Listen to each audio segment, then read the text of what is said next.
ready to get back in action here. Listen to the ladies kick ass.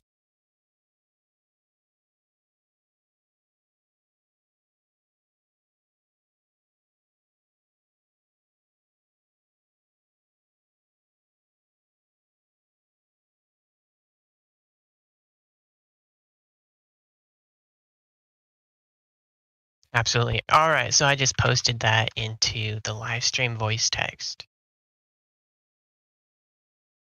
All right, I'm opening it. Rumble. I've heard of Rumble. I don't think I've ever used it before.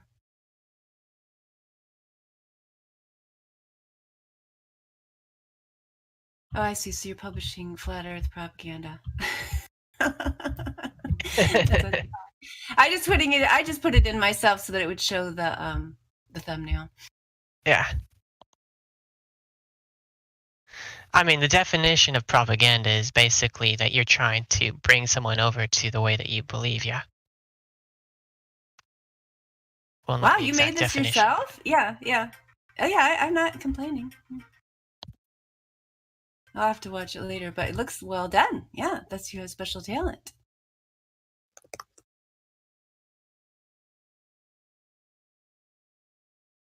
So most of the time now you just keep it to yourself? Is that how it is? Yeah, I used to be very vocal about my belief of things, but I stopped. I think about 5 years ago, I just was unable to bring anyone over to the way I believed on things, so I just stopped trying. And most people have no idea that I believe anything different from them.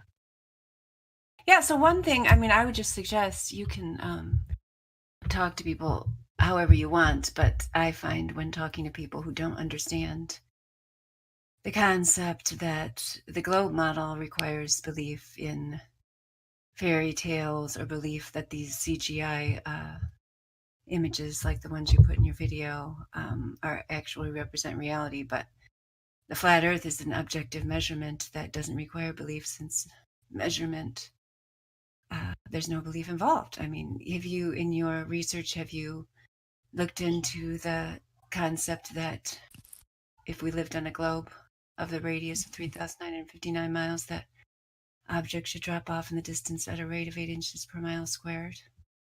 Absolutely, I have looked into that, and it was interesting. And that's really as far as I've taken it. I haven't tried to use that to prove anything to anyone, just because I have decided that I wanted to be lazy. That's really the simplest way to put it. I was lazy and a coward.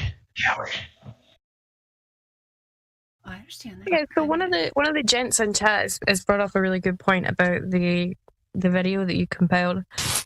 He says, kill examples of NASA fakery, but it's not necessarily FE. So are you basing yourself on... What does FE mean? Flat Earth, sorry. Flat Earth. Oh, so that is one video showing off NASA, but I have 5 in a collection. One is flat Earth. No, multiple are actually flat Earth, but you can't just... I don't think that you can just take... Maybe you can. It's good to show the dishonesty in NASA, I think, too, yeah? Mm-hmm. Yeah, of course. So I was just... I didn't know whether we were misunderstanding, but you have them about flat Earth as well. It's not just about NASA's lying, so Earth is flat sort of thing. Oh, absolutely.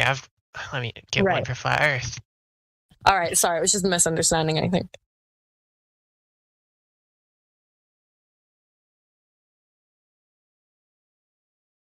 They look very well put together, though.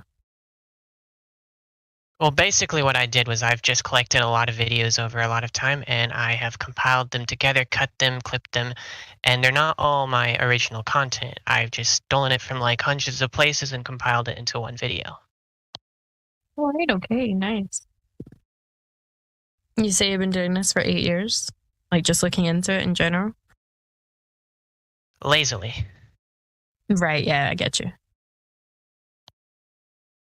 Yeah, for some people, it's a big thing in the sense of it takes over their life. So there's people in here that all they think and do is about the shape of the earth and the lie. And for other people, it is more lazily, like you know the truth and that's what matters, sort of thing. You're not going to put yourself out of your way to. Yeah, everyone's different. They take different things in their stride.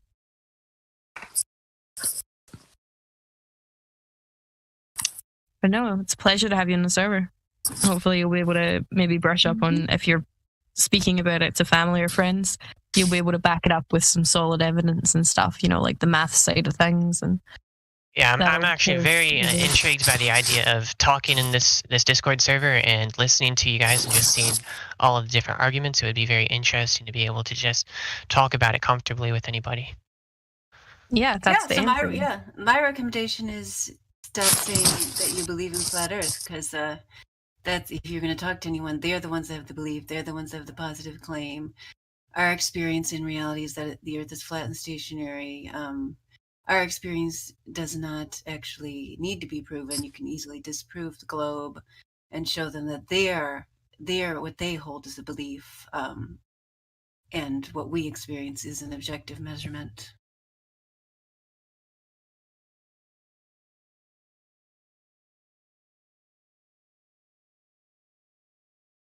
Just a suggestion. So anybody else has any questions or ideas? I have a question. Can you hear me? Yes. Yes. Tell us how you say your name. How do you say your name? Erignis. It's from Heidegger. It means the event. It means the event. What? Event. The event. Event. Yeah. Event? Yes. Okay. Yes. I have two questions. One is it's a practical question.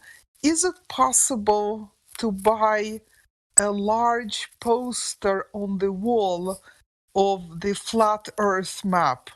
I have a globe and I want to compare flight paths. I know people have these. I mean, does anyone else? I've seen a poster, I think, of the Gleason's map. I don't know. I'm sure there are posters. I don't have one. I don't know. Does anyone else have one? There are some sites where you can actually get an image put on a canvas. I could send you some flat Earth maps, really old to more modern ones, or I could just send them in the live stream. Okay, well, I was thinking of, the one in this Flat Earth app, if I just want to have it, of a larger size. I just flew from Los Angeles to Frankfurt, and it was, the flight path went right south of Greenland. It was from 34 degrees to 48 degrees. I don't know what business it had to go, so close to Greenland. And I'm also noticing, in flying, I'm noticing. Hello, I'm just. No, we can hear you. Yep, you can hear you. Okay, it's something that I'm so unused to. Sorry, I'm noticing that they no longer show flight paths, but it's this very weird, I don't know if anyone else has noticed, a very weird display where you have something constantly moving. You look at the airplane from the side, from the front, from the top, and it's constantly moving, and it's impossible to integrate it as one flight path, and I think it's very suspicious. But my real question, and this is something I don't know if it's been discussed or whether there is a video about this, but I'm confused when it comes to imagining what the sun path looks like in the southern hemisphere. I mean, I understand that the sun goes faster when it gets to the Tropic of Capricorn, or is it Cancer? No, Capricorn. So when you're so when I've never been below the equator, but I just wonder what I don't have the spatial imagination. But if you're standing in Australia and you're looking up, how does it affect what you see, the fact that the sun goes faster? I also, I looked up like the length of days and nights on the same latitude in the north and in the south. And I don't know whether they're lying, but they seemed about the same. Like I went to Ushuaia, which is something like 58 degrees south, and the corresponding latitude somewhere in England, like north of Yorkshire. And I looked at the shortest day and the longest day in both places, and they were about the same. And I'm thinking that on the flat Earth model, should they be the same if the sun goes faster? I don't know. I'm kind of rambling, but can anyone address it? Well, I think, we can't, I mean, anything that you're seeing from any official sources, I know we can't always be sure that what they're saying is accurate, because I know there are fishy things about flight times and flight paths, and when people actually take these flights, they often have a different experience. But like if you look in do you see the icon of the server where there's like the sun road? When you're well, let's go way back to the beginning. Let's go way back to the beginning. Were you talking about the Flat Earth app? Were you talking about the clock, the Flat Earth clock app? Yeah, that's a good one. Yeah, so you're looking for something that would be a map like that. Yes, so I can hang it on the wall and then compare. Giving you suggestions. Can you see the live stream voice text, which is the channel right above this one? I just see the live stream. Voice text. I can ping you in there. I already did. I sent a video from David Weiss, which shows how you can actually have the same amount of daylight in the latitudes north and south of the equator, but you just won't see the sun the same way. And if there's a firmament, which many religions and many ancient cosmologies show that might allow the light to wrap around, and this guy demonstrates it pretty well. He doesn't get it perfectly, but he gets it like 96%, right? Okay.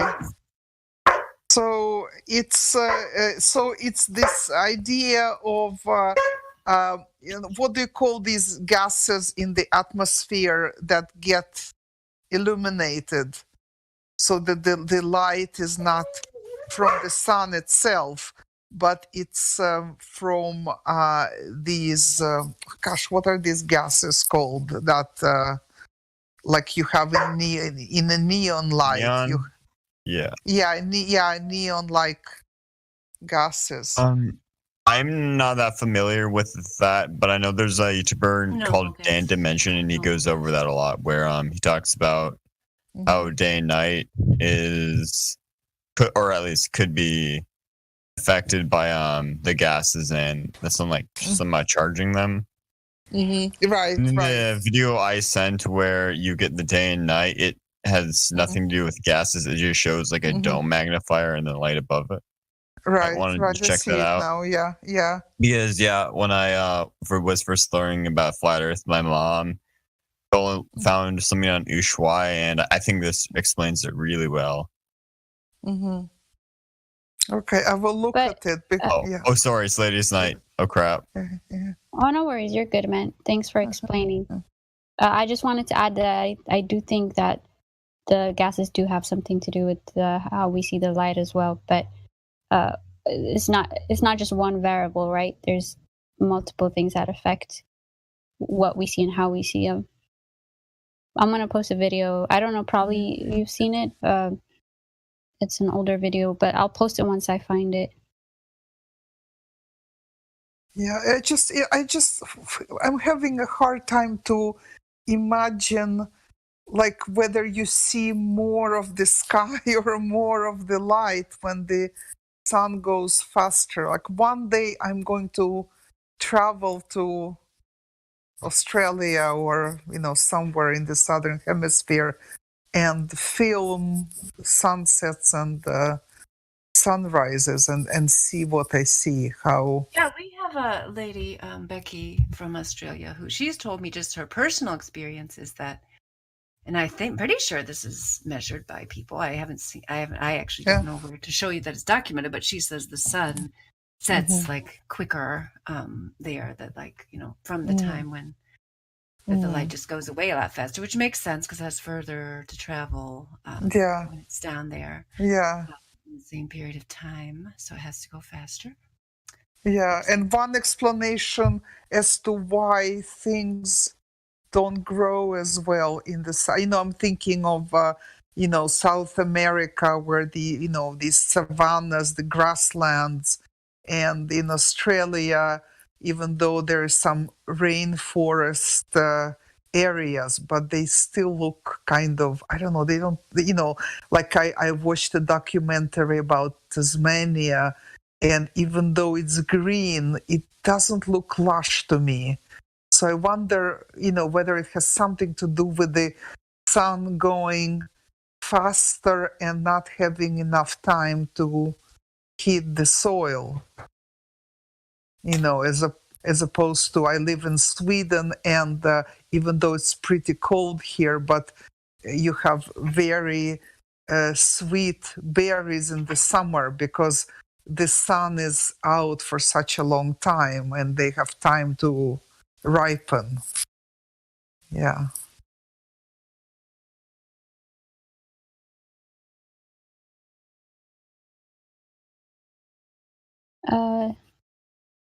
Does anybody have the video from Dan Dimensions about light? You guys know which one I'm talking about? Yeah. Oh, you know what? Never mind. I think I found it.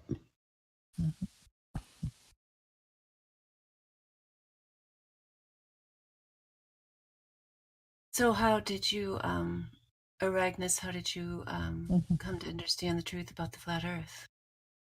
I think it was about 3 years ago, and I think that what really got me was the claim that you could see very far, because when it comes to the physics laws, like, who knows, there are so many different effects and there are ways of eliminating different variables.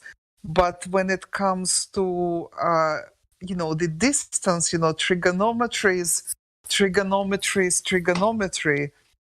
So this summer I went to the south of Sweden, and I don't have any definitive proofs, but I bought this P1000 camera, and I was taking photographs of Denmark across from Sweden.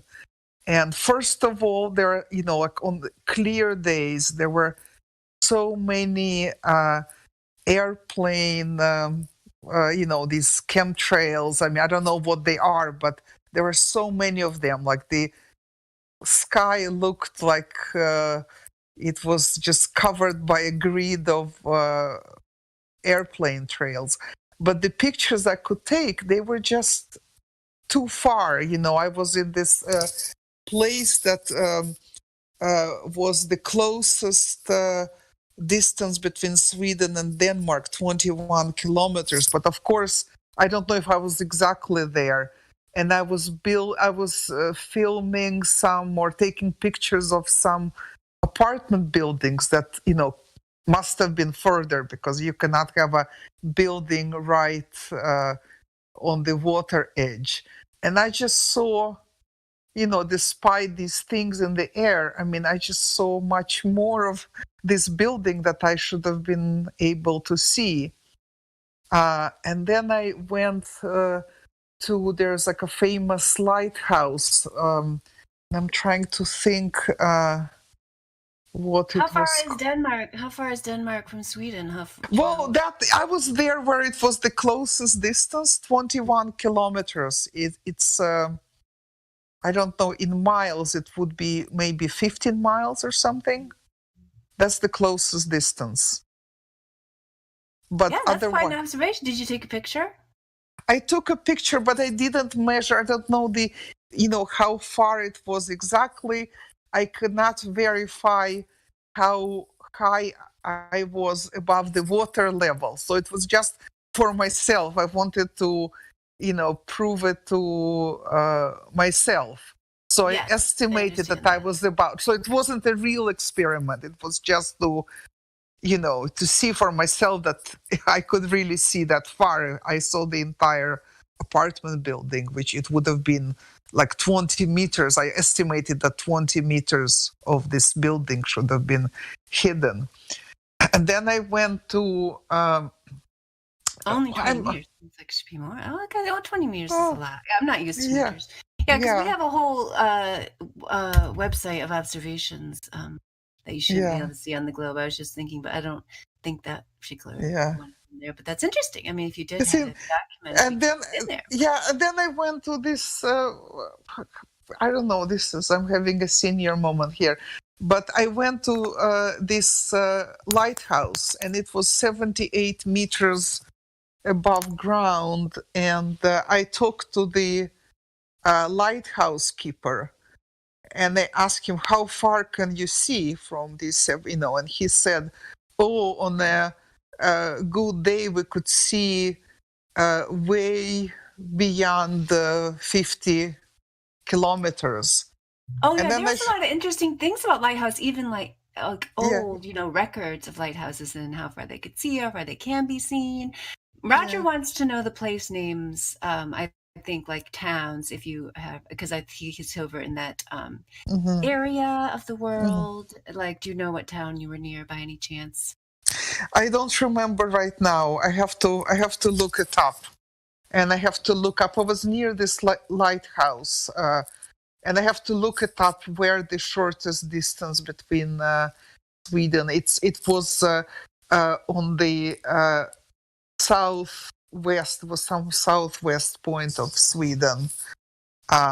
So I showed the lightkeeper the curvature calculator that at this 50 kilometers you should not even see tall ships. He said you could see small boats really well. So I showed him the calculation, and he was puzzled. He was like really scratching his head. So I left him at that. I don't know if he continued. Yeah, because I'm looking up 20 meters is 65 feet, which I think that is what's expected.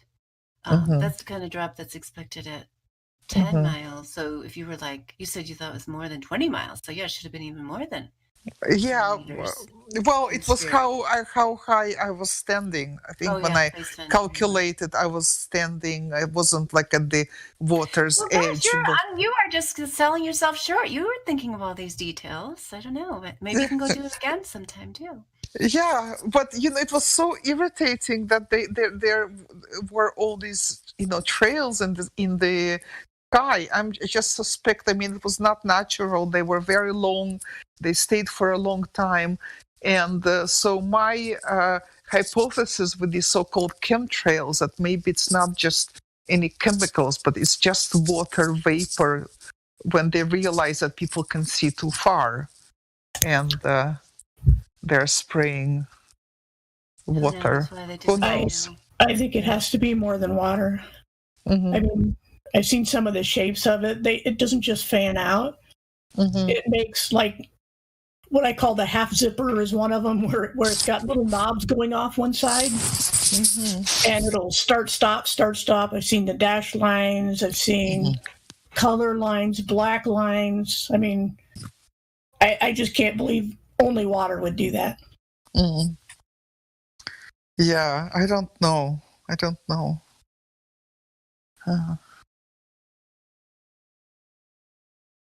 Well, we're glad that you found us. How did you say how you found us? I don't think you told us. How I found you? Yeah. Well, I've been a member for a long time, but I just don't know how to use these features. I don't remember honestly how I found you. Figured it out. So yeah. Oh, you know what? I think I know. I think maybe it was under some Flat Earth video.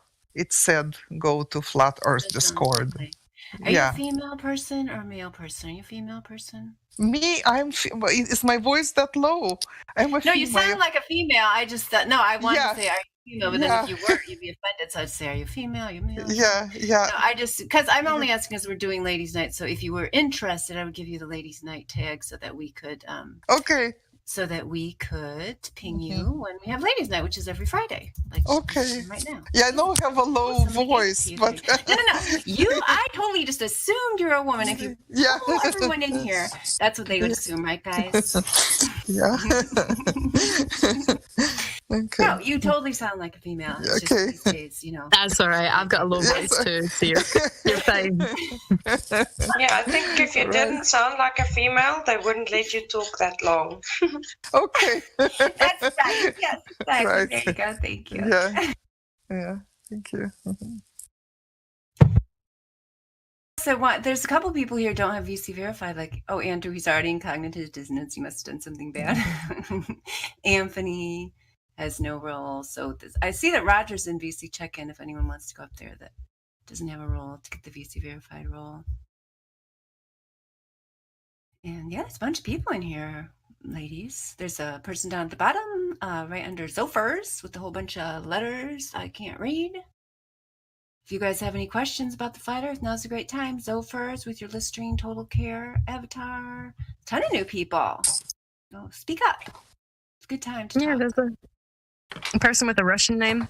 I can't read that, so I'm going to rename you to Russian Guy. Is that Russian? I thought it was, but I think it's Russian. It's probably not Russian, so speak up now or forever hold your... No. It is. Speak up now or forever hold your peace. With the little weird pink thing on the head, and yeah, I don't know. Right below Zopher? Yeah, that's the one. Just call him below. No, that's not... definitely not Russian. Yep. Well, it's Russian until he says otherwise, so you got to speak up and correct me. I just named his neighbor. I think that'd be easier if he's not going to talk. Pet. But Zophers unmuted. Zophers wants to talk. I saw him. I think that's a lady too. Hello, Zophers. Okay, I'm just listening. Cool. Would you like the ladies' night tag like Aragnes just received? I don't really have much to add. I'm kind of just like curious. So I'm just like listening along. Okay, so I'm just asking if you would like the ladies' night role so that you can... oh, I'm okay. It's fine. Associated with this. She does not want that. Okay, well, that's perfectly fine. You're welcome to listen. What about Snowflakey? Does Snowflakey have any questions? Did you guys talk to Snowflakey already?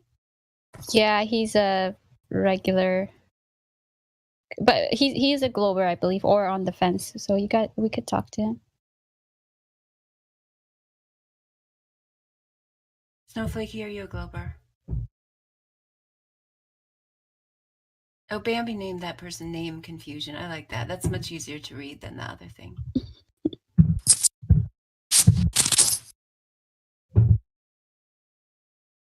So, Aragnes, hopefully you'll be able to see the live stream voice text to you. Click on the channel right above this one because people gave you a whole bunch of maps, links, ideas, I think I found it. I think I found it. Good. It goes very fast. Thank you. Yeah. Snowflake, you said 1 sec.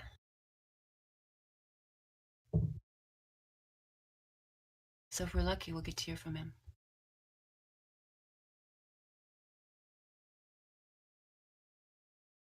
Can I ask another question if nobody go ahead. is talking? Yes. So I'm just looking at one of these pictures with a very long tunnel corridor. If you have a large light, if you have a tunnel, very, very long tunnel, and if you have a very large light that touches both the bottom and the top, and then you walk away from that light very, very far, does this light begin disappearing both from the top and from the bottom if it touches both the top and the bottom? Because I know that it would disappear beyond the bottom, so to speak, if it touches the bottom, like if you have a Lego something piece on the floor. But if this piece, whatever the light or the piece, if it touches both the top and the bottom and you just move it very far, does it begin to disappear both from the top and from the bottom, sort of like the ceiling also covers it. Does it make sense what I'm asking? Are you asking about that image the Breaking Down Wall of Lies put up there, where it says, "Are the lights dropping?" Is that the one?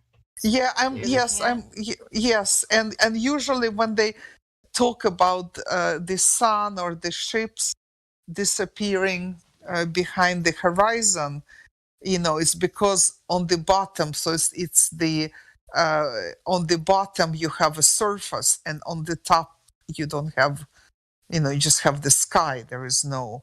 But what if you had the surface both on top and bottom at the same time? Would your thing disappear? Would the bottom and the top disappear? Maybe I need to draw the picture of what I mean.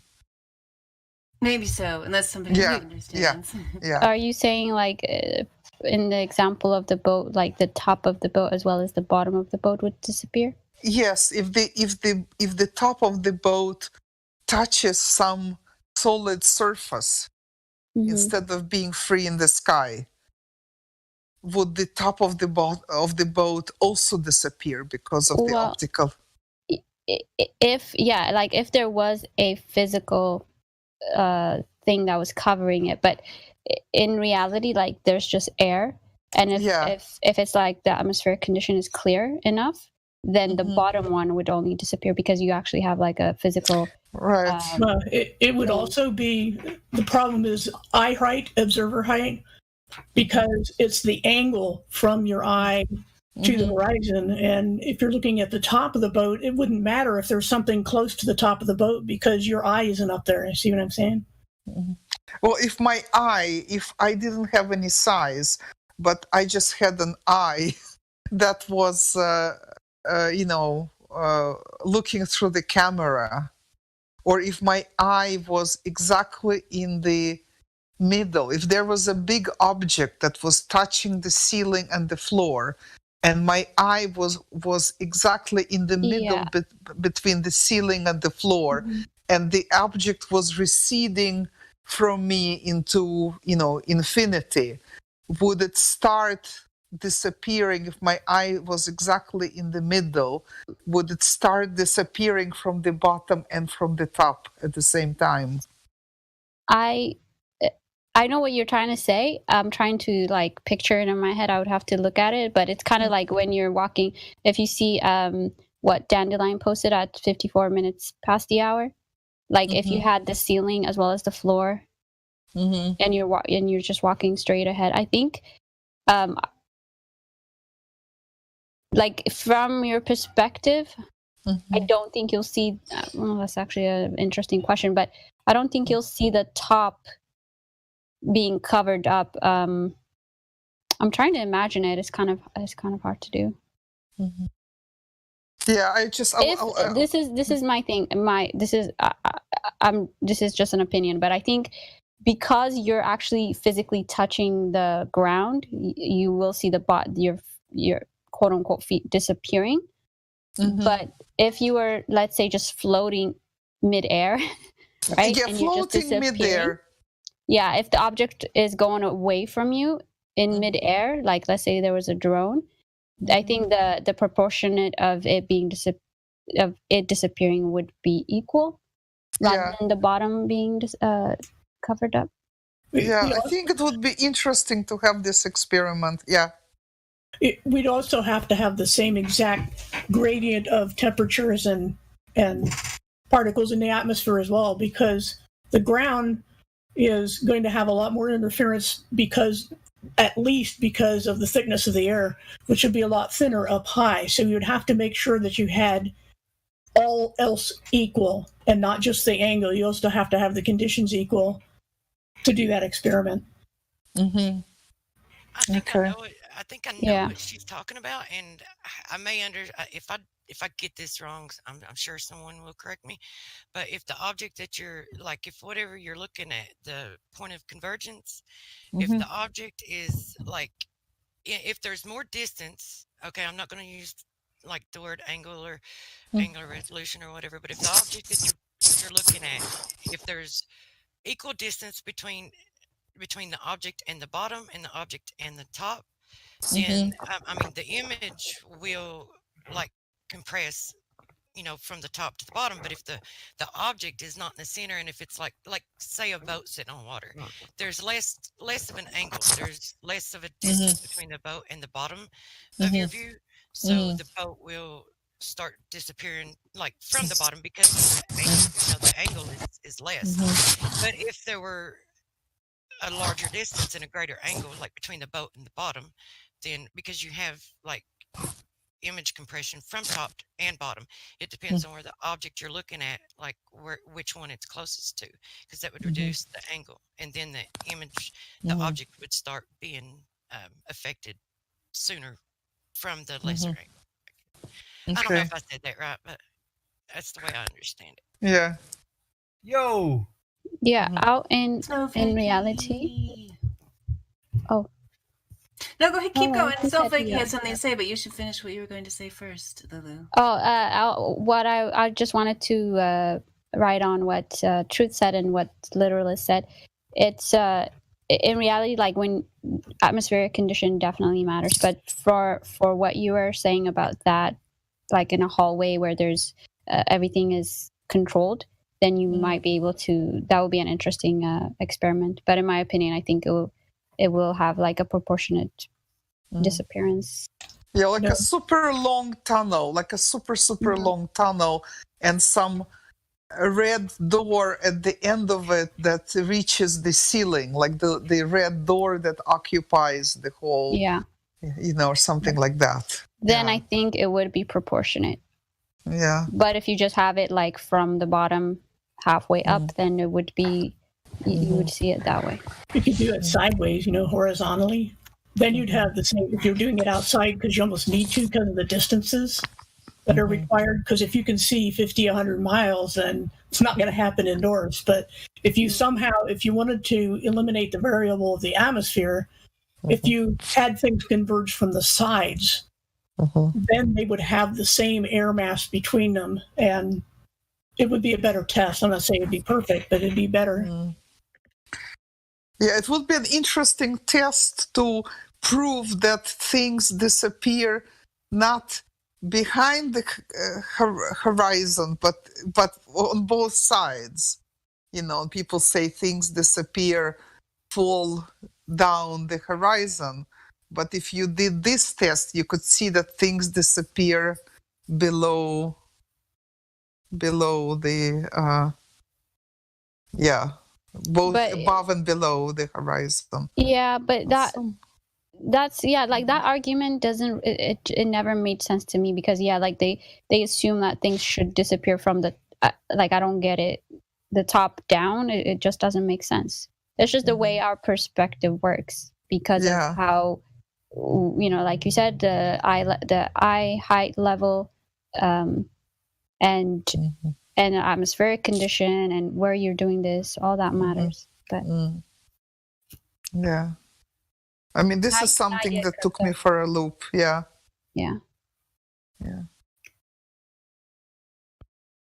Did you still have a question, Snowflakey? What was that? Did you still have a question? No, I don't have a question. No, not really. But I'm Hold not. on, you said 1 sec.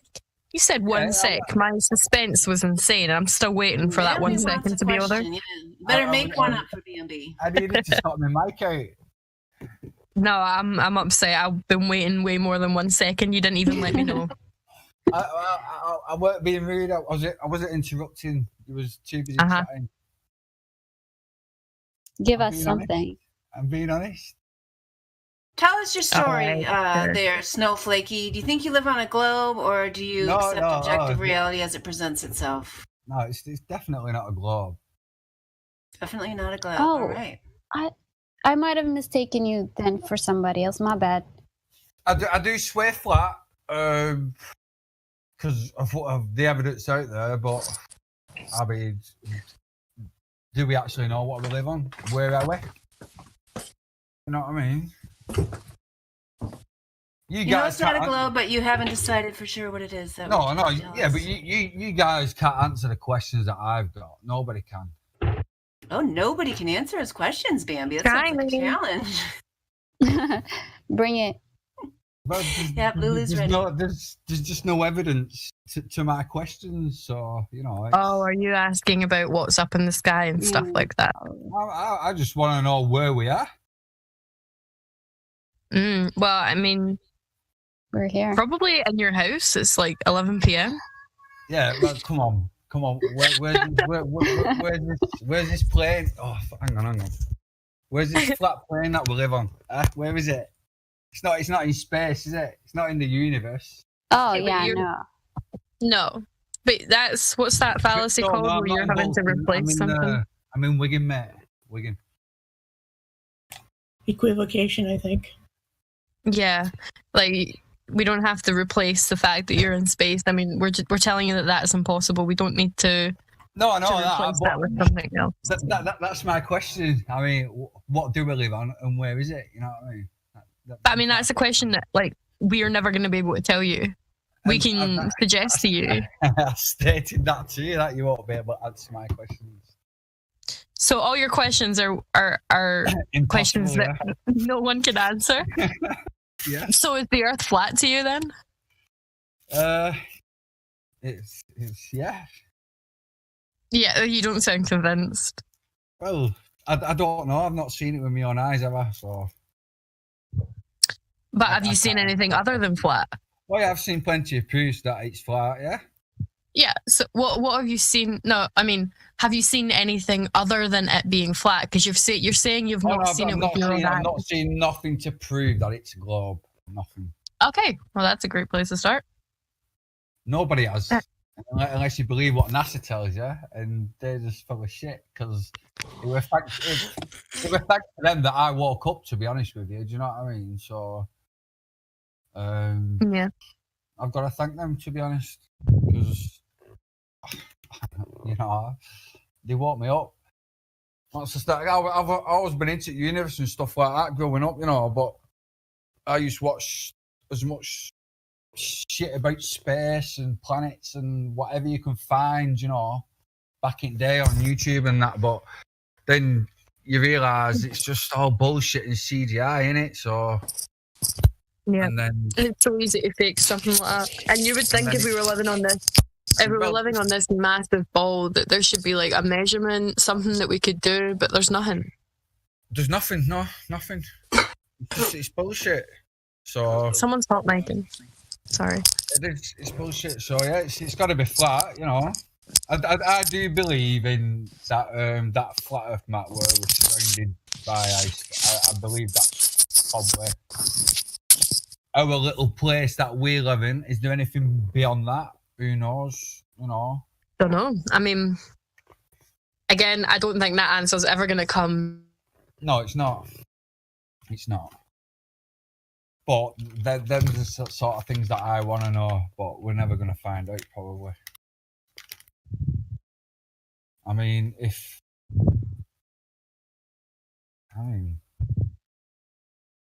where is it? Where are we? Is it? Are we in a simulation? You know, everything's simulation. Well, it's a fair reality that we live in anyway, isn't it? You know what I mean? Yeah, we aren't required to answer those questions, but they're interesting to contemplate and to think about that there's still many areas of this world that have not yet been explored. I mean, these are all things that open up to you when you realize that the fantasy globe model is not reality and does not predict reality. It's just a made-up fairy tale. How long have you understood this, Snowflakey? I've probably been awake about 11 years now. But I mean, I had a few girlfriends, like, you know, when I first woke up, and I like watching certain things, you know, and they were interested in that, and so you just stop watching stuff and stuff like that, you know what I mean, and you end up falling back into that old life routine, you know, doing what they're doing that, and it's like it used to do me head in after a while, and that I used to start to find out like what's going on in the world and that, you know what I mean? Because that's all I watch now these days. Just keep up on what's going on in the world. To be honest, I don't watch TV, none of that shit. No.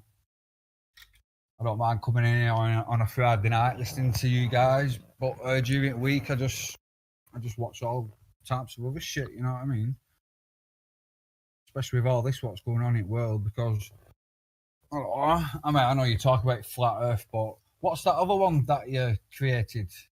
This Would I Lie to You? What's it called? Why Would They Lie? Oh, the when podcast. Did you do that one? Yeah, Bambi can tell you about that if she's still here. Are you here, Bambi? She's having mic issues. Oh, she is. Okay, well, I'll tell you then, unless Lily wants to. Yeah, did you get the link to this podcast? Why Would They Lie podcast? Is that what you're talking about? I think I did, but I mean, is that another one that's on all time, or is that a certain day a week or something like that? Well, they record it on Sundays, but I think Crypto's putting them out on Monday. I'll try to find the link to it, the intro. So what do you talk about on that? There you are. What do you talk about? Hello. We hear you. Oh, hi, Bambi. Yeah, Snowflakey wants to know more about the Why Would They Lie podcast. Oh, okay. Sorry, I don't know if I cut out mid-sentence before, but yeah, sorry. Yeah, the Why Would They Lie, it's basically it's hosted by me, Crypto, Miggy, and Kai. Hi, is Kai. And it's not just about flat Earth, it's going to be about conspiracy theories in general. Right, yeah. So our first episode was flat Earth to kick it off. I'll be joining that one as well. But when will that one be on as well? When would the flat Earth one? When would it be uploaded? You mean, or the Why Would They Lie night, or whenever you do that? When's that one? Oh, it's we record. We don't really have like a set plan for it just now, but we have another server that when we're doing the recordings, people can come and listen to them live before they're published for the pre-show and stuff like that. So I can send you an invite to the server. You can come listen to it in there. Yeah, sure. I'll pop it in chat. Is Crypto in here? I think he's listening. Crypto, can you grab an invite? Also, am I allowed to? Oh, you're here.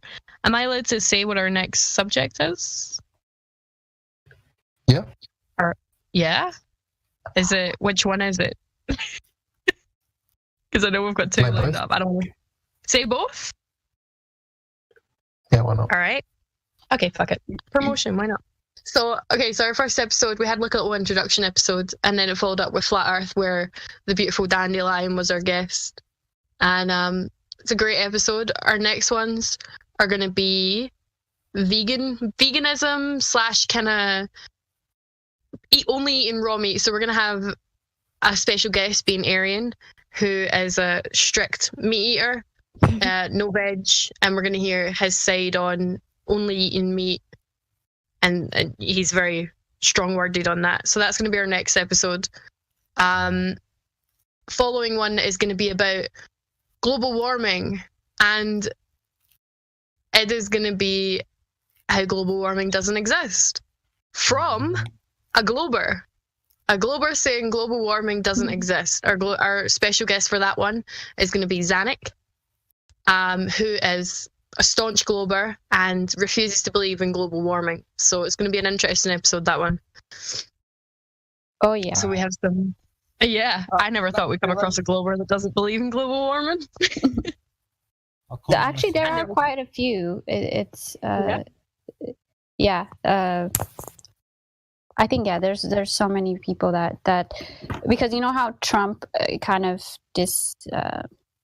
discredits it, so yeah, it's because space. I mean, space and NASA. I've talked about this recently. Used to be like a thing that the right wing were the most into, and the left wing were always like, "Oh, you should help the poor." Now you got everybody with their NASA hats. No longer just exclusively for the right wing. But I think that's where the globers come from. The space-loving globers, that might also agree that that this whole concept of global warming is unverifiable. And might have ulterior money-making. Global warming's bullshit. Exactly. But that's going to be an interesting show hearing it from a Glober. So he's a very sweet guy. And the word I was looking for is carnivorism. I couldn't get that out when I was explaining the next episode. So it's going to be about someone who's strictly carnivore. Meat. I think he even eats raw meat, if I'm sure. Like I think I've heard that as well. It's not like cooked meat. It's proper to the bone carnivorism. So yeah, it's going to be an interesting episode as well, followed by the global warming. Anti-global warming. Yeah. Stop figuring out titles for these shows. I'm supposed to be making posters and I don't even know what to call the episodes yet. So I do have a question. Do you believe the, say, globalist elites of this world, do you think they know the truth of this planet, this plane we live on? You know, do you think they know? I think some of them do. I don't think they all do. I think Not a lot of all, them. you know, but yeah, the top of the creme de la creme. Do you think they know? Yeah, I think like your Elon Musk, I think definitely I even think. Oh yeah, he fucking does, as well as Bill Gates as well. Yeah. I mean, whoever believes there's a Tesla up there is your big cult leaders. Those are the ones. Yeah. It's something that we always get asked is like, yeah, but, how can so many people lie? They might know that we live on a flat Earth, but I mean, do you think they know where we are? What's maybe? I think so. I mean, one of the reasons to why they would lie is they might be covering up for something. I mean, there might be something beyond Antarctica. There could be, I don't know, more landmass. There could be anything. They could be hiding something massive. So yeah, I think if they know it's flat and they know they're lying, then yeah, I think they must know why. Well, how come we've never like heard anybody like speak out? You know, or somebody on the deathbed who've you know, because some of them struggle to keep things secrets, don't they, about this and that? I mean, there has been, in the sense of there was 2 astronauts, but no kind of high up top tier people. But there was a Polish astronaut and a Russian astronaut who both said that the Earth was flat. But yeah, no like high up, elitist. An astronaut is not going anywhere anyway, is he? Do you know what I mean? So yeah. It's not like he's going to go somewhere and say, yeah, well, we went there and we seen this. You know, they're not going anywhere, are they? They might go in a fucking one of them planes, fucking fuck around or something. Yeah, pretty much. But yeah, no. In fact, I'll give you an invite. I'll send it in the VC and the text chat for the server, the Why Would They Lie server. One moment. Oh yeah, because I like all this deep shit. I love having some deep convos about all sorts. It's just that a lot of people that I know are not interested. They just want lockdown ends, get the vax, and get back to fucking normal. And it's not happening. Or what they perceive to be normal. Yeah, well, yeah. Yeah. It says I'm already joined. Yeah. Oh, you have? Okay, perfect. We'll send a ping in there when we start recording. Yeah, sweet. So yeah, you'll be able to jump in and listen, and then it will be posted as well. So Sophia is saying that Chocolate has a new song. I didn't know that. Yes. I was waiting for a break. You may continue. Whenever you guys are ready for it. I'll wrap it up. Okay, so the last thing that I want to ask you is a special request. Snowflakey, it is from our very not so love crypto. Would like you to say the word goat, like the animal. Goat. Perfect. It's your accent is perfect for it. Why? Where's Crypto from? He's a Londoner. Oh, he's a Londoner, is he? Oh my god, he server deafened himself and he missed it. Asking. Oh yeah. Asking to say go. Yeah. Yeah, he wanted you to say go. Oh, he's unserver deafened, Crypto. You missed it. I asked him to say go, and he said it. There's not many people talk like me around here. Put it that way. Well, in this country.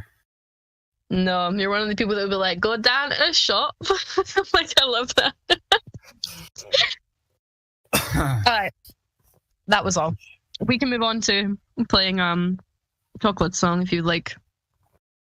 Lilica. Oh, yes. It's a dope song. There are a few curse words, so listeners... No, I don't know Vernon discretion advised.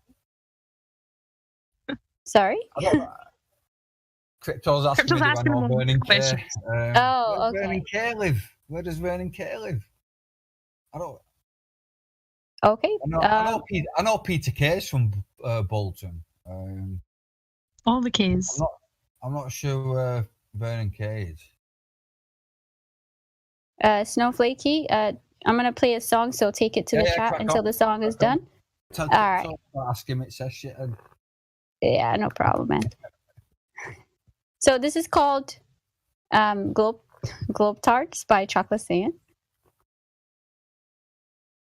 Here it comes.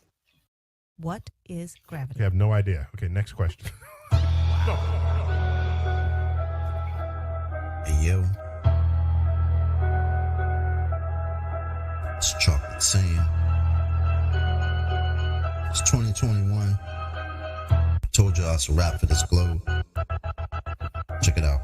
Way too many reifications of privations. Secular thermodynamics violations. Fuck all these fake as apparent deviations. Globals always flapping their gums. No demonstrations. The black swan murdered the ball. With simplicity, pretend the clowns aren't they all. No specificity. Get with me. Get that geometry. Your model needs nowadays. Mostly I sound like you're on your knees. Copper please. Been a wall to ever show for a nevermore. Been a rap for you, multi-line for scientific. Well, it's thicker than they're prolific. Crumble at the dot of flat earth, that's just terrific. My hypothesis, you know, paleo genius. You thought you had it all sewn up like a seamstress. You never see this. You ain't chilling, peeping the Gleasons, the globe model. So fuck it, there's so many reasons mad at me. Cause your fairy tale of gravity is rapidly becoming a motherfucking fatality. Independent variable, no physicality. Factually, you're dealing with no type of reality and tragedy. All of the pseudoscience of fallacy. Sad to see that was surrounded by such banality. Step in the court, a bit arraignment, gas fucking off all day, no containment, it's automatic. You sound like a fanatic, your heart's beating out of your chest, no need to panic. Problematic, anytime there was Socratic, defining terms for you was like dust to an asthmatic or a crack addict, all tuned up like a mechanic. State you're leaving in when you're done, it's so tragic. We end this sneezing, all snotty nose the wheezing. You globe charts wind up like Sub-Zero freezing. Ain't no reason for you not to remain calm. As my nigga make a hit you with the 3-point palm. Instant exploding paradigm technique, backslapping your beliefs into making it sweet. You points obliterated, finished, unable to speak. Have you looking like Tom Petty catching a leak? Your whole squad left sounding comatose. I hear Michelle Dollar keeps rocks in the head. She keeps her family close. Some of y'all think y'all the best things since butter toast. When it comes to FB, prepare to catch an overdose of intellectual honesty. The clear lack of thinking of you walls never cease to astonish me. I gotta keep it real and be honest, B. It's quite possibly the dumbest thing I heard since the cosmology is often seen as a philosophy, mythology, but actually it's a prophecy of religiosity. Get all your skills and your weight up. This crunch time, your whack model getting ate up like lunchtime. How in the hell could we establish a baseline? Most of y'all trolls are just here to waste time. I'm not aware of what you're hearing through the grapevine, but you must be out your mind selling space-time. A mathematical construct of imagination with absolutely no experimental validation. Before the story begins, you need a foundation. Curvature of the earth, that's the conversation. And since the shit up and disappeared without a trace, I'd say it's also time for you to say goodbye to space. Tall tales about vacuums and empty place, all the while breathing air. That's just not the case. You best get out my face, cause I can guarantee you that the very air you breathe immediately fuck off the space. We understanding no requirement for your compliance. You understand that you are standing in a room of giants. I admire that you're usual in your defiance, but won't you join us in this funeral of pseudoscience? You in the mood to try us? Go ahead and test your mic. These motherfuckers think they're moving at the speed of light. How about the speed of sound? 250 miles above the ground to see the ISS is going round and round.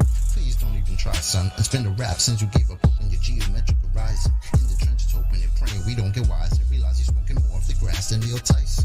Oh, speaking of that clown, I wonder how much longer he can keep pushing this in the background. Never debating, always up for the back down. Playing in fear of the gravitational smackdown.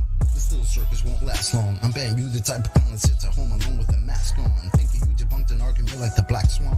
Never knowing that your radius could be that wrong. Oops, I really meant to say dead wrong. Implicitly, we've been falsified the globe empirically. Need you to listen, G. It's not logical to postulate you live in a sphere with no sphericity. It's the epitome. It's not a mystery. The globe model's all wrapped up in stupidity. It's quite simple, see. It's probably not the move for you to spew your rhetoric here or religiously. Maybe officially. One day you might find yourself vividly in the middle of an epiphany. Lyrical symphony. It's been a pleasure, but our times have both come to an end. Synchronicity. Amazing. Well done, Chocolate. Good job, Chocolate. I've never been disappointed with Chocolate's song. Ever.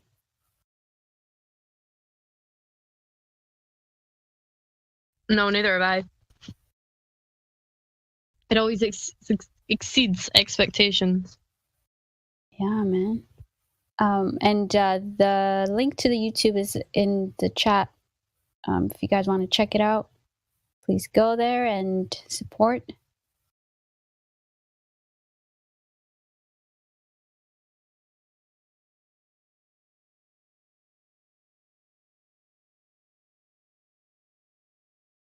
One thing that I need to correct is, okay, so Truth misunderstood me when I was explaining the podcast. I'm going to out her here. Truth misunderstood. Go ahead. She thought I meant cannibalism. I actually know a lot about that topic. Yeah, you could have that for a future podcast. That'd be interesting. Meat's meat, though, right? I mean, it's True. nothing we would eat, but you know, it would fall under the carnivorism category. Yeah, bless her. She was sending me videos to like help us out. Yes. Maybe that's Truth Reveals secret knowledge that you have there. You an expert in that topic? Oh, you mean the next podcast about Orion? Yeah. Not Orion. Arian? Arian. Yeah. I can't wait for the food wars. I can't wait, Bambi, for the food wars. I know, right? But I did see something really freaky that's why I even ever saved anything about it, because I'm not interested in cannibalism at all. But I suppose, according to them, I don't know who it is. Yeah, no, I mean, but listen to this. This is how bad it is. Like the ones that do it, it's like they'll take people will volunteer and they'll let them while they're alive, like slice parts of their skin off, and then they'll I don't know if they eat their own or if they eat one another, but then they let it heal, and then they just go back again, and yeah, while they're living, they just fillet themselves. It's like crazy. I love how she had to specify that she's not interested in cannibalism. By far. I know. I'd be surprised. Hey, they might be one sitting here in this chat. You never know. Yeah. All right, extreme weirdness going on in this world. I put the topic forward to our chief editor, which is our topic ideas. Sorry to interrupt you. Our topic ideas come from Indio, so chief editor has it now, and he can add cannibalism to the chat. Yes, I was going to say that. That was what I was going to say. It's one for Indio to look into. He can do the research for that one. I wonder if we're going to find a cannibalism to come on and oh God, I hope not. I hope they're not that common. I mean, really. But yeah. You may. Is Jeffrey Dahmer still kicking? Well, isn't the what is it called, adrenochrome or whatever? It's part of it, right? So you'll have to find some elites.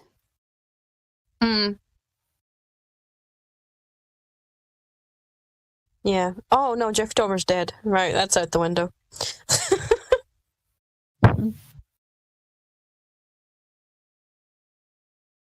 All right then. No cannibalism, carnivorism. That's what I said. So our next topic is going to be Arian with his knowledge of meat. Yes, Arian who's not a carnivore. Not Not a not a cannibal. Cannibal. A carnivore, not a cannibal. He is a carnivore. He's not a Get God. Damn, you got me confused too. We were doing great. I don't eat people. Arian just felt the need to specify. Thank you for that. Good clarification there. Yep. Alrighty then, Flat Earth. Who do we have? Hawksworth? I've not spoke to you before. You got VC verified. You want to speak? Well, I'll pop in to say hi at least. Oh, hello. Hello to you How are too. you doing? I'm doing quite well. I am up late working on a project when I should be in bed sleeping. Oh, whereabouts are you from? You sound like you're going to be like an hour ahead of me. It'll be like 1:30 midnight for you, 12:30. Yeah, just about. Yeah, half past 12. Yeah, you're an hour ahead. Are you nearly done with your project though, or are you going to be up all night?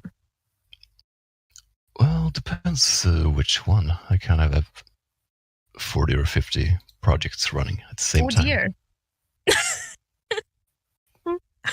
Well, good luck with that. It won't take up too much of your time, but feel free to ask any questions if you hear us talking about anything you want to jump in on, alright? I was just thinking about the etiquette regarding listening in on a conversation, treating it as a podcast. I get that it's slightly disrespectful, but it's so pleasant to listen to a conversation where people are malleable and receptive to what the other people are saying. Of course, yeah. You're more than welcome to just chill and listen. I just didn't know if you were having any questions or not, alright?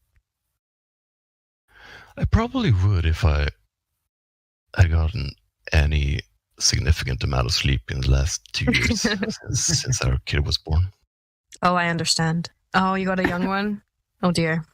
Congratulations, but I'm sorry for your sleep schedule.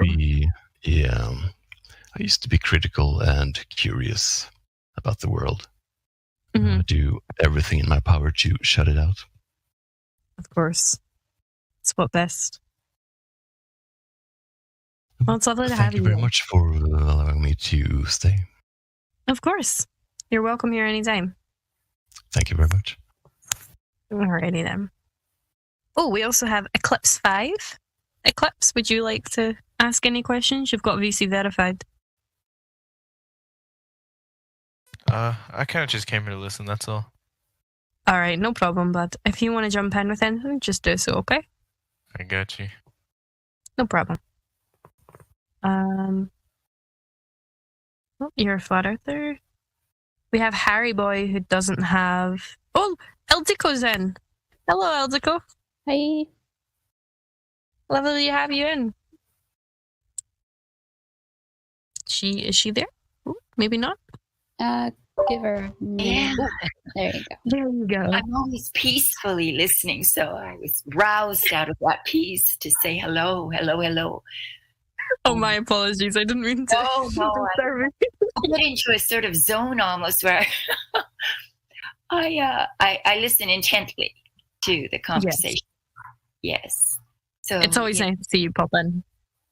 I enjoy it. Thank you for doing it. Your first show, unfortunately, I won't be attending. I'm a vegan. Oh, I'm sorry. Yeah, let's not. We can skip that one. The first one, yes. Yeah, you're more than welcome. We'll give you a free pass. Yeah, but good luck. And it should be. What would be interesting is if we do a veganism one in the future. Would you be willing to share your perspective and views? I'm a. You should have a nutritional vegan as well as a. I'm an ethical vegan. Meaning my impetus and motivation for veganism is mostly ethical. Ah, okay. Interesting. So, yeah. Well, if we do one, you're more than welcome to. You could be our guest if you would be. Oh, that would be nice. Willing. I advocate it to my friends and on my YouTube. I had a vegan show where I was cooking with a friend, vegan recipes, but I discovered that I'm not a really good cook. So I had to give that up eventually. Things were burning and, food was all over the place. So oh no. it was not a success. So, but I'm still a dedicated vegan. I'm just not on YouTube showing anybody how to cook. So. That's probably for the best. Same with me. I would burn water. I would figure out how to burn water. So we're in the same boat. Yeah. I just like fruits, vegetables, uncomplicated, Yes, of course. Just chop them up and enjoy. Eat them, don't worry about it. I see the root of your veganism here. Yeah. I just realized you can't eat eggs. Damn. No, of course not. Poor chickens. Come on. Torture. I don't know why I thought that was a thing with vegans. Never mind. Yes. Vegans don't even eat honey. Any products, because it's stealing from the bees. Anything to do with nature that we consume, even like facial products and shampoos, they won't use anything that might have, like gelatin has got pig fat in it as well, so stuff like that. See, there's people more informed about the actual food compositions and such. I've just been always attracted to raw foods mostly, and then I make smoothies and I chop up various fruits and eat them. That's it. Well, basically, try to keep it simple. The funny thing is, Arian is like you. He's into raw things, but unfortunately, no. Very into raw meat. Well, good luck to him. It's been my opinion that the human body can survive on virtually anything. I met a man who ate nothing but tomatoes, survived. Anybody, it's we are a remarkable instrument of survival, and so anything actually will. My parents never ate very well. They still lived till their 80s, 83, 86. So, I mean, there are people who are 100 years old who eat meat. It's not really. It's the quality of life really that changes by the food you eat. The more vital the food, the more alive it is, the less processed it is. Obviously, then that translates into more pure energy. That's all. You know what I like about you, Ildiko, is that you're not one of those make you feel guilty if you're not a vegan type of vegan. Why should I? My parents, rabid meat eaters. My best friends are. It's I just throw my net of compassion out further than most people. That's all. I include the animals in that net. That's all. Yeah. See, I'm in the sense of I'm an animal lover. I've done volunteering work with animals and rescue animals for 5 years now. I love animals, but I'm under the impression that obviously the creator, everything's given a purpose, and that is unfortunately their purpose. I loathe. I always have to know where my meat comes from and stuff like that. I don't mass buy. I understand that philosophy, darling. To me, it's simply philosophy. It doesn't have any meaning for me. What has meaning for me is the look in an animal's eyes when they're suffering their death caused by me wanting to consume them. Of course. That's the only thing that motivates me. All philosophy is hollow otherwise. Of course. Well, I mean, I've sent Indio a message, and if you would be willing, that would be very interesting to have your point of view. Well, I can certainly contribute that, but just don't ask me to cook anything. No, don't you worry. All right. Don't you worry. All right. It's all on voice. You don't have to be cooking anything. Thank God. Thank God. That's where I belong, on voice, not on video. That might bring in our views, though, if you attempt to cook something. I know. Once on camera, I blew up a blender full of hot soup. It went everywhere on camera. Wow. That's impressive. Yes, that was my exit show. So this is not for me. Understandable. So, yes. All right. Well, I'll leave you towards to talk about more weighty subjects. Of course, my lovely. It's always nice to have you in here. Thank you. All right, let's see. Oh, Redford Bear jumped in. Hello, Redford. Hey, ladies. Hi. How are you doing? Not too bad. How are you? Doing pretty good. Getting there. Good. Oh, that's good. Can you hear me okay? Oh, yeah.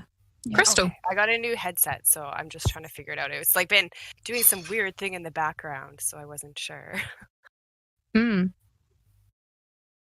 you sound good to me. Awesome. So what did I miss? Anything interesting happen? No, it's been kind of slow. Oh, okay.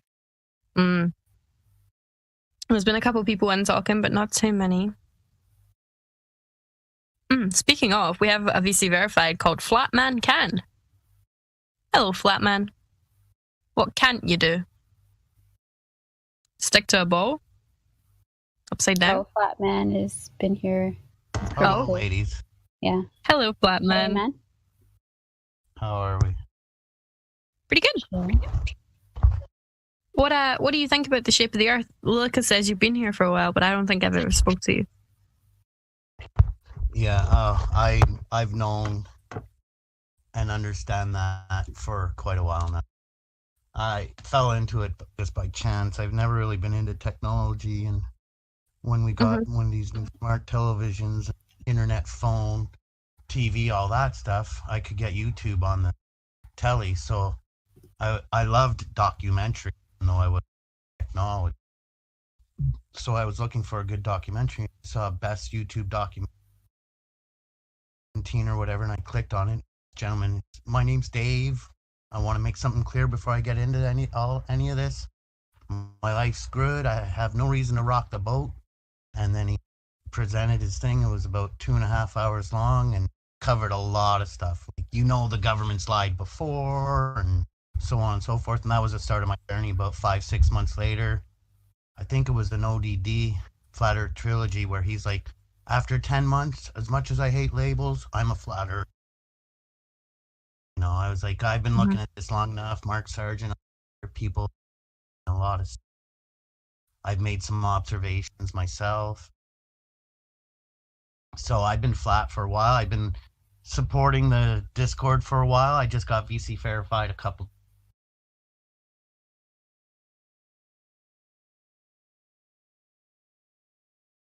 Yeah, welcome, and we're glad to have you here. Yeah, if you need me to help with any of the Globe guests or anything, feel free. I can do my best. I earlier today, before it was Ladies Night, presented because the discussion was gravity, the also man-made G-force, the Air Force, the G-suits to keep them from passing out when doing all that exertedness on their bodies. Other than man-made gravity, there's no such gravity. Well, yeah, it's lovely to have you. I've never spoke to you before. Welcome to the server. Thank you. My name's Chris to my friends, so that's good with all you guys, and the Globers call me Christopher. Nice. Well, it's nice to meet you, Chris. I have a question, actually. Go ahead. So if there is such a thing as man-made gravity, then there would have to be gravity, right? Man-made, not natural. Okay, so it's just, okay, all right. I'll give you an example. I own a couple of Chrysler 300s with the Hemis in them. It's a little over 400 horsepower under the hood. And when the light goes green and I step on it, you're being pushed back into your seat. You're feeling a force pushed upon your body. Like with a really high horsepower vehicle, I could put $100 bill on the dash and say, when the light goes green, if you can grab that, you can have it. And when I tramp on it, you're stuck to your seat. You're not getting that 100 off the dash. That's gravitational force pushing on your body as I'm accelerating us. But it's man-made. It's not a natural observation or whatever. Right. Okay, thanks for the clarification. No problem.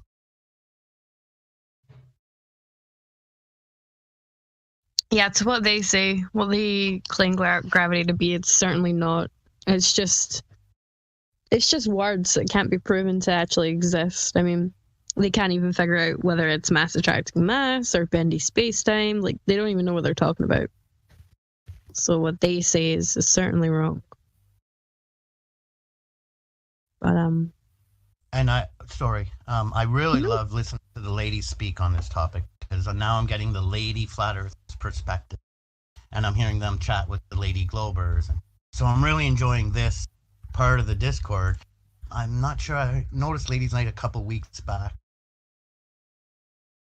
Yeah, no, it's great to hear the ladies' perspective. A lot of the ladies are quite soft-spoken, so they don't really speak up during normal hours. So this is just a short period of time where the quieter women can speak up and say their point of view. And it's helping. A lot of the women are learning new arguments, new ways to speak to people. A lot of them, because they're not used to doing it too much, myself included, you learn new arguments and how to portray yourself in a debate. So it's good for them as well. Sure, yeah, and by strengthening them in a debate or explaining flat Earth also allows them to be stronger in any and other argument too, right? Of course. Other disputes. Sorry, Can I say something about the car analogy? Sure. The thing is, it's acceleration, because you wouldn't call it even a pseudo-gravity, because as soon as you get up to a steady speed, you would be able to grab the thing off the dashboard. So it isn't constant. It's just acceleration. Yes, but I was also applying it to G-force in an airplane, right? You're turning, you're flipping, you're changing directions. The G-force suits push the blood back into the pilot's body, so the heart keeps pumping the same blood when it's not feeling those effects of the forces on their bodies. You know what I mean? Otherwise, without the G-suit, they pass out. Right, and they only call it a G-suit because it's a way to equate the amount of force on you that in terms of what you normally feel at ground level. So it's kind of misleading terminology that when they say G-suit, it's just approximately. What I'm trying to say is there's Newtonian gravity, Einsteinian gravity, and then there's man-made inertia or man-made G-force by machinery or whatever, right? Right. You have to be in something to feel that acceleration. Like when I would go to the Super X here in Ottawa when I was younger, there was a ride called the Gravitron, and you'd get in there, you're on a slight angle, and it just starts spinning. The centrifugal force pushes you against the side, and then thing you're leaning on slides up to the ceiling, and you could turn yourself upside down and everything while you're in there. You feel like a spider stuck to the wall, and then they'll warn you when it's going to start slowing down, and you start repositioning yourself, and then the thing slide down and the ride stops. But without being in there and feeling that, it doesn't happen. It's a man-made force upon the people's body in the ride, right? Yeah, I think the point she's trying to make, though, is the thing that you're manipulating, and the variable that you're manipulating to cause that effect is not gravity. It's either acceleration or centrifugal force, and so forth. If you give another example, then it would either be one of those or another variable, but none of those variables would be gravity. Yeah. It's all man-made. It's, Yeah, not and natural. It's not making, not making things orbit or attract to one another. It's just man-made. Or I guess if your body's being attracted to the wall, there's those two attracted. Sorry, I'll mute myself. Oh no, you're good. I just wanted, because I'm trying to understand when you say G-force, it's just free fall, right? So because the way they explain G-force is like with Newtonian gravity. So if Newtonian gravity, mass attracting mass, doesn't really, if gravity is not a force anymore, then how are they still using that as like something that they contradict themselves? Do you know what I mean? I call that pseudoscience gravity and crap. I've jumped from planes too, so when it comes to free fall, as well, it's the density of the air. Above 50,000, it gets less thick, so you're going to free fall a little faster. Below 50,000, it starts thickening up. Your free fall starts slowing a little, but you're still rapidly descending. And then the position of your body in the air as well. If you're deltaing, you're falling as fast as you can because you have the smallest surface breaking your speed. It's just your head and your shoulders. When you're flat out and your arms and your legs are by the side, you're creating drag and you're slowing yourself down. You're preparing to open your main, Mm-hmm. So the speed, the rate you're falling, all are dictated by the shape of your body and what you're doing. It's not a gravitational force yanking you down.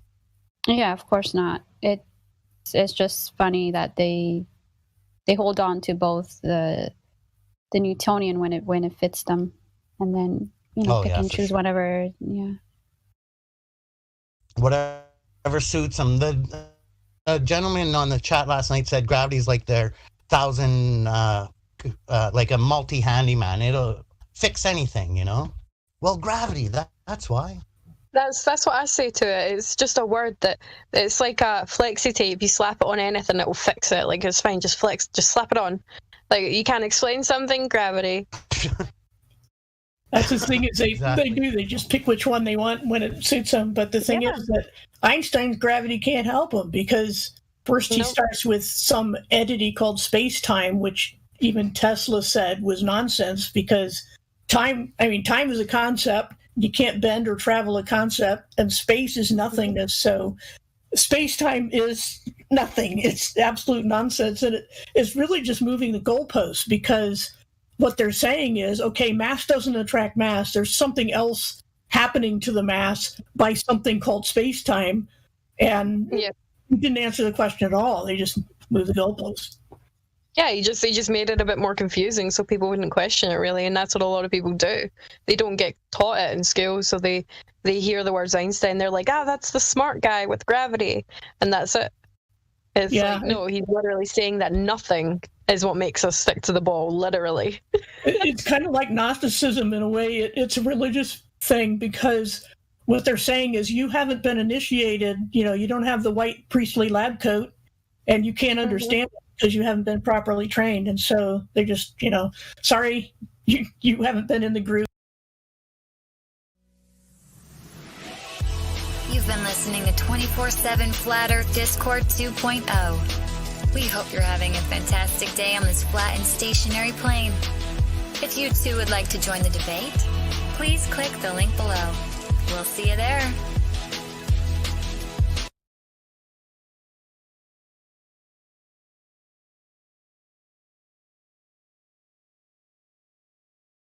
Named Milk. Hello. Hello, Milk. How's How you everyone doing? Good. Hello. Welcome. Pretty good. Cool. You got any questions you want to ask, Milk? Not really. I'm just here to watch. No Does your problem. milkshake bring all the boys to the yard? No answer. I'm kind of uncomfortable. Not flatter. She's harmless. You're fine. If you do have any questions or if you'd like us to explain anything, feel free to just jump in. If not, I suggest you do some research on Flat Earth, especially if you're going to be participating in this server. There's additional information down the bottom, A to Z, that you can look into. And if you want to question any of it, you can jump in here and ask questions. Okay? All right, that makes sense. Wait, are you a globe earther or a flat earther? I'm like midway in between. I don't know. What's keeping you midway? What are your thoughts? Like I'm not 100% sure because there's like conflicting evidence. Such as? Well, you got the ISS, the space stuff, but you also got like the curvature stuff. Like you can't see far. Well, no, you can see quite far, but according to scientists, I'll tell you that the ISS is utterly fake. Sorry, guys. How come? You're on fire. Like cow, utter. Sorry. Yep, we got it. Don't you worry. You got flat Earth?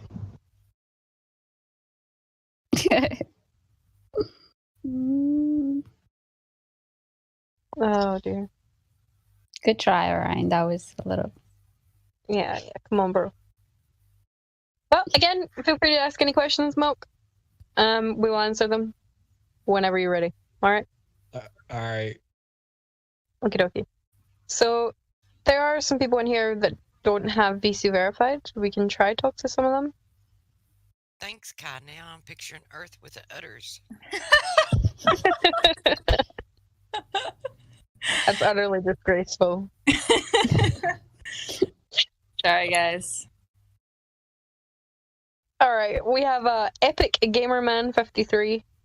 Epic Gamerman, how epic are you? Not that epic, huh?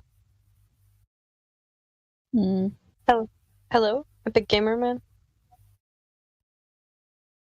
That's not very epic, bro. All right, I'll take a VC verified away. If you want it again, you have to go get a VC interview. Up in VC check-in. Who else? There was someone else. I think they left. Did they? Yeah. It was a quiet night. What the hell? I'll just mute myself now.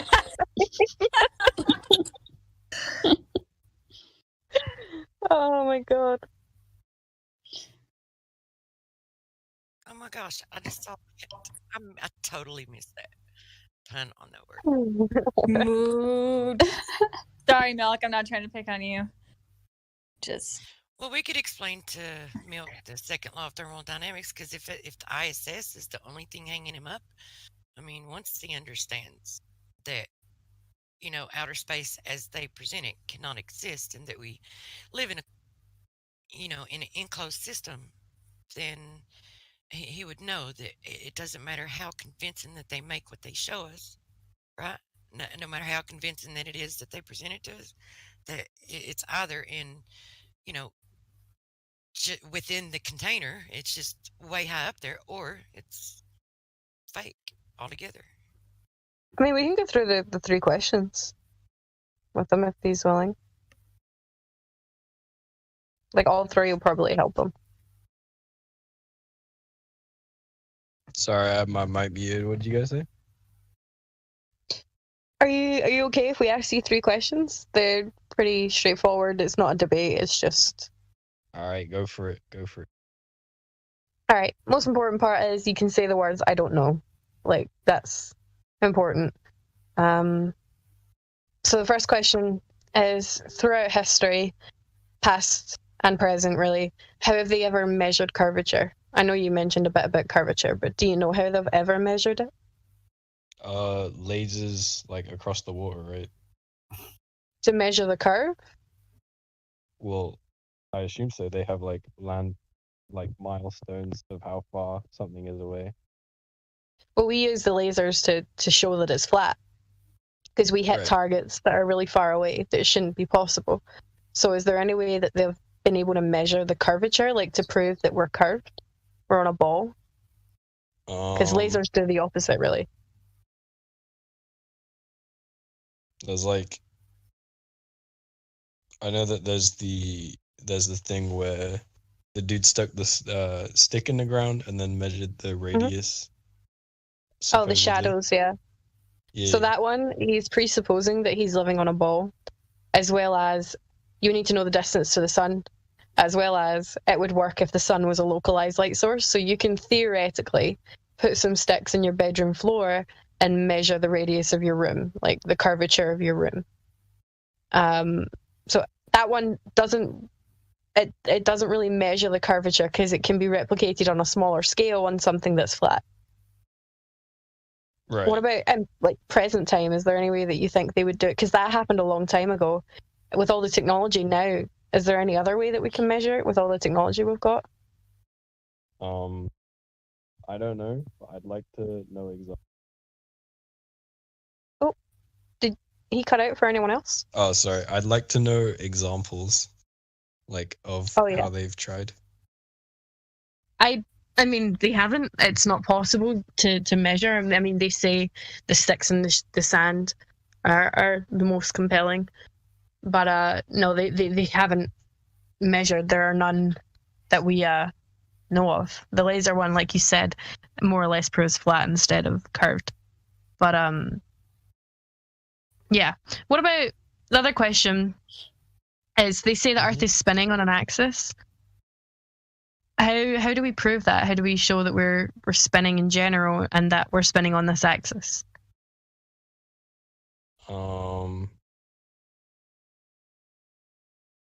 Again, if you don't know, you can just say. That's okay. Well, it really depends, like how you think about it. I don't know. I'm trying to think how you would test it. Well, I mean, have they ever? Because I mean, they're saying that we're spinning. So what was the method to measure it? All right. Okay, that's fine. And the last question is, day and night. I mean, again, it doesn't prove. I mean, you're looking up and you're seeing things moving above your head. That could mean that they're moving above our head. It doesn't necessarily mean that we're the ones moving. So that just proves that things move, not that we're spinning. You get that? Yeah. Yeah. And the third question is, in space, like space is a vacuum, of course. So in space, is space a medium that can exist and somewhere that we can like travel to? Do you think so? Do you think it's somewhere that we can go to? Yes, but like not with like you're not able to breathe in it. So how do we know it exists, or how do we even exist next to it? Because Truth, do you want to jump in and say what you were saying about us existing next to space? Oh, about I mean, thermodynamics. About the second law of thermodynamics, that we have pressurized gas, for an atmosphere. Is there? Okay, so I guess when you do it like in the 3-point question way, it has to like come out as a question, I guess. But no, I'm just going to ask you if you think that it's possible, and if you do, have you ever seen it demonstrated, or do you think you would be able to demonstrate it being possible for us to have pressurized gas for an atmosphere residing adjacent to a 10 to the negative 17 torr pressure, which is a near perfect vacuum, which is what they claim space is, and they claim it to be as such without in an open system. Isn't that because of gravity? Well, that's just it. That opens up an entire another can of worms. But it's like I don't really want to go into the gravity thing, but I would also want to. I so want to. One, gravity's never been established, and two, if it were a thing, and if this like magical gravity were holding, let's just do hypothetical. If it were like able to like hold the gas molecules like towards the earth, then how would we even have rain ever? How would we ever have clouds? How would any gas evaporate and rise up to a certain altitude, how would we have any gases to rise ever? How would we have the pressure gradient? We wouldn't have a pressure gradient. Mm-hmm. All of the gases we breathe should be filling the available space. Like, we can't exist. Yeah, sorry, go on. Sorry. No, please go ahead. No, I'm done. Sorry. No, it's just good. Have you ever observed gravity, containing gas, or even manipulating gas? But doesn't the pressure contain the gas and not the gravity itself, because it's a force? Pressure is gas trying to get out of a container. How can it contain anything? Yeah. Well, go ahead. Who's going ahead? Yeah. So sorry. Okay. So are you like, I didn't even hear what you said. I heard Bible Litera's response to you, but let me ask you this: how many vectors does gas molecules travel in? All directions. Okay, which vector do they claim gravity functions in? Well, presumably all directions, but like towards the most heaviest object. I don't know that. I've never heard it claimed that that gravity affects in all directions. According to relative to me, downwards, but relative to someone else, that would be a different direction. Well, everything that would be affected by their so-called gravity, it would be relative to the center of the Earth for every object, right? And it's just so it's one vector towards the center, one vector. And gas molecules move in all directions. Why do they move in all? If gravity were affecting it, gas molecules would only move in the one direction. But it moves in all directions. It moves freely until, and I don't have the definition handy right now, but if you read the definition of gas pressure, the gas molecules move in all directions until it hits the walls of its container. That's at that moment that it hits the walls of its container, and that's when the pressure is created. The rate at which it hits the walls of the container is how you get your gas pressure. So you can't even have gas pressure unless the molecules have the walls of a container that it can bounce off of. Okay, here's your thing that she was talking about. So the pressure of gas is the force that gas exerts on the walls of its container. So basically that means the one thing you need to have gas is something physical. So to have pressurized gas is you would need something physical. So the next part says the atoms and molecules in gases are much more spread out than in solids or liquids. They vibrate and move freely at high speeds. A gas will fill any container, but if the container is not sealed, the gas will escape. So meaning, for us to have this gas pressure, there would need to be something physical. If there's not something physical, our gas pressure would be escaping. We wouldn't have it in the first place. The molecules would have nothing physical to collide with. And although you say gravity, again, you don't create gas pressure by pulling on it, which is theoretically what gravity would be doing. It'd be creating gas pressure by pulling, which is not how you create gas pressure.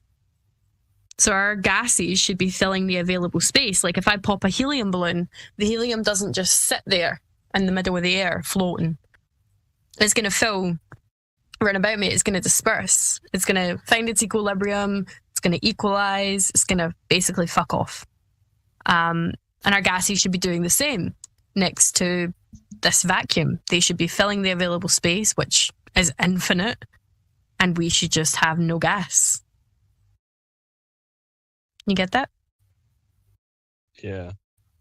So how do I breathe?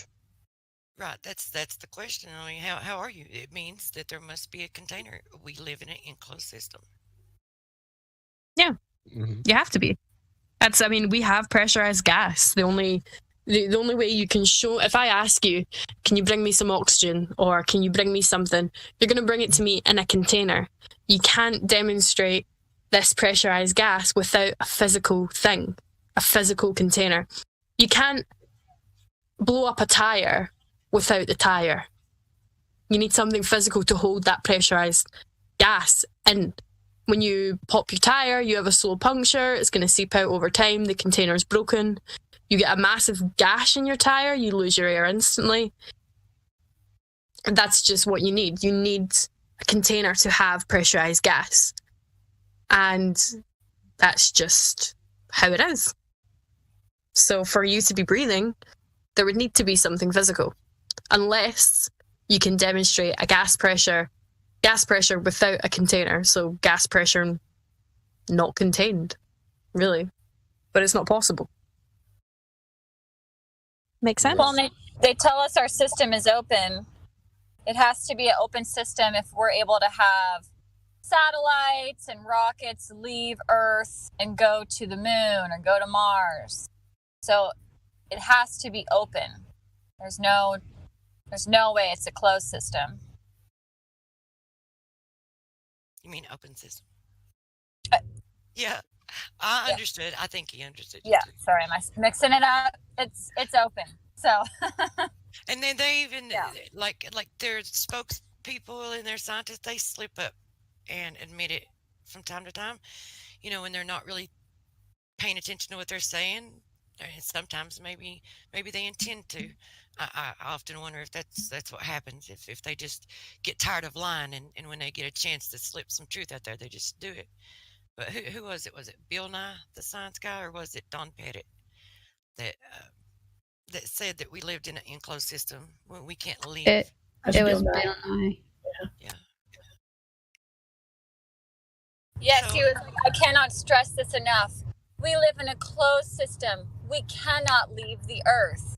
And yeah, Bill, ding, ding, ding. That's like the only time that you're actually spot on. Mm-hmm. So unless you can think of a way that we can have a pressurized atmosphere residing next, adjacent to a 10 to the negative 17 torr pressure without entropy, taking place, then, they're claiming it's not even possible. What are you guys' hypothesis on the pressure thing? Our hypothesis? What do you mean our hypothesis on pressure? On the pressure stuff. Well, I mean, there would have to be a container. That's just how gas pressure works. And stuff covers a lot of stuff. Mm-hmm. Oh, and what you were mentioning about the Bill Nye thing, and like how someone said about them slipping up. You can make literally anyone slip up. Like if you're in school, I enjoy like when some people that are in college and stuff come in here and they're like, I'm studying physics. I'm like, okay, go to your physics professor and ask them to demonstrate gas pressure without a container, and they'll be like, bro, you can't do that. Gas pressure needs a container. And you can like 180 it, like, okay, well, how do we exist without a container? You can make them slip up on themselves because gas pressure needs a container. So how do we have it without it? Again, you stick this gravity band-aid on it. If you can't explain it, it's gravity. Do we then have a container around us? Well, we would need it because you can't have the gas pressure without it.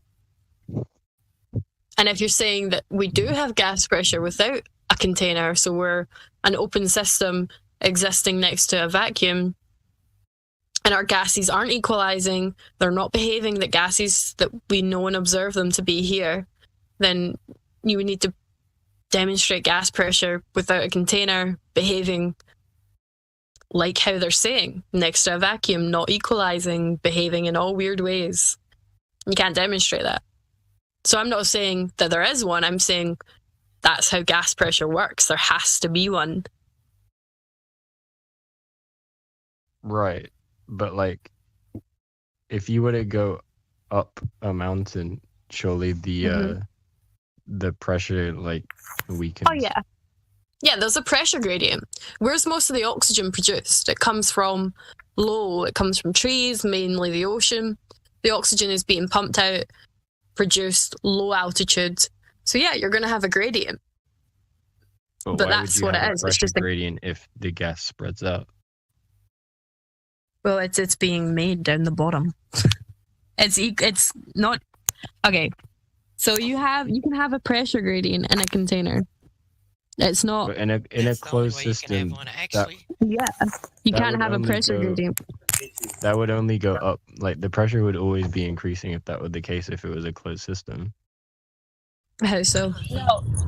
Okay. because the gas can't escape.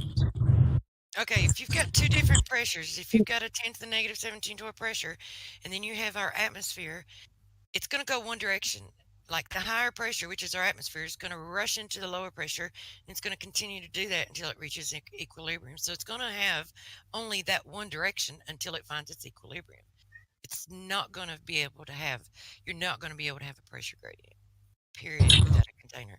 Exactly. We only see, like, for your tire, for example, your PSI is the pressure within the tire. So you can check your PSI. If your PSI is like a 29, you might need to get your tire filled so it can be a 35.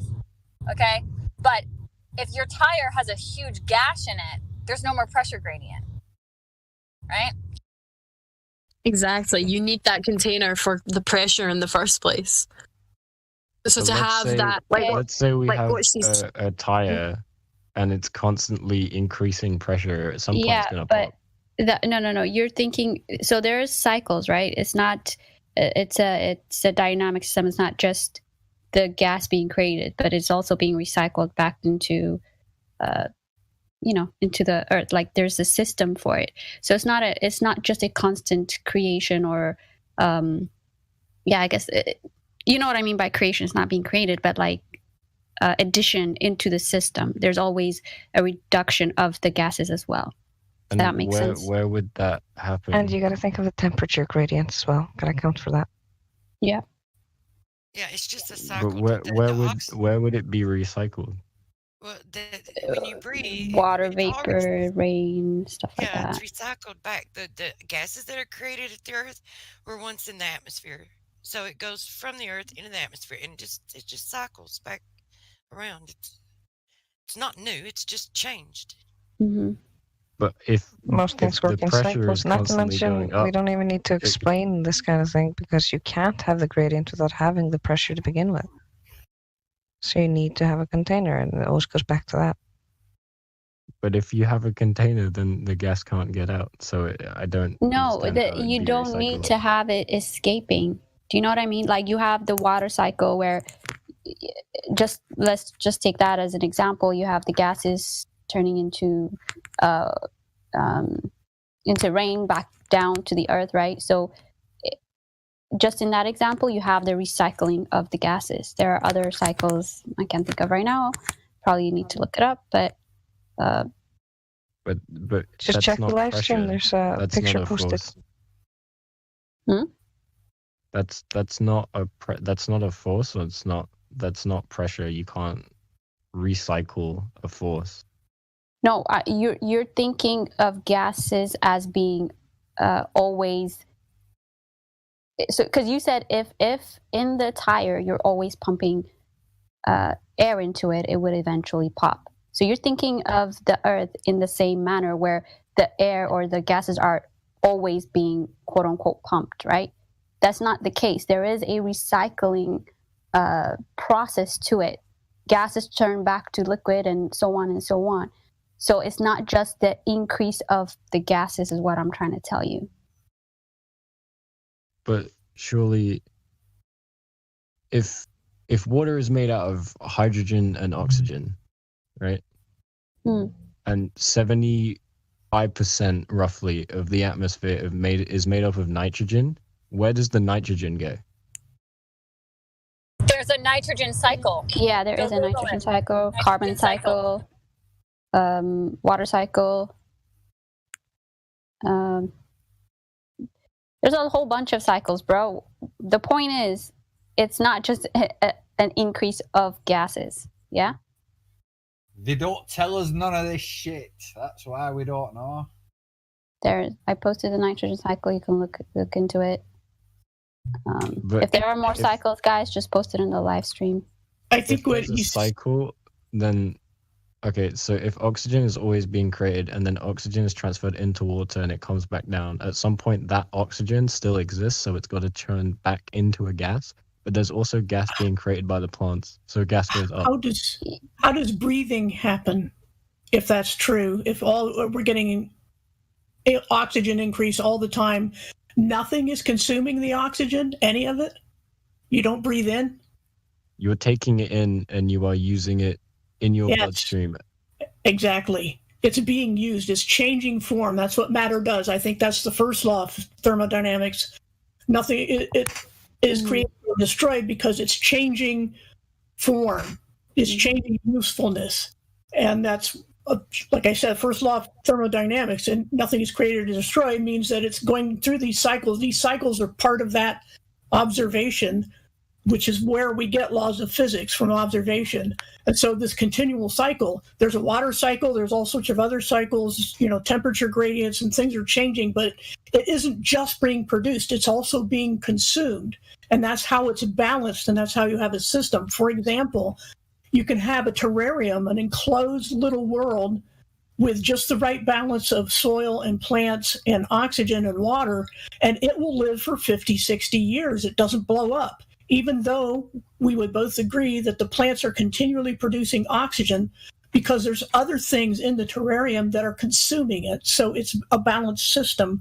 But so none of this affects the fact that in order for there to be any air being recycled, it has to be contained. It can't be recycled otherwise.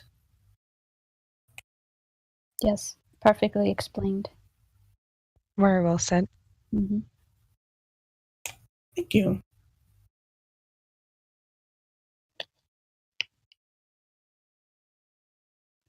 Do you understand, Milk? I still don't get the pressure gradient. Well, have you heard about the temperature gradient? That's kind of a big thing in this. But at temperature, it's not the same as pressure. They are linked, but they're not. It doesn't equal one. Well, it's generally more heat is more pressure, less heat is less pressure. In a fully closed system, that would equalize the whole thing. Again, you're disregarding the recycling system. It's not. Yes, if you have a container and you're constantly pumping gas into it, and there's no other dynamic, and you're just leaving it as is, if it will equalize, right? It will find its equilibrium throughout. But if you are putting in the different dynamics, like Literalist explained how things work, then you will have pressure gradient. Well, he doesn't even need to worry too much about the pressure gradient. Pressure gradient is delta X, but you need X before you can have delta X. X is pressure. And it just goes back to the original question that we asked you. You cannot have pressure without a container. Therefore, it must be contained. We're not contained with the sphere of gas in a spinning on a spinning water ball in a vacuum. We have to have a container. You will not have pressure. I don't have to tell you where it is. We don't know, yeah. It's like if I'm looking at an omelet, okay, I don't need to know where the chicken came from. If the chicken identified as a male or female, doesn't matter. As long as I'm seeing an omelet in front of me, I know it had to come from a chicken. So as long as you have pressure, which you know for a fact because you're breathing, and we're seeing this cyclical gas cycles, then we know we have some sort of container. Can't tell you what it looks like, but I know we have one. But what if the container was made by gravity? That's why we asked you if you can demonstrate that, like gases being contained by gravity. Show you. I can't control it. Because there is no way to gravity can't contain gases. Yeah. And which gravity are you talking about? But it's a force. It's not. Since when is it a force? Mainstream science doesn't say it's a force. They say it's not a force. What do they say it is? Are smoke detectors on the ceiling or are they on the floor? What are smoke detectors? Okay. Yeah, answer the question. Are smoke detectors on the ceiling or are they on the floor? They're on the ceiling. Yeah, why? Oh, but gravity. Gravity should be holding the smoke down. Nope, gravity does not contain gases. That's because of the relative mass of the gas. Oh, so now you're talking about relative density, not gravity. Make up your They're mind. intertwined because mass and mass is affected by a force. Wait, do you believe in mass attracting mass? Yeah. It's That's Newtonian. 106 years out of date by mainstream science account. Okay, so what is it? They all go by Einsteinian nowadays. Bendy And that spacetime, is? where concepts can magically bend, like space and time. So the curvature of space-time causes objects to fall to one another, causing the effect of a force, which could be noted as gravity in like a simplified force. model. It's a non-force. It's supposed to be Yeah, it's a time non-force, dilation. but in a It's a simplified non-force. way. I mean, I can be pedantic about it and say They the say it's a curvature of consequence, not a space-time. force. Okay, so by the curvature of space-time, the relative mass causes. Nothing to do with mass like that. It's the time dilation according to the new thing. Due to the size of the talking globe, about dilating the time is some atmosphere. nonsense. It's supposed to be bending space-time, but how can you bend the concept? Do this little thought Because experiment of with mass. yourself. Okay, can you give me a bucket of time? No, because I can't. It's not that. So how can you bend it if it's not physical?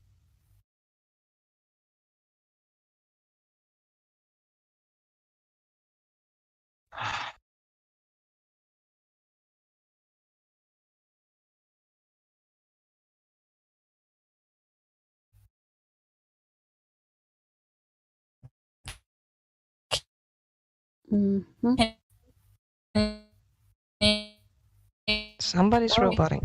Kai, you're roboting. Sure. Oh, girl. You're roboting real hard. Gravity containing gas. Just one example. Can you repeat all that? Because we didn't hear any of it. I heard the last word. What I just said, or the thing about the smoke detectors? No, what you just said. You were roboting really bad. Oh, I just heard said I would example container of gravity. love him to show. Yes, exact. Thank you, Karma. Yes.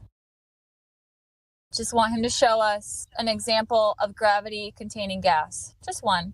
And if I hear because it's more dense, I'm gonna LOL. Okay? So don't do that. Okay.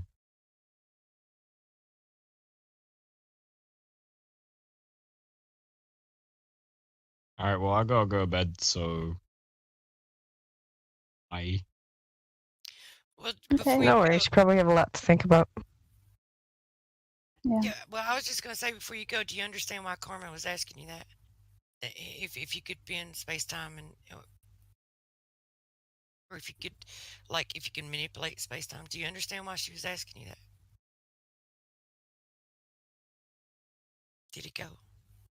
Yeah, he ran. Yeah, he did. I think his mind got too blown and he had to go before he melted. Yeah. I'm sorry to interrupt, but I actually have a question, not specifically for anyone. It's for both sides. Oh, sorry, for both sides of the equation and for like everyone in between. Do you ever have like, it maybe doesn't have to be about the whole concept, or maybe just about like a specific part, but do you ever have like doubts in what you believe?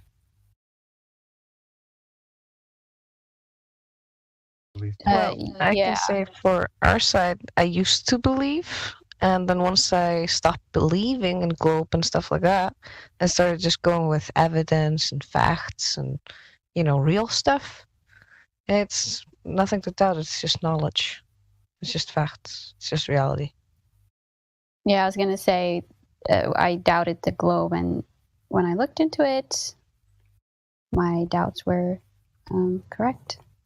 But as far as the flat Earth, it's like Karma said, it's more knowledge based, and I don't have to believe. It's not a faith based, right? So there's no need to doubt. Exactly.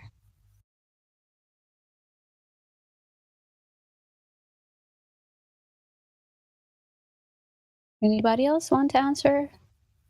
If anybody has any doubts from the globe side or flat Earth? Well, you guys pretty much said it. I mean, beliefs can be doubted. Beliefs can change. Someone can convince you to believe something else, but that's only when you're dealing with beliefs. The thing is, we have to be careful that every change of belief doesn't mean we've made an improvement. You know, it could just be jumping from the frying pan to the fire. So we have to, you know, everybody on every side has to watch for that. Mm-hmm. When it comes to the Earth, though, the heliocentric model was a belief because they told you these things and none of it could be demonstrated. You couldn't experience it, you couldn't see it, you couldn't observe it, you couldn't check it, you couldn't verify it, except for the shape of the Earth. Like, they claim it's spherical, but you can go and you can see it, you can test it, and when you see something and you experience it and you're dealing with facts, then that's something you know, right? It's not a belief. So once you know, then it doesn't matter what kind of argument someone presents you. You know what's true, right? And that's what it is when it comes to the Earth. When you're talking about the Earth, it's not a belief. That's why knowing and knowledge is so important, and belief can be dangerous. Any belief can be dangerous so long as you don't know it's a belief.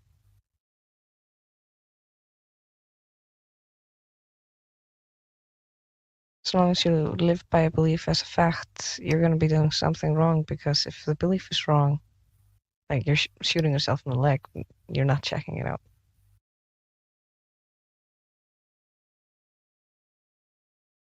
But if you know you have a belief, there's nothing wrong with having it, because you're aware of it being a belief, which means if you get a counter argument, you look at it properly without the bias.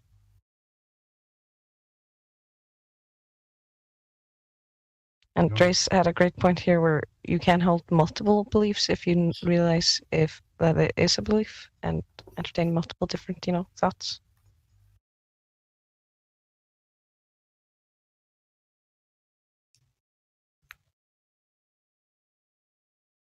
It's a quiet night.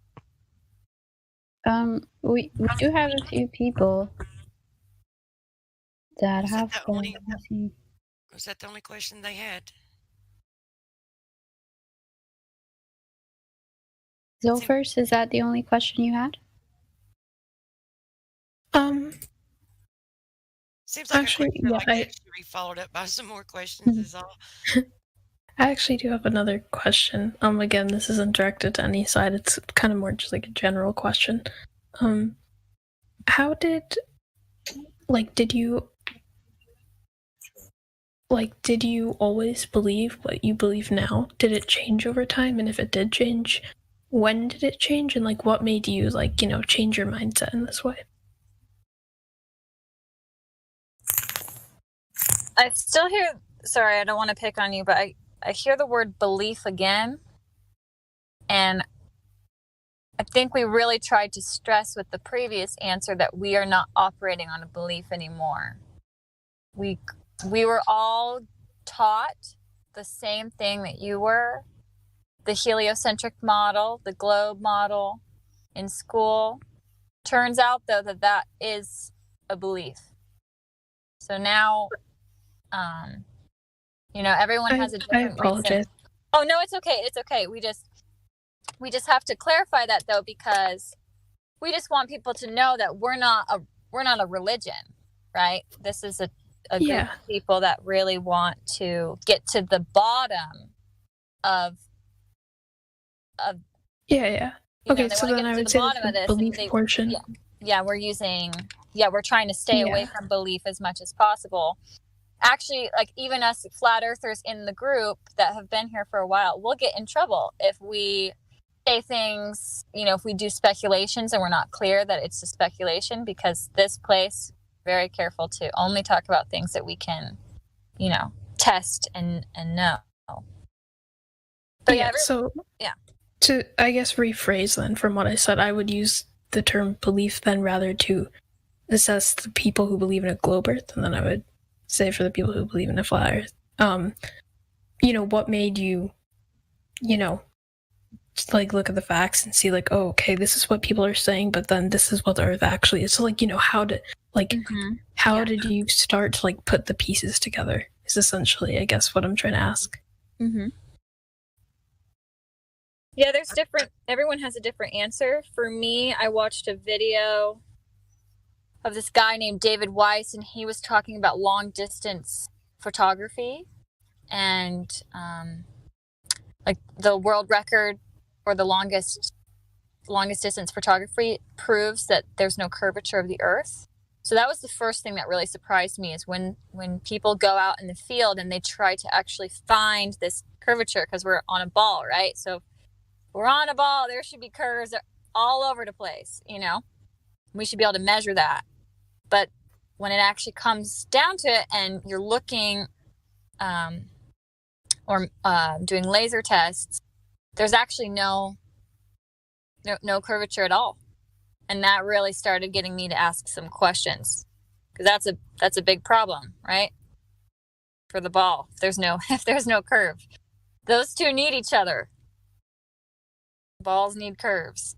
So, like she said, everyone has their own different way that they come about it. But I think the most consistent answer that you'll find, that everybody will have like varying things in their answers, but for the most part, the majority of them were trying to debunk flat Earth, and they were looking for the curvature, because they tell you how big it should be, where the curvature should start from where you're standing in all directions.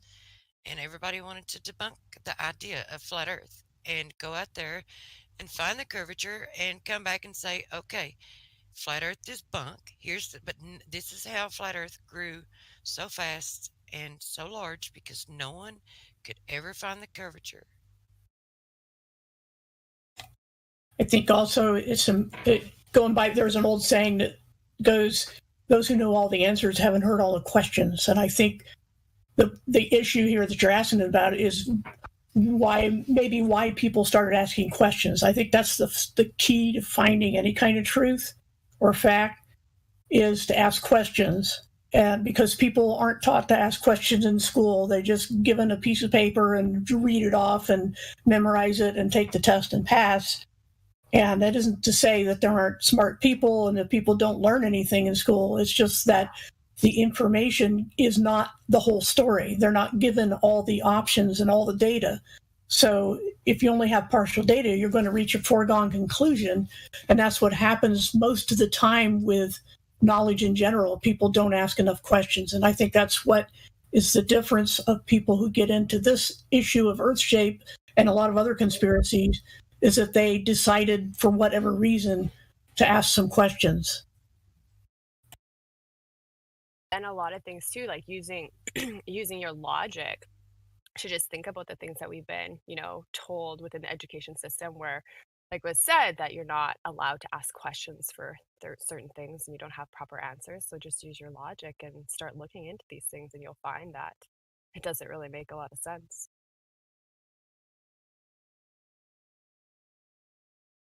I have a question for you.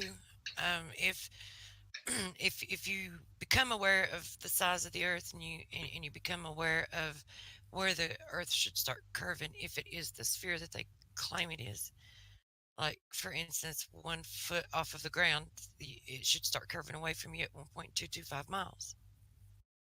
That's according to their math. If you look and you make an observation and you see the Earth should start curving away from you at 1.225 miles, and you can see 15 to 20 miles out and it never curves away, what conclusion would you come to?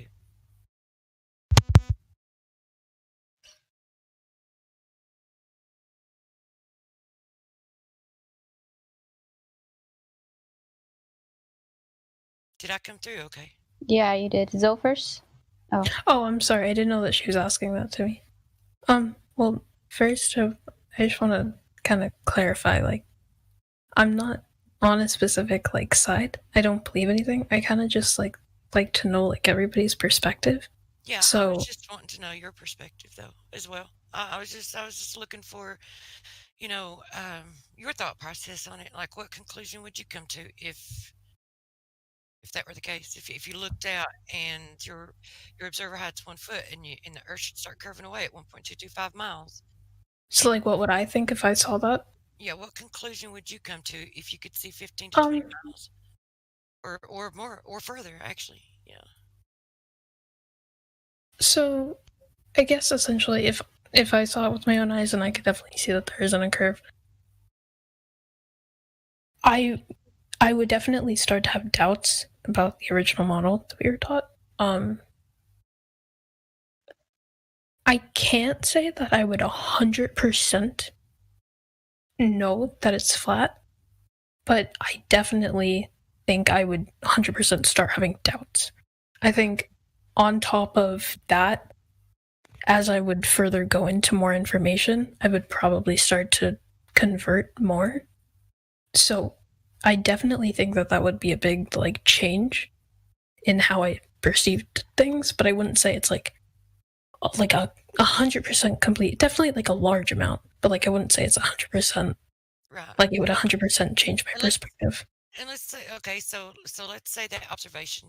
Let's say you made it, and then that happened, and then you started looking into it further, and it started making you have doubts, and then you saw, some observations that other people had done, and they shared with you, and then people are like, no, wait a minute, we're going to have to actually measure and test the Earth, and so they started getting these lasers and measuring it with lasers, and they never found the curvature. So you've got hundreds of people, thousands of people, all across the Earth doing the same thing, and no one is ever able to find any curvature. And then you also have people going up in planes using infrared photography and looking out, and for as far as they can extend their field of view, it never curves away. So it would be a repeated thing that would happen over and over and over. And then not once would you ever have anyone, bring an observation to you or a measurement where there was any curvature. Like at that point, at that point in your journey, what conclusion would you come to? So I guess, well, first what I would want to say is like a personal observation from, standing at a certain point to see that there is no curve. Like I said before, I could definitely 100% say that I would develop doubts, of course, about the original model that I was taught. And I'm sure almost everyone here was taught. But if, it's like actual, like people who were informed about, science and stuff, they were to go out, they were to do like official tests and then come back with data that is inadequate to the data that we were taught, the model that almost like was a juxtaposition to the information that we were informed about. I would almost 100% believe that, yeah, there is definitely something wrong. This model cannot be correct. I wouldn't say that I would. Oh, yeah, continue. Oh, I think you said, what was it, adequate, or what was the word you used? Daggone it. You said a specific word, like it was like adequate or acceptable tests or whatever. What would you consider that to be? I guess when I said that, when I said that, I said like what I meant was kind of that, like, it was like a trustable source, of course, and that they were, they obviously, the test that they had done was a test that would, like, appropriately measure if there was a curve or not. Right, like taking all the variables into consideration, the distance. Yeah. If it was like, properly done. Okay. Well, we have some of those. What did you say the distance it supposedly starts like, what was the distance they say it starts curving at? I'm just trying to see if I've seen that far myself. Well, there's actually someone just posted it in the live stream. It's at 1 foot observer height. The Earth should start curving away at 1.225 miles. Okay, thank you. Yeah. So, like, we have some of these tests where people have done just what you said, which is something you won't find in mainstream. You can ask your science teacher. You can look on scientific websites. You can look on NASA. They don't have these. They don't have any measurements for curvature. But we've got measurements showing there is no curvature. I don't know, when did you come into the server? How long have you been in the server?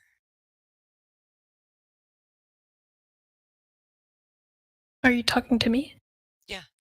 Oh, sorry. I wasn't sure if you were referring to the other person. I joined yesterday, so. Okay. Are you aware of the additional information that's at the bottom of the server? You can scroll all the way down to the bottom. You'll find an area sorry. labeled additional information. Yeah, I've checked out a few of the channels. I haven't, fully gone through all of the channels and all the information that you have available, but I've definitely looked at a few of it. Yeah, there's a few of the sources. If you want probably have to have a time machine to go through all that in a day. Yeah, if you want to look in the live stream voice text, I'll post 2 links for you just to get you started. If you want to grab those and kind of check them out, Thank you. To get, that way you don't have to sift through all that information. But there's more down there. If you look in the room, hashtag laser tests, you'll find other ones. There's a lot of them down there actually. And I'm interested. Have you seen a light source vanishing over the horizon at night? How it looks like? Like you're standing at the beach, and there are those boats that have those light sources, right? And they go further and further and further away. Have you seen them vanishing over the horizon? Has anyone of you seen them? When you say vanishing over the horizon, I'm not understanding. I'm sorry. Like what I have seen when I went to Thailand on an island. I saw a boat, and like those were fishing boats. Those fishing boats they use like this light to attract fishes, right? So they can catch them easily because those fishes, they are attracted to light, and so they have the nets and they catch them. So I was on the beach on this island, and those fishing boats went further and further away from me, and so I saw those boats, and there was this light source going further and further away from me, and at some point I just saw like a flashlight from the bottom to the top. So it was like a light source coming from behind the sea, behind whatever blocked the light from me, and this was like shining from the bottom to the top. So it like vanished away from me, right? Were you using your naked eye, or were you using an optical device? Like my naked eye. Okay, well, next time do that with your naked eye and have some kind of optical device that'll extend your field of view, But it was like, do you know, like? Yeah, but hang on a second. When you see it with your naked eye, like shrink and disappear into the vanishing point, then use your optical device and see if you can't bring it back into zoom. It didn't really. I mean, at some point, obviously, it shrank because it went further away. But at some point, it looked like it was like behind, like under the horizon, right? And then was there like, I imagine like a flashlight. Like imagine like you have a table, and the flashlight is under the table, and you only see the light rays coming up under the table from the flashlight. You don't see the light source anymore. You just see the rays coming up from under the horizon. Do you know what I mean? It like the light source itself, it vanished, but the only thing you could see were like those light rays coming under the horizon from the bottom to the top. It looked like it was blocked by something. Oh, so you're saying it like quote unquote dipped behind the curvature, and the only thing you see is like the light. Yeah, not the light source, but the rays. Exactly. You didn't see the light source anymore, but you just saw the light itself, right? It looked like that. Okay. Basically.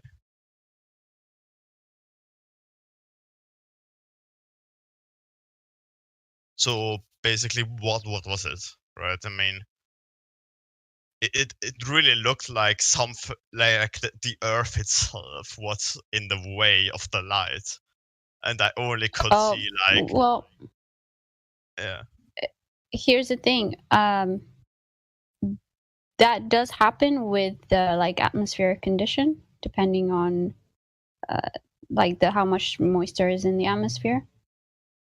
But there are other times when we do see light sources just shrinking away into the distance rather than dipping down, being obstructed by the Earth, right?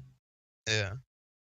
So probably, I mean, if I went higher up, I mean, the island wasn't that big, right? But I Mhm. think it basically went a few hundred meters up.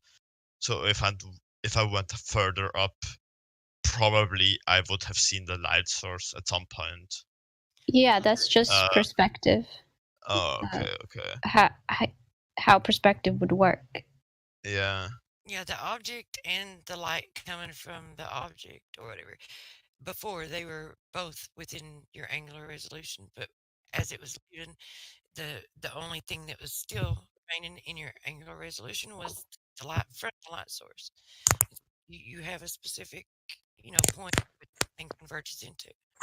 If you extended your field of view, if you got some kind of optical device, you could zoom in on it, then you could bring the object and back into view along with the light, emitting from it. But it was kind of strange because like the light was like with my own eyes, it was like vanishing by like meter by meter. You know what I mean? Like the further it went, the more it was like blocked by some line that I saw. So I'm kind of confused because. Well, there's a video in the live stream. If you click on it and watch it, that Indio posted for you, it may help you explain. There's also a comment the boys wanted to get voiced, which is, he has to come up with some other variable to explain when things disappear like that, because it is invalidated as being Earth curve because of the black swan. He is literally describing a white swan. End of quote. A white swan? What do you mean by a white swan? Like? And then there's, besides he assumes it's a white swan, since for instance this would also be a black swan. Of course that image is edited, not real, but the example stands. I'm completely confused. I'm sorry by swans. I'm sorry. I mean, I know kinda the term black swan by this argument, right? But I'm sorry. I wasn't in this community for like over some years, and I left it when the black swan basically came. So I get you. I don't really understand the black swan because I haven't dealt with it. Right? Don't you know worry, what I man. mean? Yeah. I have the explanation right in front of me. I can read it out for you. Yeah, sure. In the philosophy of science, falsifiability or refutability is the capacity for a statement, theory, or hypothesis to be contradicted by evidence. For example, the statement, all swans are white, is falsifiable because one can observe that black swans exist. And then there's a lot of explanations of where this originated. Yeah. But yeah, basically, Tinder. the black swan for us is showing that there is no curve because it reaches way too far. Yeah, just watch the video that's posted. It's 20 seconds long. It's not going to take you. Yeah, just watch it. Seeing it really does help. Oh yeah, I found the channel. Sorry, I'm gonna mute it. Yeah, so he's gonna zoom out, but and so he's not gonna see anything anymore. Right, the boat is gone because.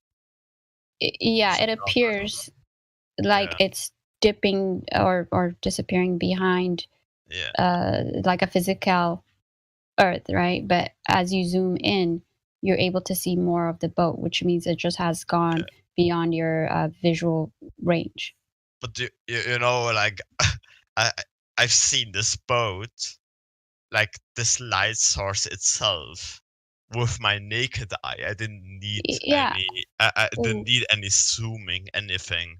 Right? It just went like it started to cut off the light source, and the only thing I've seen was like this ray of light coming from this lamp.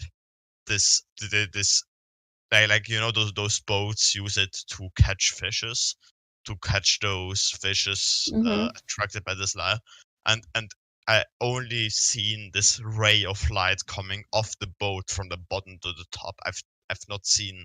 I've just seen the atmosphere illuminated by those. Yeah, but are you understanding what we're saying to you though about perspective? That doesn't matter if you see the light disappearing, the light source disappearing. If you go back, most likely if you go back on a different day with the same boat, same distance, and depending on the atmospheric condition, you'll see a different thing. So that doesn't mean the Earth is like shrinking or getting larger. It just means that's how your perspective works. Maybe, but you know, That's like why I say when you look at it and it leaves your field of view and it disappears with your naked eye, you can use an optical device to bring it back into view. Mm-hmm. So what I'm asking is what are you like? Okay, so what are you trying? I'm trying to see where you're going with this, because we're explaining it to you. We're explaining what happened. We're explaining what you can do to test that. Now I'm wondering what your point is. My point is that if you had like a torchlight, right? You take this lamp, torchlight, whatever, and you put it on the ground, and you're going farther and farther away. The core, like the core of the light, is the brightest, right? If you look into the core of the light, it's always gonna be the brightest. But if you take something and you're gonna like put it in front of it, all you can see is like the reflection of the light by the atmosphere, right? It's only going to be the reflection, but the reflection of the light to the atmosphere is going to be less bright than the core itself. And what I know about light is that the brightest is going to be the one that you can see the farthest away, but the reflection on the atmosphere, the reflection on the light, the farther away you move, is gonna be the one that you can see less, right? So the thing that should vanish first is the reflection on the atmosphere. And the thing that you should vanish after. Yeah, that doesn't even make sense. You're making an assumption that the light that you're seeing emanating off of, that you're seeing a reflection of that light, when you're actually seeing the light itself that's being emanated from it. You're also making the assumption that it's that the reason that you're not seeing the light source is because it's not as bright as the light that's emanating from it, and those are two bad to be making, and because that's not the reason. I mean, you would have to establish that is the reason you're no longer seeing the object. You'd also have to establish that is a reflection and not the light itself emanating from it, and that's not the case. Like, you take an optical device and you zoom in on it and you'll be able to see it.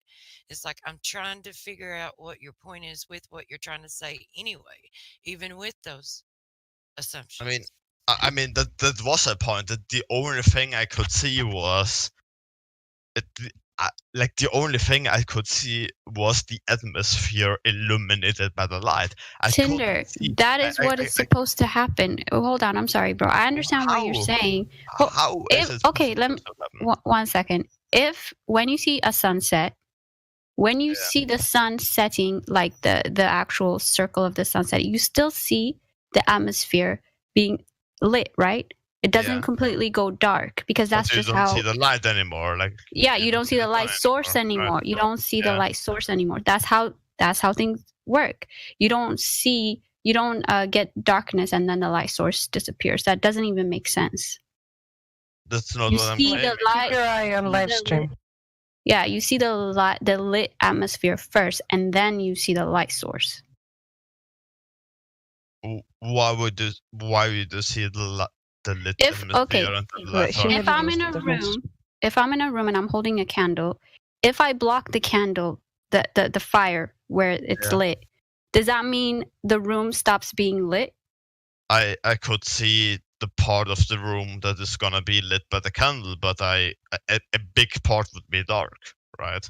No, if you're standing at one end and I'm standing at the opposite end, and I just block the light or the light source, like the fire part, you're still gonna see the whole room being lit.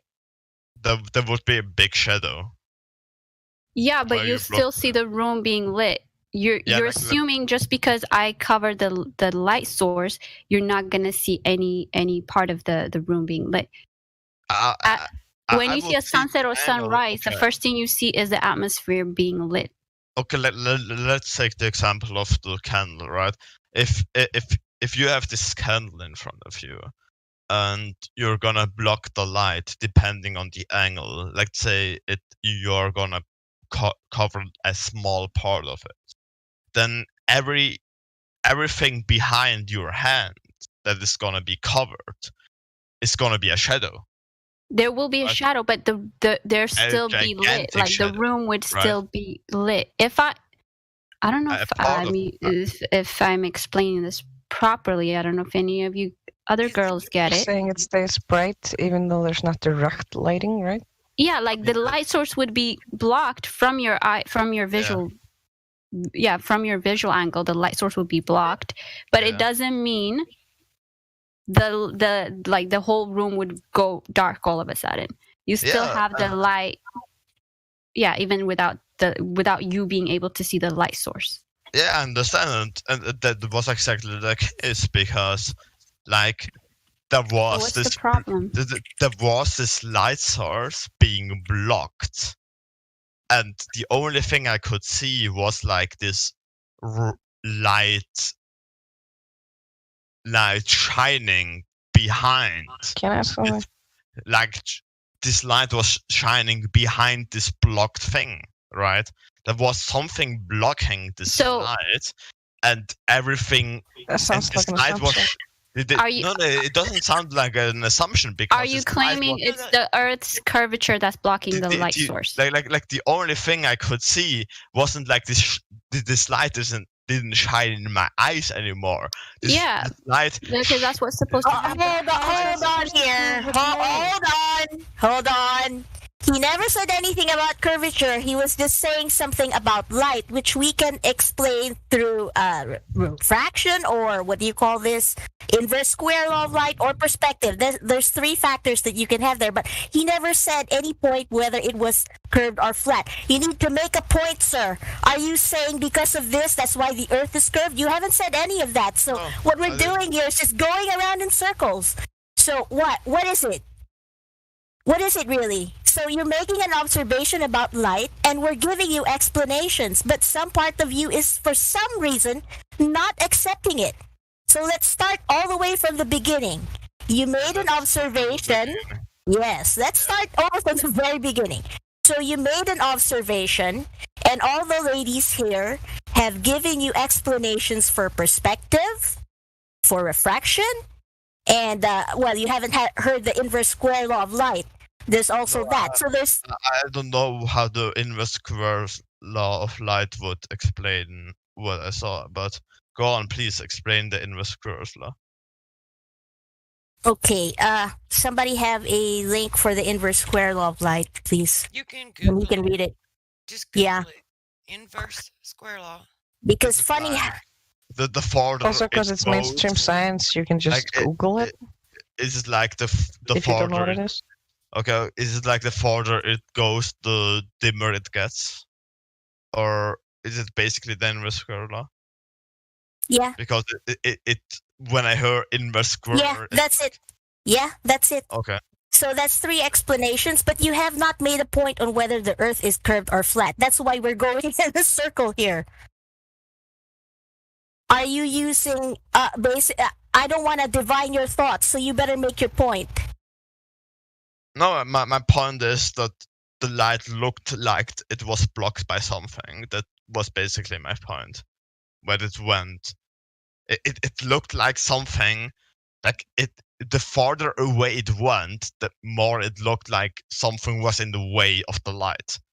And I don't know what, but it looked like something, and I know water is level. But you don't know what that something is. And Truth So was why is right he when bringing she up- said you need an optical device to zoom in and then you'll see what that is. But until then, don't make any assumptions. I'm not making assumptions because, like, if you take something to zoom in, it doesn't bring anything back that you cannot see. There you have it. The Earth is flat. Welcome to flat Earth. But you What didn't the even fuck say does that you this did that. mean, man? What the fuck does this mean? Like, You said this you looked at light it with your source. naked eye. Yeah, I looked at it with my naked eye. Isn't this And enough? now you're Isn't saying this? but now you're saying that you're making a claim, a positive claim that if you get something to zoom it in, it doesn't come back. But you didn't. But you looked at it with your naked eye. You didn't mention anything about using any kind of zoom. No, I didn't use zoom keeps because changing. that was enough. And how do you know? You're assuming that it dropped behind something or it's obstructed. But if all you're seeing is light, how can you determine with standing there with your naked eye as it's like going past beyond your vantage point? How can you determine whether or not it's even being obstructed? How can you determine that it's not just that the light that you're seeing is not the light source and the light emanating off of it blended into one?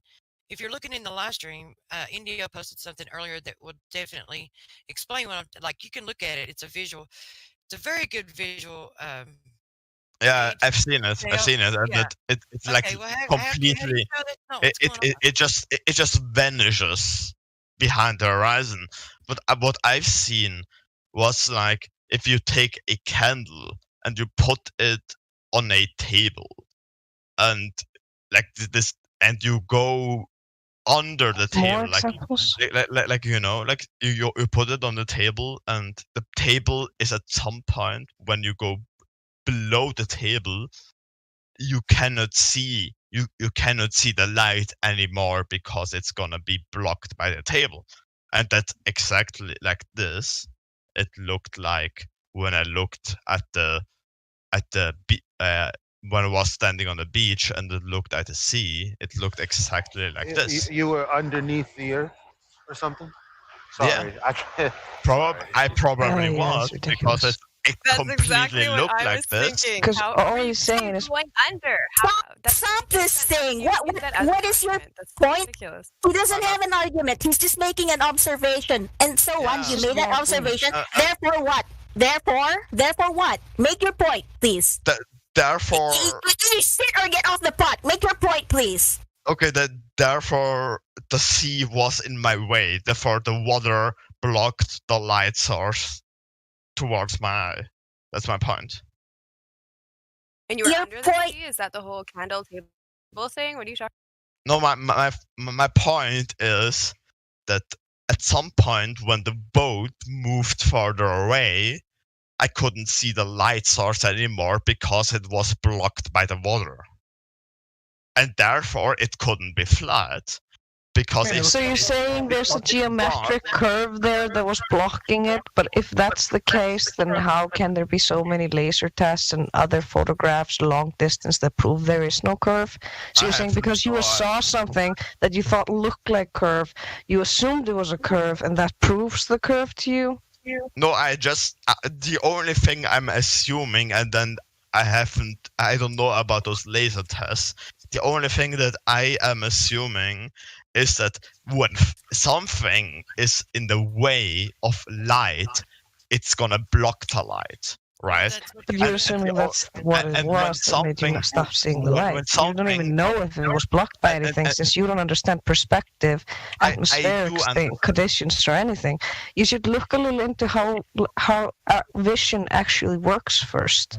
So and how light works in atmosphere, just so you can understand this a bit better. If you're going to try to convince yourself that this is proof for globe, because you got to be able to measure curvature if you're going to prove globe, because it's complete nonsense, man. Just look at the black swans. Does perspective? Yeah, at least he finally made a point now, and I'm going to tell you, sir, that even if you say you're looking far away, it still doesn't make it curved, because for every mile there is a measurement. So with 2 miles, you should see 32 inches of drop, 3 miles, 6 feet, 4 miles, 10 feet. But you're pointing to something that's really far away. Why does it have to go so far away? You can see it's in front of you at 7 miles or 8 miles. Just how many drop there should be. That's not there. I honestly don't care how many drops there should be. But what do you mean you don't care? I don't your care. model, your globe requires a geometric The only thing Rio, can I explain that to him? Because if you don't have the radius, you don't have nothing. Without the radius, you can't have any of your space nonsense either. Because without the radius, everything else is smooth. It's kind of like saying, I built this house on sand without a foundation. It's totally gonna stay up, bruh. No, that's not. It's ridiculous. You need to have radius. If the radius is wrong, that means everything they told you is wrong. That's not everything. a valid. That is not a valid analogy, because the only thing I can see. Yes, it is. No, it isn't. You just said you didn't care about whether the radius was right. We're going by the radius that is given by mainstream science, what you're taught in school, and we actually checked it. I suggest you do the same, because then you might actually realize it's not fucking there. Who cares about mainstream science? Who cares about the races they were given us? The only thing I care about is if a light source is being blocked by a solid object, or is you should care, because the only reason you believe in that shit is because those guys told you that's the way it is. They never provided any evidence. You just took it on its word, like we did when we were kids, because we believed in authority. Look, if you cared, you would repeat it, and you would get some. You would use an optical device, and you would try to bring it back into view and see if you could. And that's not what you said you did. You're trying to use. Watch the video as well. I've listened long enough to Flat Earth, and I've been in Flat Earth for long enough, and I know what you're talking about like this mainstream thing and the curvature calculations and everything. But the only thing I do care about is if a solid object is blocking light or not when I look at a boat. When I look about. Then check out the video. And do it with something that you can like. Zoom into it and extend your field of view. Use some kind of optical device to see if it has went over there. Care enough to do more tests than to repeat it. Okay, look, if I have a light source and if I move really far away from it, there are two things that could make me not see the light source anymore, right? Well, one thing is that there is too much atmosphere in the way, right? If you move too far away, at some point the air is gonna block the light source, right? It's gonna spread. It's not gonna reach my eye anymore. And the other thing is that something is in the way. Yeah. All of these are assumptions, right? You're saying and you're predicting that this should happen or that. Well, you need to go test those. You need to document it and validate, test what you're saying. It's just making these hypotheticals or bringing assumptions without anything to back it up. It's not it get you anywhere. It's just baseless claims. You're just spurting out baseless claims. There's nothing there. And if that's what you think's going on, then you need to go test it, document it, and bring it back. Okay. Rather than doing thought experiments, checking reality. Can I ask him a question? Did you watch the video I posted? Yeah, please do. You listen, Tender Race. Did you watch the video I just posted on the 500-foot lake? This 20-second video, or do I have to scroll? This down? one. This lake is 500 feet long. With what's her name? How does the light disappear in this lake? What's her name? It's only 500 feet long. Indigo. The lake's 500 feet long, and the globe model predicts the horizon is 2,600 feet away. Is it like what's blocking it? Long? Is it like 40 seconds long? Your video? How long is your video? From a camera height of 2 inches, the horizon is supposed to be 2,600 feet away from the camera. This lake is 500 feet long. How can the boat disappear? Are you gonna talk over me? Are you gonna talk over me? I'm sorry. I'm gonna talk over you because I have to know how long this video is you posted because I have to know which video is it. Like the second, 30 seconds. Is it like 30 seconds? Want a timestamp? Hold on. No. It's Like 15 minutes after the hour. Indio posted it, so you can go watch it. What's the problem? Look like two. You can start it. It's like 3 minutes. 37 and watch like 10 seconds of it. No, the problem is that there is so much stuff being posted that then I don't fucking know which video you're taking. Video I just posted. Go to 237 and watch about 10 seconds of it. And most of it's been the same thing posted over and over and over and over, hoping that you'll grab one of them. But This is a light. This is a light on top of a boat. The exact same crap you're talking about, right? This is the exact same thing. Okay. It disappears. This lake is only 500 feet long. What? There's no drop in 500 feet. It's something like 1/10 of a millimeter or something in the globe model. So where does the boat go? Where does the light go? Because we've eliminated a physical Earth curve obstruction as a variable because the lake is too short. Like where does it go? It's a video. I also wanted to ask something real quick. For the whole group. Hang on.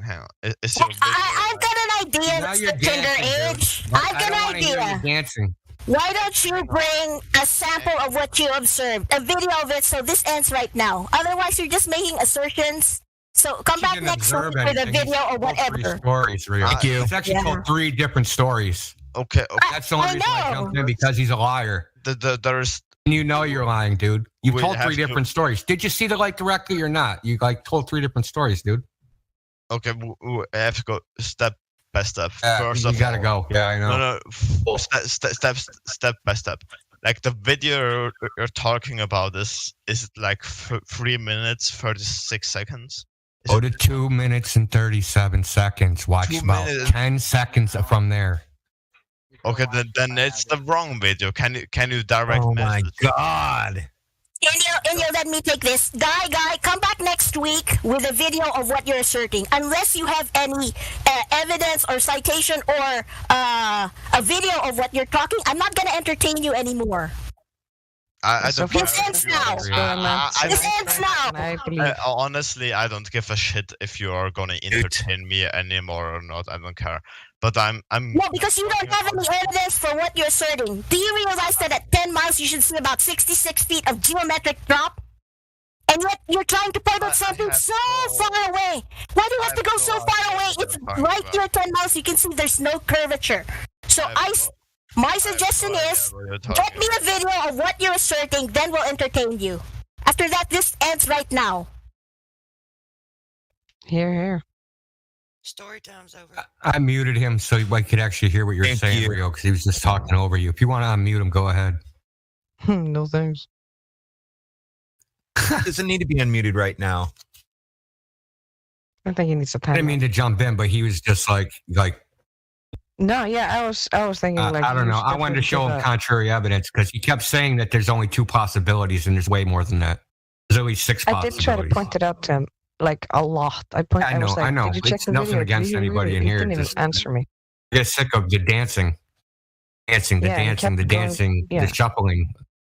Circular logic again, fallacious shit again. Appeals to Yeah, you just repeat yourself and it becomes true by magic. Like it's worse than a child. Like I have easier conversations with children. I work with kids, 10 and younger, and they're easier. They have better logical faculties than these people. I had a problem with him when he said that he didn't care about the measurement. What? Your globe is dependent on the Earth curve calculator. Everything is dependent on that, and you don't care about that? That's when I blew up. So yeah. That's when I blew up. Sorry. At least they'll let you leave them. They'll let you lead them down a line of logic and follow you. People are so stubborn. It's a fight to even lead them down a line of logic without them, bucking and, fighting every step of the way. It's also a question of like why people are here. Are they here to learn? Are they here to be intellectually honest? Or are they just here to get to say what they want to say and act the way they want to act before they get booted? Swong, if you want to jump up into VC check-in, we'll work on getting you speaking right.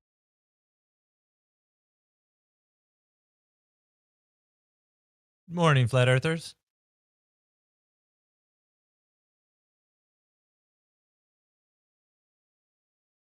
And Globe Earthers, for that matter.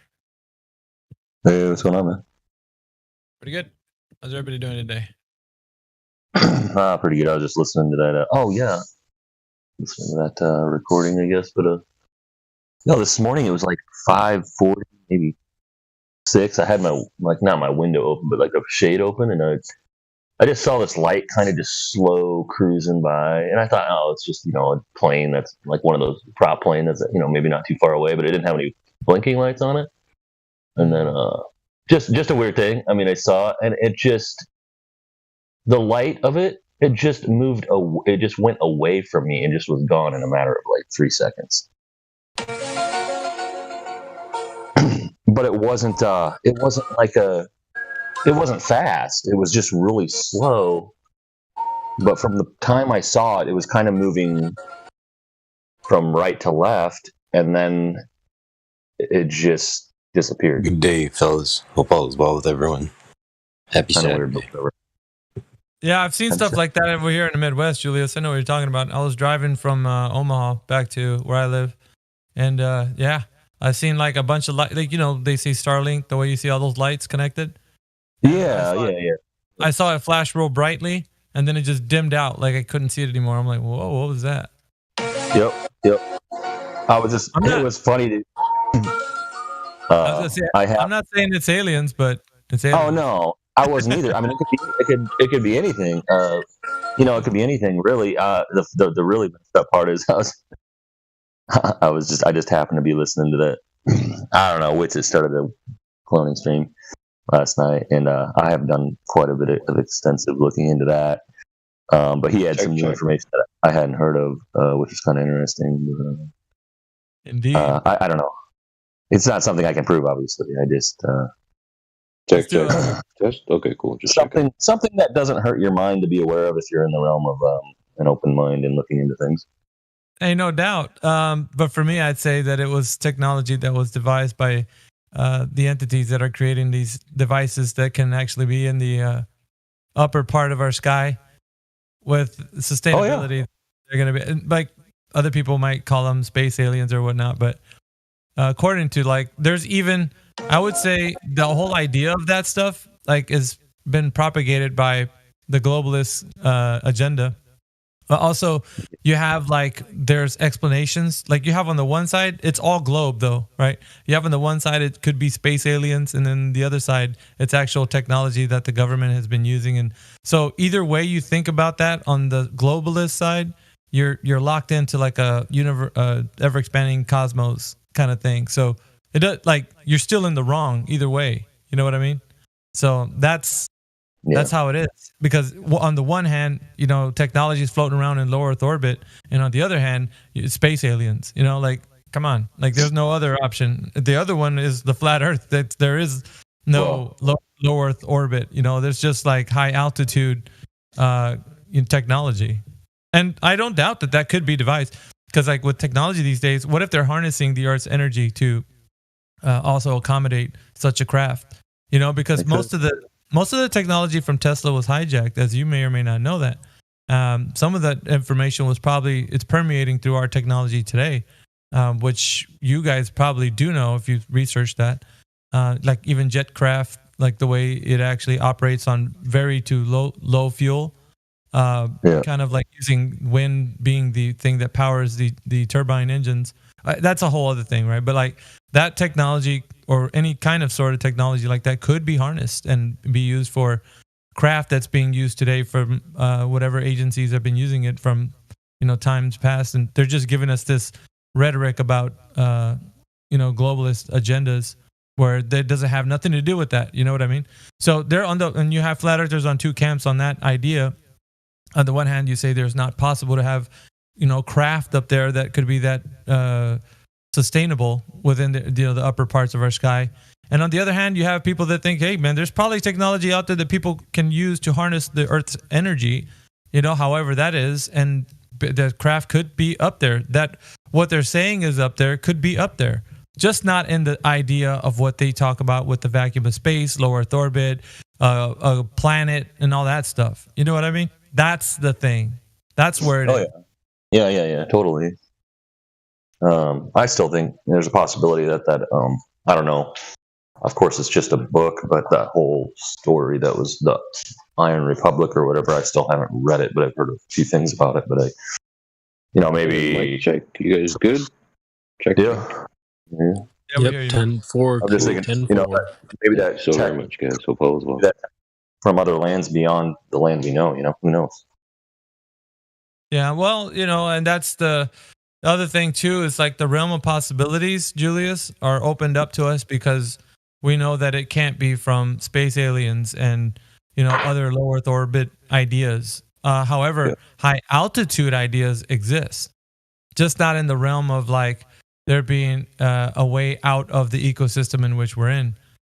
So we look at those things being the reality in which you and I live in. It's more of an enclosed system versus the idea that it's an open system. So that's why the differentiation part of it is we understand you can't have the vacuum of space. It does not exist. It cannot exist. Otherwise, things with gravity would be held down to the earth. Like you could create pressure without a container. That would be a reality in our known world of physics. You'd be able to do that. You could create pressure without a container. Then that would be sustainable as like, well, I mean, if we can do that, then the idea of a globe could be even closer to us than ever before, right? So that doesn't exist. So you can have that. And one thing is a domino effect. One thing leads to the other.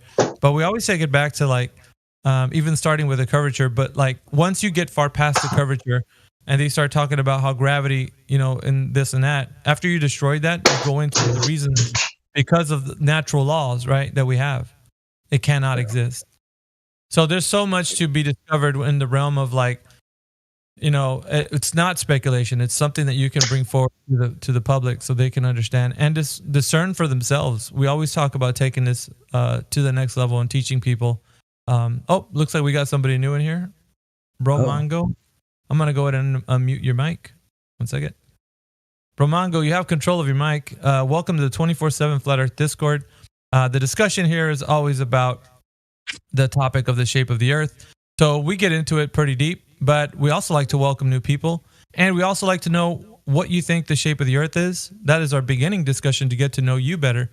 And you're on live and 24/7 on YouTube. So we're being recorded right now so that we can keep a good consistent record of all the conversations that we've had previous with everyone that jumps in here. So welcome.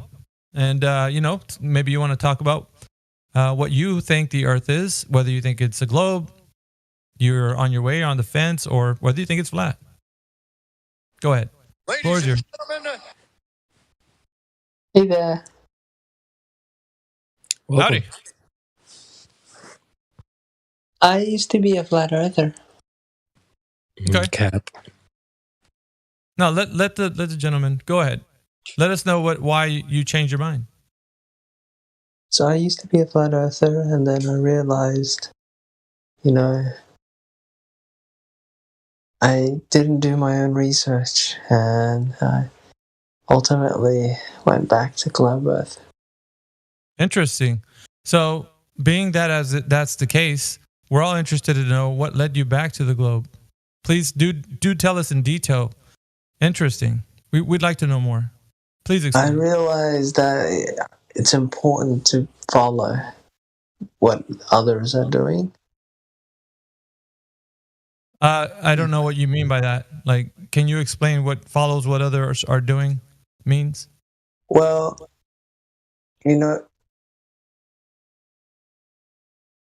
for the sake of my sanity, I had to become a follower of Globe Earth because that is the consensus, and I realized that if I strayed away from the mainstream path, that I would become ostracized. Interesting. Okay. I'm actually going to speak to the viewers as I'm speaking with you, Romango. So I asked the gentleman if there's any legitimate reasons why he would turn back to the globe. And for him, it was because of peer pressure. The crowd, the social construct. Everybody believes the Earth is a globe, and Bromango was ostracized by a community of people. So it led him, because of the way he felt, to go back to the globe. This is important, an aspect, and I always tell people this when they're coming to get to know Flat Earth. It's that you guys will be put under scrutiny. There'll be heavy fire from the other side, which is the majority, and you count the cost of becoming somebody who's opposed to the mainstream rhetoric. And if you don't count the cost, you might fall into the same category as Bromango, where you were actually once looking into Flat Earth, but everybody barraged you with, you're stupid, you don't know what you're talking about. And Bromango just had enough of it. And it's not because he was convinced with any of the subject matter demonstrations, or it wasn't due to truth. It was more to do with how he felt. This is a very real thing. We have to address this. And it's good that Bromango brought it up, because this is a very real thing. So we do like to have people giving them an open forum, but it has nothing to do with evidence. No, nothing. He didn't return back to the globe, as he stated, because there was any evidence involved. It was because he was being peer pressured and he didn't like it. So it was easier for him to go back because of the way he felt and his sanity, as he put it. And so, it's sad. We don't like to see that. We like to see people that join the community and are supported by others, as we do. We support everybody that comes in here, and like if they needed a friend to talk to, we're here for them. We know it's not easy.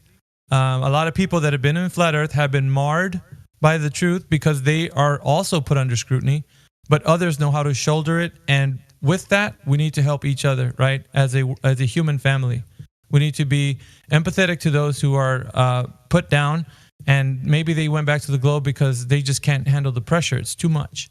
That is a real thing, right? So let us get into maybe just supporting Bromango. If he feels like that's the way he feels, then we should support him. Like if he wants to do that. But we understand one thing as Flat Earthers: it has nothing to do with any evidence as to why he returned to the globe. It was all because he was pressured and people were mocking him, and he was under heavy fire. So like I said, it's a great mental stress. But we're here for Bromango. That's what we shall say. Let us not go against a person who maybe has returned back, not because of evidence, but because of a social construct that is put in place for each and every one of us, right? We can't be free thinkers anymore in this world. We're pushed down. We're mocked if we think differently. And we're an open forum. We like to listen. So Bromango, thank you very much for coming in here and let us know. If there's any more you'd like to tell us about your journey and why you returned. We do know that it's exhausting, bro. It is. For you to go under heavy fire for, you trying to think differently than what the world is telling you. But yeah, we're here for you, man, either way. And if you ever want to talk to us, and we're also like a support group. We do help other people as they come into the knowledge of Flat Earth, and that's what we're here for. We're on many social medias, so the truth is always out there. We're always around everywhere, so the truth cannot be stopped. So we're here for you, man, either way. Like I said, I have friends that are globe Earth believers, but I always educate and always teach people, and I'm like, choose for yourself. Don't ever feel like you have to come here because you have to. This is a choice you make, and once you shoulder that choice, you have a group of people who will support you, who will be there for you. So Bromango, thank you very much. Is there any more you want to add to that? Because yeah, it's important. It's a journey, right? A self-exploration. So yeah, absolutely. Sure, go ahead. There's not much else to add, but yeah, I mean, if you bring Flat Earth up as a topic of conversation, people always give you this funny look, and they look at you as if you're crazy, and I just couldn't take it anymore. So yeah. Hey, my heart goes out to you, bro. Like, for sure. And at any rate, I'd say this group here will support you, bro. Like, we're gonna be here. We're not gonna go anywhere. We've been here quite a while. We ourselves have been under scrutiny, under mockery, but the truth will remain. No matter if this social media platform is available or not, we will continue to permeate the truth, and it doesn't matter where. Truth cannot be stopped. It is already out there in the hearts and minds of people. Truth exists. That's where it lives. So no matter if we get suppressed by any type of social media, we still continue because we believe in freedom of speech. We believe people should have the right to choose their own ideas. And so that freedom also brings along different respects of people and other regimes who want to be dictators over that information, gatekeepers, if you will, and make people mock them into back to believing what they want to believe. So the dictatorship of the globe is that if you don't believe in it, you're stupid, you're an idiot, you don't believe in science, and so on. And this could cause great mental strain on people. We just like to be there for everybody. It's like we know the battle. We're in it, all of us in here. So we just take some time out to kind of recognize that, because there's aspects of flat Earth that are just like, well, getting to the truth is one thing. Sustaining the truth is a whole entirely different animal. Meaning, it takes a lot of group support. It takes people who are in the fight with you, and also conversation that you can have that you don't feel like you're totally alone. So, and here you're not. So, welcome to the server, by the way. Just welcoming you here. Hopefully, you can hang around. Thank you so much. I just want to add one thing. I realize science is a bit like church. They have all the information, and if you want to know about something, you have to go through them. You can't think for yourself. Mm-hmm. That's very interesting. Bramango, you bring up good points. I think that people don't realize that, though, man. Sometimes it feels like because we're in different countries, right? Would seem like the information is not like centralized, I should say. But it is, right? It's centralized, it's gatekept. So you can't get through certain levels of it until you actually agree wholeheartedly that you're going to adhere to that rhetoric, right? And so, yeah, like you said, they don't know. It's like a church. So we are in opposition of that because we think humans should have the right to freely think whatever they decide to choose to think, based on evidence, based on demonstrations, based on actual facts. And so this is what we stand for. But, on the other hand, you have people that are going to push you down. And it's like, we don't want that for people. Like, for yourself, if you feel in your environment, if that's what's happening, we don't want to put anybody in harm's way. So just do the best you can in life, bro. And also, this forum is here for you. You come in here and you can talk to us, and, we'll always be support for you, for sure. But go ahead if you want to continue. Thank you so much for the kind words. I really don't have much else to say, but you guys are very welcoming, and I'm going to enjoy my time here. No worries, Bramango. Go ahead. If anybody else wants to chime in, go ahead. I want to get back on the globe too. Go ahead. No, I was going to say, Romano, is this the first time? I don't know if I missed this. Is this the first time you've been in the server? I don't know if Miggy asked you that. No. Yes. Okay, yeah. Well, just no. I mean, like Miggy said, I mean, I get the thing of the social cost. I mean, I think we've all dealt with it. It's way better now than it was when it first started, but this is a great place. You can feel safe here. Like, I mean, I consider my real friends to be in this server, as far as coming to the understanding of things aren't the way they were presented to us. And I basically use this as a vent to, if I have something on my mind or need to talk or go over some things, or just to bounce things off people like a sounding board. I mean, this is a great place for that. I mean, it's actually what keeps me going, like just in day-to-day reality, dealing with normal people where they may not have the same viewpoint. So definitely use this space, because it'll make you feel less lost, like you're not alone. Yeah, will do. Thank you so much. Yeah, one of the things I've been feeling the pressure too. Go ahead, co-baller. Go ahead. Yeah, I mean, I am a co-baller, so I mean, I've been feeling quite a bit of heat and pressure. Maybe I could get back on the globe side too. Yeah, we'd say this, man. Like, for anybody that's enduring this road, I would say it's a difficult one, but it's a choice that you make in life. Also, some people feel like they're alone in this, and And I have heard people that go back to the globe because of that. Exactly what Ibramongo has said.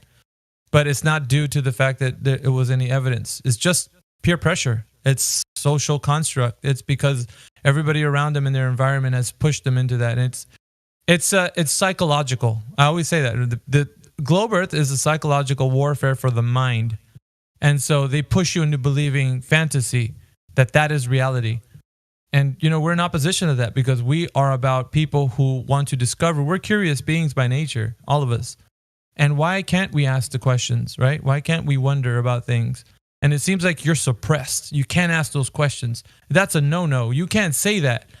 And why not? Why can't I think that? It's my own mind. I'm in charge of my own mind, ain't I? Well, it seems like in this specific environment, you're told what to think, how to think, and when to think. So you don't have freedom of mind of how you decide information enters your mind and what you think your worldview is. That is given to you and also told you cannot think anything else but this. So Ibramongo has been dealing with some pretty tough stuff. But let's not make light of it in the sense of like this is not something people go through, because it is. And so we deal with it on a case-by-case basis so that, if somebody is dealing with that, just have a bit of empathy for them, because like we don't know everybody else's struggle in this world. We don't know what pressures they're being put under. And, we just have to help everybody come together. And as a support group, we'll be here for anyone. But, we can regain your courage. We can help you stand for the truth. We can show you how it is possible that you're not alone. And yeah, that's the thing. So, of course, if you need any more help, there's Kiwi that says you can DM, I guess, is that? Thanks for help, son, via DM, brother. Okay, well, anyway. Oh, you talking thanking Chris for some help that he shot my way regarding the sun. That's all. Sorry. So, anyways, yeah, we're well on our way. But needless to say, that's the issue, right? But we stand for freedom of thought, freedom of speech, critical thinking, and that sort of thing. And we're living in a world where that's being shunned even more. So we're basically like the shining light, the beacon of hope, if you can put it that way, for critical thinking, for free thinking people. That's what we are. And so that's great. It's good that we hear more people coming in like that, but also that he can be here and also be encouraged to realize that there was no information that they could demonstrate to him that the earth is a globe. They only pressure him into believing the fantasy once more because he has no choice. He has to believe it. And they come at him like a dictator, like wolves trying to tear away a sheep. But we're here to stand together, as the as the sheepdogs, if it were, to thwart any efforts that they try to put on people. That's what we do as a community. We stand together for the truth. So anyway, I don't want to harp on too much more of that, but it is a reality, guys.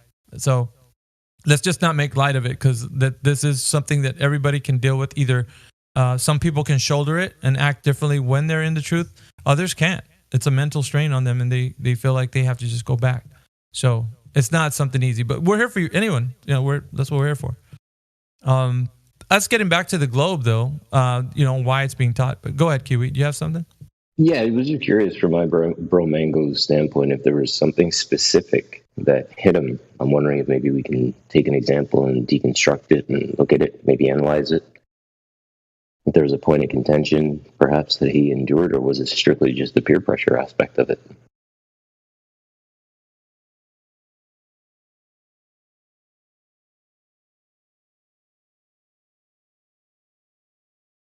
Yeah, so I mean, there was a point where my family was going to put me in a mental asylum.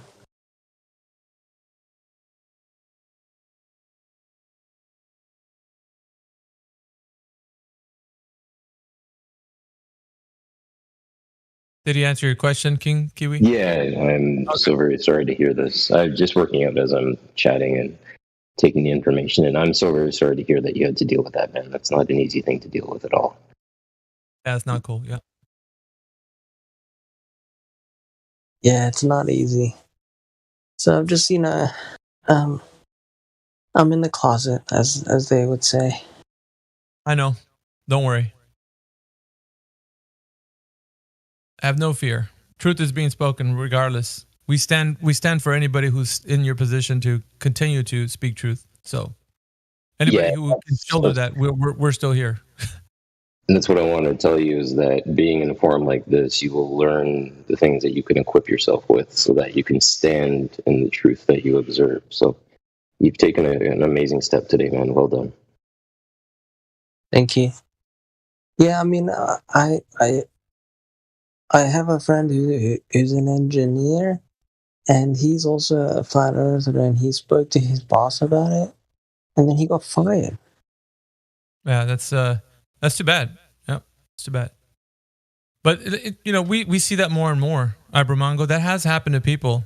That's been documented. That has happened because they mentioned that they think differently than what mainstream is. That their livelihood sometimes gets put at risk. So this is the reality in which we live, guys.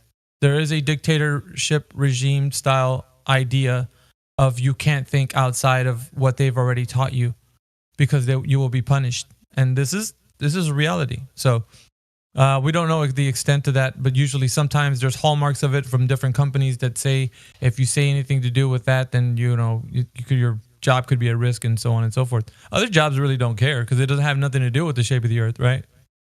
So you can have that job and people can say, "Oh, this guy's a flat earther," and it really doesn't bother them. But in those certain fields, it does. It's like you can't think that way if you're gonna take part in this thing. So, we're left to either, get in line or get out. That's the only way that it works, and it's sad, because you can't have your own thoughts about the cosmology in which you reside. But I mean, it shouldn't affect the type of work that you're doing, although they say it does, because you're not thinking of the Earth as a globe anymore. Then you can't possibly work on something that has to deal with globe agenda topics. Like sending a robot to Mars, let's say. You couldn't work on that if you thought the Earth was flat.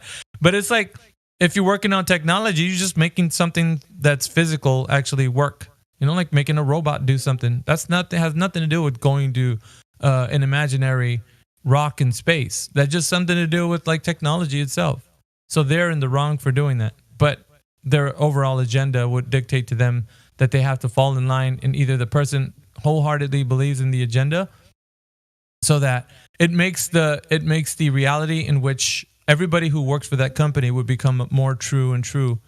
So it's like if you talk to anybody that works in a specific field, that everybody would be a complete robot to the globe Earth idea. They wouldn't have any critical or free thought about what they think the cosmos is. They'd have to fall in line with the rhetoric. Otherwise, their livelihood could be at risk. Now, this is a reality, guys. So, we deal with people that are in those fields. We've had many conversations of people that have, you can look for them on YouTube. I think if they still exist, but many people who were engineers thinking differently, found out that because of that, their thoughts on the cosmos, their livelihoods were put at risk. So we hope for that doesn't happen to anybody. So just be wise in how you administer truth. There's always a time and place to speak of like the flat earth truth. So yeah, just know that if you know truth, then the truth will set you free. Doesn't matter if you're being held under, scrutiny from people of the globe agenda. So welcome everybody. This is a great morning. It's a Saturday morning. How's everybody doing? Hey, we used to do Saturday morning cartoons. Now we do Saturday morning flat smack. Saturday. Yeah, Sir Vagabond. I haven't talked to Sir Vagabond and it's been ages. What's up, Vagabond? Probably hanging out, or maybe overnight. He overnighted it. Yoke Smasher's in here. Melancholy just joined. Julius, what's up, bro? Kiwi's in here. Jim, 66%. Inquiring INFJ's in here. Ibramongo just joined us earlier. Cuddy's in here. Cole Baller. Chris V, Bree, Acid Rain. What's going on, guys? Nothing much. I'm just getting my my steps in for the day. I'm doing a 3-mile jog. Got to get those steps, man. Got to get your 30 minutes. Stay active stay active, my friends. If you run with the rotation, does that make your route faster? Or? Well, it's like a treadmill, isn't it? Would be like yeah. Okay. Maybe if your treadmill's inside your house and you angle the treadmill with the rotation, maybe you actually can like double speed or something. How about that? But yeah. Hey, we got Henderson Otterdam. Well, welcome to the chat. Got VC verified. Got a Bible study tag. How's it going, man? Talking to everybody. It's going good. I'm just having breakfast right now. I'm just here to be a silent observer, but it's good to be here. Thank you very much. Yeah, welcome, man. So yeah, silent observer. No worries. I got it. We talk to everybody that comes in here, but it's great to hear people that are more kind of curious about the topic and learning, and then possibly later on be able to chime in. You know, say, hey, look, this is what I learned. I've been listening here for 2 weeks, and I got some questions now. And yeah, we're all for that. Who else has just joined us? I think that's it. Oh, Lino Tomo's joined us. What's up, Lino Tomo? Lino has the Globe Earth tag. Well, he's a Globe Earther. But I think Lino Tomo's been in here quite a bit. Are you there, Lino Tomo? You can unmute your mic.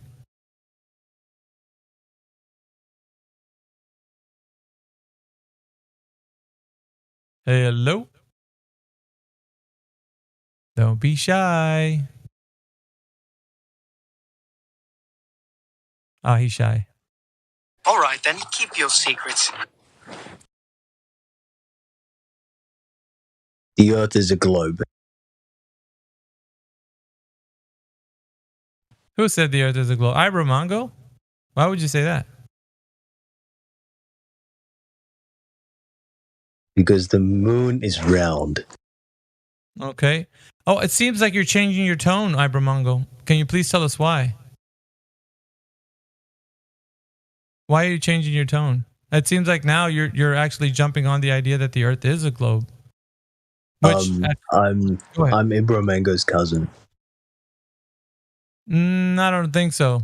You sound just like Ibra Mango. Yeah, because we're cousins. Oh, then can both of you get on the mic? Because I'd like to hear both of you. If it's true. If you're speaking the truth will be revealed. You know. Okay, I heard him talk to you guys about it, so I took his phone. So we can't accept that one account is being used by two people unless two people speak at the simultaneously. Then we understand that it's two people. Other than that, I'd have to assume that you're just Ibra Mongo switching it up and actually changing your tone of the conversation to now use your story about how you were abused, about people mocking you and stuff. Now you went back to Globe Earth, and now you're saying that the Earth is round because you're looking at the moon. I can't accept that unless I hear Ibra Mongo, who was in here earlier, chime in at the same time you do. So it's your choice. Either be honest or, we have, ways to just move people out of this server. It's up to you. I love your honesty if you were honest, because that's what I'm all about. Just be honest in this conversation. We have plenty to offer in the way of giving you as much information as you can. But if you choose to be dishonest, it's your choice. Please answer my question. Is the moon round? Okay, I haven't heard. Where did Ibra Mongo go? Wait 1 second. Let's not engage. So we need to hear Ibra Mongo in here. You said there was another person in here. So you're now. Ibra Mongo is not here right now. Well, he needs to be. You need to call him before you get back on, because I can't address you unless I hear Ibra Mongo and you at the same time. So you're either lying to me, and then you're going to be a liar throughout this conversation, which I don't approve of. Up to you. No, I mean, it's totally up to you. Just call him up, dude. Yeah, just call him up. Hey, at the same time, I need to hear the other guy. I need to hear both of you say something like simultaneously. Yeah, sing a song together or something. Yeah, I need to hear two voices. When I hear two voices, I'll be satisfied. Yeah. then I know you're not lying. How about that? Wait, why would he lie though? Hold on. Yeah, hey guys, did someone say my name? Okay, that's you. Oh, he's back. That's you changing your voice. There's only one person talking. I can hear the tone and the inflection in your voice. I know it's you. My cousin said that. Hey guys, how you doing? I can do the same thing. No, that sounded like the original guy. We'll just have them both speak at the same time. Yeah, speak at the same time. Where'd the deep voice guy go? Your cousin. Can you guys like sing a little duo or something? Yeah, sing at the same time or talk at the same time, and I know you won't be lying. Plus, I won't endure much more of this. I'm going to give you at least 1 minute to come clean. If not, I'm going to excuse you from the server, which I don't want to, because if you are lying to me, that's the worst thing you can do. Every stock account that would come up, I would immediately high ban it on site. I won't even give it a chance to speak. What do you mean by stock account? Well, listen, 2 people need to talk on the mic. You have 30 seconds. Time is wasting. But what do you mean by stock account? I'm counting down. Please, both of y'all come on the mic. Let me just hand this go baller. Both of y'all come on the mic, or else in about maybe 20 seconds, you're out of here for good. Okay, I'm lying. I'm a Globetrother. Ah, thank you. The truth. That's all I asked for. Thank you for stating that. But why did you have to come in here saying that you were doing that with Flat Earth and stuff? I don't understand. Because I think Flat Earthers are gullible. Okay. Well, let's get into that, because wait a minute. Let's not get triggered. Let's not get triggered. Well, let me get triggered. I just want to address that, if that's okay. Go ahead. Go ahead. Well, notice how we didn't fall for it. You did. All right. So he's going to keep going. That's why I didn't want to let him go. So listen, now let's get into it, because the most important thing, Ibramongo, is that we talk about truth in here. So I'm glad you came clean, because that's the only thing that I care about is the truth, right? So let's examine the claim. Now, Ibramongo, you said that the Earth is a globe, right? For sure? Do you believe that 100%? Or how much? Of course. Okay. So you sound like you're very solid on the information. So I'm glad to hear it. What I'd like to present to you is the information that you can tell us the method by which 100% you know that the Earth curvature was measured. By what method was it measured? Because, my friend, 100% you guarantee us the Earth is a globe. So we need to know 100% how the Earth curvature was measured. And by what method was it done? Please tell us the people or person who has measured it to be curving. Or you yourself have done it, but we need to know with the method. Yeah, sure. So the first thing that we need to do is make the assumption that the Earth is round. No. And then from there we utilize. I'm sorry. I didn't mean to interrupt you, but what I mean to say is I need to know the method and by which we can measure the curvature, the drop over distance, right? Because the Earth is curving at a set rate with a radius of 3959. I'm assuming just by what you're saying, the 100% that you know the Earth is a globe, that you can tell the listening audience on YouTube and on here on the panel how it can be achieved. Now, that's what I need to know, because if you can't tell me the truth, then you can easily say, I don't know. I will accept that. If you don't know how the Earth curvature was measured, I will accept you saying you don't know. Trust me, I'm not going to, there's nothing wrong with that, just so long as you're being honest in the conversation. If you don't know, well, you don't know. That's fine. That's fine. But if you do know, I need to know about the method. I know it, and there are multiple ways in which you can measure the curvature of the Earth. Please continue. Sure. So if you can accurately measure the distance from the point that you're standing,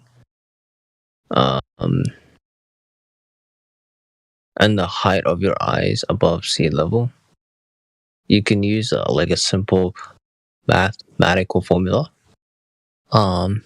based on right angles to calculate the radius of the Earth.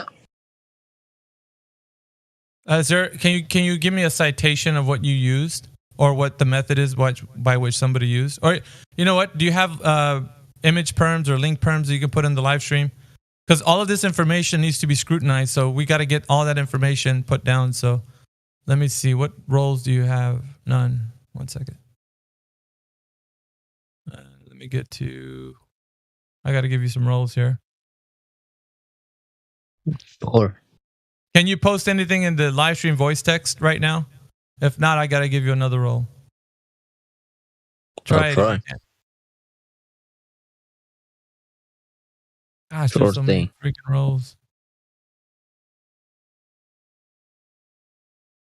Hey, that link image perm, is that way at the bottom? Because I'm scrolling, man. I don't see it. Can I send an image of the mathematical formula? Yeah, but I don't think you can at the moment. Try doing it now. That's what I'm asking. Oh, yeah. Okay, sure. I'll try to do that live now. stream voice text. Do you know where that channel is? Live stream voice text? I don't know if you can see it now. I think you can. Don't think I can see. I see it. All right, that's the channel. I don't have permission to do it, so I'll just send it to someone.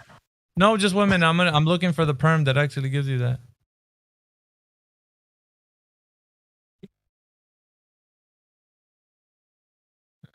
Oh, it's in here somewhere. There it is. Found it. All right, try again. Sure thing. I'll try again. Yeah, I just gave you. You should be able to do it now. Fabulous. Thank you so much.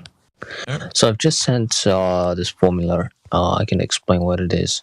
So this is basically, this formula is, well, first of all, there are many ways in which you can determine the curvature of the Earth. But this is would you say this would be the main method, Ibramongo? Main method, no. So this is a mathematical method. No, I meant like what would be like if you were to guide somebody to know that the Earth curvature was there, would this be the number one way to do it? Or I need to know the most optimal, the best, if this isn't it, I'd rather you take me to the one that is. And then you could come back to this if you'd like, but I need to know the top method. Does that make sense? Am I making myself clear? The top method, the best way, if you were going to convince somebody that the Earth has curvature, I need to know that. This is something that you could present, I don't doubt, but I'm saying I need to know the best way. Whichever that is. I don't know which top method you have, but use that one first, and then you can come to this one. Sure. You can talk about this later. Just saying, you got to get the other one first, the best one. The best one. Yeah.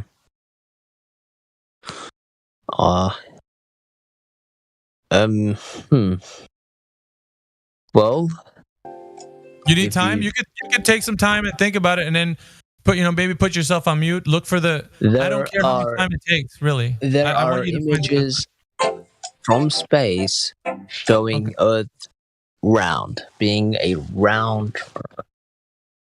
Okay. Would that be the best method, or would this? I'm kind of confused. Are you saying that is images from space being the best method? I want. Yes. If that's it, okay, if that's it, then you could present your case. Like, please do. Put whatever you think is the most convincing thing for the curvature of the Earth, because we're talking about the method by which the curvature of the Earth was measured. That is the thing that I'm asking for, the measurement of Earth curvature. And if you say that it's pictures from space, I'm going to link that to the question, which is the method by which the Earth curvature was done. So that's what I'm getting to. So if you present images and that's the top method, then I need to know from there, how do we measure the curvature of the Earth? And you have to explain to us. But if you can't do that by just showing me images, I would say just don't go to images. Show me how the method was done. But if you can do that with the image, then present it, and then we'll get into the method. Hopefully, I'm making sense, Ibramongo. I'm not confusing you. Are you familiar with the 8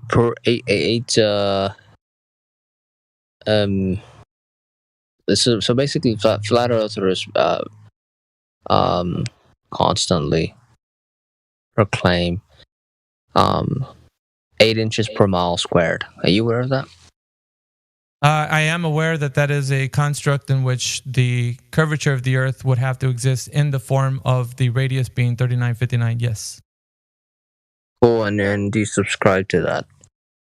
Do I? I don't subscribe to anything. I don't think there's curvature. But I would say it like this, Pramango, that if we're speaking of Earth curvature, that method was employed for at least 1,000 miles. So it was most accurate for at least 1,000 miles. So yes, I would say for the globe. I don't subscribe to it. Let's just say that, because I don't think the Earth is a globe. But I'm sorry. Yeah, go ahead. Did you want to say something? How are you disproving the curvature of the Earth if you're not taking into account 8 inches per mile squared? What has to be proven first? That's what the thing that I'm asking you right now and why I'm going through it is because that has been the standard. Do you know what I mean? I'm not saying that that's what I would present to people as in me telling them that this is what Earth is. I'm saying that this is the standard by which they're using to show you that the curvature of the Earth exists. It doesn't exist. You hear what I'm saying? Like I'm not saying that I'm agreeing with that as in like, oh yeah, that you're gonna. I'm just saying, hey, they're the ones claiming that this is how you can see the curvature of the Earth. So look at it. I'm not saying it's like my way of saying that, oh yeah, that's. I'm just saying if you can't find curvature with what they're presenting, because they're presenting it this way, obviously everybody knows. So it's public knowledge. It's not something hidden. Flat earthers didn't make it up. This is something constructed by the paradigm, and it's the rhetoric. So if people don't adhere to the rhetoric, then they're going against what has been stated as the standard. So if you deviate from that, I would have to charge you with deviating from the rhetoric. So hopefully you don't do that, because that's exactly what. If you stay in line with the rhetoric, then it's all good. You're in line with what they're saying. Once people start to deviate and say things to me like it's a bigger ball, they don't know what they're talking about, then I'm going to charge you with you being making up your own cosmology. And you can't do that, because the cosmology is not something you make up. It's something you learn and adhere to, according to them. Well, we can spend hours debating the curvature of the Earth, etc., It's not a debate, Romango. That's what I'm saying. It's not a debate. Either you adhere to the rhetoric or you don't. It's your choice. All I'm saying is this flat Earth movement that you're a part of. Mm-hmm. Well, the flat Earth sounds like a CIA program, and hold on, really quickly. We haven't even presented anything. The question on the table is what was the method used to measure the curvature of the Earth? You said there was lots of them, so can we talk about that instead of things that no one said? Sure thing. Okay. Yeah, we're still waiting. You said pictures from space were the top, but I don't think that's going to lead us to the method, right? Sorry, bro. I want to measure it too. I'm restating the top method, and so if that was a top method, I don't think it is now. But if you have another method, which is your top method, we can talk about how that relates to the curvature of the Earth. I mean, images is the top method. Like, I don't understand. Okay. That's fine. That's fine. If that's your top method, present your case. I would say go ahead and post whatever you claim is the method. Put it in the live stream voice text, and we'll review it. Simply visit the NASA's website. Well, yeah, help us out here. Yeah, post it for us.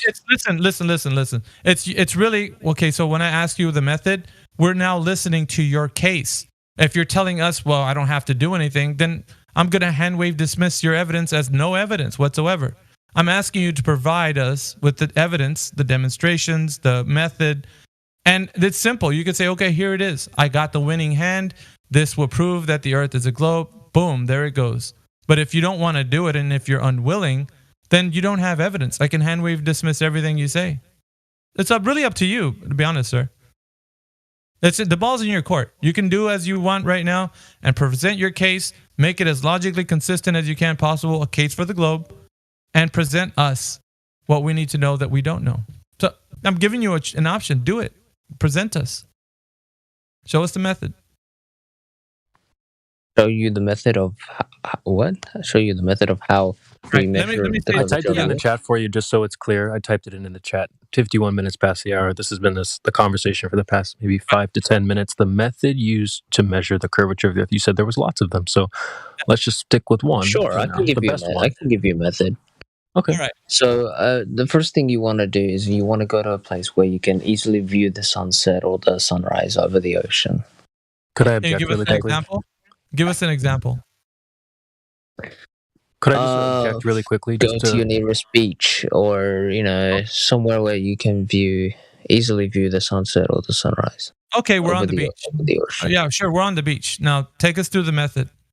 And then if you're viewing a sunset, make your first measurement lying down on the ground, and then your second measurement while standing. What are we measuring exactly? And how are we measuring? So we laid down on the ground. Now what? Okay, so do we have any equipment with this? Yeah, you have to be specific, Bramango. This is very important for us. Just be specific. Because I want to try this out. Okay, sure. So, first of all, I'll give you guys a little bit of the concept of this experiment. So, no, we just need the method. We don't need the concept or anything, just the method. You said we're laying down on the beach. Okay, so now we're laying down. Do we have any equipment with us? What exactly are we measuring? We've heard this before. That's why I said I was going to introduce the concept. No, we're familiar with the concept. You stand up and then you do something else. So we need to know, what exactly are you doing when you're laying down? You said measure. So are we just looking, or are we using equipment? Are we using a laser? What are we doing when we're laying down on the beach? Again, we don't need the concept because we're already familiar with this. You're not the first person to present this, by the way. So then why do you want me to repeat it? Well, just walk us through the method. You said it's a method to measure the Earth. So you said we'll lay down. So now we're laying down. So what exactly do we do now? Yeah, we're laying down at the moment on the beach, just like as you're instructing. We're going through the method, kind of like a thought experiment, right? We're working our way through your method, and by your specifics, we're going to repeat that, all of us, and we're either going to come up with the same thing you did, or we're going to come up not with the same thing you did. So you have to tell us the method exactly, like what you did exactly, what tools you use, everything. We need to know everything. This is important to us. So we can't just say, just lay down, look at the sun, there it is, boom, the Earth's a globe. We don't do that. We go into specifics. Specifically what type of equipment, specifically what type of measurement, what method was used, what calculations were, everything. We need to know all of it. So as much detail, and if you don't have that detail, then I need to know that you don't know. If you don't know the method, it's easy to say I don't know. I will accept that, and there's no harm done, no harm, no foul. I have the method. If you just let me finish and stop interrupting, that would be amazing. Walk us We're through at the beach laying down so far. So now what? Walk us through. Okay, cool. So, you take your first measurement when you're lying down on the ground. You take your second measurement while you're standing. Really quickly, Bramango, you said just take a measurement laying down. What exactly are we doing? What are we measuring? What do you mean take a measurement by laying down? That's why I said earlier I was going to give you guys the concept. We don't need the concept. We just need the. What exactly are we doing? You said take a measurement laying down. So what does that mean? We're blinking? Are we looking? Do we have any equipment? What exactly are we taking a measurement when we're laying down? What does that mean? Oh my god. Well, okay, so I'm laying down right now. Can I take a measurement? So basically, it's taking a measurement of the height of your eyes while laying down and while do I need a ruler, or do I need some equipment or something to measure my height off the ground? Yeah, so you can either use like a measuring tape or a meter stick. Okay. You'll also need a stopwatch, and you'll also need pen and paper to record the times and heights. Okay, got it. We're getting somewhere. All right, so we use a place where you can easily view the sunset or the sunrise over the ocean. Okay, so now we're looking. Yeah, go ahead. Sorry, Bramango. Go ahead. If viewing a sunset, make sure you take your first measurement lying down on the ground, and your second measurement while standing. And if you're viewing a sunrise, you do the opposite. You take the first measurement while standing, and then you take the second measurement while you are lying down. And then from now on, I'll explain only the directions for the sunset. So far we have the measurement of my eyes off the ground when I was laying down, and then my eyes from when I was standing up, right? Is that correct? Okay. Yes. So we call that elevation height. So whatever elevation height you're using, I just kind of put it a little bit digestible terms. Whatever elevation height from the ground or from standing up is going to be different. We understand, both of us, you and everybody here understand that. So elevation height. So now we're taking measurements of elevation height. Well, that's great. Okay, so what are we moving to from elevation height? What's next? What's the next step? Yeah, sure thing. So the next step is so this is the directions for the sunset experiment. So the sunset and sunrise, and if you decide to do this during the sunset, please follow along. So just before the sunset, get someone, maybe your close friend or family member, to measure the height of your eyes while you are lying down, and then still be able to see the horizon while you expect the sunset. Then prepare a stopwatch to begin counting, and then wait for the sunset.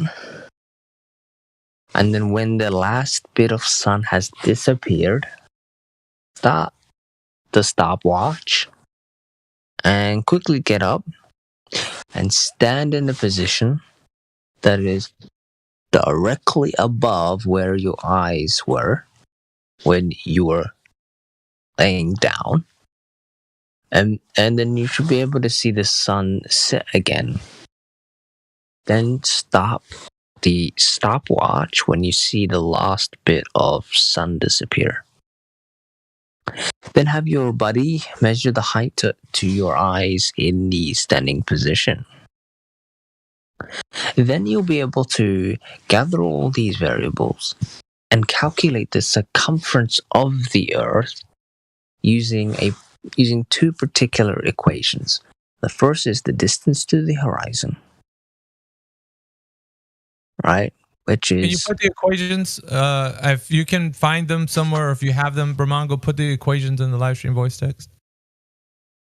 The ones you're speaking of. Yeah, sure. I'll share a link from NASA. Well, whatever method. If this actually goes along with this method, then yeah, whatever works. Let me look into that link. So I'll give you guys an example of this. So for example, like let's say you measured 6 seconds in between the sunset when you were lying. That link is broken. It's broken. Oh, okay. I'll send something. Hey, Ibromango, just really quickly, I appreciate you kind of walking us through this. I just wanted to reiterate and highlight that I want you to be aware that you're certainly not the first person to bring this up. You could just ask, like, have you guys heard of the double sunset thing, and what do you think about that? I mean, I'm over here trying to be polite, but it's cringe, like listening to you tell us like we've never heard it before. Go ahead. CB, I know, but this is also for the listening. Like, they have to hear this coming from Bramango, and every iteration of these characters. This has to be like, if this isn't a drum that we hear over and over, like this has to be something that everybody who wants to present their case presents it either identically or this is for everyone. This is for all of you guys.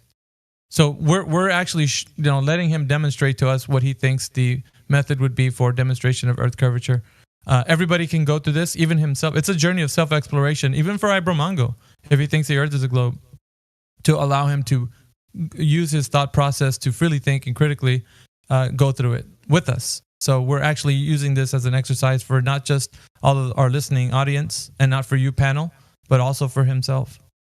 It helps him to actually use his cognitive skills to be able to navigate a conversation, be able to present something in a way that is easily demonstratable to other people, and for other people to scrutinize it. That's the other part, right? We have to be able to scrutinize that information and be able to say, let me look at it. But we're in the middle of it at the moment. We're looking for that link that's going to give us that calculation, Bramango. So I guess do you want us to wait for that, or did you find it? Did I not send it? No, the link was broken. I said. Sent an image. I don't even think the image went through. There it is. There it is. I see it now. Okay. Do you want to talk to us about that? That's good. Walk us through that method, will you? If you don't mind, can you do that? Can you walk us through what you just presented? Sure. So I'll give you an example of this experiment. So let's say you measured 6 seconds in between the sunset when you were laying down with your eyes at a height of 10 centimeters off the ground, and the sunset when you were standing up at a height of 2 meters. Then you would be able to solve the two equations that I shared for the radius of the Earth in terms of. What is the first one? Distance to horizon, is that the first equation? And then the second one, the radius of Earth, is that right? So the first equation is distance to horizon. Am I following your line of logic here, what you're trying to present? Yes. Okay, so is the first equation the distance to horizon?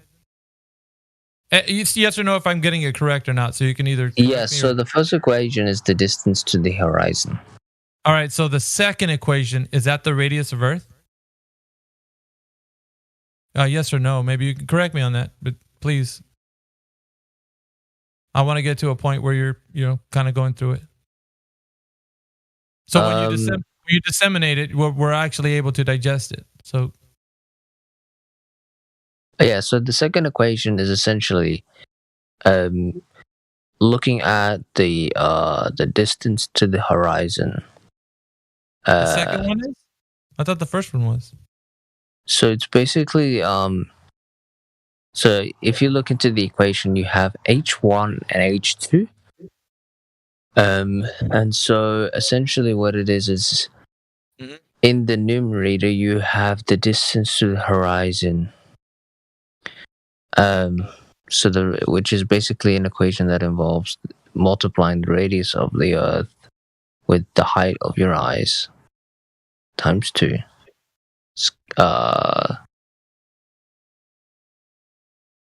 And square rooting the result. And then subtracting that with the second. So basically what it is, the second equation is subtracting the first measurement with the second measurement and then dividing that by 2 pi multiplied by the radius of the Earth. And ultimately what that would produce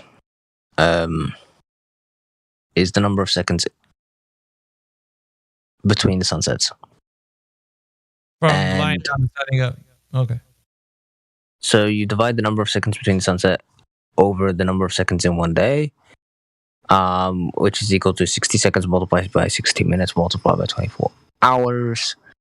And this basically equation is a proportion that assumes the Earth rotates once in 24 hours, so that the difference between the distance to the horizon over the whole circumference of the Earth is equal to the ratio of the time between your measurements and a whole day. Sure. And so essentially what this experiment proves is that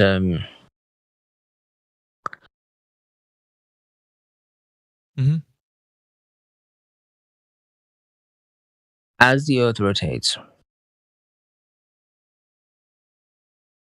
the view from the top of something changes to reveal the sun, or make the sun disappear depending upon which way the Earth is rotating.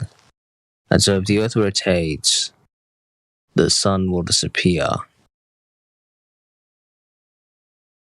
Okay. We'll get to the part where we're going to scrutinize the information, but at this point, I want you to thoroughly present everything. So when you reach the stopping point, Ibramango, let us know, okay? Let us know if you're finished with the explanation, or there's more to it. I don't know. That's why I'm asking you. Is there more to it, or is this it right here?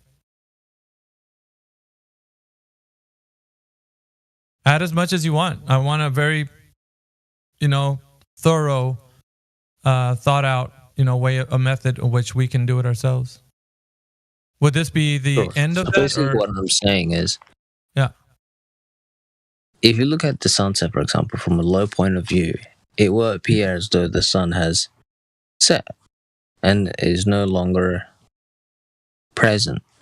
But if you get to a high point of view, you'll quickly realize that, you'll be able to witness the sunset twice. Yeah. That by the way you're telling us, I think that's pretty practical. I think everybody could understand that in the sense of like raising up in elevation, you'd see that. So yeah, I could see what you're saying. It reigns true in that you can actually practically do this. So anybody that could, lay down and then stand up would probably see something different as their elevation increases. That's thoroughly known throughout the world. Everybody understands that. You see more as you raise in elevation.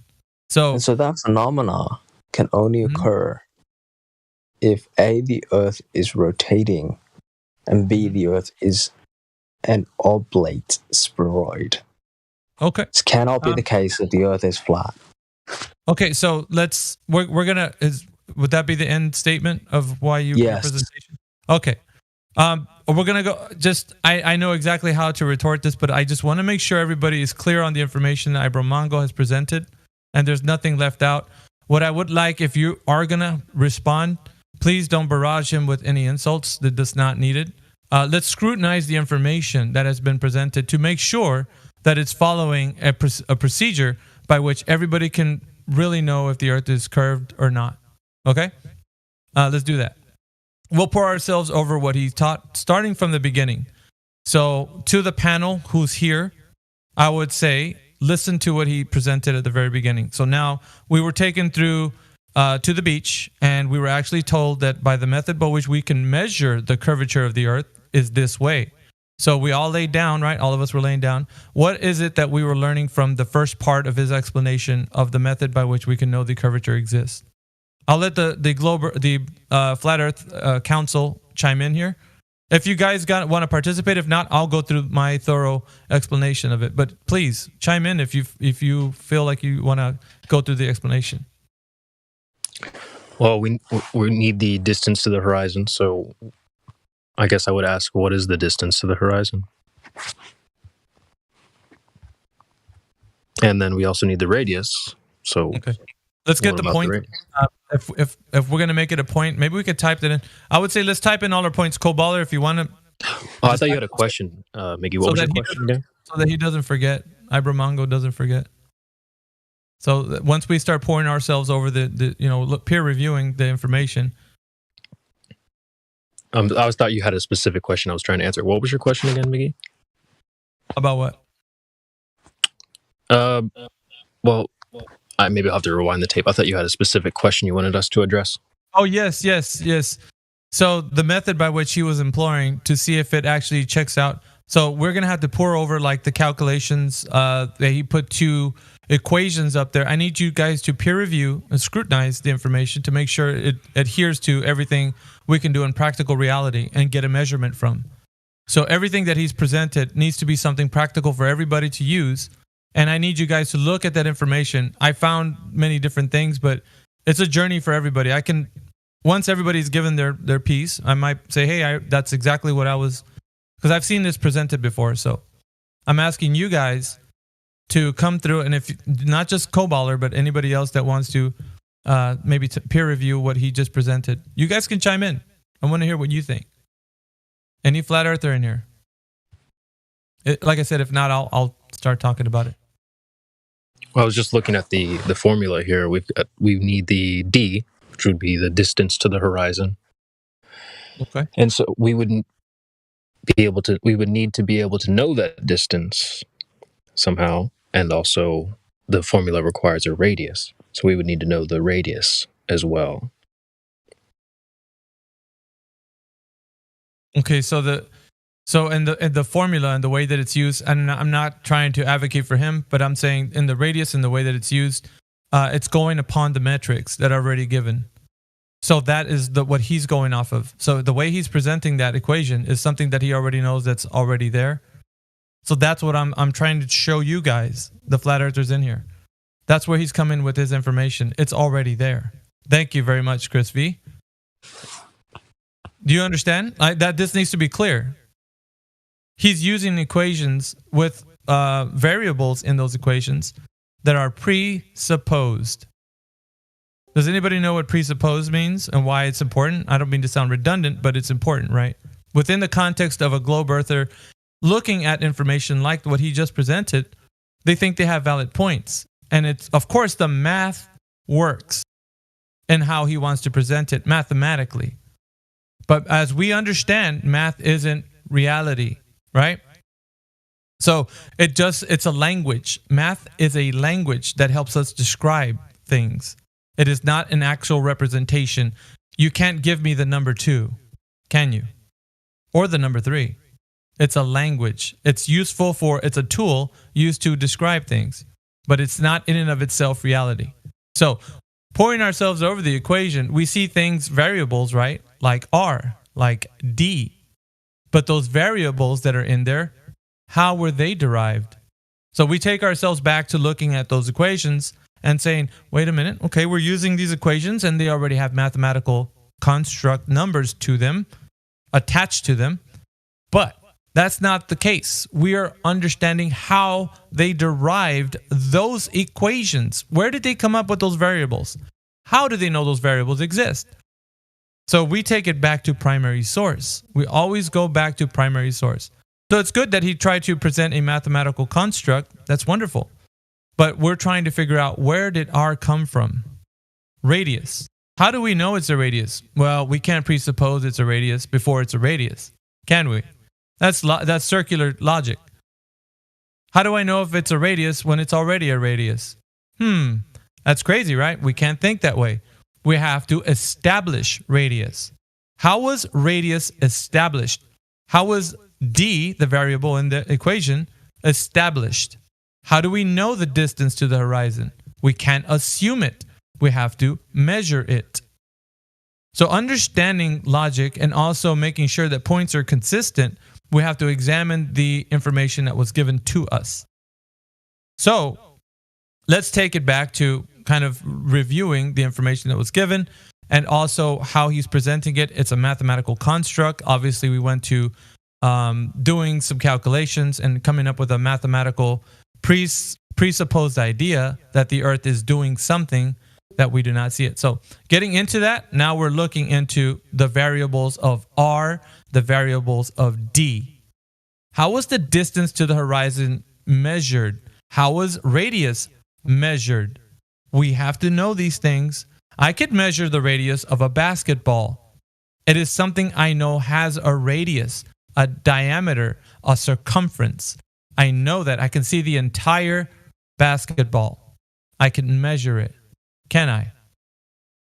So, therefore, if we're going to do the very same thing to Earth, how can I do that to Earth? I don't see it looking like a ball. I don't know its entire, concept of the globe. I don't see the entire globe. So, knowing this information, we take it back to primary source. How was radius derived? No, so the question, I guess, Ibramongo, through his method, we're realizing, even though it works mathematically, it's still not. It's worked off a presupposition that the variables used in that equation already presuppose the Earth being a globe.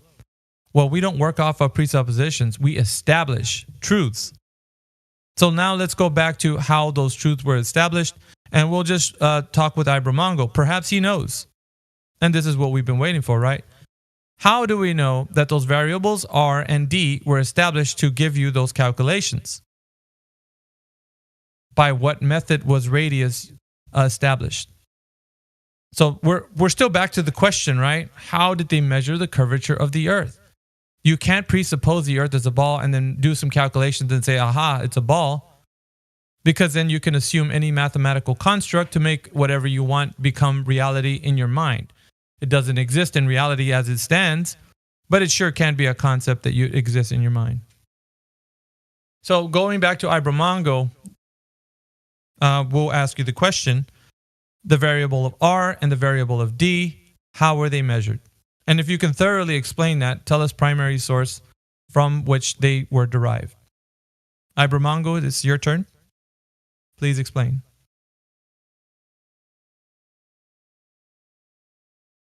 There are a number of ways in which you can determine Earth's radius. There is the Let's do the top method again this time. The ancient method, which involves Aristotle's and the shadow, sun's shadow. Okay, so the radius of 3959. Are we talking about the radius of 3959? I don't know if you don't know that's what we're talking about. I want to be very clear, I guess. The radius of 3959. When I type into Google, what is the radius of Earth? It says 3959, or actually a little bit less than that, but yeah, very close to that. That's what it tells me. How do we get that? That's what I'm asking you. And you're using Eratosthenes, then please tell us the method of how he got 3959. Go ahead.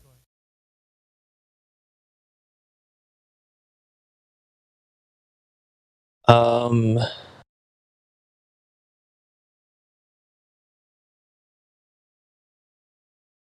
a little confused. The What you mean Googling by intensifies. Take your time, my Bramongo. If you need some time to go and research it and come back, we'll wait. You don't have no pressure. I'm just a little confused by what you are you using feet or Let me unconfuse you. I'm sorry. Let me make it very clear. I don't want to confuse anyone. Okay, so when you type in what is the radius of Earth in Google, you can do that right now. Anybody can that's listening to me. What number pops up? You can do it right now, Bramongo. I'm not trying to confuse you. Trust me. I really don't want to do that. What number? No. I'm just a little confused because I don't use. I'm asking a question right now, so it's going to clarify things. What number pops up when you type in what is the radius of Earth? What number pops up? It's a number it's a standard, right? Everybody knows. Okay, so the issue that I have with that is that I don't follow your. No, this isn't mine, sir. I'm sorry. It's off Google, I'm sorry. I apologize. This isn't my method. But what I'm saying is this has nothing to do with me. I didn't come up with this. So don't. You're trying to follow me. No, the radius of Earth was something that was derived by the globe standard. This is something been given to all of us. So if I don't know, do you understand that point? I didn't come up with this. It's not me. I'm showing you this is what the radius is. This is rhetoric, brother. I'm sorry. Julius, you want to see something? Is he confused because of the metric? I mean, is because we're using miles instead of kilometers? Is that? Well, I mean, but if he Googles it and it comes in kilometers, that's fine. We can discuss it in kilometers. That might be. You could Google kilometers or miles. I mean, yeah, that could be something. But Bramongo, if you use kilometers or miles, there's an easy way to convert that. But you could see the radius of Earth. I just say it that way.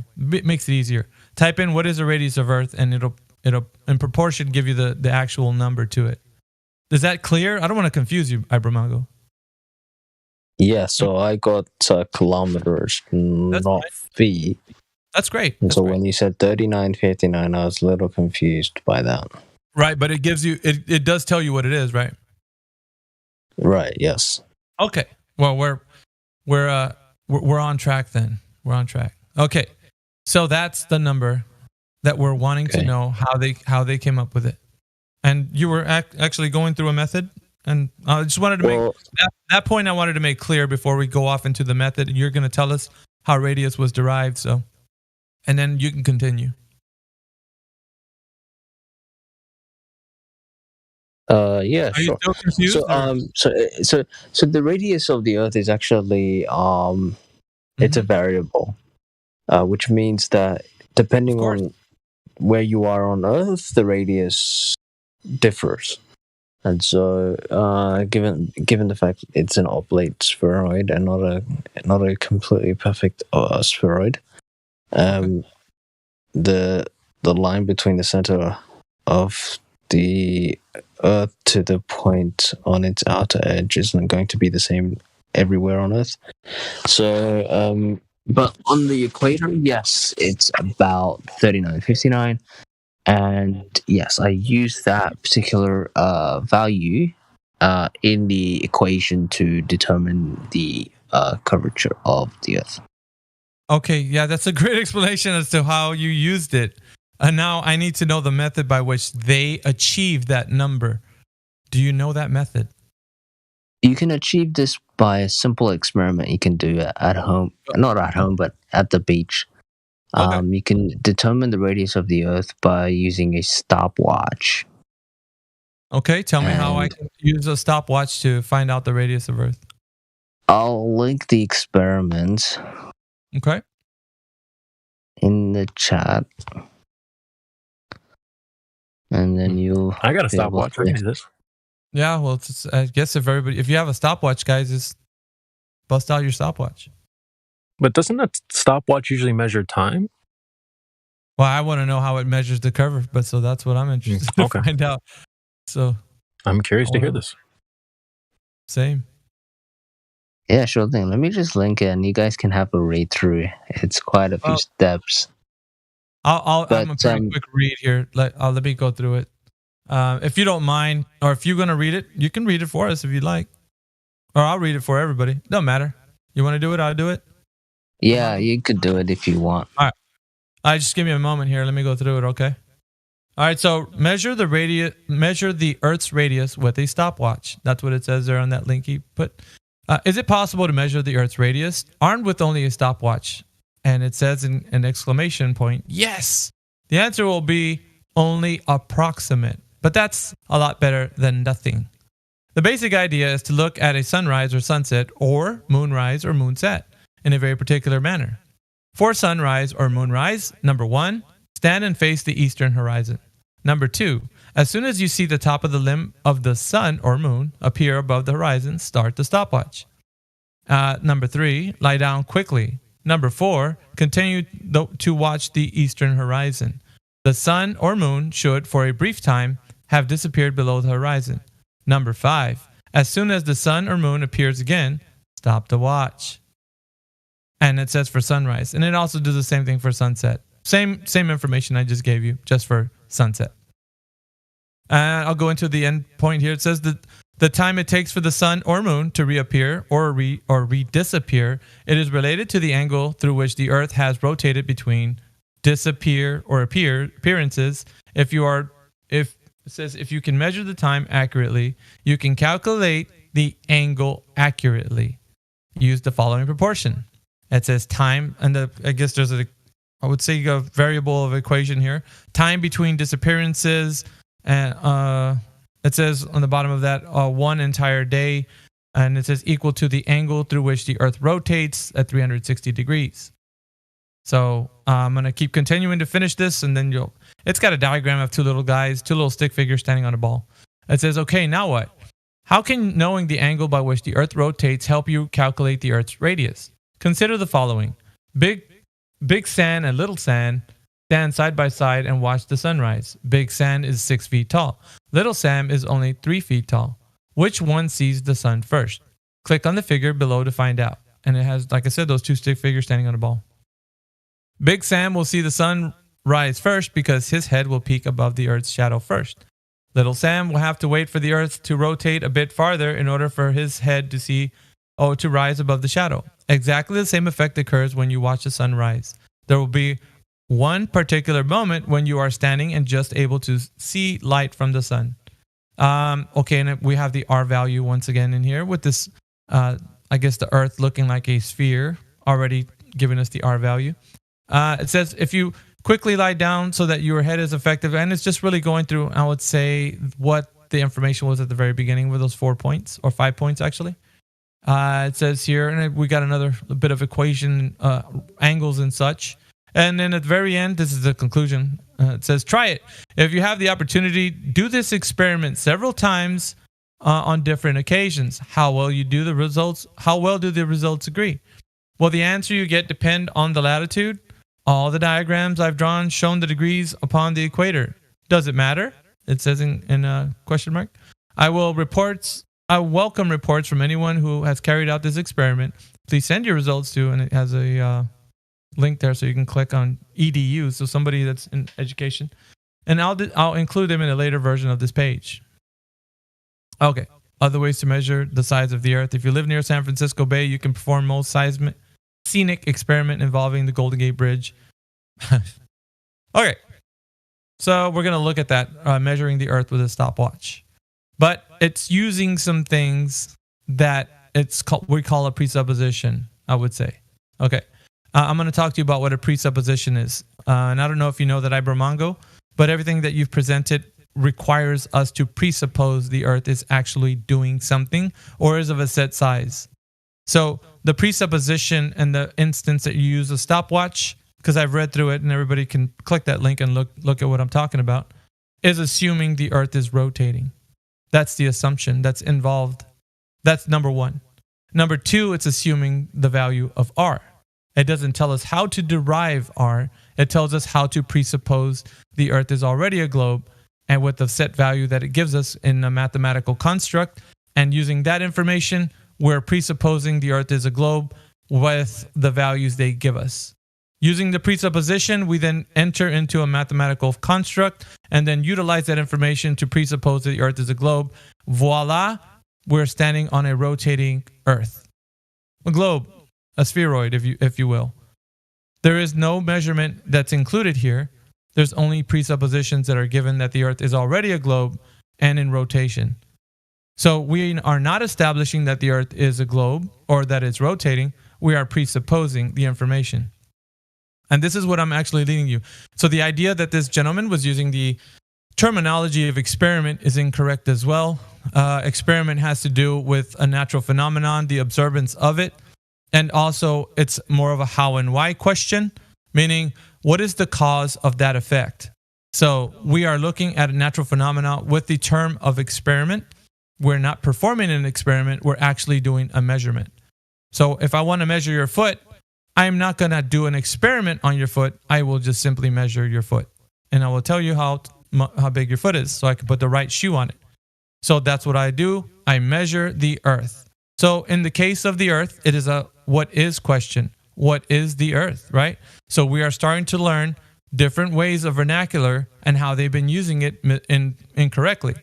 So experiment is real, just in the way they're using it is incorrect. We don't perform experiments. We actually are doing measurement tests or any other sort of way that you can say measurement. But this is what we are doing. I'm here to inform you this vernacular that you've been carrying also carries connotations of presupposed ideas. So we are establishing, and it's okay to say that you don't know. Maybe you didn't know about this, which I'm informing you now. Whether you think I'm crazy or not, I always will speak the truth, and you can examine everything I say and make sure that I'm not doing something incorrect. But anyone can examine that information, the link you gave us, and we will see how the person who's explaining this, because I know it wasn't you, is also assuming the Earth is rotating and that it's a globe. Because we didn't establish how R was derived, we only assumed that it was already there. So we're using that information to presuppose the Earth is a globe and that it's spinning using a stopwatch. I agree. Yeah, so end of scrutiny. End of scrutiny on that information, but go ahead if you have something to retort on that. I agree. These experiments. It's not an experiment. They're not experiments, just so you know. It's just so you know, yeah, it's not an experiment. Like I said before, an experiment is a how-why question. We're not asking how-why about the shape of the Earth. We're asking what is. What is the Earth? Is it a globe? Is it something else? Okay. Can we call it a test? Is that okay? Yeah, a test is fine. You run a test, that's great. You use that term. Okay, cool. So these tests, of course, look, you need to take so the first thing that I would admit is that, yes, the assumption is that the Earth is round. Before you can even conduct any of these tests, you need to assume that it's rotating. You need to have the assumption that the Earth is round and is rotating around the Earth, around the sun. Correct. But this is a big but. Okay. Given recent technology, the fact that we've been able to set up satellites, take images from space, we can come to the sensible conclusion that because we've taken photographic evidence of the Earth from space, we can deduce these experiments and these calculations to be fact. Could I object really quickly? Because there you go. In my there you go. Go ahead, Baller.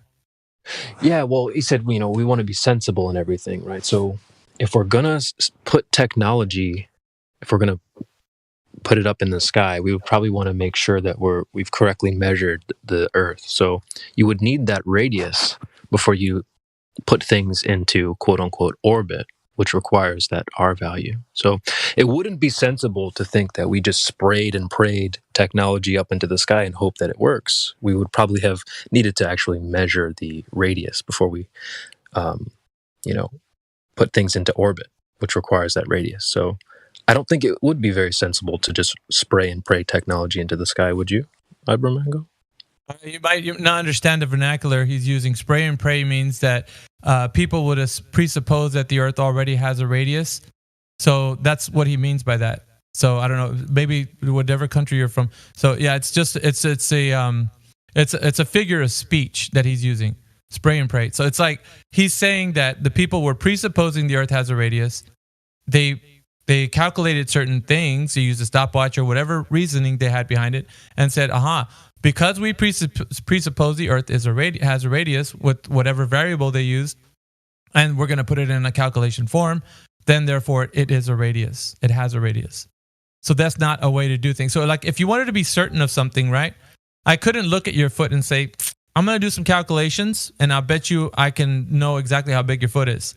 When it's easier, when it's easier just to measure your foot, and I know exactly how big your foot is, because those tools that are used to measure something gives us an accurate understanding of the world around us. So you're practically doing a demonstration of how we can measure things. So the way that he said spray and pray meant like they were actually presupposing, in the instance of that you're speaking of, sending rockets to low Earth orbit, right?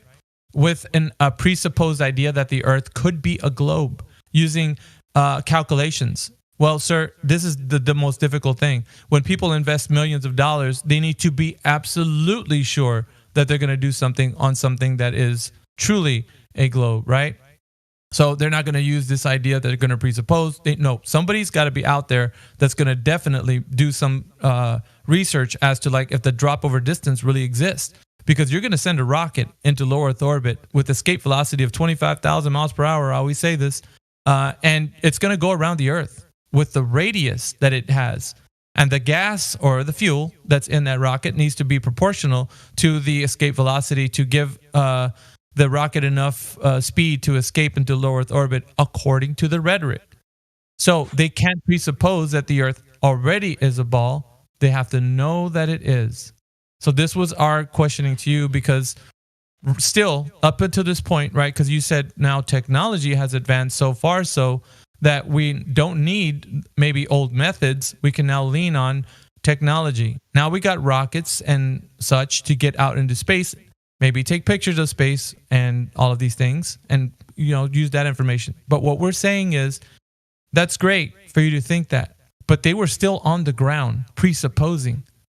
And Coballer, CB, his idea was like, how are you going to presuppose that the Earth is something and then send a rocket, which costs millions of dollars, into something you don't even know you're going into, with no knowledge of it actually being that? You're just calculating. Right. I want to add one thing too. Just made me think of this. I looked up the most expensive shoes that you can buy. Apparently, the most expensive shoe is like $20 million. So let's just say you wanted to buy a pair of these shoes. You wouldn't trust calculations. You would want a direct measurement. Yeah. You wouldn't buy shoes if you just calculated, well, it's close enough. I'm not dropping $20 million on some shoes unless someone directly measures it and it's exactly the size it needs to be. That's how you conduct business. So I would assume that NASA and these people would also conduct business in the same way, that they would need actual measurements before they go on and, Yeah. So we still have. I can provide a simplistic experiment for everyone. Now, obviously, experiments involve science, which is a cause and effect. We're gonna kind of dismiss the term experiment. I know it's in your vernacular, Ibramango, so it's kind of a hard habit. But we'll dismiss the idea that we're gonna talk about an experiment, because this isn't one. This, all it is just a measurement test. That's all it is.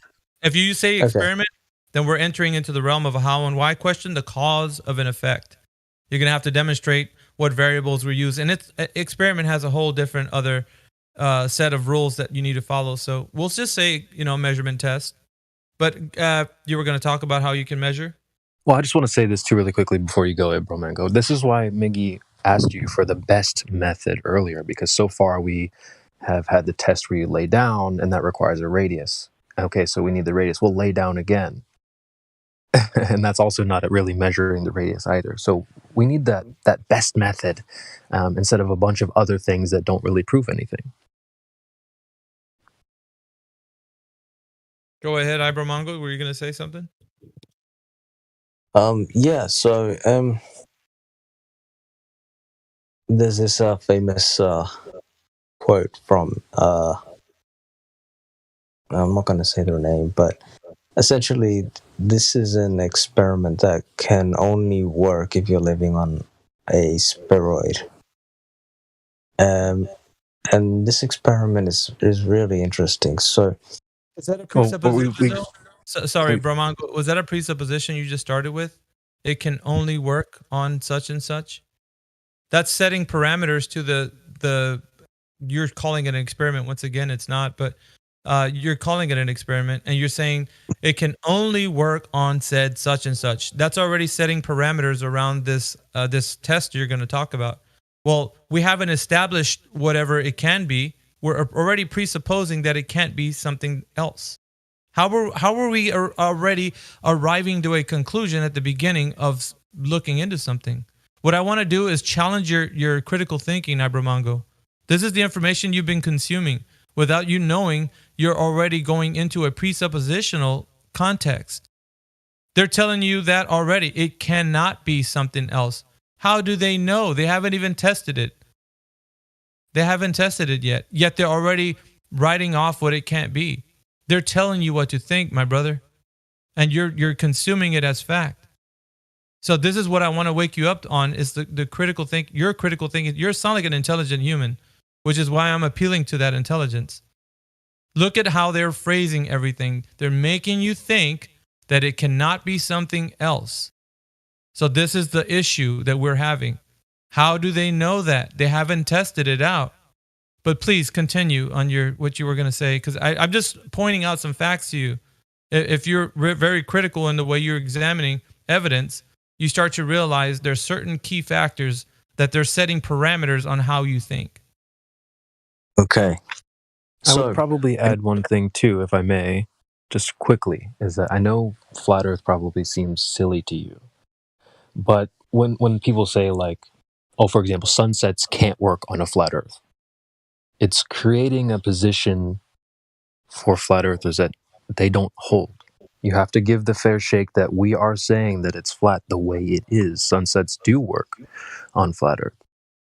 So try not to create a straw man by saying, well, this couldn't work on a flat Earth, when it is currently working on a flat Earth in our position.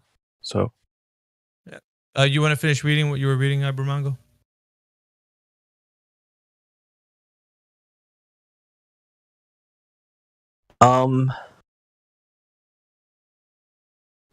Yes. It's up to you, man. You can continue. You don't have to. I'm just asking if you want to. Yeah, so basically what I was going to say was, like, let's imagine you were standing on the surface of the Earth, and you walked 1 mile south, and then you walked 1 mile west, and then you walked 1 mile north. Where do you think you end up? Are we walking on water? Are we walking through the woods? Where are we walking exactly? Usually, what if there's something in the way? Yeah, usually when I'm sorry, but usually people are very hyper specific, Ibromango. So they, in context, talk about use something like the salt. Let's imagine you're on globe Earth. Okay. All right. If you're on the surface of the Earth, you walk 1 mile south. Yeah, then you walked 1 mile west, and you walked 1 mile north. Yeah. You'll end up in the same spot you started. But Ibromango, let's be specific. This is a big if. So where are we walking exactly? So let's imagine you were... No, we don't have to imagine anything. I'll just go outside. I'll just walk outside, and then I start walking south, like you said, right? Well, to the south of me, there's a fence, and there's trees, and there's buildings and things. So, how exactly are we walking? Are we going straight? Are we allowed to deviate away from that straight, or what's happening here? Where are we walking exactly? Okay. We don't have to imagine anything. Clearly, there's things on Earth in the way, like trees and buildings and cars and other people and things, houses. So let's try to be realistic about these examples. You were on the surface of the Earth. Okay. Well, we don't have to imagine that. We already are on the surface of the Earth. So then we start walking south with your example, right? Okay. And then you walk south 90 degrees, and you took let's say you went 90 degrees of the Earth's so I'm walking south now. I walked outside my house and I'm walking south, and there happens to be a wall. Someone else's house is in the way. Now what do I do? So you're walking south, and you took a 90-degree angle. Okay, so I'm walking south. A 90-degree angle in what direction? So the point from where you started, you took a 90-degree angle south. Can you hear? Can you hear us? Wait. Okay, yes. So you start walking south, or you make a 90-degree angle and then start walking south? I don't know what we're doing here. Like where? Okay, so first of all, I'd say it this way: what direction am I facing right now? Like start me a direction. What am I facing? Am I facing north, south, east, or west? Okay, let me make this really simple. So let's imagine you were on the north pole. Ibramango, hold on a second. Again, just so you know, we're familiar with what you're trying to say. That if you do this thing, you end up right back where you started. But we actually need you to do this. Think about this in reality. So we're trying to walk you through how exactly this would work, like you were on the beach. Remember?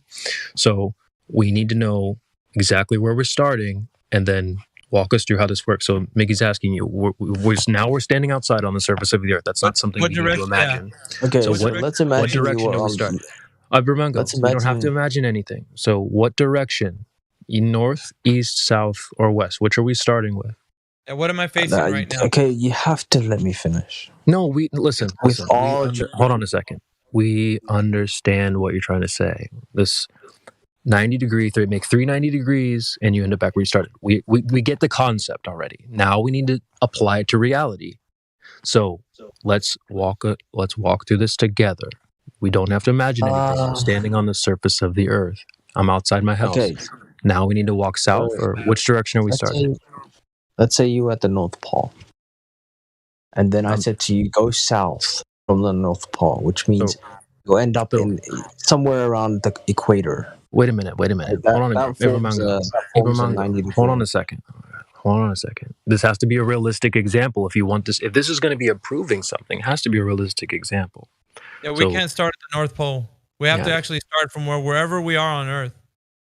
You know what? Do it this way. I'll make it easier. Do it this way.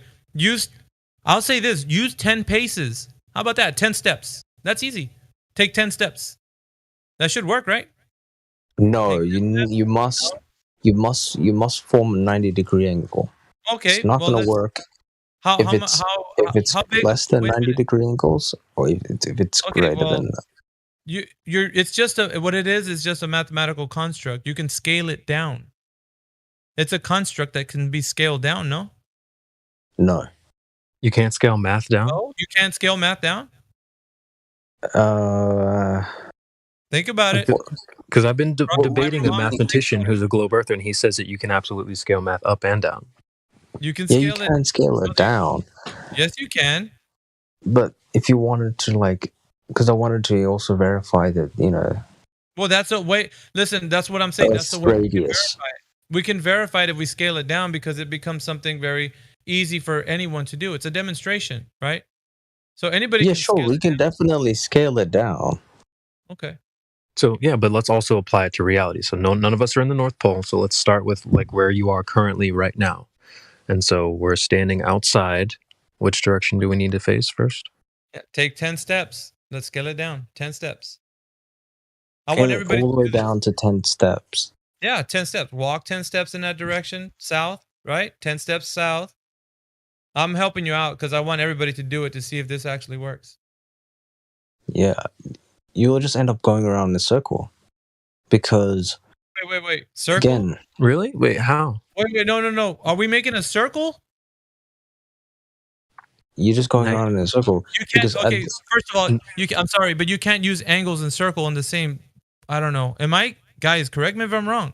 Yeah, that's if you're taking a 90-degree turn. How is it a circle, my man? Yeah, I don't think. No, if you scale it all the way down to the 10 steps, you're just going around in a circle. No, how? Try that out in reality. Hang on a second. 1 second. Let me come in here. Oh my god! I'm serious, Ibermongo. 90-degree angles are not. You can't use a circle in a 90-degree angle, brother. That's not math. Yes, my god. Right? Wait, Ibermongo. Think about this. Try this in reality. Take 10 steps and then go turn. You keep saying, try this in reality. Try this. Well, that's the whole point. You told me to. Hold on. That's the whole point, my friend. You're actually saying that if I go 10 steps and then turn in a 90-degree angle and then take 10 steps and then turn in another 90-degree angle, you're telling us that we're going in a circle. That's not. So that's why we're trying to tell you to come back to reality. That's the whole point. Is what you're saying is not true. Go ahead, Mickey. Yeah, it's not a circle. It's a U. Yeah. Yeah, you just made. I just have a question, Ibermongo. All those methods you're talking about, have you done them personally? Or No. We're not going to deviate from this. I'm sorry, Acid Rain. We won't deviate from this. This is a point that has to be made to him. I'm sorry. Apologize, brother. But we're sticking right here to the 90-degree angle, creating a circle. I need you to draw this out on a piece of paper, Ibermongo, because you're clearly not seeing what's happening here. You're trying to make a circle out of a 90-degree angle, brother. You're not clearly seeing what's happening. You're misusing even the language of math. You're misunderstanding. No, I don't misunderstand. No, we do understand. I do know what you mean. How you're presenting it is not getting us to the point where I think you want us to go. And that's why I'm even talking about what you're presenting and how you're presenting it. It's not I even said, can you scale down the thing? You were unsure of it. Mm-hmm. Not only that, but now I'm looking at like how you're saying 90-degree angles are a circle. Can you get a circle with 90-degree angles, sir? Answer that question. You can't. That's the answer. You can't. But Ibermongo, just again, oh my god, you're not the. I know, don't moan and whine. But you're not the first person to present this. Go one direction, then turn 90 degrees, then go another direction. This isn't the first time we've heard this, my man. So you got to understand. We've heard this many, many, many times. That's why we're trying to get you to apply it to reality. And notice how when you apply it to reality, you can't do this. Yeah, let's keep his mic open. Yeah. Keep his mic shut anymore. So you know exactly. So why are you asking me to repeat? You know exactly what I'm talking about. Yeah. So then correctly. That's why we're trying to get you to apply it to reality. Yeah. But not only that, so the way I would apply it is if you thought the Earth is flat. No. Hang on a second. Go south. No, that means just do what you're saying in reality. Time out. We're not talking about what the Earth is being flat, Ibermongo. The question, we started, and this is why we're here, where we're at. Let me rewind the method all the way back to the question. Was the method by which we can understand radius was derived? That's what we're getting to. We got off the trail and started talking about this example you were bringing us to find out how we achieved the radius. We're no closer to the radius now than we were when we previously first started. So let's not hop to other questions. We're not going to, or other derivative topics. That's not essential. We need to know for your own sake how you're logically, consistently putting this together. First of all, you've been failing at being able to demonstrate to us, and that's why we're correcting you. If you're going to do it like the way they've been saying it, just do it right, like the way they've been saying it. That's it. And so we're still at the point where you're trying to, very much taking a hard time doing it, but showing us how we can measure the radius of Earth. We still haven't gotten there yet, Ibermongo, so we're still trying to figure that out.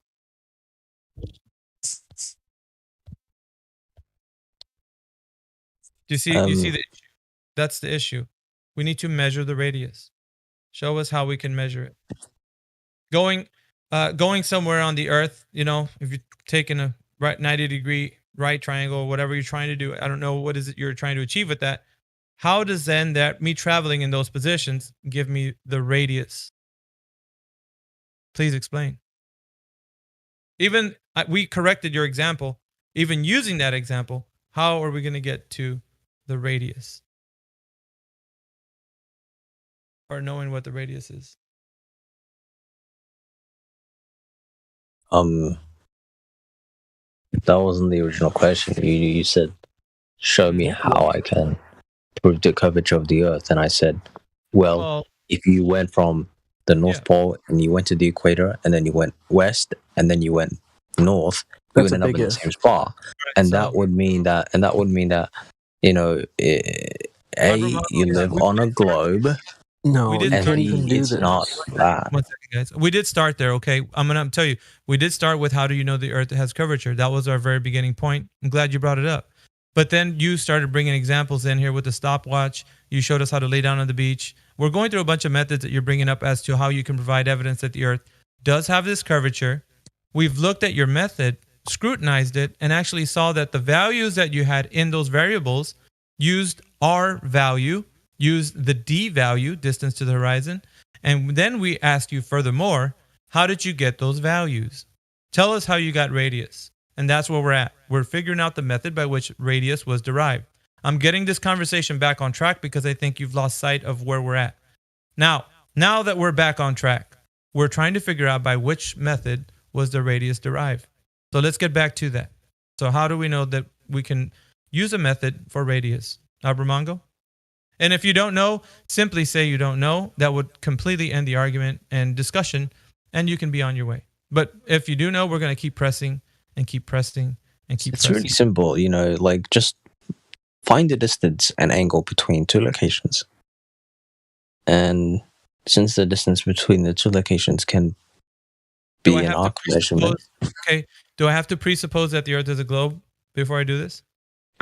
Can I just say one thing about science? I answer my question, Ibramongo. Do I have to presuppose that the Earth is I'm going to answer your question by this yes, statement. just say yes or no. Say yes. It's not In science. Science. Say yes it's not or no. science. No, 1 second. Time out. Answer my question. Do we have to presuppose? So, with all due respect, you have to let me with finish. all due respect, Ibramongo, I need the answered. I need the question answered. Please don't jump in, guys. I need the question. I'm answering your question. You just have to let me finish. Do we need to presuppose that the Earth is a globe?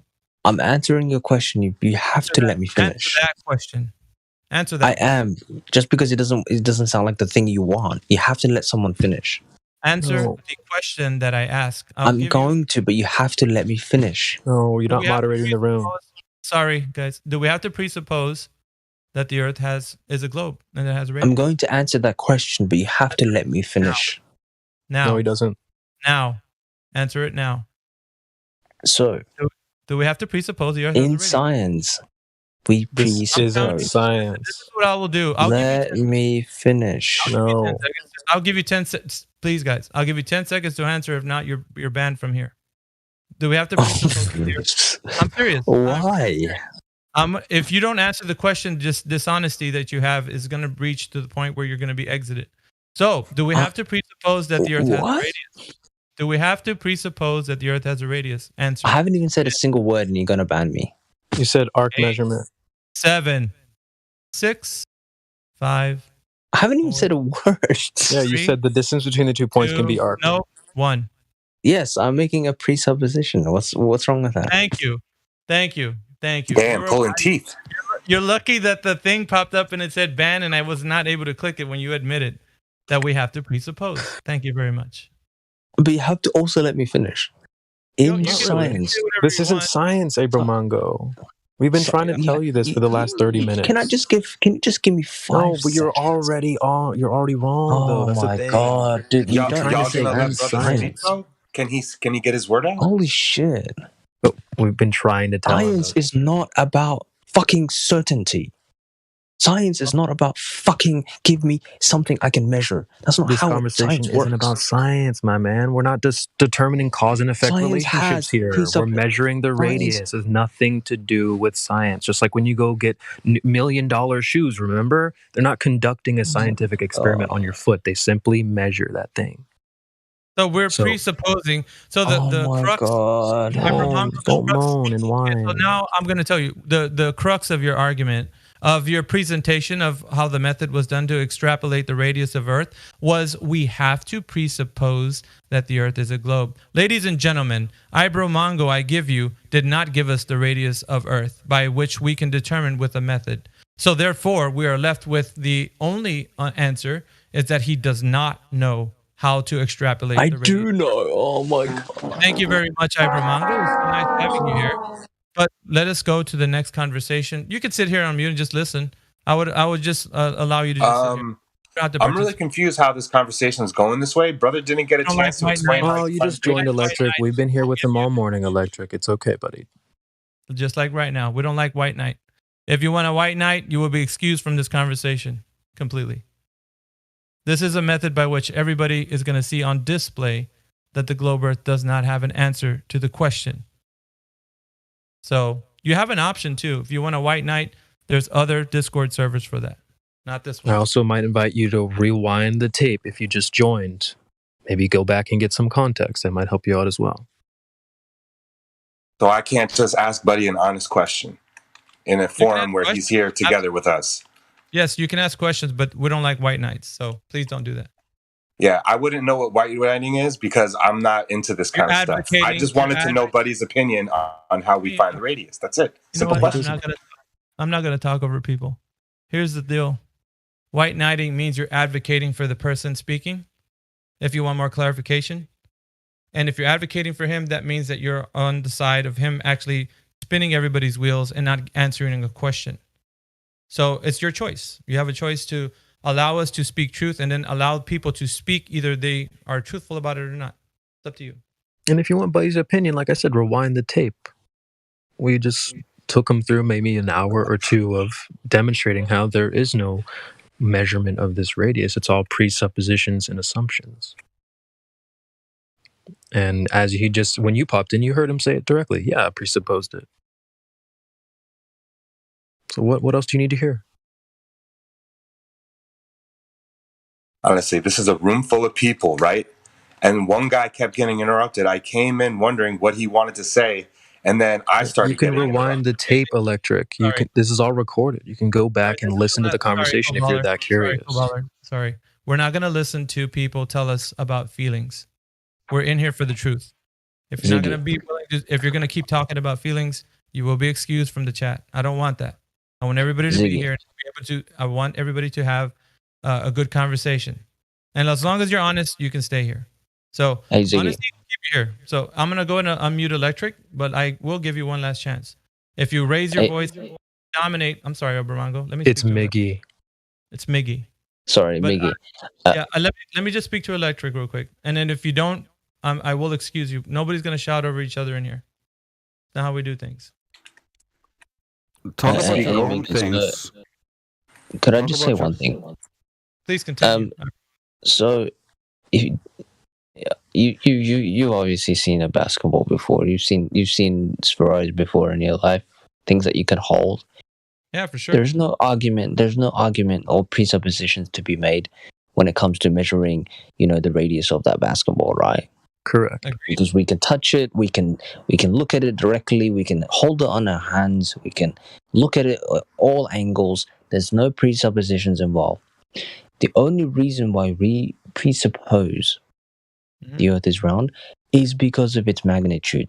It's because we can't hold it. It's because we can't look at it at all angles at all at the same time. So why assume things about it then? Suppose because of the magnitude of the Earth. But why would you then assume things about it if that you don't know? Yeah, you're admitting that you don't know these things. People don't. There are many things in science we don't know. That's what we presuppose. People don't often know that when they're learning about this information, they're taking this information as it's a foregone conclusion, meaning that it's already solidified, and not that it's a presupposition, but that it's been measured to be so. What we're doing on our exercise in this agenda is to show people on display to the whole entire world that this has not been measured, and it's only a presupposition, which that involves you actually having to think that the Earth is something because somebody else told you and not they measured it. That's what we're showing people. But Mickey, we've confirmed our presupposition through the use of NASA and these other space institutions Well, we covered that have already. taken photographs of Earth from space. We covered how they've they already- didn't do that because you would need a radius to achieve that. So Right. You need to have the radius measured in order for you to actually make a journey with something that costs millions of dollars, according to the rhetoric, and put a human in there and not just presuppose that the Earth is as a globe and send somebody on a presupposition. You don't do that with things that you're certain of. You actually make sure that something is what you know it is, and then do it. A presupposition. Yeah, I agree. They did that. They did exactly that. They took a risk, and they used the radius of the Earth, and they went into space. You don't actually believe that. You would never do that if you're a business owner, and you would also never do that if you were going to buy expensive shoes. You wouldn't let the manufacturer presuppose your foot size and then custom make the shoe for you that you had to pay for. No, I don't think you understand science. You would absolutely. Scientific. Hold on a second. There's been many scientific We've been trying experiments. to tell you what science is and what it isn't. So we do. Sir, with all due respect, there have been many scientific experiments where they've taken risks, where people have died because of presuppositions. If you honestly believe that, science they would never take people to the moon using you're ridiculous. Science is all about trial and error. This idea that you have in your mind. Wait. Oh You my still God! think we went to the moon? As people. Hold on a second, hey bro. Can you slow down a second? Because it seems like you might not actually, with all due respect, it doesn't seem like you know what science really is and what it isn't. And we've been trying to tell you about that. You don't science even know is about what it determining is. cause. Okay, well let's help you out here. The science is about determining cause and effect relationships. I'm not gonna listen to you because I'm not here to be patronized. That's fine. You don't have. I'm not here to be patronized. You're being patronizing right now. How? He's not patronizing. He's actually going through what science is, but you haven't even let me finish. But you're incorrect. You're basically telling us what the world we already know. People have been to school, and we already know what you're going to say. No, Mickey, he's saying that science doesn't take risks. Science only uses certainty. I didn't say those words. Hold on. I never said those words, just so you know. I said that science is a method used to determine cause and effect relationships. And you seem to be unaware of this. The way you're using science is like it's a Boy Scout badge you just wear on your chest when you want to sound smart or something. It's not that. You don't just put that science as a pin on your chest when you want to use it. It's a method, right? There's steps. You need to observe phenomenon. You need to formulate a hypothesis with independent and dependent variables. You need to null. Then you formulate a hypothesis test. That's your experiment. So just using the words experiment and science like a Boy Scout badge isn't really helpful for you when it's kind of advertising that you don't know what science is. Oh my God. Is that funny? I mean, I find it funny that you don't know what science I'm saying if they want to utilize the radius of the Earth variable when they take people to space, they can do that. They're not going to sit there and say, "Oh my God, what if it's wrong?" Well, you don't have so to spiral. what if it's wrong? If it's wrong, then you guys will win. But it's not wrong. It's not wrong because you know why? We won. There are people in space. There are people in space. Calm down. If that's So what you guys are wrong, right, Bramongo? That's fine. You can, if you in your heart of hearts, if you believe that is true, then you're welcome to have that belief. But I guarantee you, at the end of the day, it's a belief. There's what I would say to you is that by way of demonstration and by way of providing evidence, you have none. There's only a belief that you have that they have achieved such things because they presented it to you as a package of statements and other ways for you to learn. This information you've been indoctrinated with has no validation in any realm of like true knowledge. You can't verify it because we were trying to get that extrapolated from you. You weren't able to present it to us. We've allowed you to go through every method you wanted to, right? I verified it using photographs. No, there's no photograph from space because you need a radius to get there, and they don't have a radius. So let's not go back. We do have a fucking radius. How do you think we got there? Oh my! You just made it God. up, dude. Relax. Just take it easy, bro. Take a breath. What we're doing here is we're extrapolating that the globe Earth doesn't have anything in the way of demonstration to give its example of how we know that the Earth has curvature by way of the radius, diameter, and circumference. And you have to presuppose that the Earth is a globe in order to know that the Earth is a globe. It's circular logic. So we used presupposition to get to the moon. We used presupposition to get satellites in orbit. You don't we use those presuppositions. Yes, we do. That's a story that they told you. Listen. That's what they told you. You don't use presuppositions to conduct business. Yeah? As I said, you got me thinking now. So what is the most expensive shoe in the world costs $20 million? Are you going to let the manufacturer presuppose the size of your foot? And then you're going to pay them?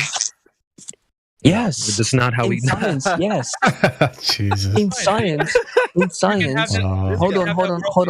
hold on. You can have in science, I'm saying you can have that worldview, Ibermongo. It doesn't matter.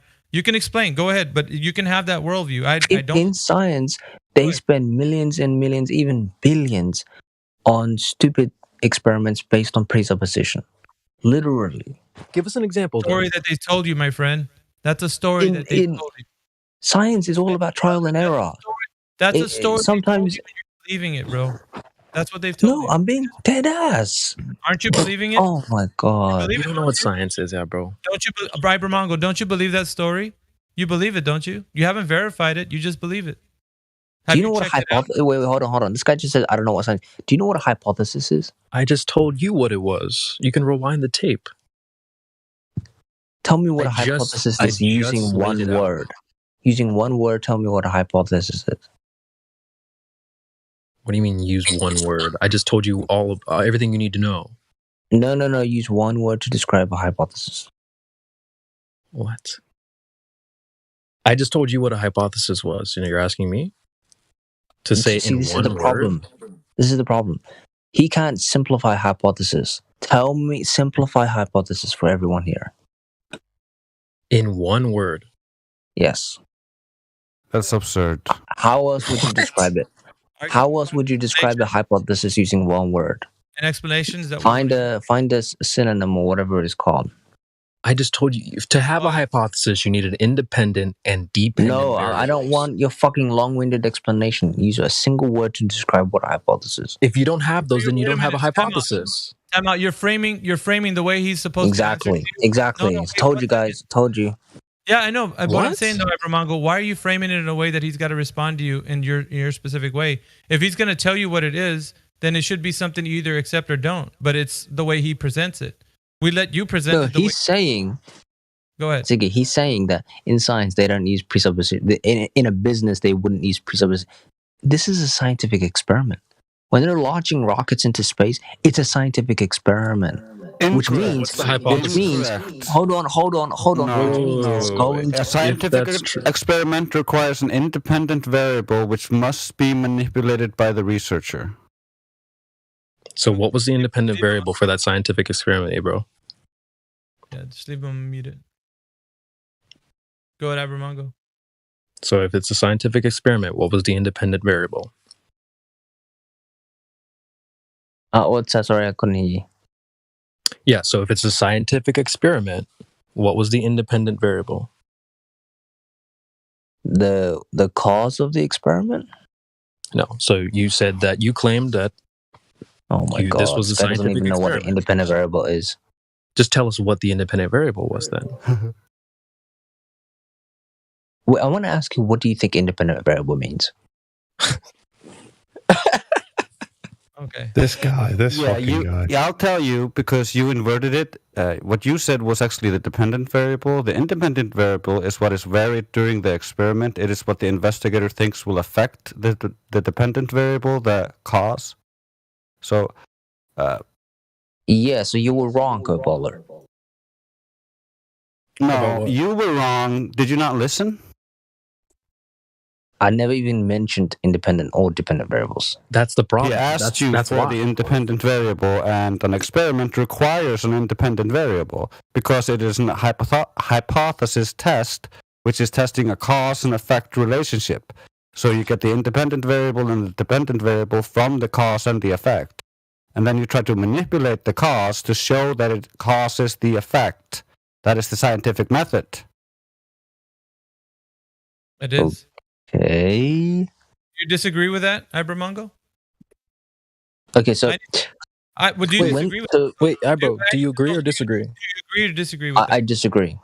So, okay, please No, you're just a contrarian, man. Here wasting our time. Sorry, Megan. Just. yeah, you're fine. Obvious. I just want to know why he disagrees. You know what? If I'm wasting your time, I'll just put myself in me.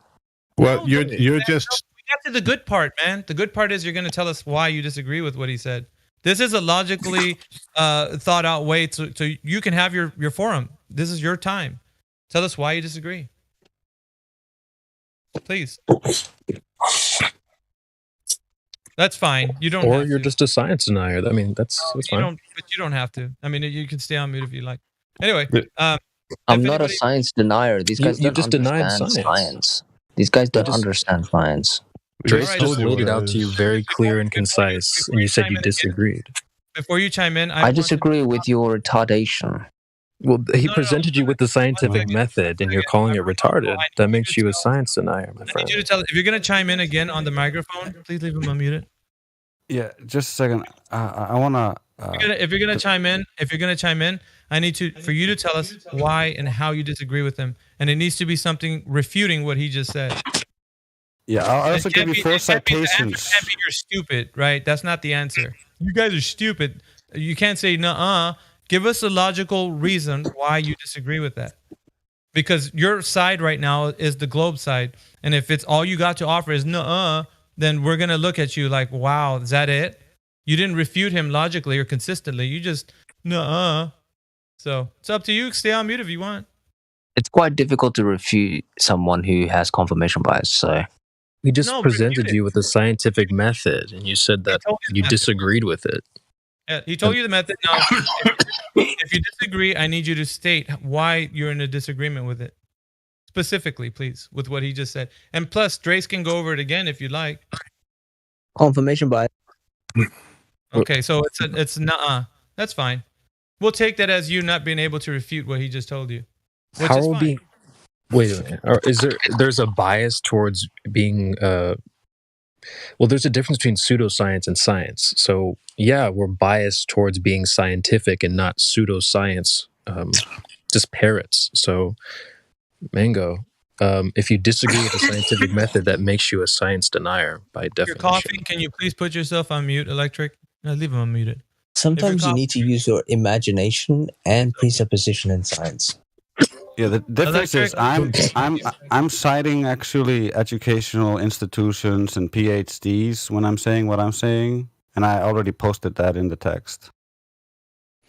Well, maybe he needs to check in with our boy Michio Kaku, because it seems like he kind of agrees with him. In science, we always say that you make observations, you have a theory, you go make more observations, and it's a very, very tedious process. Wrong. Nobody that I know of in my field uses the so-called scientific method. In our field, it's by the seat of your pants. It's leaps of logic. It's guesswork. Ouch. And here's Karl Popper, one of the most respected and renowned science communicator of his time. As mentioned in the section, the problem of induction, Popper's response to the problem of induction is simply that induction is actually never used in science.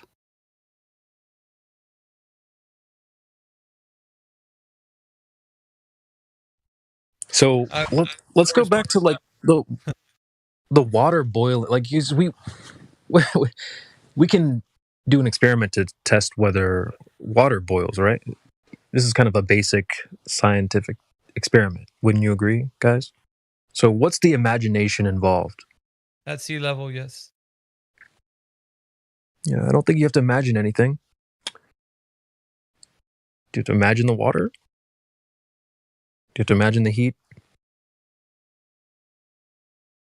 Do you have to imagine sea level? No, you're not silenced. No, what I'm saying is, when you're dealing with phenomena beyond your sensors and your surrounding, you need to take into consideration your own imagination and presuppositions. When you're dealing with the Earth, with how do you test your imagination? With its magnitude, you can't take out a ruler and say, here we go, we're going to measure the radius of the Earth. It's not how it works. You got to employ presuppositions. You have to imagine. You have to imagine it. Right? Is that what you said? You have to imagine it and presuppositions? When you're dealing with things with this size and magnitude, presuppositions is a requirement.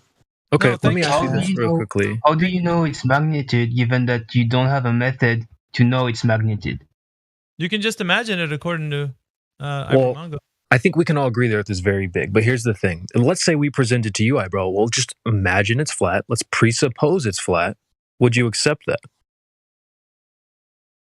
No, you have to. Well, so why should we be accepting of your presupposition? I'm happy for you to presuppose the Earth is flat, but then you have to come with observations and experimentation that we can do to demonstrate that presupposition. We don't need to presuppose it. This is the thing. You can actually observe this.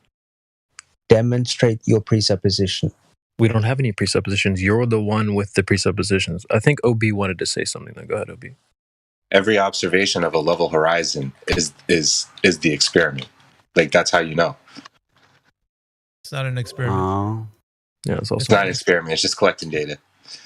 Well, it's an observation, to be more precise. Yeah, I said observation. My bad. I misspoke if I said experiment. But like, you want to call something an experiment, but you're talking about, viewing the size of something. You also can't test your imagination either. What are you gonna vary your imagination and test that? Come on, man. Well, no, we don't have to presuppose anything here. That's I guess in a nutshell, Ibermongo basically just said what it takes for you to know that the Earth is a globe.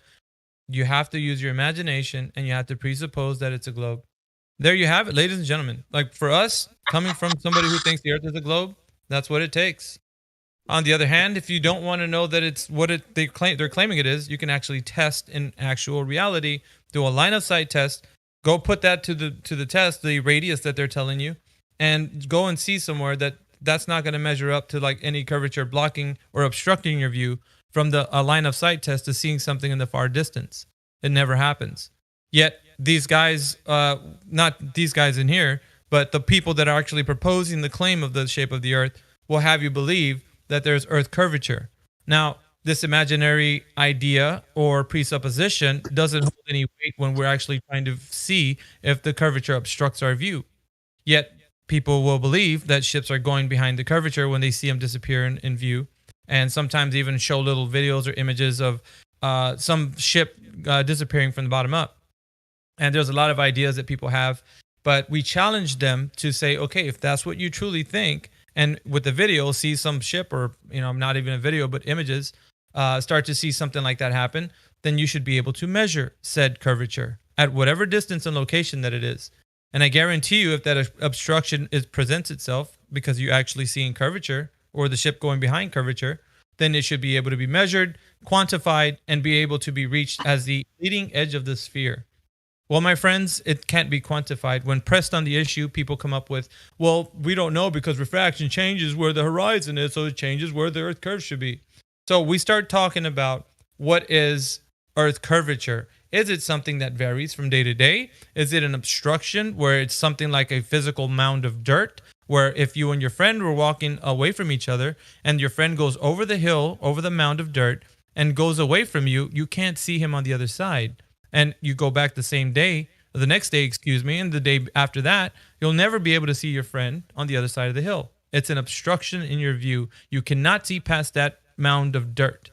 It's something that will not allow you to see your friend on the other side. However, they want to have you believe when it comes to Earth curvature, it is possible to see people on the other side of the obstruction of curvature of Earth. That does not happen in reality. We don't notice it. So it is just like the gentleman was saying, it's imaginary and presupposed. Thank you. With imagination, I can be anything I want.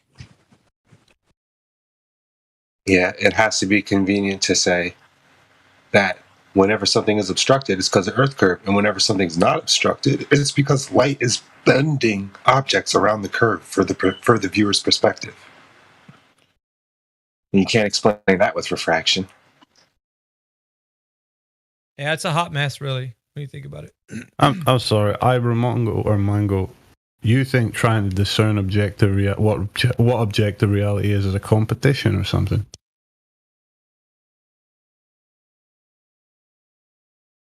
What? Why are you talking about winning and all this nonsense? I didn't hear anything about winning. He did say that. No, he typed it. I didn't hear him say he typed Yeah, it. he wrote in the text, "I won." Where did he say that? Oh, yeah, that's Nah. fine. You can, honestly, like, I say it this way, guys. It doesn't matter what somebody states. It's like, I win. Like, if somebody actually says that in a baseball game and they lost, does it mean that they won? No. It's just it's what they feel. It's a projection. If you feel like you won, you don't gotta say it. Everybody will just know that. You don't have to say. Other people will say it. Yeah, for you don't have to say it. It's just you won. You won. That's it. Matter of fact, whenever I hear somebody tell themselves that they won, now it's in contention that they might have lost. In my They probably lost. Yeah, that's true. Yeah, I mean, we all understand where it's coming from. He's probably, spiraling out right now because they're taking his ball away from him. But, just the psychology of these people, man, it always has to be an us versus them mentality. You can't just cooperate as human beings to figure out. It's not just about a ball. I think empty space was the harder thing for me to let go of. I actually believed in a flat Earth while still believing in the vacuum of space and Mars being a physical object and Elon Musk sending things into the sky. It's weird, I suppose that the Earth was flat while still believing in outer space and the vacuum of nothingness. It's possible. That's harder to let go of, in my opinion. Not the only one electric to actually say that. I've heard of many others that actually would contest. There was a guy who actually believed that the Earth was flat and everything, but that the space was still a reality to him. So I was kind of like, I would work with him like on that whole idea, but he didn't want to let go of the cosmos being something that was like what they had proposed. The rhetoric would propose it being. So there has been people that actually thought that way. I mean, I don't know. Because it's been reaffirmed like 100 times in Ancient Aliens episodes that somebody came from a star system, and that there are beings that are living amongst the other stars that we see in the night sky. And you got to be able to make sense of that. Like, what are the stars? Which is just holographic projections on a surface. Yeah, there's a lot of other explanations that get taught to us coming up, like not just aliens, but like what those lights in the sky are what they are, like the composition, what are they doing, all that stuff, whatever's tied into that, like that becomes an elaborate explanation that has a lot of the trappings that we would make our imagination kind of run wild. So a lot of people are still inured by that information that they don't want to let go of that. I can see that point. To me, it makes sense why somebody would hold on to it. But what makes more sense to me is always sticking to practical understanding and reason and logic. So I have to let it go because it's not the truth. Because if somebody says, hey, I'm looking at that light right there and I'm going to tell you what it's all about. And then I would ask them, how do you know? And if their answer is, well, we don't, we're just going to imagine because that's our best guess, then I would tell them, then I'm just going to make up whatever I think is, you know what I mean? Like, I don't have to listen to what you say. If it's your best guess, well, my best guess is X, Y, and Z. Like, I don't have to listen to you. I can just make up my own cosmology at that point. See what I mean? Like, he can do it, I can too. So if that's the place where we're at, where an elaborate story has been told to us, well, shoot, I can come up with an elaborate story too. I don't have to listen to those guys. But at the same time, like, they're not right. You know what I mean? Because if they were, they would be as a matter of fact. Therefore, that's what it is. Just like the gentleman said, it's imagination and presuppositions. That's all that cosmology rests on. It doesn't rest on actual facts or things that we can discover or use real science on. It's just imagination.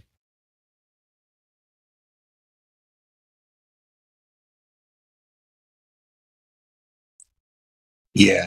What really did it for me was when the first time I saw a compilation of a bunch of NASA animations and somebody really laying out blue marble data, cloud data, weather data, Himawari data, and somebody explained stitching and mapping things onto a ball after taking photos of literally a 2D planar surface, because that's what a photographic plane is. And yeah, when somebody laid all that for me, it was over. I couldn't ever go back after that. NASA has no actual photos of curvature. Okay, then explain to me. Explain to me why. Explain to me why on the moon, if you look at the craters on the moon, they appear as though they're positioned on a. You might wait. Can I answer that?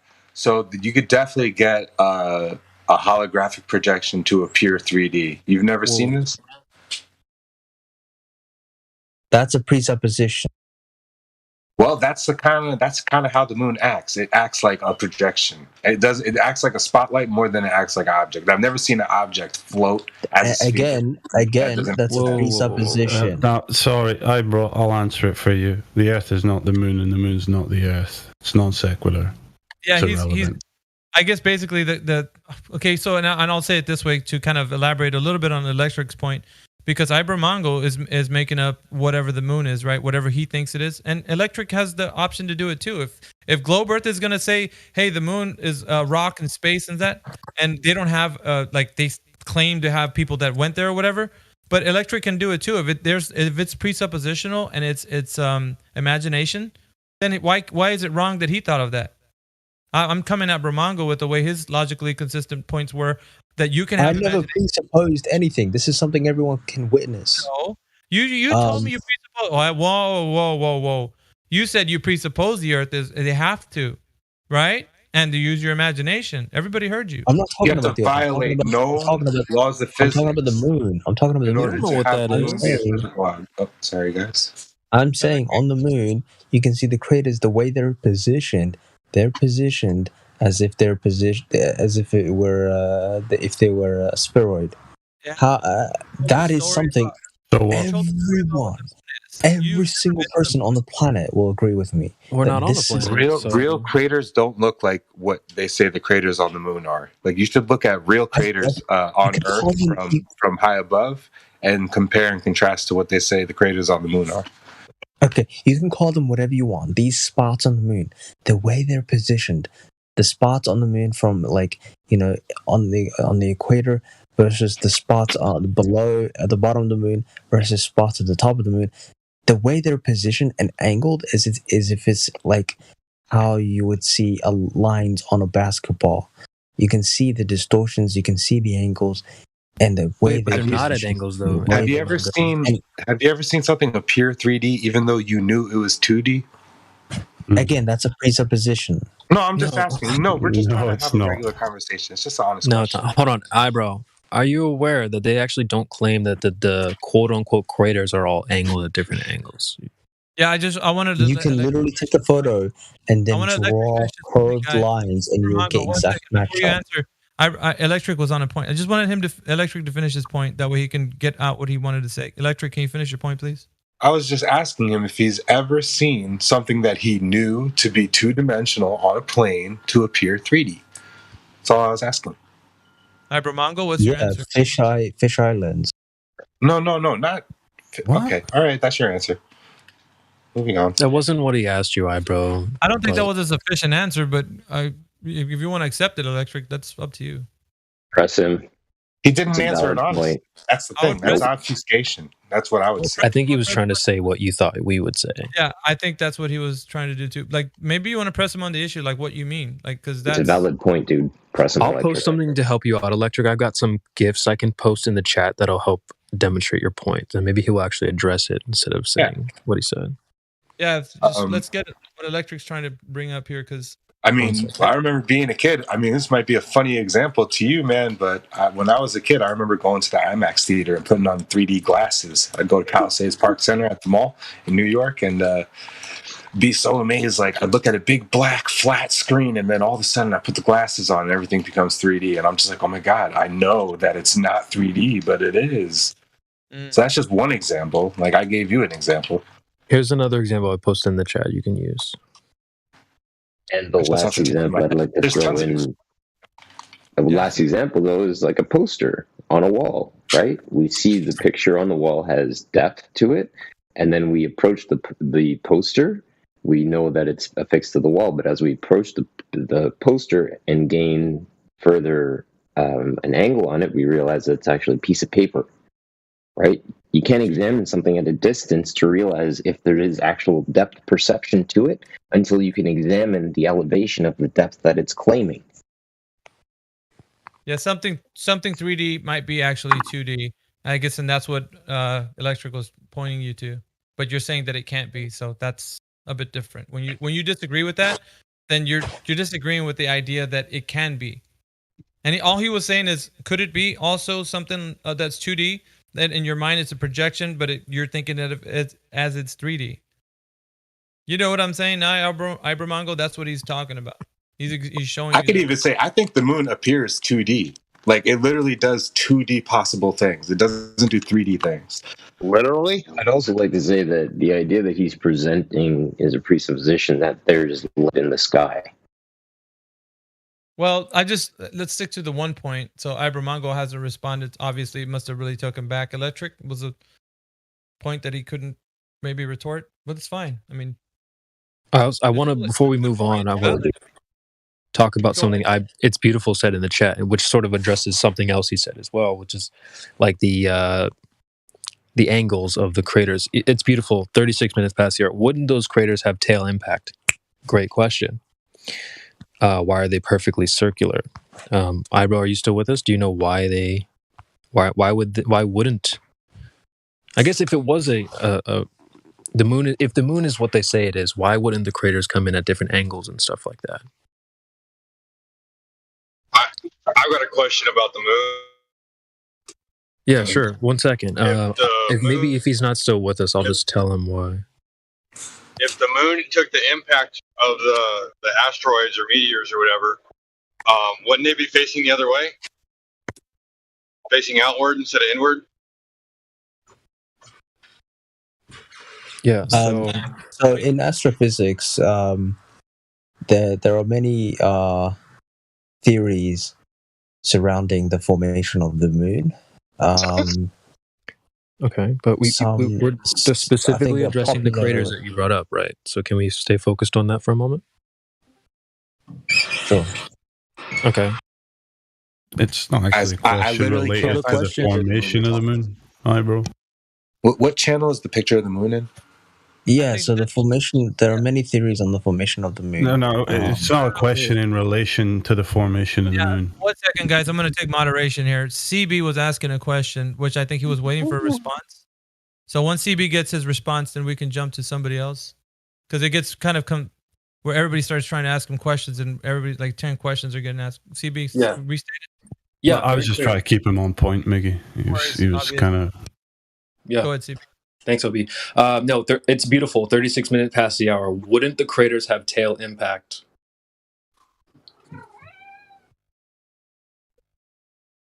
Where is this video? Where can I watch this?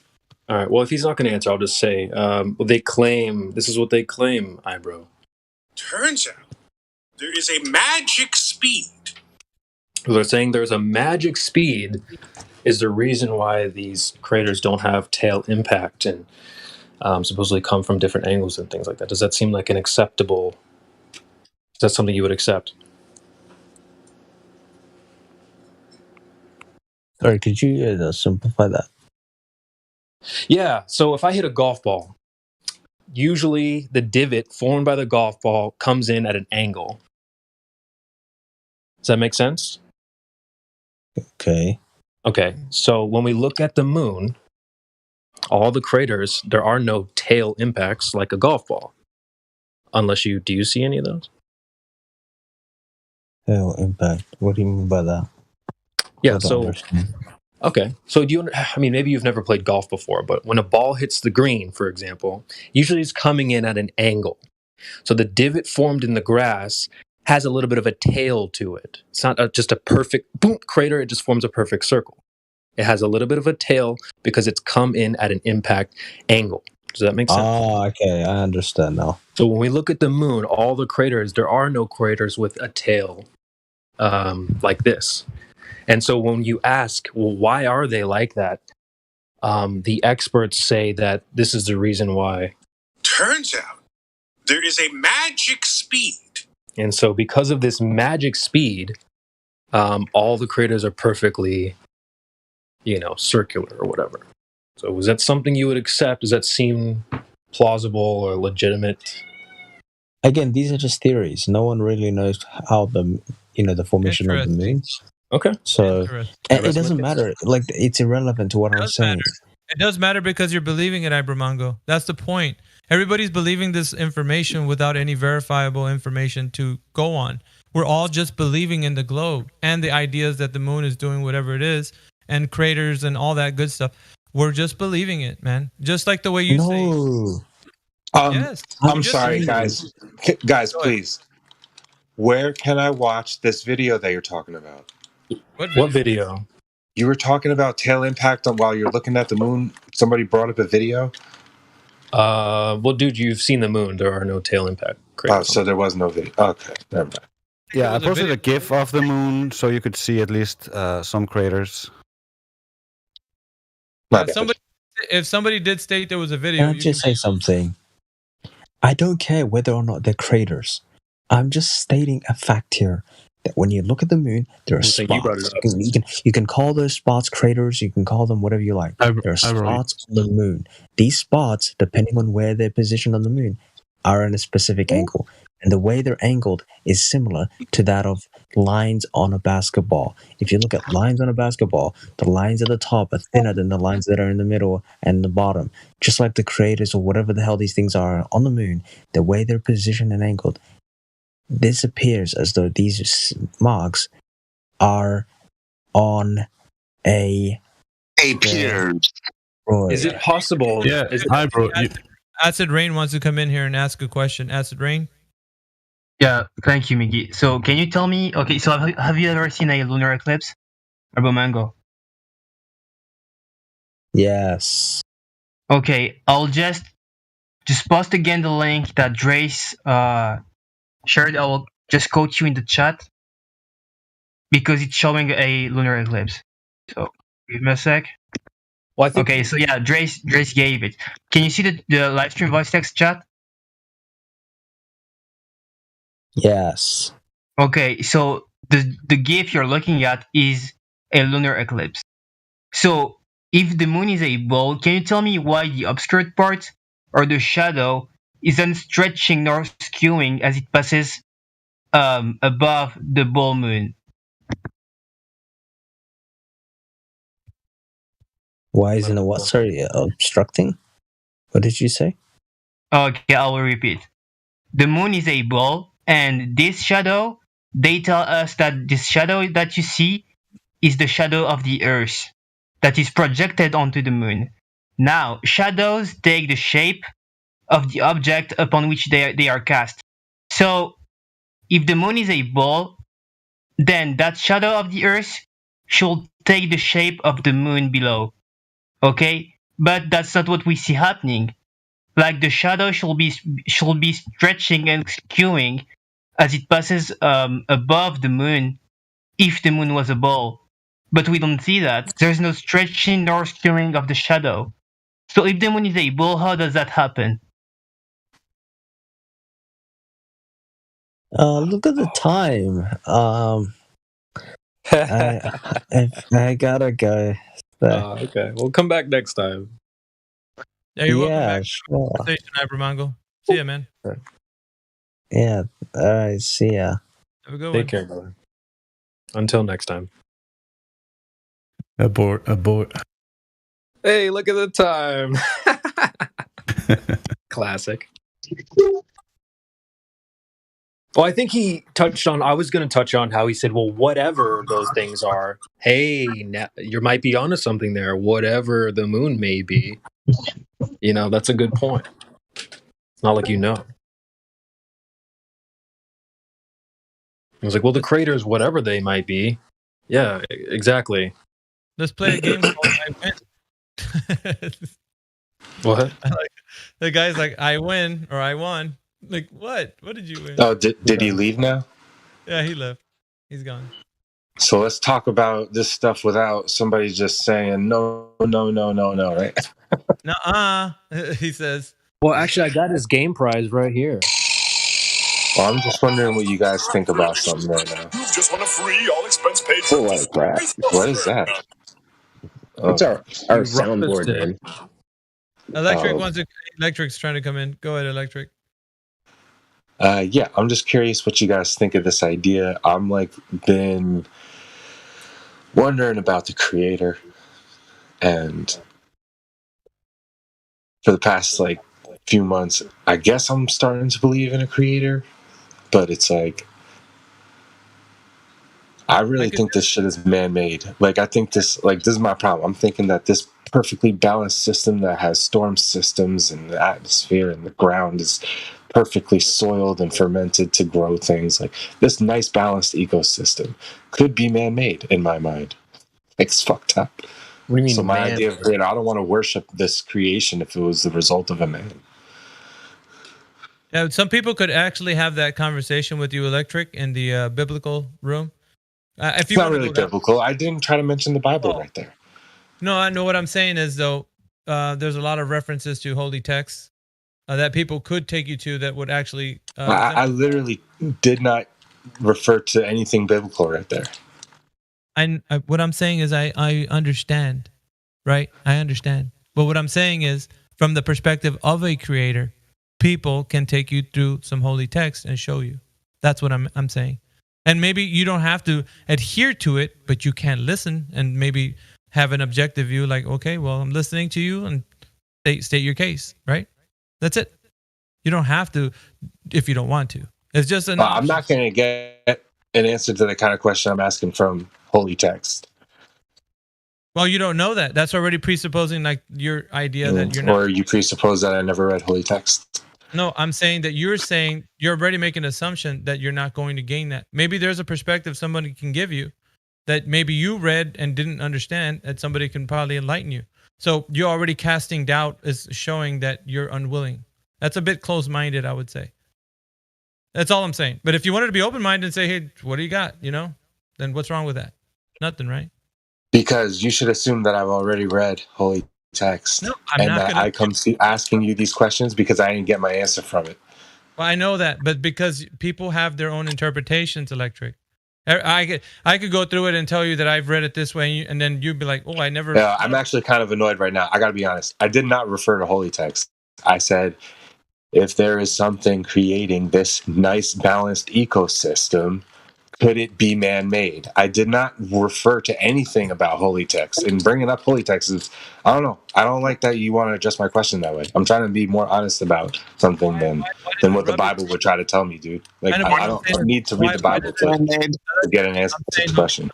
So the thing about it is, because I hadn't even went into scripture at all, but I would say, like, what rubs you the wrong way about it? Like, if you don't want to learn about it, that's fine. But why do you think it rubbed me the wrong way? It just didn't give me the answer I was asking for. Well, you did say you were annoyed. Yeah, I just feel like you're just annoyed by it, which is fine. Like, you can feel the way you do, and that's your opinion. But you can't make it say that I did. Dude, that's like me coming in here and asking about flat Earth, and you start telling me to watch. Bro, I don't appreciate that you're interrupting me. I let you speak, bro. Like, I let you speak. Like, come on now. Let's be reasonable here. So the thing is, when you put a dichotomy like I'm not going to learn and that sort of thing, you're already closing yourself off, which is fine. You can do that. I'm not saying you can't, but you can't tell me what you appreciate me not doing. This is my mind, my speech. Now, however, if you disagree with that's your opinion, right? You can have that. So that being said, you don't need to tell me what I can say or how I'm going to present it, because I'm not going to assume what you think or I'm not going to do that. I'm going to actually just wait until you tell me, hey, I don't read that. I don't like it or whatever, then I'll know. Simple. In my opinion, you're just avoiding actually addressing my question. If anybody actually wants to try to address it, they should, because I'm getting annoyed. I mean, let the moderator moderate, but I mean, I guess you're asking if man made this place? How would they do that? Yeah, can anybody assume that this ecosystem is the result of conscious man making a better place to live for himself? Get real. Not rationally. Well, can cakes bake themselves, I guess, is what I would ask. Yeah, can the tea make itself? Yeah, who designed it? I'll take a shot if you like. Where'd the cake come from? It's circular. It kind of goes off what... It's the How you doing, Electric? Fallacy, right? It's a chicken or the egg fallacy. That's what it is. With the man making this thing. Yeah, there's an infinite regression thing there, isn't there? Man isn't just man; he is consciousness. Yeah, but he's also a creature created. He's tapped into knowledge. So you're not talking about man then? Creature is a need. creature is it needs, right? We need to live. You need oxygen. You need food. You need water. Creature is necessary. They need stuff. How was those stuff supplied? And how was it engineered so that the body can receive that as information, translate it into energy, and then use it? If there was no one to actually start the whole process in the beginning, man didn't create You that. believe that the creator has to be conscious? Of course. Why wouldn't it be? Do you believe that we are conscious? Absolutely. Do you believe that all of consciousness are of the same thing? No, we're not of the same thing, but we're created for and by and through him. So what part of consciousness am I if I'm not the same as the creator's conscious? Yeah, this is no discussion for a live stream. It's a bit philosophical. You're the contrarian version of consciousness. You think you have a nuanced approach here, but it's pretty played out. No one's really. I think he's just being honest. Yeah, he's being honest. Sounds like he's being honest. He's honestly a pseudo-intellectual. He's convinced all this gobbledygook has relevance. Oh, you don't have to go. You think you're being an intellectual saying He's that? fairly new, OH. He's fairly new. This isn't the last guy we spoke to. I hear his tone. I don't mind. Like, listen, I don't mind. Like, listen. I'm actually not new. I've been aware of this discourse since last year. I don't mean like new, and I just mean like. No, I don't mind it either, but I'm just letting him know what he's exposing. He's exposing that anytime he gets into a corner, he comes up with what he thinks to be a nuanced way out. All I asked was if you think this is not the other guy. Also, yeah, this isn't the same guy we were talking to. Clear on that. The other, I don't know why that even happened. Why is this guy coming at me like this? Did I do something? No, you listen. Like even if you disagree with me, you're still fine, man. Like I don't care. Like that's what you feel. All right. Well, but either way, yeah. Like the way that I was explaining the chicken and egg fallacy would be the same. But you were going on a logically consistent point, I guess, in your mind. You were going from consciousness to like where that consciousness came from and so on. But I would say like we'll start getting into a bit of philosophy, which a lot of people in here would like kind of stay on the practical and the real. So I don't want to get too much into that. So what's so real about nothing becoming something? Right. For this forum, Electric, I would say this specific room. But we have other rooms for that. We could talk about that topic in its entirety if you'd like. I think this pertains to flat Earth. No, it doesn't, because it's philosophical in nature. The conversation that you speak of is philosophical in nature, not what you're thinking doesn't relate to the topic of us understanding our known reality. I feel like I'm being censored. You're not. I'm telling you, there's other rooms you can go and talk about. I feel like I got censored earlier too. Well, listen, yeah, man, you don't have to be the victim. Listen, weren't you the one claiming that you were kind of annoyed? All right, y'all don't want to have that kind of conversation. Cool, whatever. Bro. Not in this room. In another room, you can have it. But like this forum, it's for the actual reality where we can demonstrate things to people. So that for us, we're going to teach people in a way that they can go and measure the curvature, or not. Like that's what we're showing people. The demonstration side. The philosophical side, that's more of like speculation, what you think, opinions. And so we're not going to get into that in here. We can in another room. You know what I'm saying? I can connect it back to flat Earth, and I can actually, if I can make a concise point why it relates, and let that be my closing statement.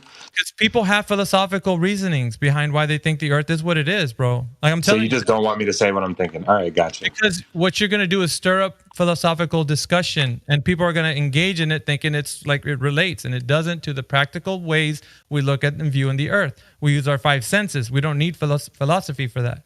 You understand? I'm being very consistent with the forum. This is the decorum of where you're at. If you deviate from that, we tell you, look, that's religion, that's philosophy, or whatever. It doesn't matter what it is. If it's more of like what people think versus how they respond to the natural environment around them. I wasn't talking about religion. I know. I said it's one of the things. Philosophical religion. I'm putting that as an example to you. I wasn't even talking about philosophy. You were, sir. Engaging in that topic is philosophy. By nature, it's philosophy. Yeah, anyway. No one ever told you that this nuanced gobbledygook is a philosophy that has no bearing in reality, apparently. I don't know what you think that meant. Well, what do you think it meant? No, we're not going to engage. Sorry, guys. I'm gonna moderate. Okay. We're not going to engage. I already stated why we're not going to engage in that in this room. It can continue in another room, and you can take anybody to the other room. I don't know, chill chat or whatever chat you want to go. Down to Go philosophy metric if you Is want to this be Miggy like. speaking? Is this Miggy? Sorry, what was that? Say again. I didn't hear what you said, or you don't You want to. talk a lot. You're a moderator. You don't let people Whoa, speak. dude, relax. Now the knives are coming out at me. Is there some contention you have with me and the way I moderate? Electric? I mean, like, I like this channel, but lately it seems like you don't let people talk. There's a very how can I say it? There should be a way that this room actually runs, and that's what I know you think you're moderating, but you can't just have an honest engagement with people that are new here. Sorry. Decent. Let me mute This him. guy. All right. I've given you ample time to actually kind of correct the way things are run here. We don't engage in those discussions because it brings out a lot of people with their own opinions of what they think philosophy and religion and all the other topics relate to. And it's not conducive for this specific forum. And so I would appreciate that you don't discuss the way I moderate this channel.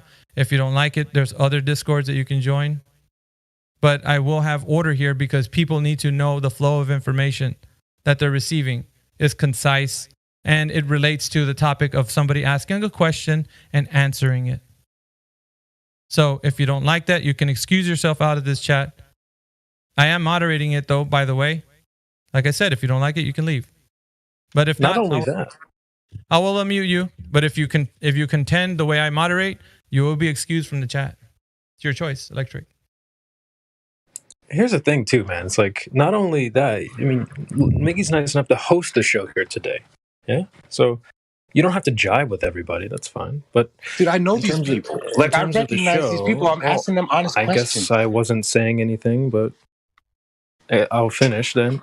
So I mean, just imagine That's you what go I on a call a radio Nazi moderator. This dude Miggy is on something, bro. That's it. Damn, dude. Well, if you got invited to go on a show, you probably wouldn't start attacking the host. It's kind of crazy, man. And you also might stick to the shows. Oh, God. Sorry, my cat. Did you drop something? My cat. My cat.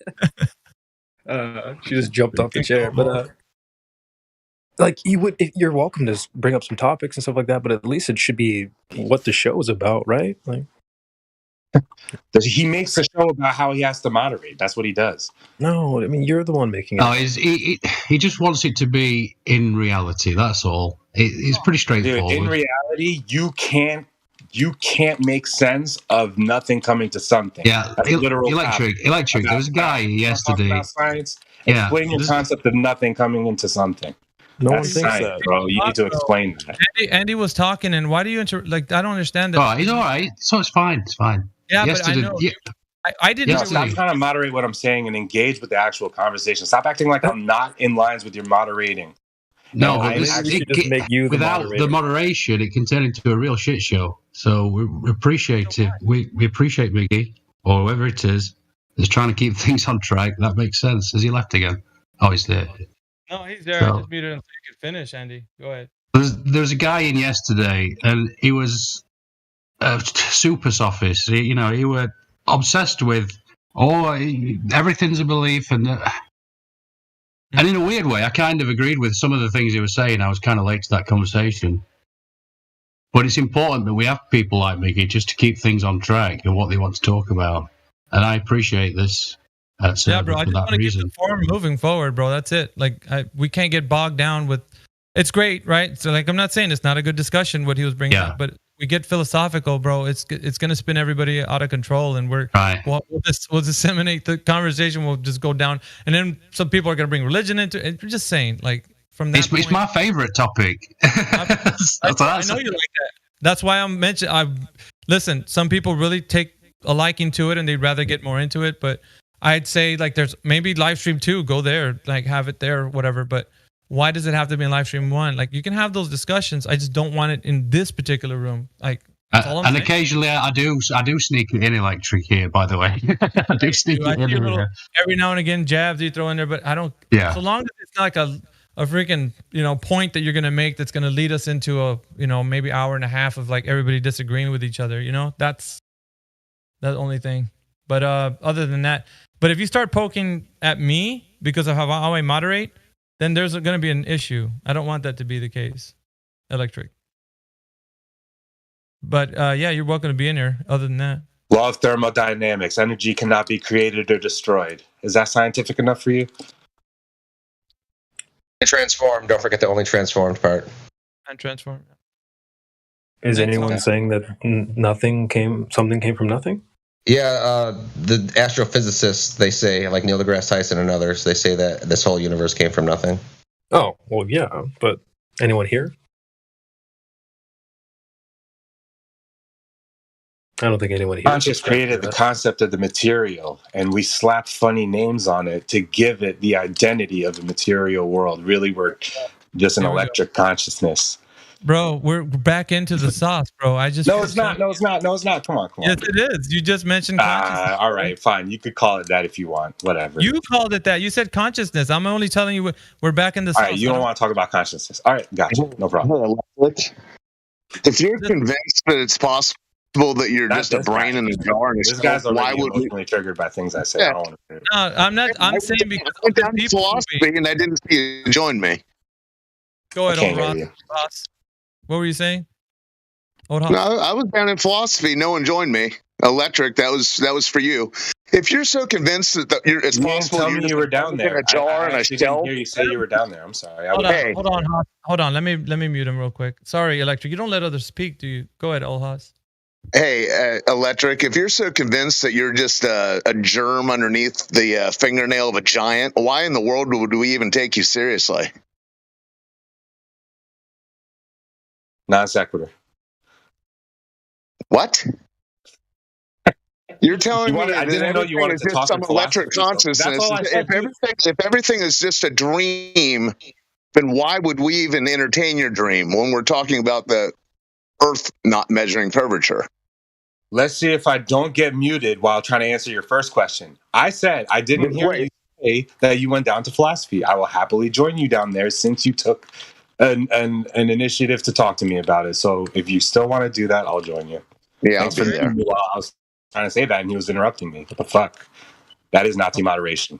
I just wanted to hear him. Nazi moderation, dude. You're cutting on the ice, brother. Like really? Yeah, you're muting me instead of the guy who wants to yell while drunk. Oh, I don't know what that means, but like he didn't finish saying what he was gonna say when you interrupted him. Like, but he's down there. Nah. He's waiting for you. So happy trails, you know.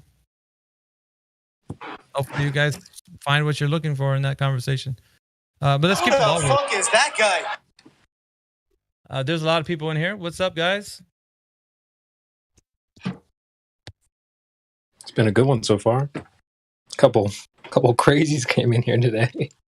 It was good. Hours ago, I was in this server last night till like 5 a.m. Eastern time. It was really, really riveting. Who were you A lot guys of good talking discussions. to? Who was in there at that time? I'd have to go and look up my PC and relook. I forget. There was a guy in there named Rolling My Boulder, and there was another guy in there. It was like True Earther or something. I forgot his name. And he really wanted them to not be a moderator. And he said if he was before Hawkeye, like is he somebody that returned to the server?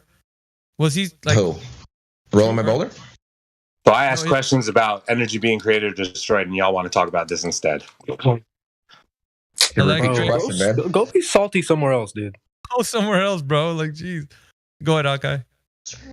I don't know, man. I was just getting into someone asked how everything's going. I remember that last night. It was pretty good. It was, I don't know, just a lot of really good conversation. I enjoyed it. But I don't think that guy's going to be returning back to the Discord, unfortunately. He had a lot of good information, but one thing he was trying to convince me and a lot of other people yesterday that nuclear weapons just don't exist at all. They're just used as a scare tactic. I was wondering what everybody else's opinions are on that, because that's very interesting to me. Yeah, I believe that. Totally. Yeah, you can.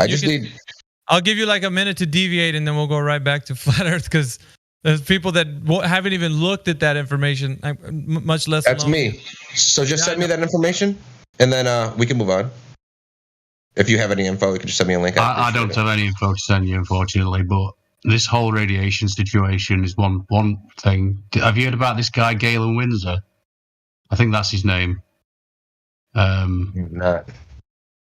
I can't. I've just woke up, dude. To be fair, but yeah, there's a plethora of reasons why I don't believe it. But I talked to Get Me Get about this actually quite a lot, and he really seems. I think he might have been a chemist in his previous life, and he seems to know quite a lot about it. And he was saying hydrogen bombs are real, but the nuclear bombs, even he said they weren't real. So, I mean, he seemed to know a lot. Me, I look at the overarching. I mean, look at the Cold War, for instance. You know, all that get under your desk and all that stuff, and everybody were buying these bunkers. Remember? Well, you know, you probably went to laugh, but you know, the point is that the whole time, of course, they had the Antarctic Treaty where they were in full agreement. One thing I want to add to that, because I know we can't spend too much time on this topic, but in the current news, that is still in play. By the way, that whole scare tactic about that. I don't know if you guys. Yeah, current stuff that's happening. That we're supposedly under threat from nuclear war being breaking out in Ukraine, and well, at least from what I believe. Anyway, nuclear Armageddon. It's still in play. You can see that still permeating. But anyways, I digress. Yeah. So, if you guys do want to talk about that, or if they are real or radiation or all that stuff, like you can probably go to another channel and stuff. One thing I want to add here is yesterday we were talking about all this in one server and everybody was doing just great. So like I don't like the whole. Is it because there's more people viewing this or something right now? You want to keep the subject related to flat Earth only?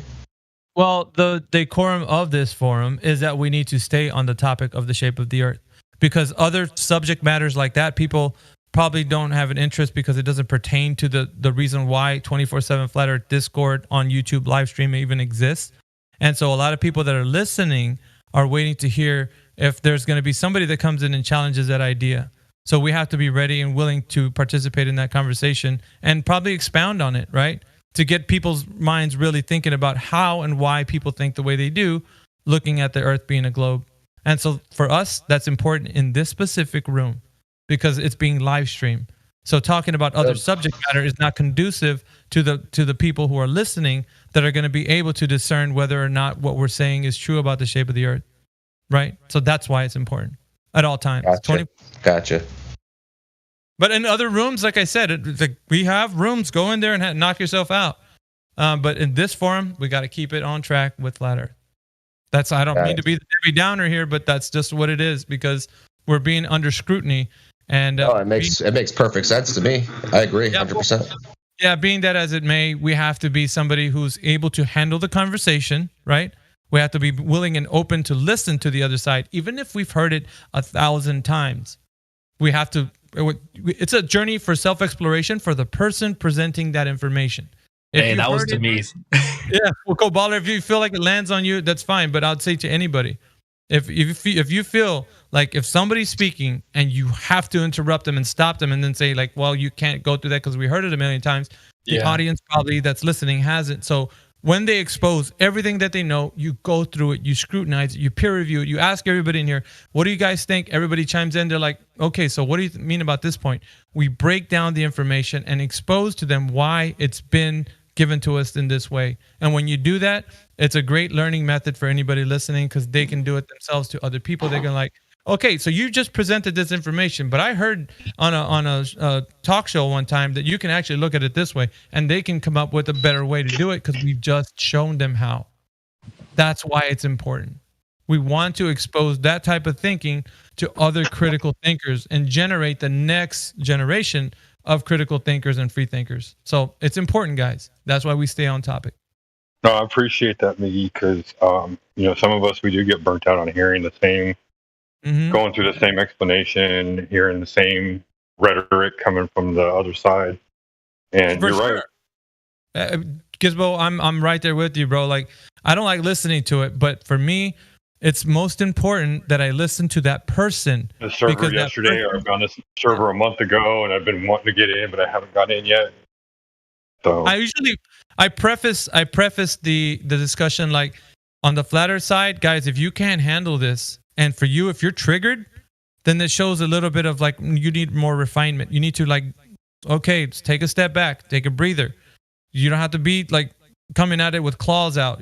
Just listen to what the person's saying and destroy the information, not the person. The information needs to be destroyed, not the human that's executing it.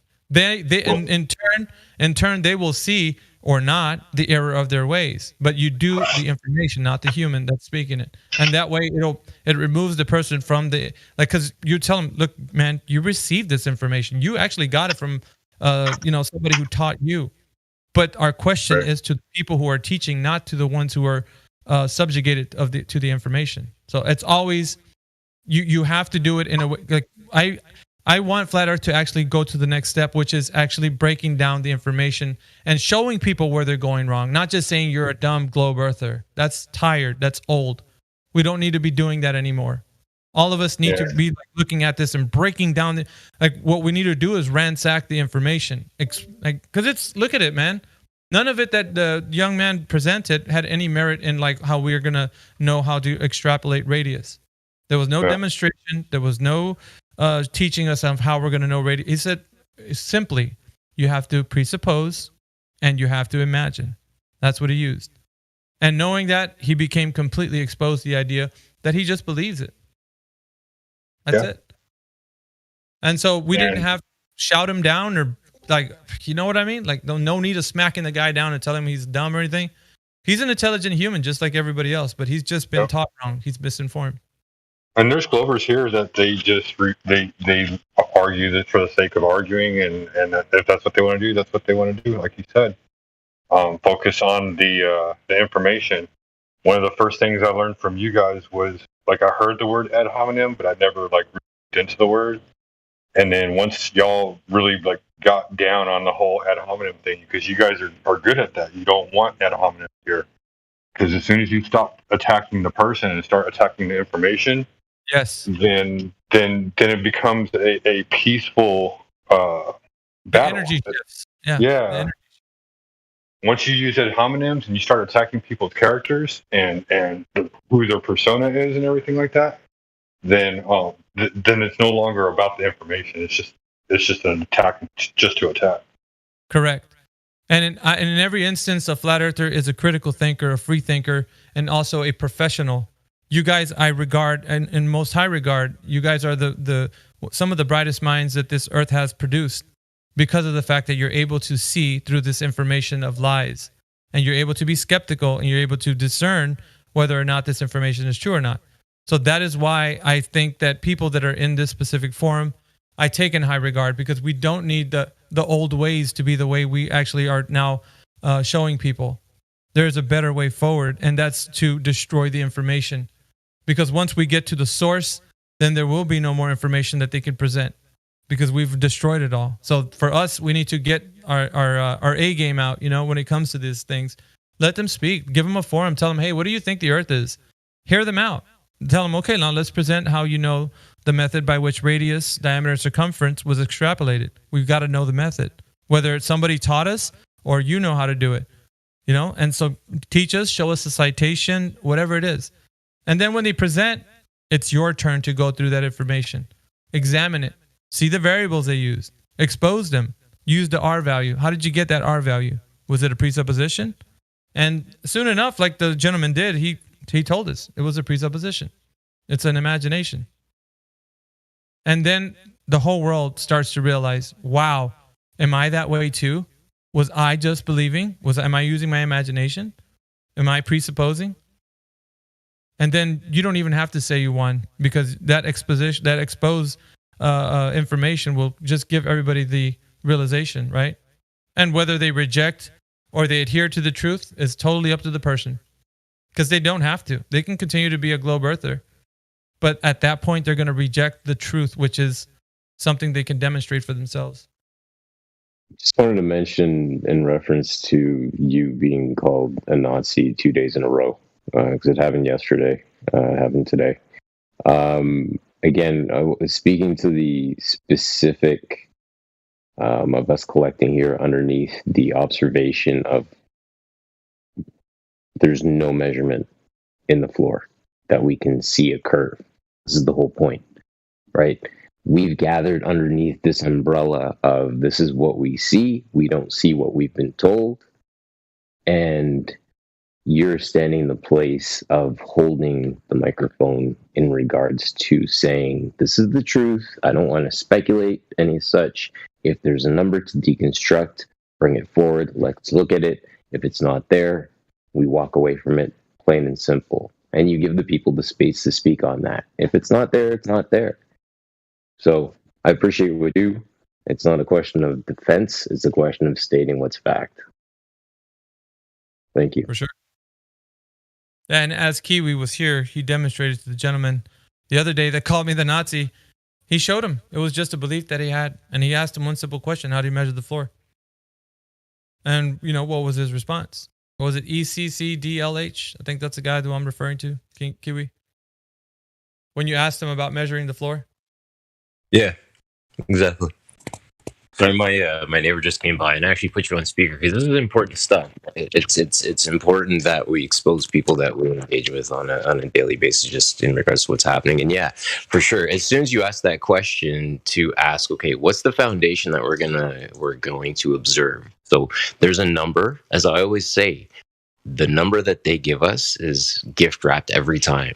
We can open up the present with everybody that comes in the door. We can deconstruct it, and we realize that it's not there. And if you don't have that, please realize anything you present after that is going to be a leap. And us in this chat, we're not willing to make that leap with you. I take it. I like what Cole Baller is saying. I agree with you, brother. When you first come into this, a couple of years, I would say, you're like a bonfire. You're raging hot, dude. Your zeal and passion is strong with you in Flat Earth. But as you grow in the knowledge and wisdom becomes part of you, and you engage in many, many discussions, you become like a blowtorch. You're able to cut through metal. And that's what we're doing. You become a refined heat source. And you're able to cut through any information with precise, like surgical preciseness. So I think that's what you become when you start to really understand that fire you have within you can be something fiery hot and perfected and honed and used in a skillful way to be able to disseminate all the information, like completely, and obliterate every single argument that stands against the truth. So hopefully that's just encouragement, brother, because like it does take time to get there. And you need to kind of see for yourself what the difference would be for coming at it with a hot, fiery passion like a bonfire, and then versus, actually skillfully like adapting to like all the ways that these sophists, can be agile in a conversation like this. Because it can be. There's globe earthers that are very crafty in their ways, but we have to be able to be ones to navigate that conversation and deconstruct all their points into like something that's logically consistent. So that's just encouragement, man, because we've all, like, coming into the very beginning, I had the passion and zeal of like a gladiator, bro. I wanted to put everybody on display and just smash them with all the evidence that we have for flat Earth. But I soon learned that I didn't want to do that anymore, because I was more against like the actual person that was actually debating me. And then now I realized like the person's just a byproduct of the information that they were. They're part of the human family. So I started to look at things differently and really just like, hey, go ahead and tell me what you think. Because I want to show you in everything that you point out that it's not what you think it is. At least I'm going to present to you why. If you reject the truth, that's up to you. But if you adhere to it, then you see the error of your ways. But that's all it is. Because one of us is right and one of us is wrong. So. But yeah, that does. But I'm going to tell you, man, when I first came in here, I wouldn't be able to do what I. Heck no, man. I was the first one, dude. I would tell you, I live for this. I love for them to come in here. I want to destroy them, rage and all that. But I learned over time, it's like, I'm looking at it just a little bit too passionately. I'm not seeing that the information is where it's going wrong. And people need to hear it. They need to hear why that information he's presenting doesn't make any sense. So.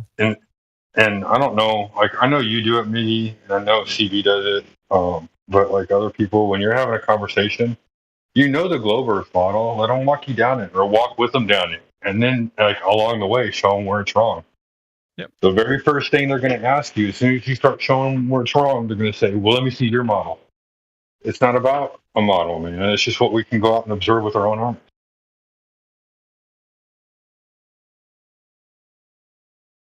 Yeah, both sides, I would say, Trinity, both sides. Because like even the flat Earth and the globe Earth, like we both need time to understand.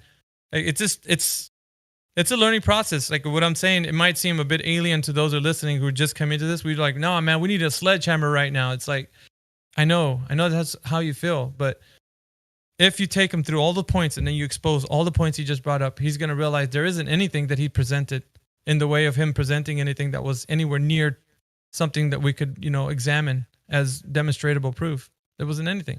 Didn't do anything. And maybe I'm wrong. Maybe I don't know. Like, but there's people out there with college degrees, like about the Earth.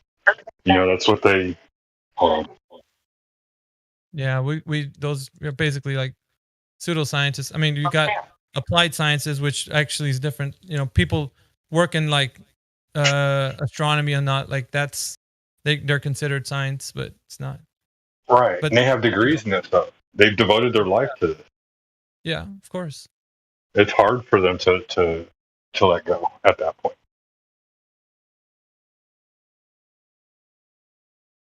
Yeah, and sometimes the way I look at it too is like you're disarming a bomb within a conversation.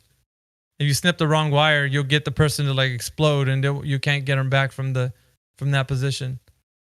So yeah, you just like the time's winding down before the bomb goes off, because they only have so much they're gonna hear you out on when you're actually talking. So you have to really cut the right wires to where they can't run. Yeah, and they're not gonna. Sometimes they do go off, whether or not you do it, but they're not going to stay here for 12 hours and argue with you. Like you said, they're on a time crunch too. Yep.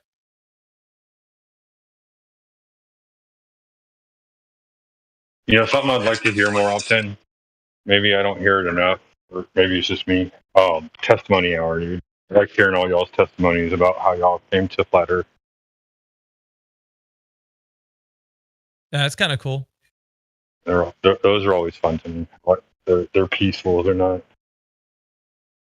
All the hormones are gone, and all the negative energy is gone in those situations. So it's nice to hear testimony every once in a while.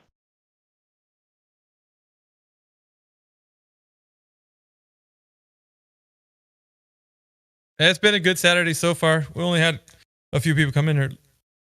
I think Lino Tomo was in here. He's a globe earther for a while. Can't believe he's still a globe earther. But yeah, that guy could have been who you said he was. It doesn't matter to me. No, I know. Because he's full when he talks, even though he's not being like disruptive or anything. I don't know. It's weird because like when people say the terms that they do, like when they're projecting their feelings onto me about like the topic, I could see that it has no validation with like what we talk about in here. That's like demonstrating to us, like, show us radius. Okay, now we're going to sit here and talk about why you feel the way you do about what's going on in this FE chat room, or what's going on with like FE in general. Like, why? Like, aren't we trying to figure out what, and I always, and like, I want to bring the points always back to that. I do that. Let's get back to where we first started, because the conversation deviates every now and again because they start talking about things. But I always want the point to be that they didn't demonstrate radius. Like, that's what we've been waiting for. Show us. And I still stand by from what I said when I first came into the server. Sorry, hold on. I'm working at the same time. I still stand by what I said at the beginning of coming into the server. Like, sometimes I don't think these people understand geometry. Like sometimes we might have to like discuss what's the diameter, what's the circumference, what's radius, just to see if they know. Because I can't tell you how many times I've talked to these people, and I'm like, do you know what a radius is? And they're like, well, it's half a diameter, right? Or the diameter is. And then once you get that established, then it's like, oh yeah. Okay, now let's talk about the radius. And then you talk about what their scientists say, what the agreed upon number is.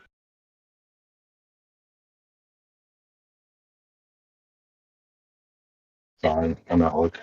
The last few goofballs we spoke to were like, what does the radius matter? Because it without the radius, everything falls apart. You have no orbit around the sun. You have no how far away the sun is. You have no how far away the moon is. You have no orbit around the moon or orbit of the moon around us. All of that relies on the radius. Do you hear that guy this morning? He was like, "Well, they can take risks. You don't need a radius. Just go for it. Risk. You got to risk fire. You got to risk it for the biscuit. Trial by fire." Yeah. Well, I think I rested my case, and I was like, "So that's not how you conduct business. You would never buy shoes like that." He was like, "Yeah, I would." You imagine the guy sitting in the cockpit. You're like, all right, so I'm sitting on a firework, and you're telling me you're not sure if I'm actually going to around a planet. Like, what's going? Get me off. Like, shoot. He's like, well, we're about 50% sure that it's a planet. That's crazy. If you die, you die. Yeah, well, it's no skin off our backs. We'll just do it again. You're like, wait a minute, but I won't be here. Like, don't worry about it. Somebody else will get in this thing. Just tell him, Miggy, we did the math. Don't worry about it, man. You know what I'm saying? Dave Hingo, what's up, brother? I'm just saying that if they would tell that pilot, we did the math, man. Just rest assured, it's all good. Let's go for it. Not me. No, sir. You did the math? Who did the math? You did? No, I'm out of here. Get me out of this thing. You guys.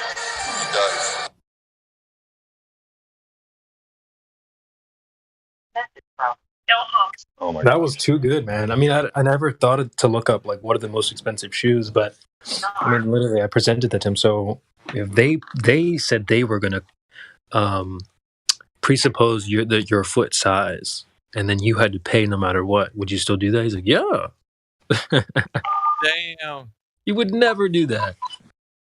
Like, these types of guys could never be in business. You can't conduct business in his way. Just not checking things and not having exact weights or measurements of things. Why would you ever conduct a business like that? You're gonna, like, say you own a business that sold coffee beans or something. You want to make sure every bag has the right amount of beans. You have to measure it. Well, it looks like that's about enough beans. It should be good. Me as a customer, I wouldn't buy those, and you as a business owner shouldn't be conducting business so loosely. You know, I was leaving the chat yesterday, and I heard Angst in here, like who started his. I heard Drace, like it was like nails on the chalkboard for Drace, but I was listening to him, and I was like, "Damn it, man! I gotta go to work." But yeah, I was like, I could have just. That guy would have not known what he is, because it's like, well, the way we deal with everything, and he's using this like highfalutin words that he was bringing in here, try to captivate an audience and stuff. It's like, dude, we're not gonna that whole way you're and it was philosophy really, because that's what he was saying. We can't really know anything, and you guys were talking about spoons and forks and whether that fork was real or not, and like really, like no way. I mean, we couldn't even get into the argument because what he would just pull the rug out from underneath. Well, we don't know that those numbers are, blah, blah, blah. Right. So I think if you don't know how many forks are in front of your face right now, then you're not like. Yeah. So I don't know, like, was his position that he thought the Earth was a globe? Because it's on even like, okay, so from his perspective, that wouldn't be an argument that you could carry, because that was easily hand wave dismissible. Like, I was gonna tell you guys, I should have left you. I should have popped in and said it right before I left. I was like, okay, so as soon as he starts presenting his worldview, being as that he doesn't know if anything's real or not, you could hand wave dismiss any evidence, not any position he has that doesn't give you any evidence. You can dismiss it without evidence. Mm-hmm. Okay, you didn't present any evidence, so off you go. Because you said there's nothing. How do you know that you're not a potted plant of petunias flying down through 10 stories? Like, you don't know that. Obviously, right? Pick that up. I take it from the Hitchhiker's Guide to the Galaxy. When the potted plant was falling with the whale, and it's comedic to me, so I like it. It's a good one. Yeah. How do you know? How do you know you're not a rat eating cheese right now? Think about it. You could be, huh? And those guys will be like, yeah, that's a possibility. Well, okay. Well, in that worldview, then everything goes, right? Fair game for everything. Ooh, that means that your worldview doesn't exist. Well, it might not. Well, then off you go. We just got to the end of that argument. Like, you have no case because you don't even know if a case exists. Like, first of all, I would have had him running in a tailspin, brother. Like, those guys, they think that they're great in their philosophy, but they sound like utter fools when they can't even decide whether they know what reality is. I would have been there freaking, like, there's no way you could stand up to somebody who's like, okay, so you're telling me that with my 5 senses, I can't know anything? And they're like, well, have you ever seen a mirage? I'm like, yeah, but you wouldn't know it's a mirage in the first place if you didn't have your 5 senses, bro. Booyah. So that's the thing. You identify it, you have discernment because of your 5 senses. Well, you have to have a theory of knowledge. Yeah, I feel like that theory, like Neil deGrasse, but like, you know what I mean? It's like these guys, they're on about it, like thinking that, okay, they're trying so hard to find a crack into like the truth so they can win. And I don't care what sophist comes in here, I could easily debunk you and hand wave dismiss you. So if you think that's a great way to come at this, you try your luck. Because I guarantee you, when you're in here, you're not going to know which way is up because you don't know which way is up. You know? You don't know anything. And I can comfortably say that. You don't know anything. And you will agree with me. You will say, of course I don't know anything. Because you can't know everything for 100%. So there you go. Apparently, there's a guy in the YouTube chat that's hanging on your every word, Mickey, Bob the Science Guy. So you got the YouTube chat riled up. Bob, I don't want to. Oh, Bob, he's don't banned. come here. You can come here, Bob. His candy's banned. Well, they have to keep their position at the top of the leaderboards for time most spent in Flat Earth. They have to keep their number one spot. Yeah, Bob the Science Guy. I mean, I don't care. People can contribute to his audience or whatever, or just mentioning his name because they know who he is. But like, he's got like 22K subscribers under him, something like that. And people actually, whether they're bots or not, who knows? But yeah, he doesn't present any information. He was in here the other time. We're discussing. He was presenting something about how he gets the curvature of the Earth with different points on the Earth. Let me see if I can remember correctly. Bob, you don't need to come in here. Stay where you're at. Don't come in here. You can if you want to, man. I don't care. But stay where you're at. You can still talk to the people in chat, man. We don't. No, keep typing in the chat. Yeah, keep typing in the chat, man. Please. Yeah, talk to those guys. Anyway, yeah, but he came in here and he was talking about he got some known location points on the Earth, different parts of the Earth. I don't know. Maybe that's the diagram that's referring to what he's doing. But with that, he was going to say that with that information of getting different locations on the Earth, you can figure out how the curve of the Earth is extrapolated from that. And he was going into a different, like that diagram he's showing you there, as well as showing kind of what he was talking about. But I would say this, I'm not in any way, shape, or form would love to gatekeep any of the information. By all means, go to his channel and look what he has to say. Decide for yourself if not what I'm saying is true. So if anything, Bob, you might get some viewers from what's going on here. But if that's the case, then go ahead and cut me a check. Go ahead and put it to Miggy at flatearth.com. But either way, man, like the thing is, people are going to see your information. They're going to know it's not true, and they can decide for themselves. That's exactly what I want people to do. Listen to the information, test it out, and if it doesn't work out or if what he's saying is not true, then the truth will prevail. I don't need to be the one to say, don't go visit Bob's site. I don't need to do that. All they got to do is when they see it, figure out for themselves. They're capable people, right? Everybody has an intellect of their own. They can go check it out. When it doesn't check out, however, you're going to have to deal with that, Bob. And if they do ask you questions, as somebody who's an educator, you're going to have to be able to tell them how without dismissing them like you dumb flat earther. You're going to have to talk to them. Okay? So that's the thing that's put upon you, just as well as it is put upon me. So it's put upon me to explain to people and not just tell them just because it's flat. That's not an answer. Just because it's globe, not an answer. You have to explain to people, show them demonstrations, teach them, show them. So if that's what you're doing and they can actually extrapolate radius from that, then they can come in here and tell us, or we can talk about it, because definitely we'll examine every piece of information to the entire world, because we want everybody to know all the information that we can about how people have come to the conclusion that the Earth has curvature via the radius, diameter, circumference metrics. So,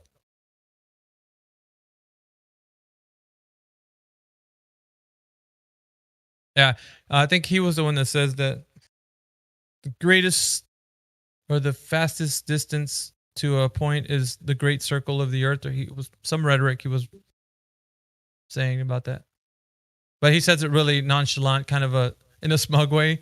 He's like, the radius of the Earth is or the greatest, quickest distance between 2 points. It's the great circle of the Earth. The way he was presenting it the very first time. I was when he first started coming out with this stuff. He actually came in here, was talking for a while. I don't think his account is banned, but I don't know if you guys want him in here, but it's up to you. It's up to you, man.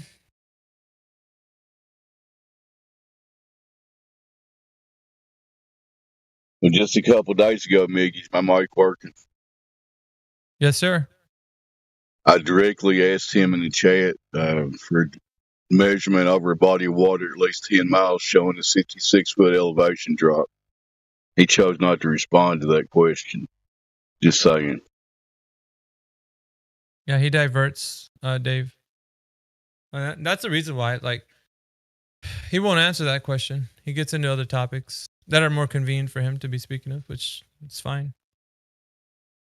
But still, we're left unanswered.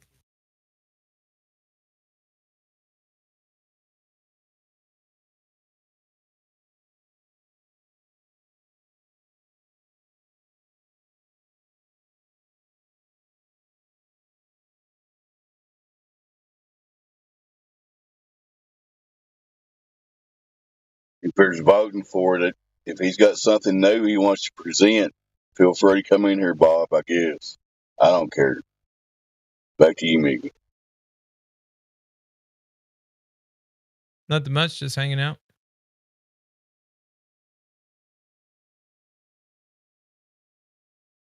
Guessing no new people right now, or you'd be talking to one of them, wouldn't you? There was one, Dave, you missed him. He just left, like maybe 30 minutes ago, an hour ago. But some people say he's a character that's been in there before because they recognize his voice. You know, weird was a weird thing. He came in, sounded like he was once flat earther and he turned globe. And then he turned around and said, no, the Earth is a globe. Because you know those guys, even if they're pretending, it irks them to say that they're a flat earther. Irks them. They rubs it, like they can't stand it, like something in their mind. So like later on, he chimed in, like when we were speaking, he's like, the Earth is round. And then I was like, oh, so you changed your mind. So I started to address him. Yeah, he didn't like that. So he said, no, this is my cousin that's speaking, or something, relative. I don't remember what he said. And then we were like, all right, if it's a relative, then where's the other guy that was on? Get both of you talk at the same time so I know that you're not lying. And he didn't want to do that. And then at the very end, I was going to ban him. I was like, all right, start a countdown, 10, 9. You know what I do, right? Like before. When I got to 1, the ban option came up and I was about to hit ban. And he's like, no, I'm lying. So I was like, okay, as long as you're honest, you can stay in here. But you're honest about lying. So we got into it. So some people think that he's a known liar, which, you know, we just examine his information. Nothing comes out to be providing evidence. Well, like you've been rightfully emphasizing, you know, he's got the information. What he does with it's up to him. I mean, you know, I like how we're boiling this down to either you're going to accept truth or you're going to reject it, basically. That person that just came in with that name, you're automatically getting banned. Without even a question.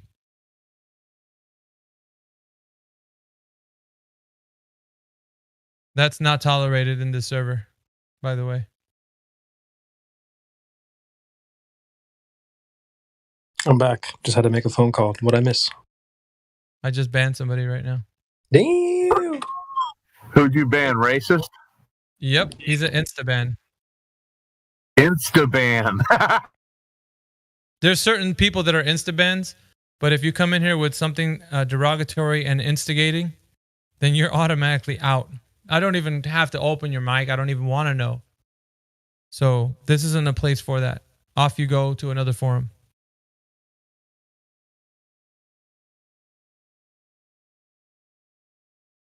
Well, that doesn't make for very good television viewing, Miggy. I know.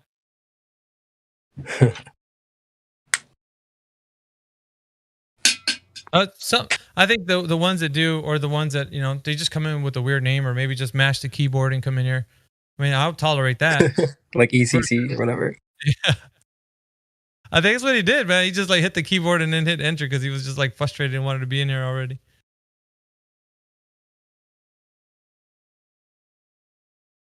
Whatever. I listened to that guy for like an hour and a half. Whatever happened with ECC the other night? Did he start coming around to being reasonable, or was he just a knucklehead the whole time all the way through? He spiraled out. Yeah, he pretty much spiraled. Towards the end, he spiraled. If I'm thinking of the same guy, it turned into like a wiener measuring contest. It's like, this is no good. You're gonna lose that contest anyway, but this is not gonna lose. Was it a day ago or 2 days ago, CB? That was like 2 days ago, I think. Was he like Hindu, or he was some kind of he had some kind of accent, right? Not sure. Hard to understand a little bit. He didn't state where he came from, not that I know of, but I still broke down that whole information he was bringing up, and then we got another guy who was pretty hostile too, which is the guy that called me a Nazi, which is the second time King's Clown Kiwi's saying that he's heard people call me a Nazi, which that's fine. I don't care. Names are just names. Well, I mean, again, it's just speaking to what it is, because again, the calling you a Nazi, then there's the people who talk about us being a cult, right? But again, I stonewall the idea that you have a collection of individuals who have collected under the observation that there are these three things. Above all else, the floor, there is no deformation of the floor. Yep. I'll be right back, gentlemen. When you have those items where you have individuals that are collected under these three observations, I don't think you can call them a cult, and you can't say that their leader is a Nazi, because when you formulate ideas based on an observation, to me, that's a collection of truths, or one truth, sorry.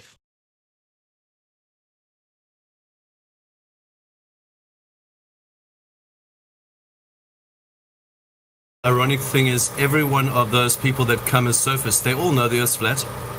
Every single person that is a controller, part of the 1%, the whole thing, they all know the Earth's flat. Every single one of them know the Earth's flat. They're all flat earthers.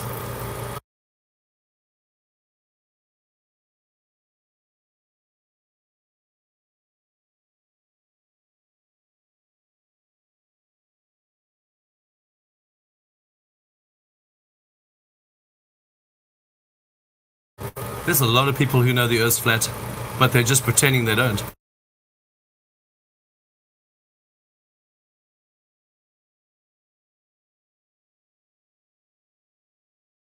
They're pretending what? Sorry, I missed that. I said there's a lot of people that know the Earth is flat. A lot of people that come here that pretend to be globers, they're actually flat earthers. And a lot of people, and all the people on that Panda server, they all know the Earth's flat. And I mean, there's hundreds of thousands of people in, especially in government and so-called rulers, so-called leaders, whatever. They all know the Earth's flat. There's so many people they know the Earth's flat, but they won't admit it, but they know it's flat. They're all flat earthers. I would honestly agree. They know it. They know it's flat. They're just pretending. I like that take. I would probably tend to agree. And I'm sure there's a lot of people that think it and just haven't said it. There's a lot of people who don't really care, and also they haven't thought hard enough because they've never been confronted with the information, or they've never allowed the information to actually process through their system, because what they heard it and then they immediately like just resisted, but they never took the time to process through the information. They're good people, but they never had the time to process it. Brendan, Yeah. you sound like me with a UK accent, brother. Oh, it's good to hear from you. South Africa. I'm from South Africa. Yeah, I hear like your voice kind of sounds like mine when I hear it over the live stream, but it sounds like me with an accent. Yeah. Well, it's good to hear from you, man. I think that's a good take. I'm sure there's a lot of people out there that just haven't spoke up about it, and then, like you said, they haven't really processed it. And I think that's what we try to do. That's why, like with the last guy we spoke to, well, let's take your example of your 90-degree triangle that brings you back to where you started. So let's go and apply this to reality. Let's think about this. Let's try to process how this would work. And so I think that's a good thing that we try to do. We're forcing people to rub those two little brain cells together. Come on, you can figure it out. Do you think that last guy was really he didn't know the Earth's flat, or do you think that he knows it's flat and he just came here to have an argument and to try and see if he could pretend to try and pull an argument thing, and actually, but he knew it was actually flat all along, but he was just pretending to be a glober? Do you think it was a real glober or a pretend glober? I think it's the latter. That last guy, I think, was a pretender. And the ECC guy, he's definitely a pretender. He knows the Earth's flat. Yeah, but I don't go at them because they are who they are. I go at the information presented as weak arguments against flat Earth, exposes them. Because even if they want to say who they are, I go, okay, it's fine. You can think of whatever, you can call yourself whatever you want. I'm going to look at that information you just presented and check it out.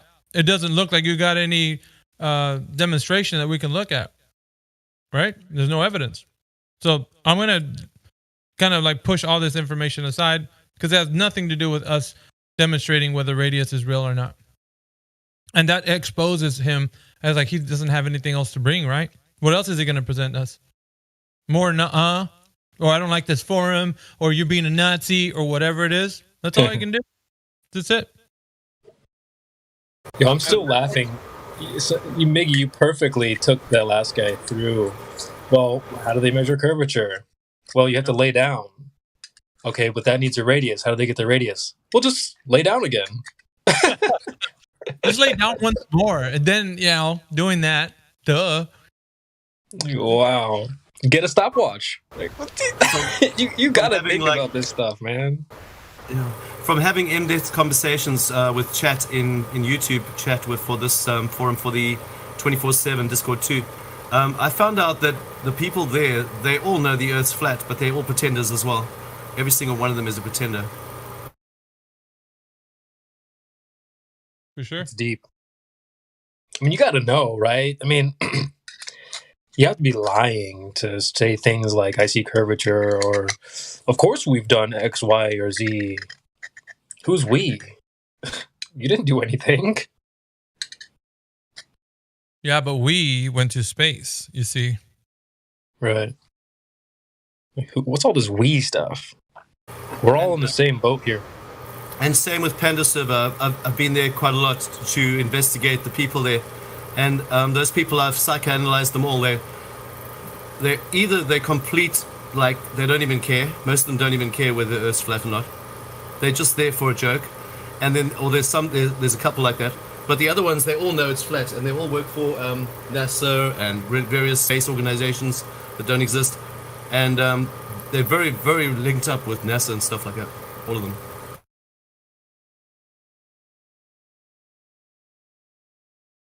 It's cringe. I try to play being a baller just to add some content. It's very difficult. It's fun though. You should do it more often. It's fun. It is fun.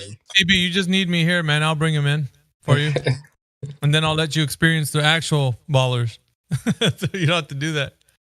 Hey, well, that's good. Yeah, that's good. I'd rather do that because it's so hard to just sit here and make stuff up and lie. I'm the guy that triggers them, and I like it. I like it too. Hey, I also like it when we do like Glober knowledge, like what is it, Quora or something like that? Yeah. Where yeah, like what are those? The flashcards. That's what it is. Flashcards. Who wants to be a Glober there? Right. Are you smarter than a globe earther? You just need to lay down once more. That's it. What was that, Mickey? You just need to lay down once more. You'll get it. Well, that's funny. That takes me back to that angst guy. I think he said, someone in the chat was like, well, get him to say whether he's sitting or standing. I'm like, oh, that's good. That's good. Are you sitting or standing? He was like, neither. Like, what? Like, so what are you doing? He's floating. He said he was laying down. Laying down with his phone. I was like, oh, okay. Paul was always laying down, huh?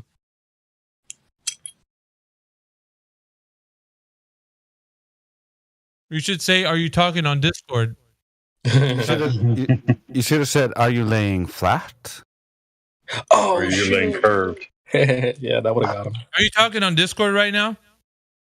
Maybe. Maybe. You have to have knowledge.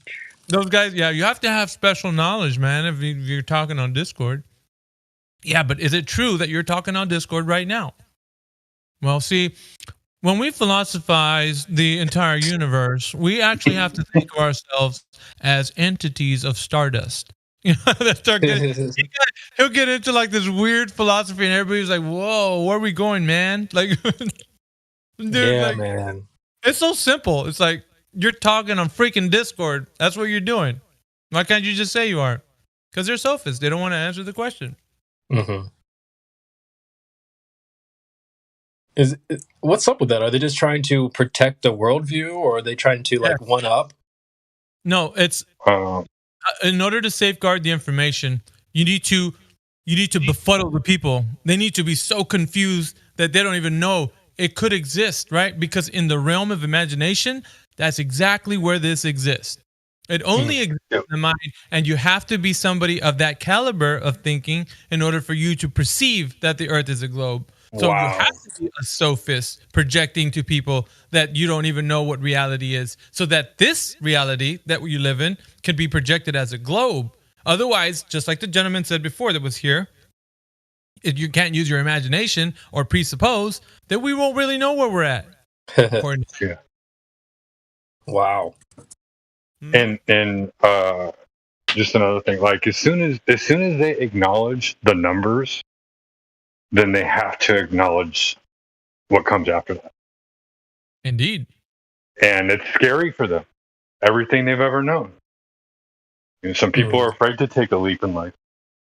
Yeah, it's easier to have the globe as being unimaginably big. We can't measure it. We can't do anything to it. It's a really easy cop out. That's why putting the numbers there locks it in. Yeah, to a sophist that comes in here, I would say easily, if they're talking to you on Discord, tell them, are you talking on Discord? And if they say, well, we don't know if we're talking on Discord, you got them. Lock, stock, and barrel. That's it. Done skis. You don't need to go any farther than that. Because they don't even know if they're talking on Discord, which is the application they use to be on this forum. So easy win, right? Because it's like, well, okay, all bets are off then, right? If you don't even know you're talking on Discord, I'm going to hand wave dismiss everything you say because you don't even know what's what.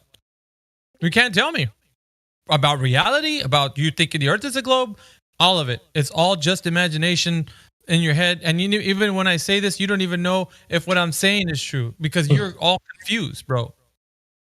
And the guys that actually proposed this, they love this philosophical narrative because it keeps people in the state of like not knowing. And it's easy to presuppose other ideas that have no relation to reality or any correlation to it because you won't be able to give us sufficient answers. That's why he was wanting, and I heard him. He's like, I need you guys to be answering me in this way because if you're not on their playground, then you can't play ball with them. They don't want to have that conversation. You got to entertain their notion of philosophy in order for you to talk to them. But if you say, hey, let's get, go ahead, Gizbo. Go ahead. I just want to say everything becomes subjective. If it's not subjective, then it's not within their realm. That, like, as soon as you become object, they have to answer for it. But if it's subjective, then we can just slide out of that scenario and move to the next scenario. Indeed, that's what it is. So long as they keep everything subjective. So when you say, okay, so you just told me you're not sure if you're talking on Discord right now to me on the forum where Discord is the application where we're speaking on. That is the dumbest thing that anybody could, like, it's dumb, dude. Like, really, you got to take a look at how you're even, like, your mind, the way it works. Like, who taught you this? Why are you even accepting this as reality? Like, because if that's the way you go about living life, it's all philosophical, brother. Like, no, it's not. Some things we can know for sure, right? Yeah. And if you're opposed to that, then your five senses are out of there, buddy. You might as well not even rely on them, because why? You don't even know if the person in front of you who's walking on the street is a real person. You might think they're a fluffy pillow and it's okay for you to hit the gas. Think about it. No, my friend. Your five senses tell you there's a person in front of you. You need to slow down or stop. Like, that is the reality we live. Our five senses give us the navigation for this earth. And if you're denying that and you're teaching people this garbage, then everybody else's ideas of what they perceive reality to be are going to be as garbage as yours. Simple as that. You said that they'd rather keep things in an unknown state. And look at the guy, Van Garder, or whatever we talked to yesterday. Even when presented with the knowledge of what the globe claim was, the radius, he still wanted to not know. Even when you showed it directly to him. So, Miggy, that was a great point. They would rather keep things in an unknown state for everybody. When you said, as you said, we can know things. They like that guy Angst. And once he catches, like, he's okay. So what he does, he's got a fishing pole. He tosses his rod out there with the little worm on it. And if somebody bites, oh boy, he's got a big one. And you're in, like, Drace knows what I'm talking about. If he reels you in to his little sandbox where he knows he can have you, you're toast. Oh, you'll start believing that you don't even know which way is up. So you have to remember that these are all ploys to get people to think outside of, like, the objective reality, get them to think that, we can't know anything for sure. And so you recognize this. I mean, it's like good lessons for everybody when you hear people like that. So, like, listen, when you engage, you're going to be in a realm of their own making. And you can't battle on that realm, because that realm is imagination, philosophy. It's like, good luck on that. If you think you can topple them and they're a playground, you won't be able to. Because they set the parameters to that. Go ahead, Gizmo. Like, there's other things you can say, like, that for sure. Like, when you stand in daylight, you cast a shadow. When you go outside and stand in daylight, you cast a shadow down on the ground. Like, those are things you know for sure. Like, don't let the subjective way of thought, like, put you into a circular motion. But what if you're blind, Gizmo? What if you're blind? Is you still cast a shadow? Yeah, but that's what they would say, Gizmo. I know, right? But what if you're in a coma and you can't go outside? Listen, their argument, you have to go against something that they can't refute, right? Like what I told you, if you're talking on Discord. You have to breathe to be alive. Yeah, but, like, listen, like, what I presented was very logical and consistent. If you're talking to me on Discord and I say, are you talking on Discord? And you deny the fact that you're talking on Discord, we don't know if we're talking on Discord. Right. It could be Skype. It could be, no. How is it? This is Discord. You know what I mean? So the reality of something that is 100% known has to be brought forth to their mind, so at least they can have that discernment. If they don't have that discernment, a further discussion, whether they see a shadow being cast, they could give you something as sophist like CB presented to you. What if they're blind? Or some other out. And some other out could give you, now you're on their playground. They got you. Because now, if they're blind, though, how do they know they're even on Earth? Exactly. Yeah, see, that's their playground. That's their playground. And funny. Of course, they would actually entertain you saying that. They would be like, "Oh, right. See, like, yeah." Here we go. I got a good question, if I may. So you ask a blind person, "How do you know you live on a globe?" Ooh, we already know. You know what I'm saying? No. Mm-hmm. Okay. It would be like this. How other than you having been told that you live on a globe, do you know that you live on a globe? Remember, they'll know that, well, I can't see. And they won't be thinking, well, I can't see. I'll be thinking they can't see. So they've clearly never seen curvature or anything that relates to the globe. They've not seen it. It's not like they can't use one of their senses or they ignore one of their senses. Guys, they can't. So I'd love to talk to a blind person about why it's, and I'm sure most of them probably do. For whatever reason, I'll say, well, why do you really think that? How have we that never would be thought an about amazing this? conversation. Yeah. Remember the video of the blind guy who was being told about the globe, and at the end of it, he laughed and said, well, I'd have to see it to believe it. Yes, that's perfect. How have we never thought about this skit before? The blind globe earther. That's brilliant, Vlad. That's brilliant. Even the better one, the blind deaf one. That, but that can write languages and braille and stuff. That says, do it in the genre of See No Evil, Hear No Evil with Richard Pryor and Gene Wilder. Let's go. Yeah, that is a good one, man. Well, that is a good one. I don't even know how I would address that if I was blind. You could use a deaf person and be like, the blind person would say, yeah, I'd have to see it to believe it. And the deaf person goes, I hear you. All right, fellas, it's been nice chatting with you guys. I'm going to step out for a while. I'm going to go do some stuff.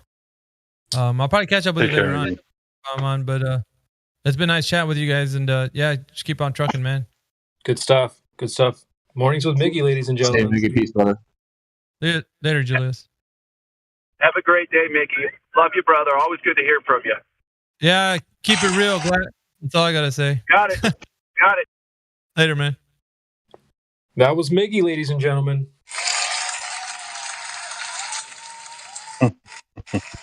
Legendary stuff. You've been listening to Mornings with Miggy. We always get jiggy with Miggy. All right, I'll stop. No diggity. No diggity. Gotta bag up the Globers. So now we're in the robotic dead air Dave time slot. Who wants to talk? Ladies and gentlemen, we are live. That's right. We're joined by. Go ahead. I was just gonna say I like the Conor McGregor. Does his mic work? Does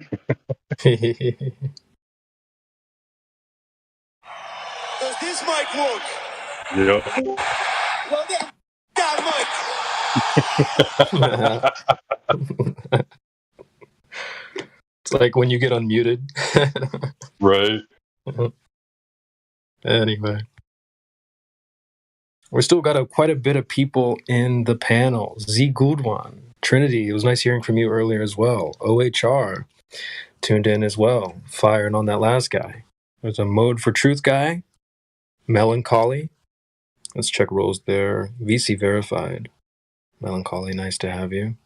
Let us know if you have any questions or would like to raise a point to the panel. Or just to say hello. We also have Kiwi. Which Kiwi? There's two of them.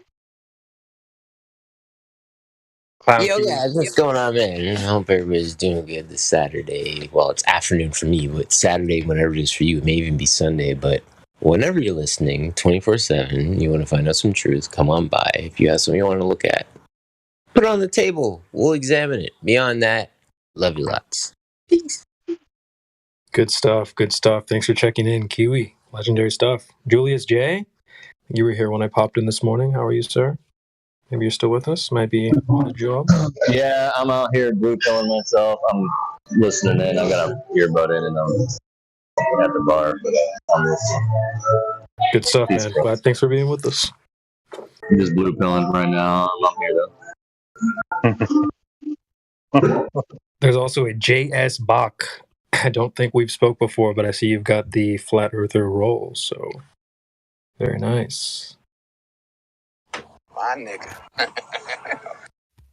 What's up, brother? Hey, how are you? I'm good. You hang around these parts often, or what?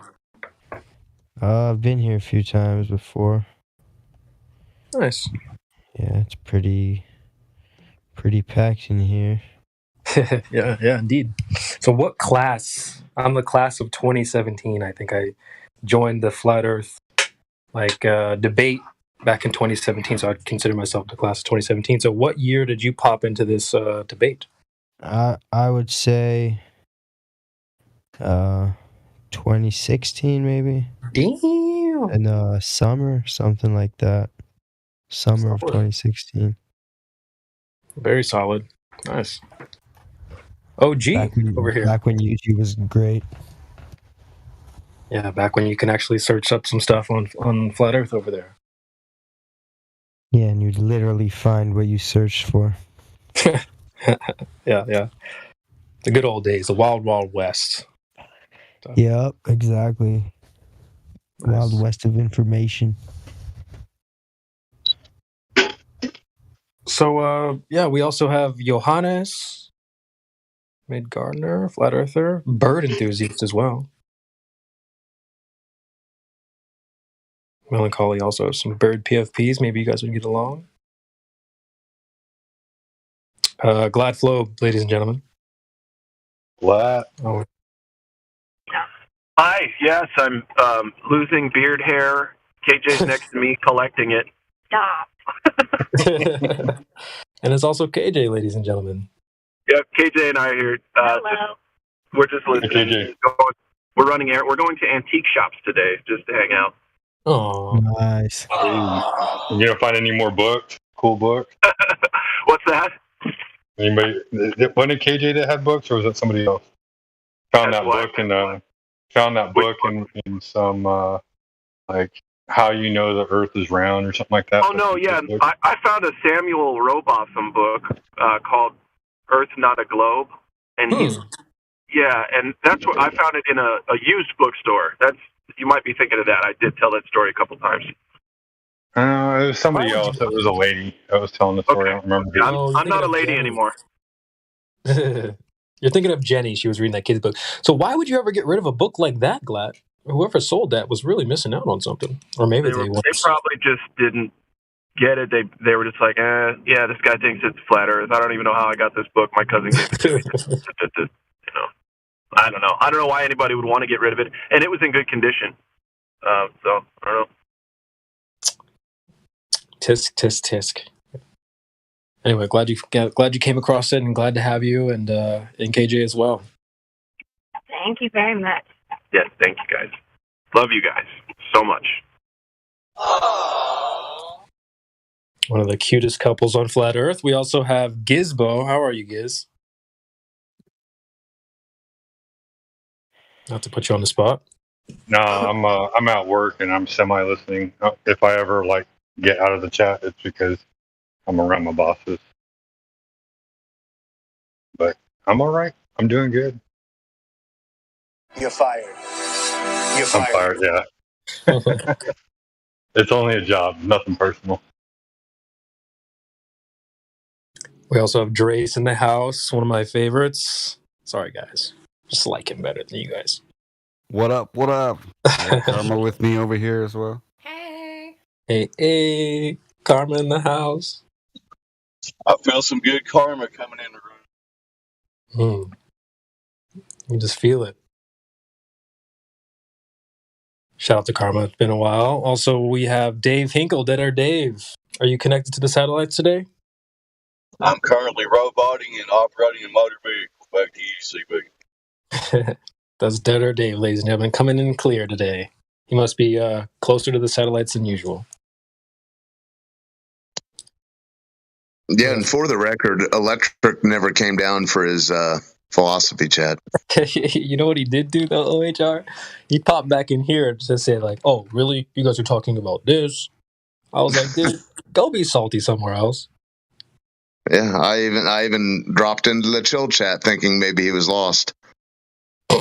I think he was lost. Anyway. there's also Cut the S, Cuddy. Cut it. Might get a voice debut here today. Perhaps. Cut the S out of here with your Glober chill stuff. Thanks. Sorry, I filled in the audio. Cut the S. Them bricks is way too high. You need to cut it.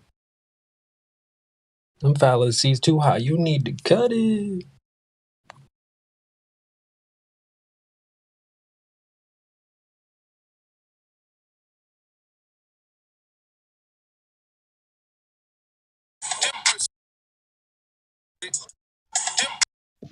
While and if my mic's working, I want to shout anybody who might be listening on YouTube, might be stumbled across the channel, wonder why there's how many people in here, 20 or so, sitting there talking about this subject. You thought this subject was stupid, maybe.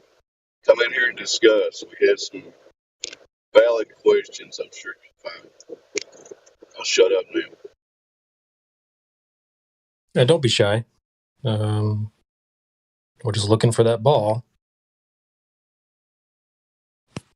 And we do want to be civil. You know, we're not trying to be all attitude and everything like that. So please don't come at us with an attitude. Mm-hmm. You know, if you want to learn something, if you got a question, we'll answer it for you. You may not like the answer, but it's the answer we got. I like that. So I was looking for a clip from my boy Cut It. So Cuddy. Anyway, glad to have you as well, Cuddy. We also have BK, ball kicker, kicking balls like a soccer player. What is up, brother? I'm a football player, bro. American. Solid. Yeah. Soccer is the new world order sport. You got to have an international sport to go with the international currency and the international government, right? Yeah, I'll take some good old American football. I like you. I like that. I like when the football field goals get aided by the Earth rotation. That's cool. Yeah, you know, all Cincinnati football fields rotate. So, you know, that's how does win. that clown even get away with saying that, bro? That's just it's laughable, bro. How does he even say something like that publicly and get away with it? Oh, gosh, it's disturbing. Did a quick calculation, and I tweeted.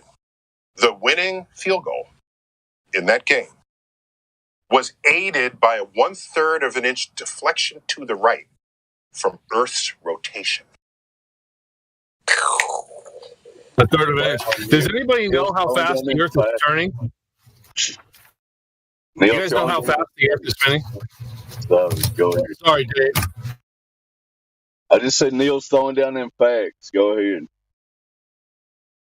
The Earth is spinning 1,521 feet per second.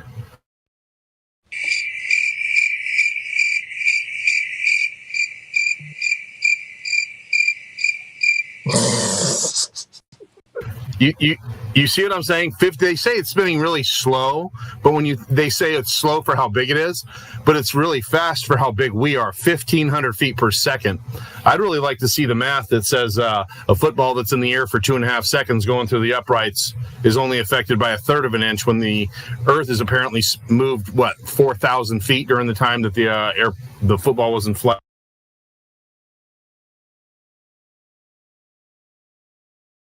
You're asking too many questions, man. Just roll with it. Don't bog people down with details, man. It takes too much time. Sometimes you just need to presuppose and imagine, and that's it. You're good. Yeah, the field goal went in, didn't it? Yeah, they won. So, it proves the globe right there. Yeah. But I don't know. Maybe football fields in Kentucky, maybe they don't rotate. I don't know. What do you think, Dave? Do they rotate down there? How much did he say it moved because of the Earth's rotation? 1/3 of an inch to the right. 1/3 of an inch, yeah. More like maybe it was like 1/4. So the ball was going to miss, right? Cincinnati's Bengals, their game was on the line. The ball was going to miss, but due to the rotation, they won, and the ball went in between the two, the field goal, the goalpost. That's so cute. But like I said, maybe the globe literally moved the goalpost. Exactly. But maybe this only happens in Ohio. I don't know. What do you say, Dave? Does it happen across the river down there? Might just be an Ohio thing. See, well, according to the tweets, it happened in Phoenix too. So, whoa, maybe it's just football fields that occurs on. Because there's a GIF of Batman kicking a field goal also in Cincinnati, and he made it as well. So, I don't know, man. Here you go. And then you have Beckham. So maybe it's just an international thing. Bend it like Beckham? Hey, maybe that's where the bend came from. Does anybody have that quote where I believe it was Einstein who said that you literally with inside the theory of relativity, you literally cannot tell if the street is moving beneath the car or if the car is moving over the street? Anybody know what I'm talking about? I don't have it. Someone else, hopefully. I know what he's talking about, the wagon wheel. You can't tell which one's moving. Yeah, they claim all motion is relative. So they look at everything in a vacuum. So, like, you can't compare everything to everything else. You can't have absolute positions. It's all relative to them. To me, that's crazy. But then they cite things like the Foucault pendulum. Yeah, well, the Foucault pendulum came before Einstein's time, and Einstein said himself there is no experiment or anything like that that proves rotation. So in Einstein's time, that wasn't considered an experiment. That was considered a pseudoscientific display, similar to Foucault also made a unbalanced gyroscope which doesn't function and said, "Oh, this is the rotation of the Earth. I detected it with a gyroscope." And he was mocked by the scientific community because that gyroscope doesn't function. It's just unbalanced. Hey, come on, it's pretty easy to test motion, man. Like, especially the speed they say we're spinning. All you would need is a cup with water, man. Like, that's literally all you would need. I like that.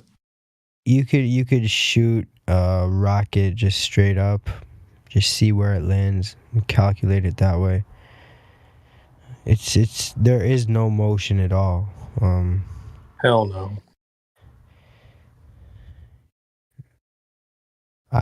I stumbled into something with the stars beyond the equator, the south side of the equator, where it seems like the stars circle around a south pole. And I was wondering if anybody had an idea or explanation for that. Can you say that one more time? Well, it seems like there's a south, like a south star. Like the stars circle around like another kind of center, like south of the equator. So that's. Are you in the north or south?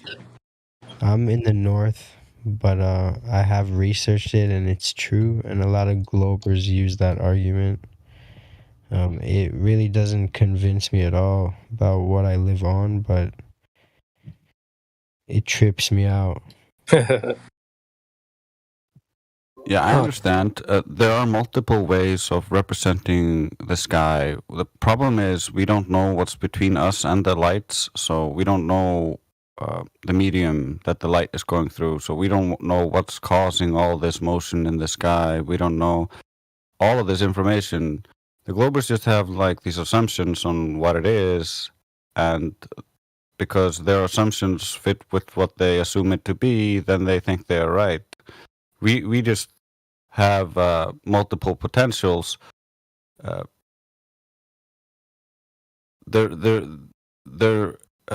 People have used lenses to show concentric circular lines appear to deviate like this from within the lens.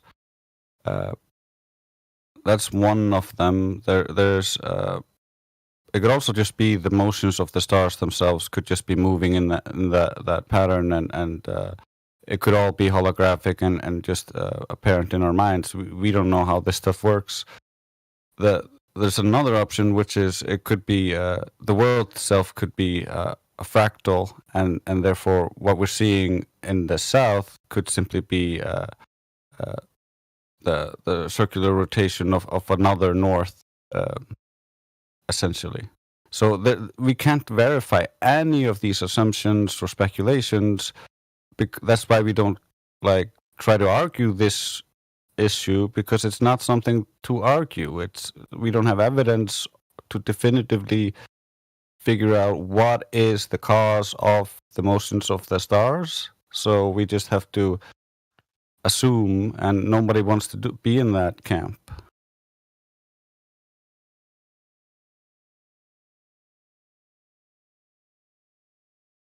Yeah, because it doesn't really. The assumptions don't lead you anywhere, but to what? More assumptions. They can also prevent you from figuring out the truth, because if you have a preconceived idea about something, you're more likely to try to pigeonhole everything into that idea. If you are open to what it is and you don't know what it is, you're more likely to find something new that you won't attribute to something incorrectly.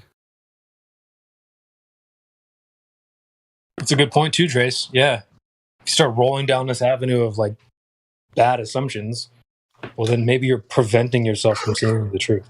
Yeah,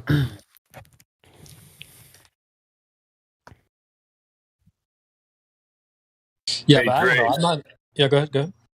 I was just gonna say, for me personally, you guys might not like the way this sounds, but for me personally, the Southern Star Trails are really the only compelling piece of evidence that I felt like the globe ever presented to me that kind of gave me some trouble, and that still bothers me a little bit. But it doesn't bother me to the point where it's kind of what Dre said, we don't know what those things are. We don't know how they work. But to me, when presented to someone who's either on the fence or completely in the globe camp, I think it's a very compelling piece of evidence. It's a very compelling observation. However compelling that may be, it's two things. It's just sky stuff, and the Earth measures flat regardless of what happens in the sky. The two are mutually exclusive. Yeah. Yeah, that's the big issue. I agree with you, brother. I understand that's the Greeks got the idea for the globe and used it in their occult societies to control their cults from looking at the sky. They inverted the occult mechanics and made it public when they realized, oops, we were wrong.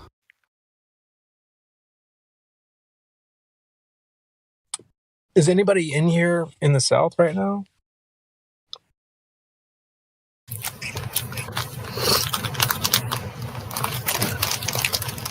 Kentucky's not in the South, is it? You're not talking about that kind of South, are you? Well, I don't mean that Southern hospitality.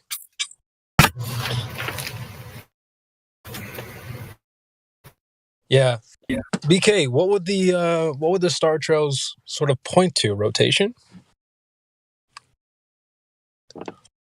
No, I don't think it would point to rotation, but it does seem to indicate this. I know you guys are going to jump on me. It sounds like I'm defending the globe or whatever. I'm not. But it would. I can't imagine the Earth being another shape other than a sphere to make that happen. If those are physical objects that we're looking at and everything else is on the up and up. But I don't think they are. I think they're lights in the sky, and there's something weird going on with them. When you mix water and light and sound together, you get weird optical effects. I mean, I don't think we know what's going on up there. But I think they have a compelling explanation for it. in the fact that what they say is the only explanation for it is the Earth's a globe. Case closed. I think that's convincing to someone who wants to believe they live on a spinning ball. Yeah, they have an excuse. Like their whole thing is based on this to begin with. So of course, that's where the ball comes from looking at the sky and assuming it's a ball, because that's what the cults that you belong to told you it was, and everybody else didn't believe it was a ball. They thought it was flat, and so you were the one with the secret knowledge, and so you know it's a ball because you looked at the stars and you think, it must be a ball. But that doesn't prove it's a ball. And so we looked at the actual thing in contention, that the thing they're claiming is a ball, found out it's not a ball. So regardless of what the sky is doing, the Earth isn't a ball. BK, this reminds me of, I think multiple people. Oh, he left. Well, I've had multiple people try to use the observations of the sky and then apply it to some sort of shape. Like, there was a guy we talked to a long time ago. He was saying, well, I imagine you have like observations. He was picturing his driveway. So he's like, on the left side of the driveway, you have like the observations in the north. On the right side of the driveway, you have observations in the south. So I'm going to start rolling down shapes down my driveway and see what matches those observations that we have in real life. It's like, well, I can roll a cylinder down. I can roll like a basketball. I can roll this and that. I was like, so what can you roll down your driveway that represents the flat Earth? Crickets. So this is the problem, is they want to take those observations and then apply it to some weird flat Earth that no one supports. Go ahead. Yeah, bro, I love what you said the other day, CB, when you said the driveway is the flat Earth, bro. You got it all wrong, man. I thought that was really intuitive. I didn't even think about it. When we were talking to that person, I never even thought to say that until now. But yeah, essentially that is the answer. The driveway is the freaking flat Earth.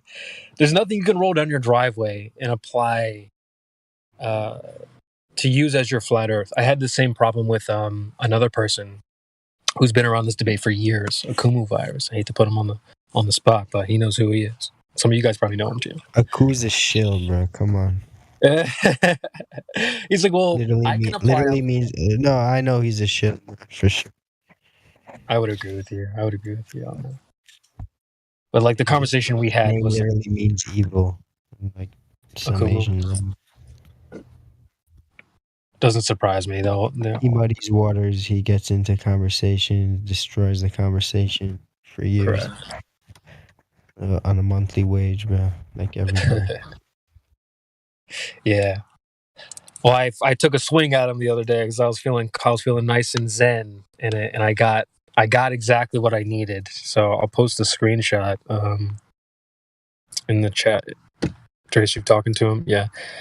Let me post a screenshot. But basically, he was trying to say, I was like, well, I was being nice and friendly, so he was responding well. He's like, he agreed that we need to know the foundation of the Earth, and I was asking him, so what do you do to like discover the foundation? He's like, well, I observe the sky. So already we're off to a bad start there.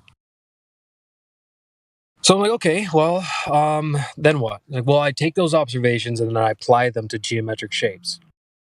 And it doesn't work on flat Earth. Okay, what flat Earth do you mean? Well, you can have any flat Earth. Well, why don't you give me a few examples of any of these flat Earths that you're talking about? Well, you have a disk. Okay, what else? Well, there's infinite plane. Okay, what else you got? Well, there's triangle. There's square. Let me post this in the chat for you guys. And so notice right away that we're not even talking about anything that anyone claims here. So they're only debunking Some flat Earth that nobody holds as a position. Let me post the screenshot. I'm trying to multitask over here. Is that Sunny? No, I'm sorry.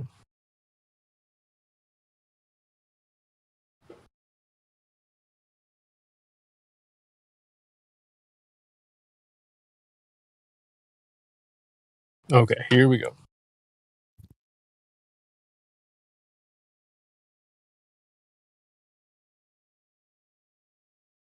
And yeah, so this is the same issue with the guy with the driveway. He couldn't find a flat Earth to apply his observations to, and therefore, well, Earth can't be flat.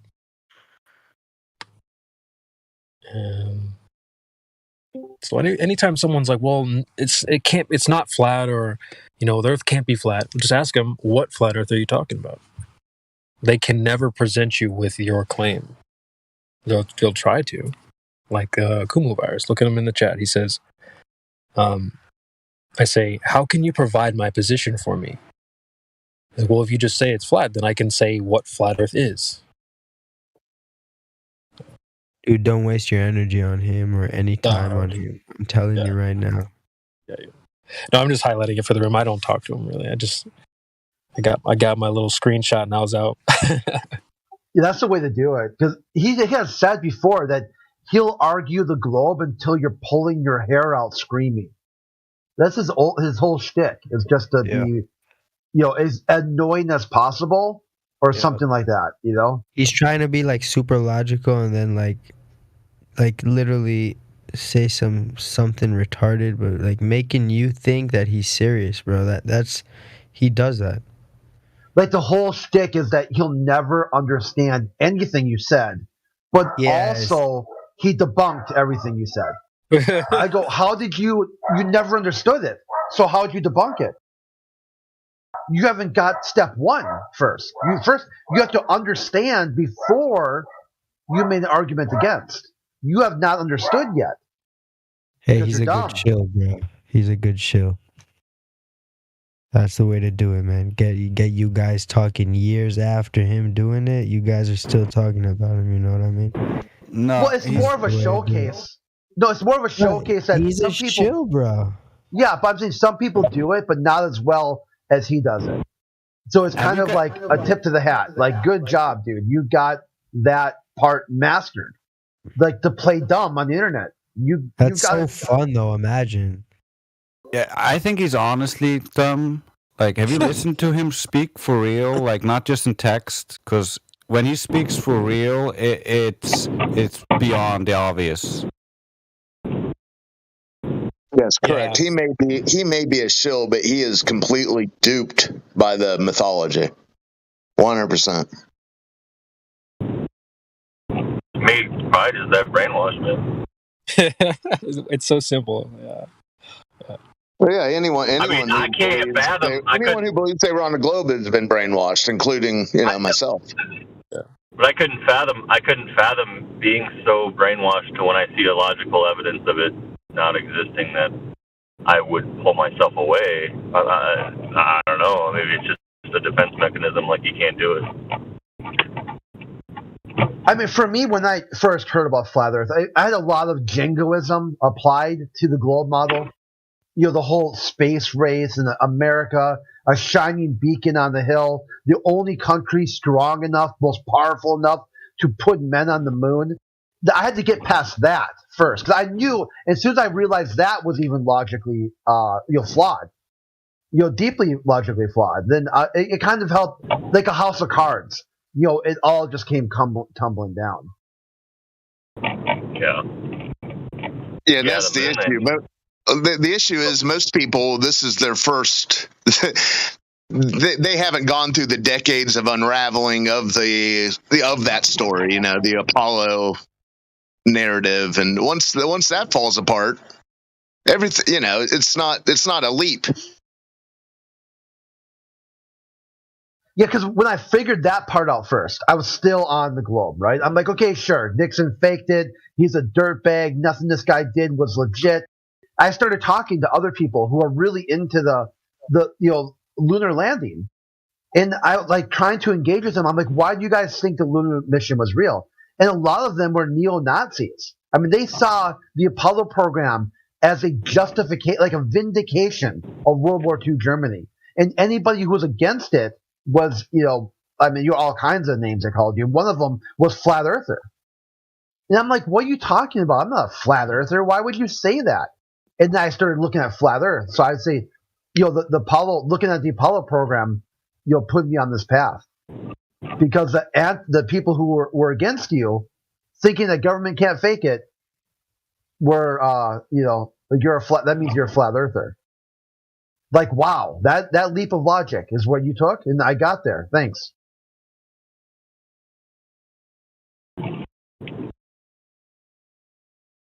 Yeah, a lot of the responses from the people, because I was already genuinely curious about the world. I was looking into space documentaries and everything, so I'm not afraid to ask questions. So when I was asking questions just to normal people, coworkers or whatever, like I worked with a pilot, a guy who was training to be a pilot, and of course, one of the early things in Flat Earth was the flight routes and stuff. So it's like, hey, what do you think about this? And the responses you get from people in the beginning was like, whoa, hold on. It makes you a little bit more curious, I think. At least it did for me. Yeah, that's true too. It's like the weird sort of pushback. Like, it's like, no, I was just talking about, hey, these flight paths, why this and this, and they're like, yeah, you've never graduated from high school. I'm like, what? Well, how did you get there? Right? I was gonna say like it seems Southern flight paths, X, Y, and Z, and all of a sudden you're on me. You're talking about me. Like, what? It's like, have you ever played basketball? I'm like, what? No, okay, we're talking about flight paths and different directions that they go. Here's this one, and it's just bizarre. Like, what type of weird la la land they go into instead of just discussing the topic. I've heard this from other people as well. Like, oh, well, the people's responses sort of set me off on my path. So, yeah, it seems to be a common thing. So you ballers need to get in line. Stop acting a fool because you're making more flat earthers by having this triggered response, like getting emotionally invested when someone just asks you about like water or something. Like, it's crazy. And like, even then I'll say, I accept it, right? Flat Earth is triggering for you. Just explain that on the globe. Because my conceptual idea was like Carl Sagan's pale blue dot, that there's enough space for all people, all ideas, and you should work hard to get along with your neighbor. So why is your version of the globe in such denial of the experts? Yeah, that is an interesting phenomenon, isn't it, Crit? The mixed signals that you have out there. I find that we spend a lot of time trying to teach these people the proper rhetoric, what they're supposed to understand about the globe that they believe in. We have to teach them that, align them with these experts that they believe in. It's like we do this a lot. They come in, well, I can buy a plane ticket and see curvature. No, you can't. Even if I was a ball earther, I wouldn't say that. So you need to get in line with the rhetoric. Yeah, that was one of my first talking points when I was still in the globe, because I had done skydiving, and my memory of thinking back at it, I was seeing the curve, and skydiving isn't that anywhere near commercial aircraft height. So then the person that I was talking to, the flat earther, was like, yeah, you didn't think maybe the goggles you're wearing gave you like a false impression of like a curve? Or was your adrenaline pumping? Maybe you had a little bit of tunnel vision? And I'm like, oh, yeah, I didn't think about that. So then you go back to the globe side, you're like, hey, maybe the reason you see curvature is because of the window or because of, this and that. And they're like, yeah, you failed high school. You're like, what? Look at the differences between the flat earthers can answer all the questions. Right. The globe earthers can't. They can't answer anything at all. But yet they claim they have all the answers. They figured it all out. Well, how come you can't answer anything then? If you've got it all figured out, then why is every question asked of you completely unanswerable? You can't even get in the ballpark. Like, come up with something. Like, make something up at least. We saw that with a gentleman this morning, Crit. We Drace perfectly laid out the scientific method. And he was like, no, you guys are just stupid. I thought you guys were the science team. Man. See, these types of responses didn't even allow me to, I made the transition quicker into being a flat earther because of these like weird responses. I didn't even get a chance to like be a globe earther against the flat earthers. That would have been cool to experience that, I think. But these, yeah, go ahead. Oh, I'll say what got for me is that talking to flat earthers is like 2018 when the solar eclipse, and I'm like, explain it, right? Explain the solar eclipse. You know, instead of getting toxic, the flat earthers didn't get toxic. They go, how about this? You watch it, I'll watch it, and come back and tell me what you saw. And I'm like, certainly, Toby, right? This is it, right? You're done, okay? After the August, 2018 eclipse, it's over. And they came back, and I said, yep. I looked up, I saw the moon pass in front of the sun. And they're like, well, how do you know that? How? Because they explained what they saw. I saw like something move in front of the sun, and it got dark, and then it moved away, and I'm like, oh shit, that's right. How do I know that was the sun, or how do I know that was a moon? And they appear to be the same size.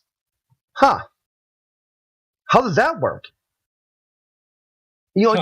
Just talking it through, and it took me like another 4 months after that. Okay, and then I finally was like, okay, so like December 7th, 2018 is when I call my my flat Earth birthday or whatever.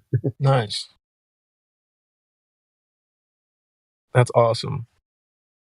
Yeah, I'd say I didn't have that phase where I was like a baller talking to the flat earth. I felt like I sort of, like I didn't become a flat earther right away. It didn't set in, but I definitely wasn't like arguing against it hardcore. I was more like curious about it.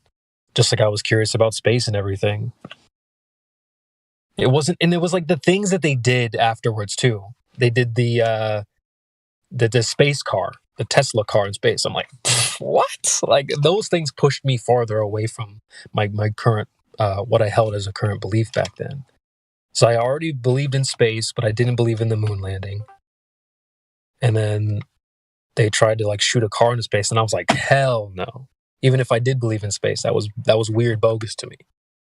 So it was those types of things I was like, nah, dude. It pushed me farther away and helped me solidify like being a flat earther. But yeah, that was a good one too, because I kind of went all in on, because this guy was like, he's an astrophysicist.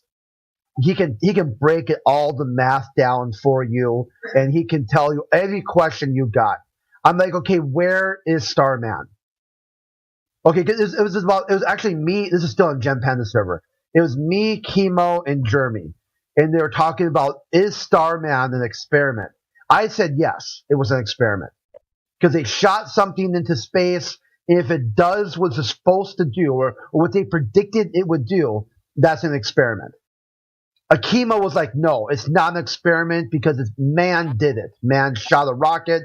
It's a car. Whatever it's going to do is because man did it. And Jeremy was like, well, it depends. Like, is there some sort of cause and effect relationship that's going to be shown here after the car is doing what it's doing? So going through it, you had like one dude, as the three of us were talking it out with the globe guy who said he's a astrophysics. You got one guy making bird sounds, pigeon. Some dude I've making heard this before. Oh yeah, I love when you tell this story. Keep going. It's one of my favorite ones, because even when they're talking about their model, they can't help but just melt down the trigger. So then I had said to the astrophysics guy, I'm like, so where is Starman? Just run the numbers for me, show me, because he told me the math is easy, anybody can do it. I'm like, okay, sure, where is it? Just point in the general direction, like kind of like that. I fart in your general direction. Just point your finger up in the air and point which direction is Starman. And he couldn't do it. I go, is it up, down, left, right? I mean, what angle do you put your arm to point in the sky where the car would be? And then at that point, people started seeing where it was going, and all the bird noises and animal noises. So I said, "Hey, can the moderator cut this crap?" And so they Veach muted me, and I'm like, "Why me? Why would you mute me?" He said, "Because the only reason people are making bird noises or animal noises because I said that." So I did a whole okay, so here's the experiment, cause and effect. Crit says bird animal sounds. Globalist, the effect, make animal sounds.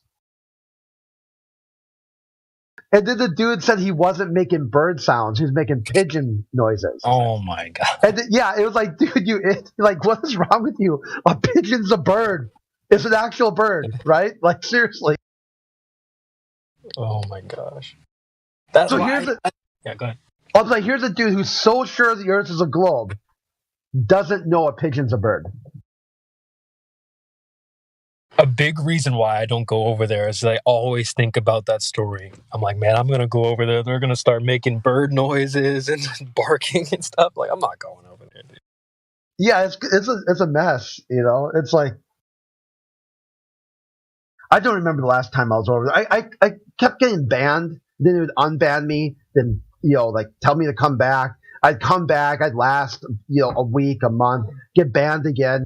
I said, if I get banned one more time, I'm never coming back. Just do it one more time. And then they did, and I was like, that's it. I'm done. There are some people that go hang out over there. Like, I'd see Jin over there and stuff like that. So props to anybody who wants to go and fight that battle. Yeah, see, I think the difference is that sometimes, like, Jen kind of stays just in the voice. And they got all the people, like, their shtick over there is they got a bunch of people just spiraling in the text chat. Oh, yeah. So if you engage with them in the text chat, it's almost like you're kind of like taking their safe space away from them.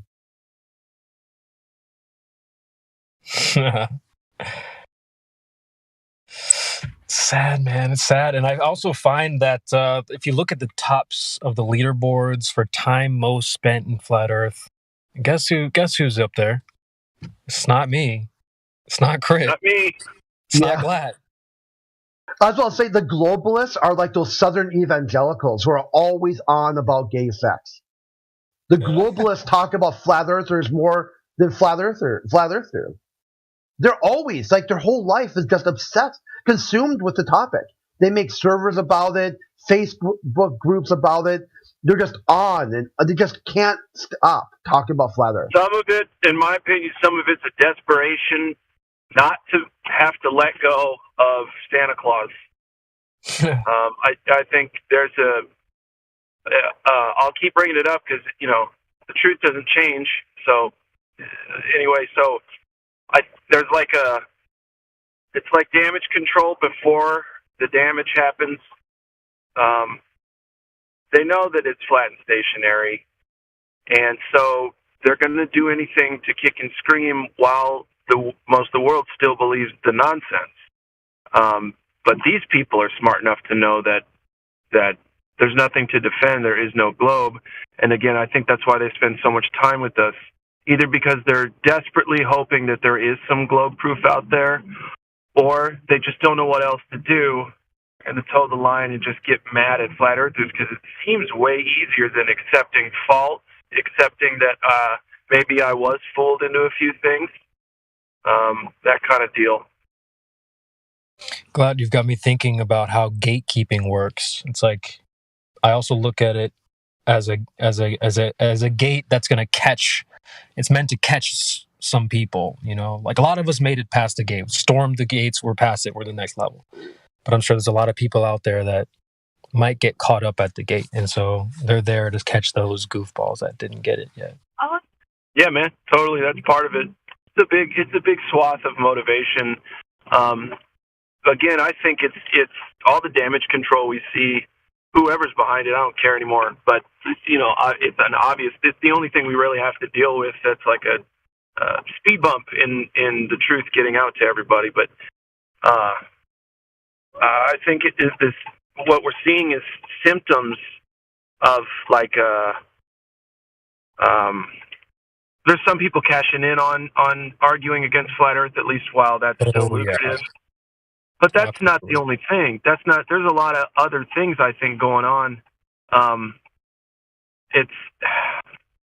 It's easy to go against something that isn't the mainstream, because as long as you have that ad populum fallacy to appeal to, the sky's the limit. You can kind of say whatever you want as long as most people buy it.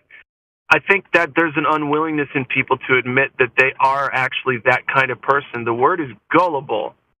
And there's a reason that word exists, and there's a reason that people get triggered every time I tell them you are being gullible, willfully gullible. I was at one point. You're still fighting it, right? But it's willful gullibility. People get triggered when you hear that word because they know it's right. And nobody wants to be gullible, God forbid.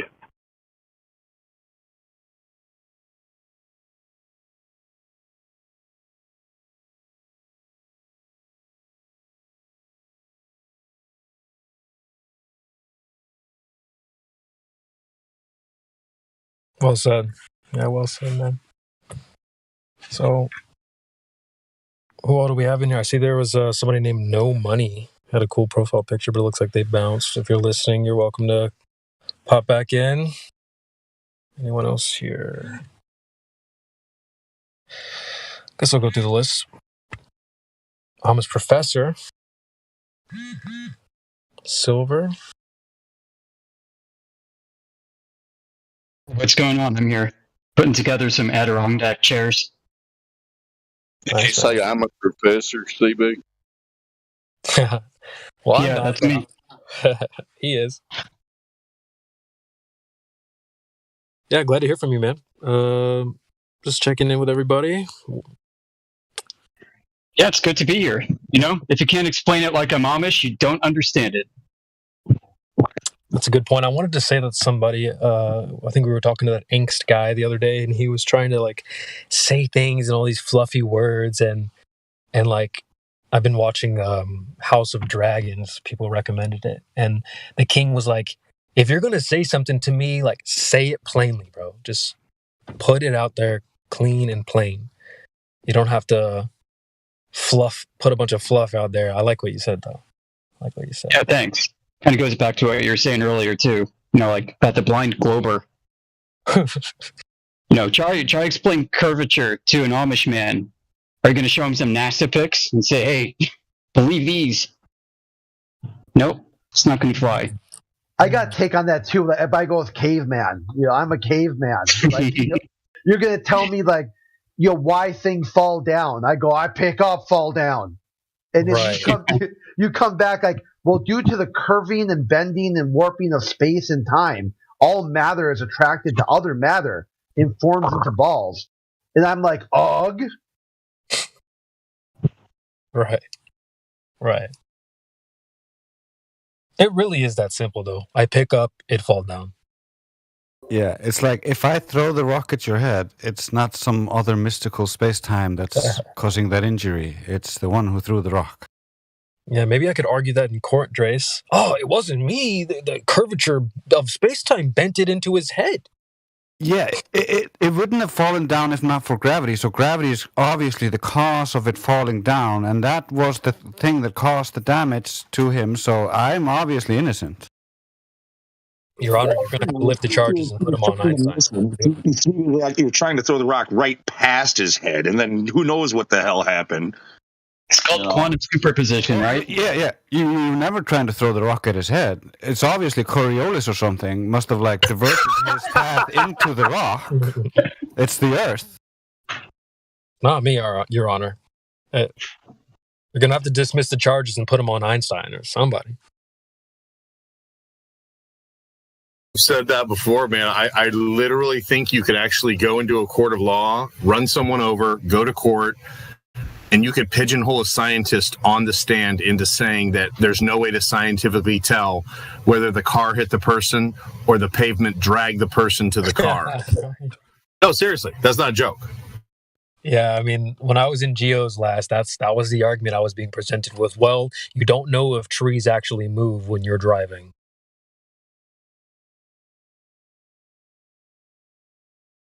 Oh man, the sad part is I believe you're telling the truth. They were talking about that. Yeah, I am. It was really sad. It's like, so do trees move? Yes or no? Well, we can't prove either way, really. Yeah, it's like, dude, come on. If you can't say that a tree is not moving, you're finished. And that's what they have to do to keep this globe thing a reality. It's like it's all relative. Nothing you could tell it's moving because it's not. It's just not moving. Therefore, it's moving. Well, I love to trap them with my ceiling fan example. I'll be like, flip that switch 100 times. Now, how many times did the room start spinning? Well, if you're standing on the fan, like, so how many times did it start spinning? 0. They don't like that question.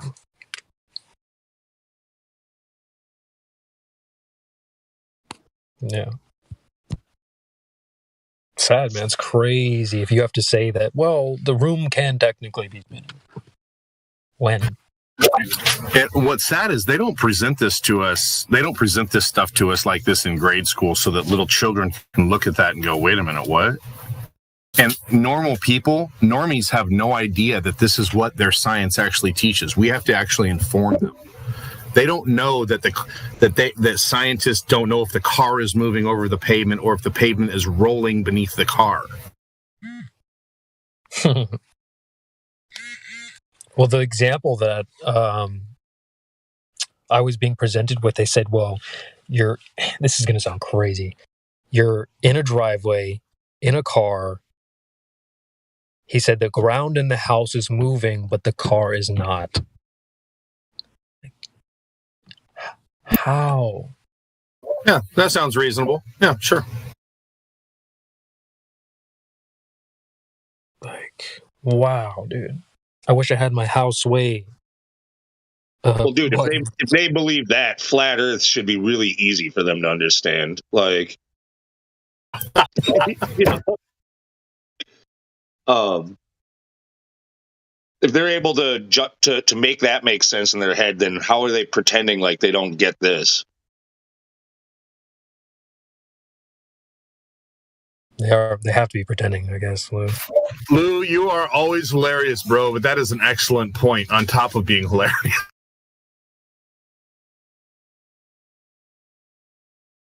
Yeah, they're pretenders. It's not the pretender clown thing. Oh, no, you sound like QE.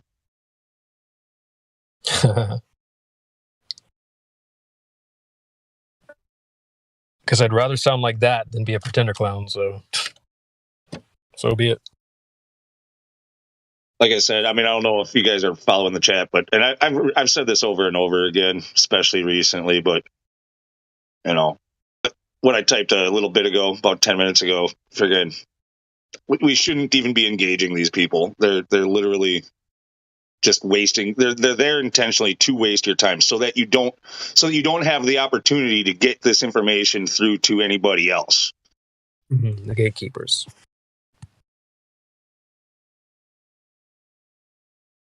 Yeah. I mean, sometimes they say such ridiculous things that I guess, the right person hears that, they go, okay. Like, I don't want to be that guy. Yeah, well, that's like just your opinion, Lou. So.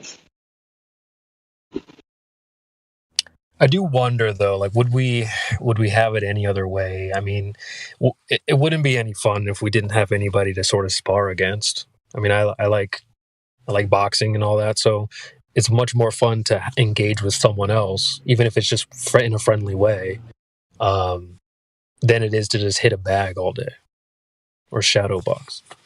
So, I don't know. It is good that we have somebody to sort of test our sword against. You need weights in the gym to lift. You know what I mean? So yeah, the metal, sharpens metal was like in the Bible. Exactly. Well, another reason I have for saying like we shouldn't be engaging them is like, again, their existence depends on ours. Like they're leeches, they're parasites. Okay, and their channels do get monetized. They're making money off of this shit. We're not able to demonetized. I wouldn't support their channels. I wouldn't, like what they're. I wouldn't do anything for them. I wouldn't freaking help them out of a fuck if they were out of a. I wouldn't help them if they were drowning. Okay, seriously. Yeah, imagine Xanax reaching out like, help me, bro. Come on, dude. Like, oh no, Xanax. Lou's like, is the earth flat or round? You're seriously not going to throw somebody a life preserver, Lou? Come on, you don't mean. Even if they... not a globalist, like an anti-flat earther who's out there like... Yeah. There's some of these anti-flat earthers are like, they want you to either die or shut up. That's their goal. Their goal isn't to talk about science or have a debate or discussion. They found a group of people that they think they can make fun of and get paid for it. They're just nasty. Yeah, I'm not talking about normies by any means. I'm talking about these assholes. Like, no, thank you. That's seriously. You don't mean that. I don't believe you would drown an individual for being an anti. I didn't say I'd drown them. I said I wouldn't help them. Yeah, you're not listening. That's drowning them, bro. No, you're right.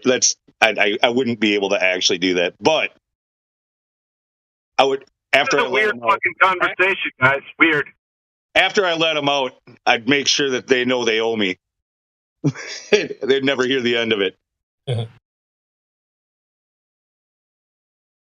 They'd take you down, like you try to save them, and they'd be like one of those panic drowned people in the water who would take you down with them. You'll get that sort of training, at lifeguard and stuff like that. So be careful. There's They're people drowning, like you're like, is the water curving?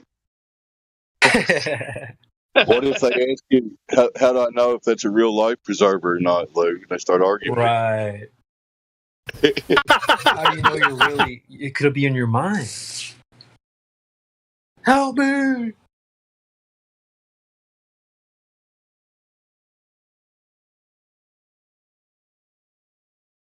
I don't know. I wouldn't be surprised if they would still lie in their last dying breaths too. Okay, finally it's flat. Like, I don't believe you. I don't believe you. You had your chance.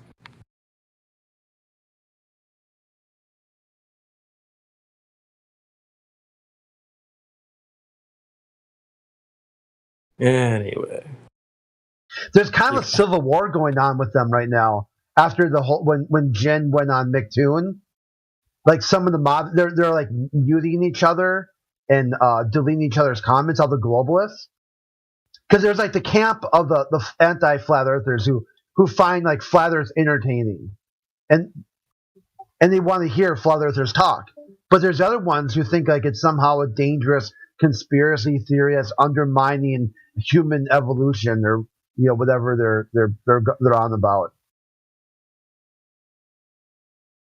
Yeah, I have come across this mentality from people like, you guys are dangerous to society. You're like, you're Dude, they're starting to play the anti-Semitic card with this, bro. I've seen memes with it. Matthew Hearns posted one in our chat the other day that flat Earth is somehow anti-Semitic, bro. They're starting to put that in the YouTube comments that we're anti-Semites if we're flat Earthers, bro. That's not new. That's not new. They've been doing that for a long time. They're trying to run away from when you really listen to us. When you really listen to us, we're not that. So they can't really get away with that. They can be like, oh, they're science deniers, because we talk about science all the time, but we don't talk about men in little hats. You know what I mean? We just don't. That's not what we're about. So they can't really get away with it. They try over and over, but we're not focused on that part of it. not at all. At least my opinion. Yeah, they've got their basket of deplorables that they throw you in, and it doesn't matter what. If you fit any one category to them, then you are all of the above. So you're science denying, anti-Semitic, flat earther, along with a MAGA Republican, an election results denier, extremist, homophobe, like all of this. You're all of the above if you fit any one of these things, in their opinion. Well, the stuff you guys are saying it doesn't stick, and unfortunately, it really, in a lot of ways, it does stick when they own all the ink and all the megaphones, bro. I mean, I hear you. I don't know. I don't hear it too often that someone's. I mean, of course, it's a thing. People are calling certain people anti-Semites, and it makes sense that there's perhaps an opportunity for people trying to diminish us as people, and therefore somehow diminish our argument. That they would try just about anything. But I guess what I'm saying is to me it's not a worry. Like, I don't act like that. I won't even address it past this conversation, right? I don't talk about that. So I feel like unless somebody's really talking about that a lot in this community, I mean, again, it just goes back to Earth measuring flat. I'm going to stick with that. I don't even care what religion does what, for what reason. I don't give a shit about the money. I don't care about any of that. Earth measures flat. Look, people, lighthouse on 20 miles. And you know what? A lot of it's projection too, because they have to run away from the Operation Paperclip. And the first director of NASA was a Nazi war criminal. They have to run away that Nixon and the Republican Party are the party of manned spaceflight. But they like to fancy themselves as some sort of progressive, like liberal atheist, people. But yet they're not. They're just not that.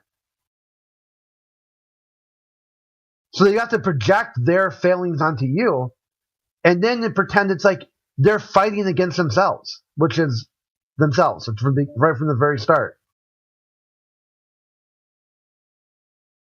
I was atheist, but I never thought that level is curved.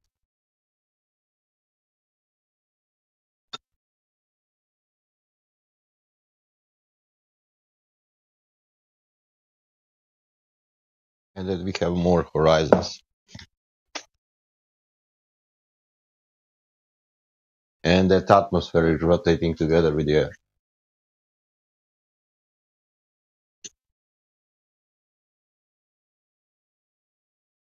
New stuff. Watch out, Sasha. Watch out what you say. You don't want to offend anybody. I don't know. For me, what up, bro?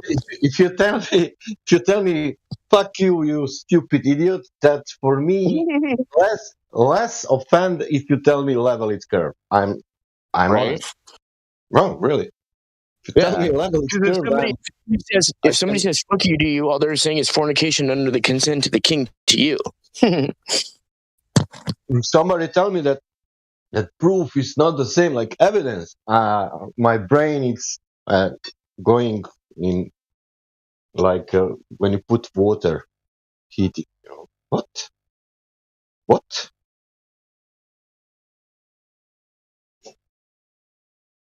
But man, look, lighthouse 20 miles. Look, Ireland 30 miles. That's it, no more. Because if you see Ireland on 30 miles, you say, I see Ireland on 30 miles. Do you need to say something more about that? No, listen. Today was hot and air was cooling above, and and then happened something, and then that island started to go up.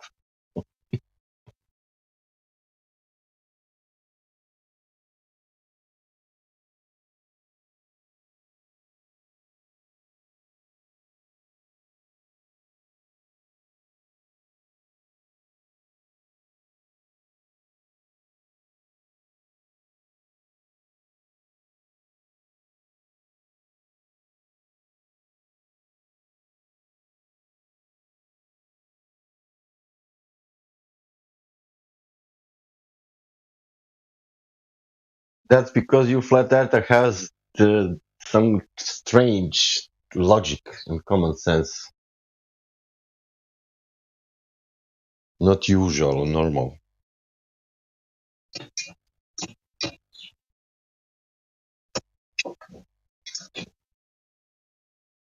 You think if you are stationary, that you are stationary. That is so stupid.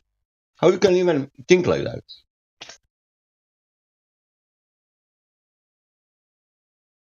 If you are stationary, you must move. That's the logic.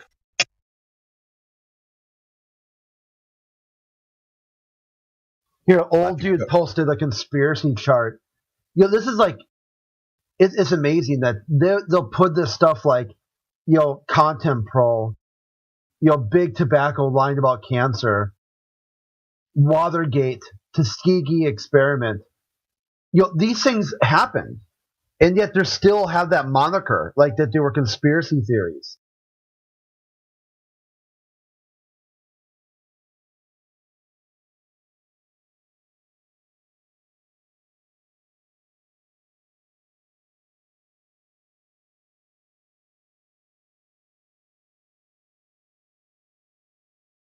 Hey guys, so did Ladies' Night happen last night, or did no one show?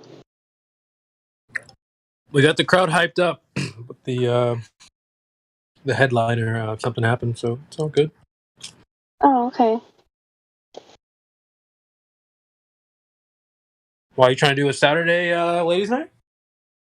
No, I was just wondering if anybody showed. I let them know that I wasn't gonna make it, so I was just hoping that it'd still happen. I was hoping to. It's okay though. Yeah. Yeah, I don't think any ladies rolled around, but always next week. Yeah. It's crazy too because usually Ladies' Night gets a huge turnout. I find that interesting. At least from a baller perspective, it's like, why didn't you come in? Why you had to wait till the girl? Some kind of gamma behavior, but whatever. It's like for me, I see them trying to view the women as like a weak opponent, a weak target, but it's like it's actually not the case, though. Yeah, especially with Level Up, you don't mess around with that. That's true. She was doing a great job last time, a couple weeks ago. Yeah, I always appreciate her because I'm not the type to really debate Flat Earth. I don't mind having a basic conversation, but I just can't get deep into it, Mm-hmm. You would be good for that referee role. I feel like you and I probably have some similarities in that. I like maybe sometimes too. Yeah. I call it the greasy globe lawyer. You're just there to sort of help them out a little bit. Yeah. Well, I don't mind hosting too. That's always fun to just be like, "Hey, everybody," So I don't mind doing that. Yeah, I like doing that too. Miggy's good at that as well. I think more people should do that more often. That made me think of that schedule. Imagine if you just could pick 1 hour, if you have some free time. Let's say you jump on here at a normal time on a regular basis. Make that your hour or 30 minutes. Just claim 30-minute segment and host the show for a little bit. It'll get people to come and listen. It gives us like a warm campfire to come and sit around. So instead of the bot playing, you know what I'm saying? So I think if anyone out there is hearing this, if you come in here on a routine basis at a certain time, make that your little segment. Come in and talk to us. Host a show, even if no one's there. Sometimes you have to be the person that starts the conversation. I've literally done that with Sonny before. It was me and him, and next thing you know, there's 30 people in the room. So, yeah, it's my pro tip for anyone out there. I like it. I think that's a great idea. So is this your hour, KJ? Are you gonna give us time? Oh no! I just thought I'd pop in for just a few minutes while I wait for Glatt. He's doing a few things, so I'm just chilling in the car for a few minutes. Oh, okay, cool, right on. Good stuff. Good stuff. Hope all is well on your end. I see Randy Marsh is in the panel. No roles. Usually people go through the VC check-in, but if multiple people want to speak to you, maybe we could check in. I think they left. Forsaken Fountain. I think we both know who that is. Yeah. I'm telling you, I'm getting scared at my ability. It shouldn't be this easy to detect people online with just a quick Yeah. glance. That's crazy to me. It's a skill I did not have before I joined this server. Yeah, but his names, though, they give it away, I'd say. I know. But even when it's like a random name like Dark or something, it's always like, I know who that is. Oh, man. Yeah. I'd love to be in the mind of that guy for a day. Anyway, who else do we have? Lots of familiar faces. Familiar places. It's beautiful. I think they were in the chat making some great points earlier. What's going on, man? How are you, man? Yeah, you made a really good point earlier about the craters having a tail impact. And he did not want to talk about that. Notice how he was like, I gotta go. Yeah. Honestly, it just kind of came to me. I was looking at the moon picture, and I'm just like, wait a second. If they're circles, wouldn't they have to be coming straight from Earth? Like, I don't know. Yeah. Exactly. He brought it up, but didn't consider that point. He was like, well, you have different angles, like a basketball, blah blah blah. Okay, well, He's like, I don't care about craters, fucking. It's like, dude, you brought that up, bro. What the heck? But yeah, no, that's a genuine question. Anybody curious would ask that question, and of course, they've had an answer. But the answer is so ridiculous. They said it's a What did magic. they say? Magic? Magic speed. Wow. Unbelievable. That's science for you, man. That's science. Magic. Yeah, I heard you guys saying that earlier. Where'd you guys get this idea of a magic speed from, bro? You got to appeal to the experts sometimes. Every now and again, you're not smart enough, BK. So you got to turn to the experts and see what they say. And so we've turned to the experts, and they say that. Turns out there is a magic speed. So. Oh, come on. Is that for real? Is that a real clip, or are you making that up? I am not making that up. This is Neil deGrasse Tyson on a show called Star Talk. He's talking about why the indentations on the moon, or whatever they are, appear to be circular and not, all kinds of weird shapes. Why they don't have like trails? Yeah, why they don't have like trail impact? Correct. Wow, I always learn stuff on here. That's awesome, dude. I bet people think that all these clips, like, that's you guys saying that. Like, they don't realize that it's the people they've been appealing to, these quote unquote experts. I don't think there's a freaking magic speed. You do, though. Like, oh my gosh. Madness. Madness. Funny how many of them actually discount Tyson as an authority on their religion. They go, I don't give a crap what that guy says. And it's like, he's literally an authority, bro. BK, that's one of their favorite games to play. It's called Who's Going Under That Bus? So, doesn't matter who you bring up. It literally could be anyone. You quote an astrophysicist like Neil deGrasse Tyson, he's going under the bus. We've got George Musser who says things like this. It's a similar thing with Newtonian gravity. We can and do, and we must think of Newtonian gravity as a force. That doesn't mean it really is, but we don't necessarily need to work at the really is level in this case. So they'll be like, who is that? They'll be like, who is that? He's nobody. And they don't realize the context of this conversation. This is George Musser, who I believe he's the he writes for Scientific American, but he doesn't just write for them. I think he actually does more than that. But that scientific journal called Scientific American, I'm sure a lot of people are familiar. he's talking to fight the flat Earth. So he's telling our opponents what to say and what to think. And so you present this to someone new who thinks gravity is a force. Well, here's what the experts are telling your boss to say, that it's not a force. Well, he's nobody. So he goes under the bus with Neil deGrasse Tyson. So they'll do this with anybody. It's just their favorite game to play. Who's going under that bus?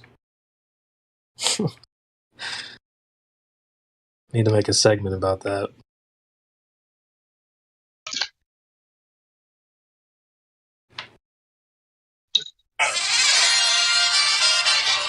Who's going under that bus? Shit.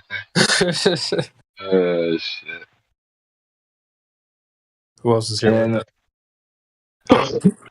no, I was just saying I just joined like a month ago, and I was listening on YouTube and shit a little bit before I joined, and I'm pretty I'm getting more in depth with more of the debate points. I'm very familiar with a lot of this shit, but I've just been more so just listening to some of you guys destroy these people with their own math, with their own science. It really just made me happy again, knowing I wasn't the only fucking person out there. Yeah. Well, it's good. It's good to sit back and listen and learn. We definitely would love to, at one time you have to come up to the plate and give us a good swing at one of these balls. Yeah. I'm sure you'll do fine. Nope. I was in your shoes not too long ago. I was that new guy just listening.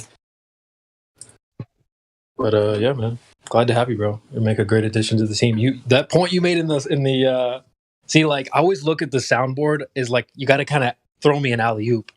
You know what I mean? I don't want to just do it on my own or set my own self up. It's perfect when you guys hit the alley oop, and I'm like, all right, here we go, baby, dunk it home. So you brought up the craters. I'm like, perfect. I can tell them about the magic speed.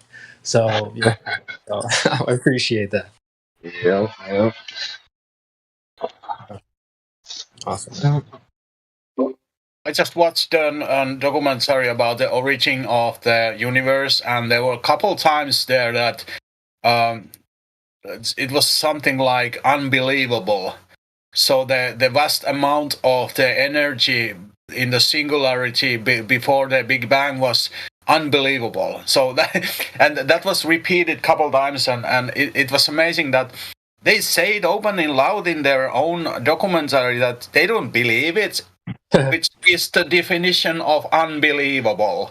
It's the definition that you cannot believe that.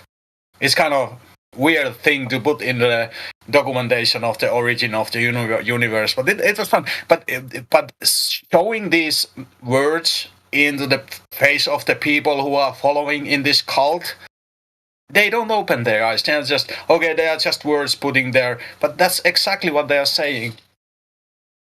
Oh man, this guy earlier said define hypothesis with one word. What? Oh my god. After we had just told him what it was. God bless him, Jesus. At least he's not out there doing damage to humanity. He's here and getting a good laugh at them. Right. What was the one word he was looking for anyway? I was kind of confused by that. What, guess? Yeah, I think he was going to say like guess or assumption or something like that. This guy. Science is about imagining things. Like, no, it's not. What the hell, man? Science fiction. Yeah, they always get those two mixed up.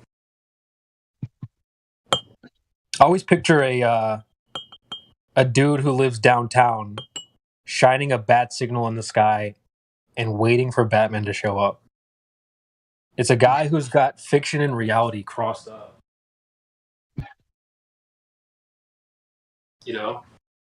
Batman's never going to show up. That's a fictional, realm. Like outer space. Well, I know for sure Batgirl ain't gonna show up. Well, Yeah. CB, that's not true. Even you can take a costume and say hello to him.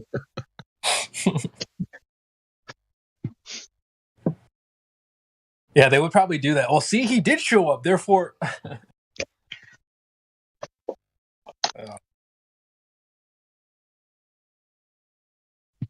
It would be nice if two of them show up.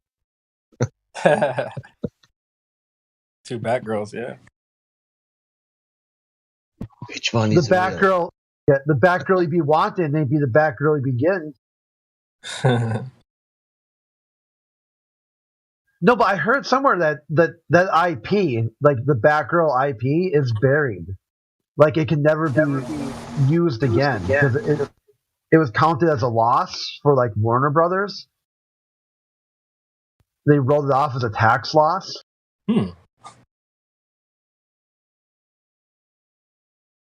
Like the same thing for Scooby Doo and like something else too.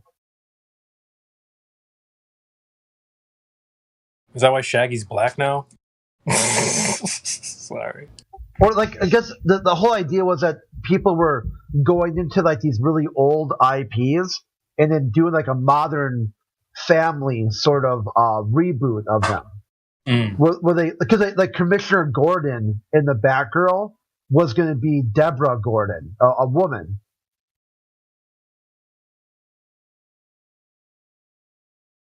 Can't have that.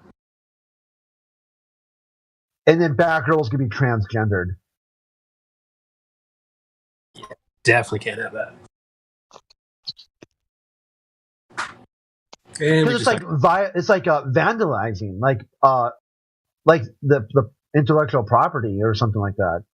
So then I guess I'm not really sure what's going on. I'm kind of reading into it, looking into it. But then they're saying that if people are doing this, they've got some guy who's in charge of IPs at Warner Brothers who just started writing off the IPs as a loss.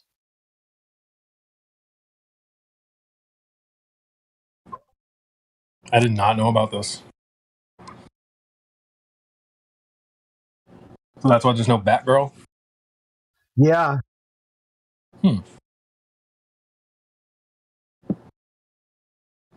It'll never be Batgirl again.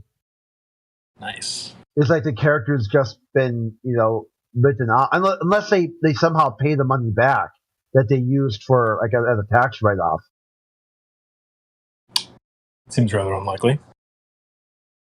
But I wouldn't be surprised if they tried.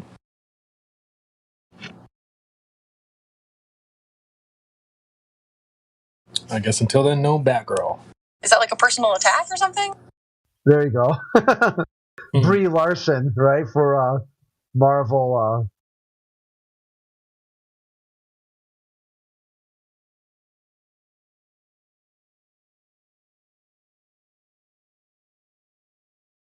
I remember that interview. They just asked her, like, are you a cat or a dog person? She's like, is that a personal attack? Like, what are you talking about? Oh, okay. I didn't know that was... It's so funny, Crip, because half of these I don't know where they're from. They're just really funny, and a lot of times they apply to the conversation, so I just use them. Yeah, it was like Brie Larson answers random Google questions. Where it's like you just type your name in, and then whatever autofills, she answers. Okay, I know what you're talking about. I just posted it in the chat if anyone else wants to take a look at the little thing that I have.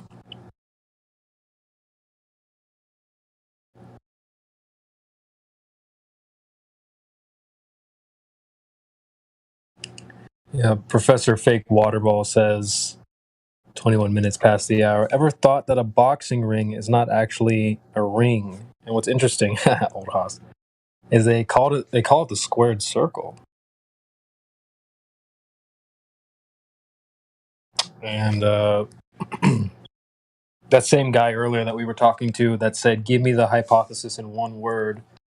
He also said that if you go 10 paces in your room and then make a 90-degree angle, turn, then you'll be going in a circle. And then when we pointed out that that's obviously ridiculous and silly, he was like, "Oh my god, oh, like, dude, stop moaning. What you're saying is stupid. Go try it."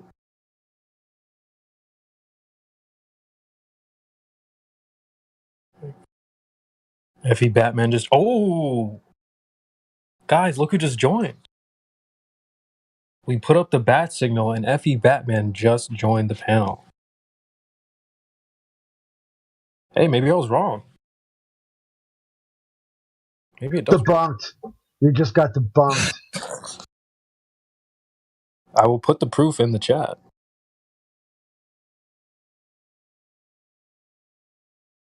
That's weird. Yeah, I guess I just got debunked here. Ask and you shall receive.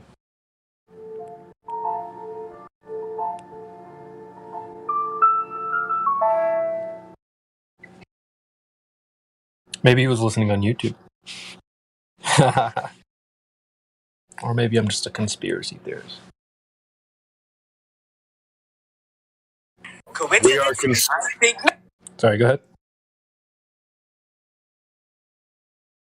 I was just saying, we're conspiracy analysts, bro. I like what Dave Weiss says. We're not conspiracy theorists. We're conspiracy analysts.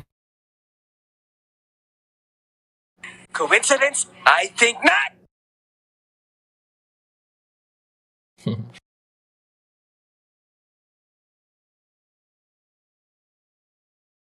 Don Patet, though, that's my favorite. His clips. I just added a new one. Yeah, he's. The more I listen to him, the more I'm torn. If it's like some type of in the show Avatar: The Last Airbender, there was a series they had in a place called Ba Sing Se, and they would like hypnotize and brainwash people into believing that there was no war going on. Let me post a GIF. And so I sometimes wonder if this is what happened with Don. Like they sort of were like, they just, I don't know, but it's either that or he's putting on a character. But he's either a really, really good actor at doing this, or he truly is like this. I've never heard anyone sound like that. I flat smacked the crap of my uncle with Don Patet. He was like, I'm like, yeah, this guy is the astronaut. This guy's an astronaut. And just listening to him, like, no, he's not. But the average person, they think, when they think of an astronaut, like in their mind's eye, like the best of the best, like the cream of the crop. You will not find a more well-adjusted, educated person in anywhere else, right? These people are simply the best that humanity has to offer. Right. So you show them a Don Patet, you're like, yeah, that is not an astronaut. I don't know what that is, right? And then I go, well, no, here, look at. So, and listen, it's if my family did not see me on TV as an astronaut, they would not know how to make a cup of coffee. and that's we have the technology, real good engineering to make a cup of coffee in space, but we don't have. We can't go back to the moon. We lost that technology, and it's a painful process to build it back again.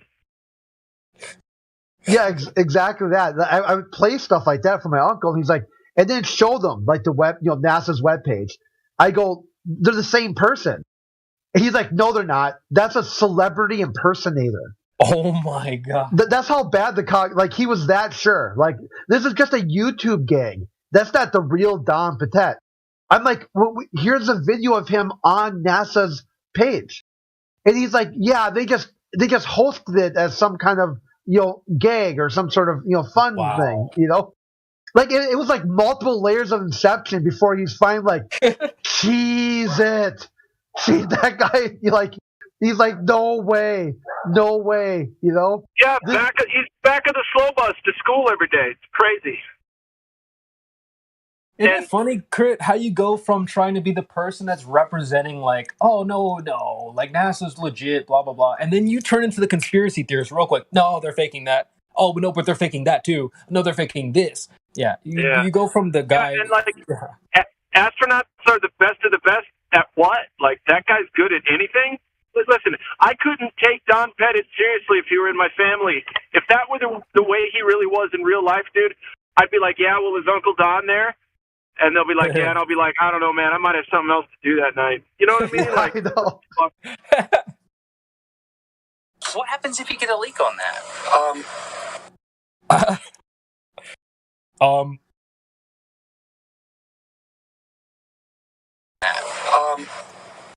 Then you have a leak. That's just it. You got to leak. It ain't going to leak forever. Have you watched the documentary where this guy is going to interview the engineer that make the rubber things into the shaft of the cupola? Are you familiar with that one? Oh yeah, the engineer says, "No, dude, that should not be used in space." That was like a rough draft, That was. Yeah, but when the what it's called, reporter. Yeah, the reporter is giving a handshake to this engineer. The engineer is giving a Freemasonic handshake back. That's interesting, and it's still, you can watch it in that particular video. So basically, if you are Freemason and you are building stuff to the NASA, that's a coincidence, right?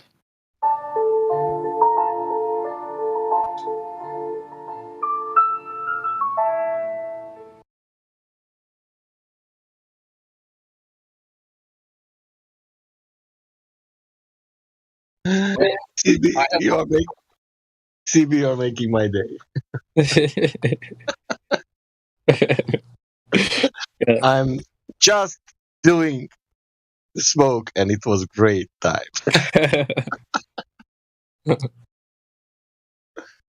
Sorry, because I interrupted.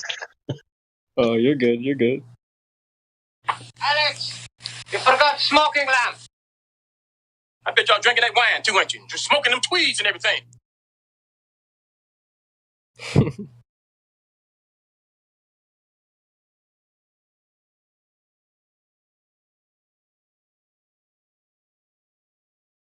Anyway.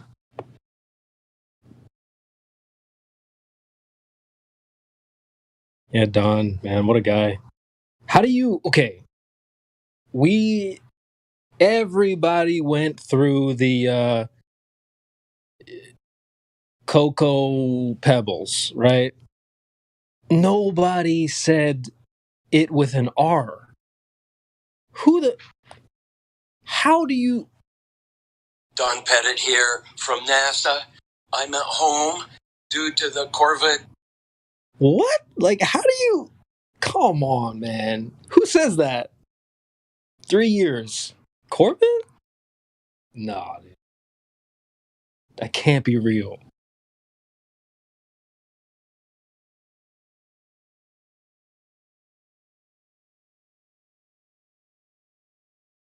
Due to the Corvette. Corvid. No way. Maybe he was afraid of censorship. Okay, well, I mean, that's the only thing that makes sense to me, Lou. But he's the guy. You don't need to be censored. Not gonna censor him. Corvid, come on. That wasn't the real Don Pettit. That was a celebrity impersonator. Yeah, that was Glatt Flobe. That video alone is crazy. When he's like, you go from drinking your coffee in a bag to a... It's like, I can't even say it the way he does. My favorite is like the one that's still on the site where he's like, and then you take a crap and you go chug a chug a chug a chug, and then you make yourself a cup of coffee. And that's exactly what you're thinking it is. That we've got a toilet that you use, and then a machine that goes chugga, chugga, chugga, chugga, chug, and then you go to the galley and you make yourself a cup of coffee. And that's exactly what you are thinking it is. Like, oh no. That's the original, like, human centipede. It was butt to cup. Oh, this coffee smells like shit. It is shit, Austin. It's a bit nutty. Unbelievable.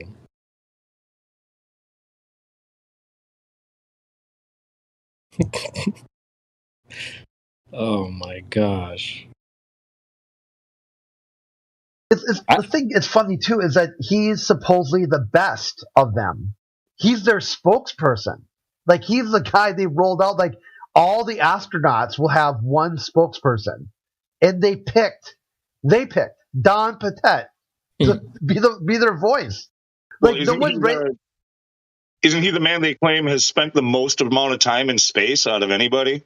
Yeah, like, he's the most experienced, most everything. Like, he is the astronaut's astronaut. Yeah, All because the you can time. see, because you can see the stars. Oh, yeah. You know, and pretty much all the time you can see the stars. Yeah. It's not a black void. I mean, it's black, but there's all kinds of little polka dots. There's all.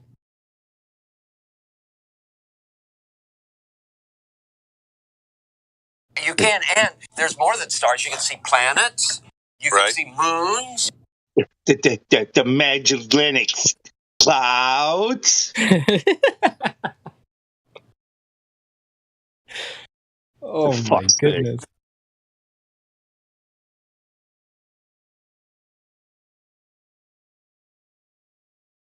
You got the one about the going to the moon and then destroying the technology?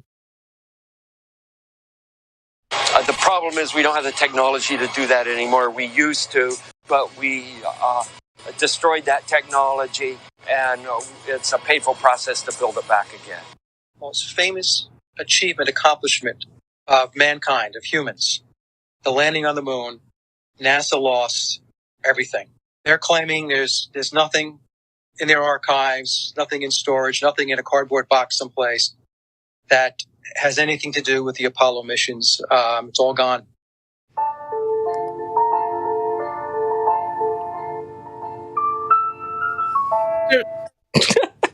Is there some problem? I cannot put in photos or images onto the chat. Is it some kind of limit or? Let's see. Is Lou? Can you help him out with that? See what if? Yeah, that might be the. I don't have the permission to. Sorry, just as I was walking out of the room. What was that? Can you give fake Professor Waterball lol the Lincoln embed role, please? Yeah, I can figure it out. I don't use my phone very much for this type of stuff. Link image. Yeah, it'll take me a minute on here. Take your time. Thank you, brother. Yeah, I used to be a Gold Plus on here, but then I destroyed my account and I'm building it back. So, but no problem.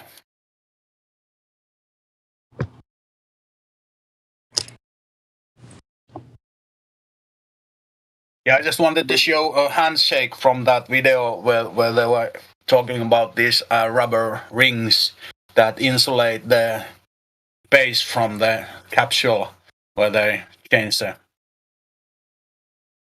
But I will post it. Yeah, like, you think, like, that's a perfect one too. This guy said, NASA says, the government, that they invented a maintenance-free O-ring that will last for 20 years plus, and no one wants one. Shit, give me all you got. You know, like. Yeah, put them on my BMW or something. I mean, yeah, exactly. Where wouldn't you want a maintenance-free O-ring? Anyone who has been doing forest harvesting with these big tools or anything used anything mechanic with hydraulics would like to pay anything, a huge amount of money to get non-leakable hydraulics.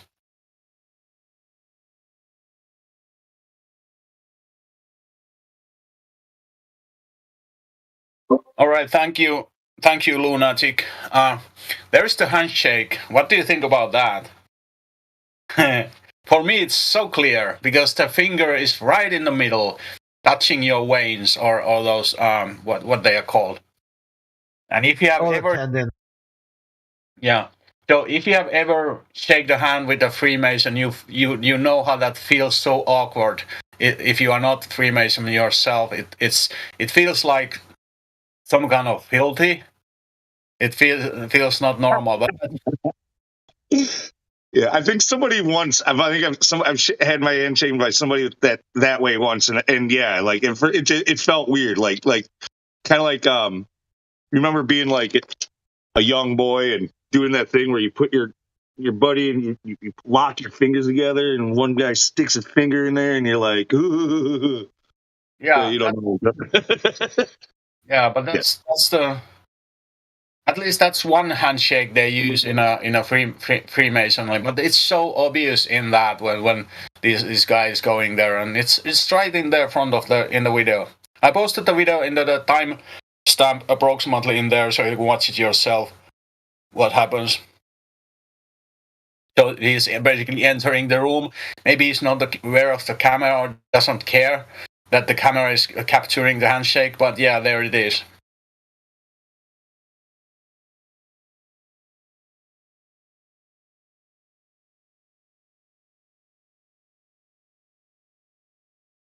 And then, I mean, like Freemasonry is not really. It's not really a secret society. Like they're pretty open about it. You know, they put bumper stickers on their cars and shit. Yeah.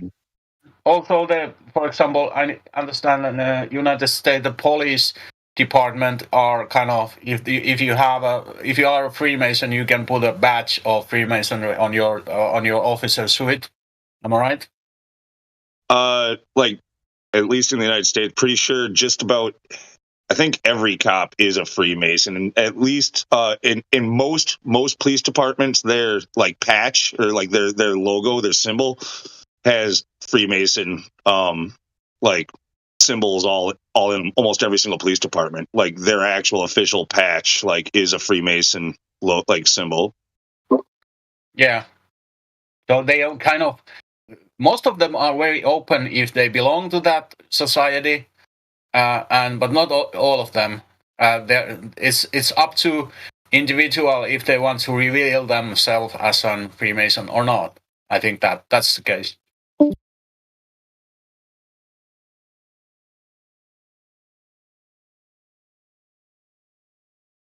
Yeah, I'm sure not every cop is, but most I think are. I mean, there's a reason why you put that bumper sticker on your car if you are one. The cop that pulls you over for speeding or after you've had a few drinks on a Saturday night, he sees that and he's like, Freemason, huh? All right, going to let you off on with a warning. Same thing with you're in the club. Yeah, same thing with if you put that just like that's why you put the thin blue line or whatever bumper sticker on there. You got two, and you're never getting a ticket. You tell them, yeah, hey, I support I back the blue. I donate every year. They're like, all right, have a good night, sir.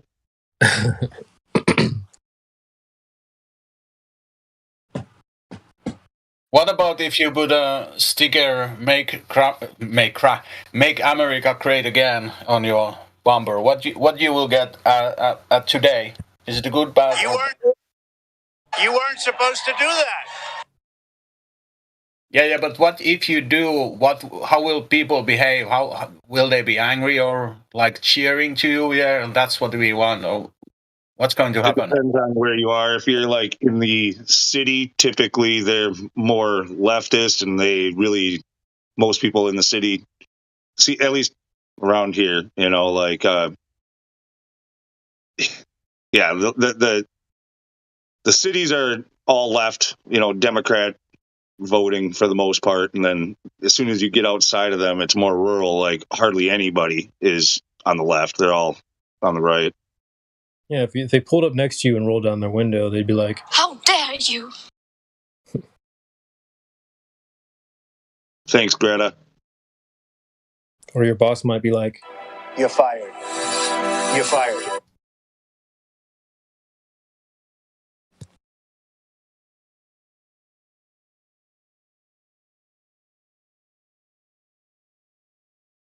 I kind of want to get one of them yard signs that people put in their yard, but not supporting any politics. I just want one that says, "Sorry, my neighbors are retarded."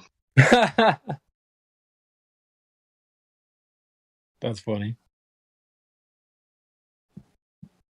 It'd be funny to like disguise one of the ones that says like science is real, medicine is great. You know, you've seen those before. It's like Yeah, of rainbow course. colored. Yeah, of And course. Yeah. In this science house, is we real. believe in science. Yeah, that science is real. Like you don't even have to say that. What the hell is that? No one's saying science is not real. Like the fact that they have to make these ridiculous signs is just so stupid. Who is saying science is not real? But they think someone's saying science is not real. Right. I think other people think this, so therefore I'm going to defend against it. Like this is all going on in your own head. Dude. I want a sign that says that whole sign is so very telling. Like that, they literally are just that pseudoscience is their thing. There's we believe, in science. Like that's science isn't like an entity or anything. Like it's not something that it's a method. We don't understand that. You can tell just by the way that sign's made. Right. They're using it in replacement of the word God, which is funny. Yeah. True. Almost anyway. Practically. Yeah. I would agree with that. And look at the verbiage too. Trust the I think it'd be great to have a sign that says Vermin Supreme 2024. Vermin? He's a comedian who runs for president every election. Only gets a few votes. Yeah, I like his welfare system. His welfare system is everyone gets a pony.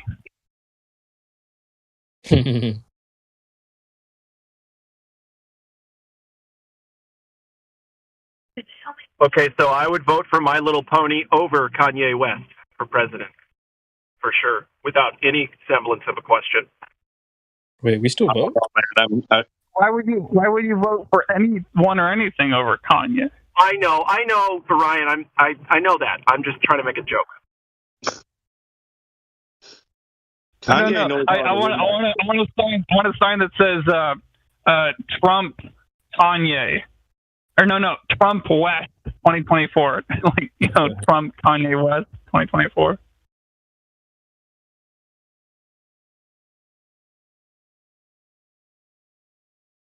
Yeah, that'd be funny.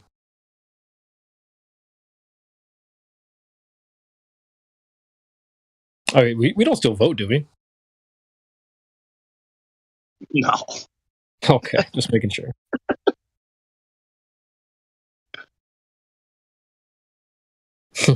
I'm sure there's some people in here who do, but it's not common, I don't think, amongst us.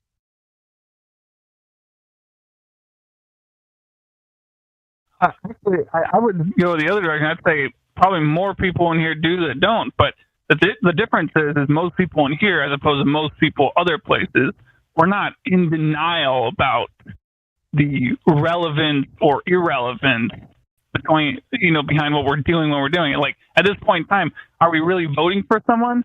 Or are we just voting for, the guy who's less bad than that really bad guy over there? Because if we acknowledge it, we still have our dignity. Nobody's really voting for anybody. They're voting against somebody. Yeah, exactly. Yeah. Or at least this time around. Well, that's the way it's been for quite a while now. I really wanted Hillary to win, guys. Like, deeply. No, I'm just... I was with her. I think you're probably wrong, though, Ryan. I know you're obviously a voter, but I wouldn't say more people do than don't around here. I would say that's pretty far off. I would guess like maybe 10% of the people in the flat Earth at most probably vote. any intellectual integrity, they probably would. I mean, unless, of course, they want to see their constitutional, their Bill of Rights just go down the drain and be like, oh, it's okay. I don't need a Bill of Rights. I know the Earth is flat. But see, you still I don't know if that's actually you have faith in it, like it actually matters. I rarely hear anybody around here who talking about make sure to go out and vote, guys. I'm gonna like nobody does that. True. Yeah. Again, well, hold on. I wasn't talking about just the concept of voting. I was being a little more specific. Talking about voting in regards to preserving different parts of the Bill of Rights. Like, I'll give you an example. Right here where I live in Oregon, there's a measure called 114. This effectively, well, it's illegal. Technically, the bill, if it passes, it's illegal, but they might enforce it anyway. But it effectively bans the Second Amendment. No one will be allowed to own any gun unless you're a cop in Oregon if this passes. Now, some flat earther out there, some dumb flat earther out there might be like, oh, it's a waste of time to vote. Don't bother voting. And then he ends up, with 114 passing, and then he gets mugged, and he's like, oh, gee whiz, I don't understand. I got mugged, and I don't have rights to, have a gun to defend myself or whatever. It's like, the point is, don't be a fucking sheep. Just because you're a flat earther doesn't mean you can't be a sheep. Do your best to be a flat earther and not a sheep. Yeah, I mean, I was mostly talking about like presidential elections, but you could also just move out of that state as well.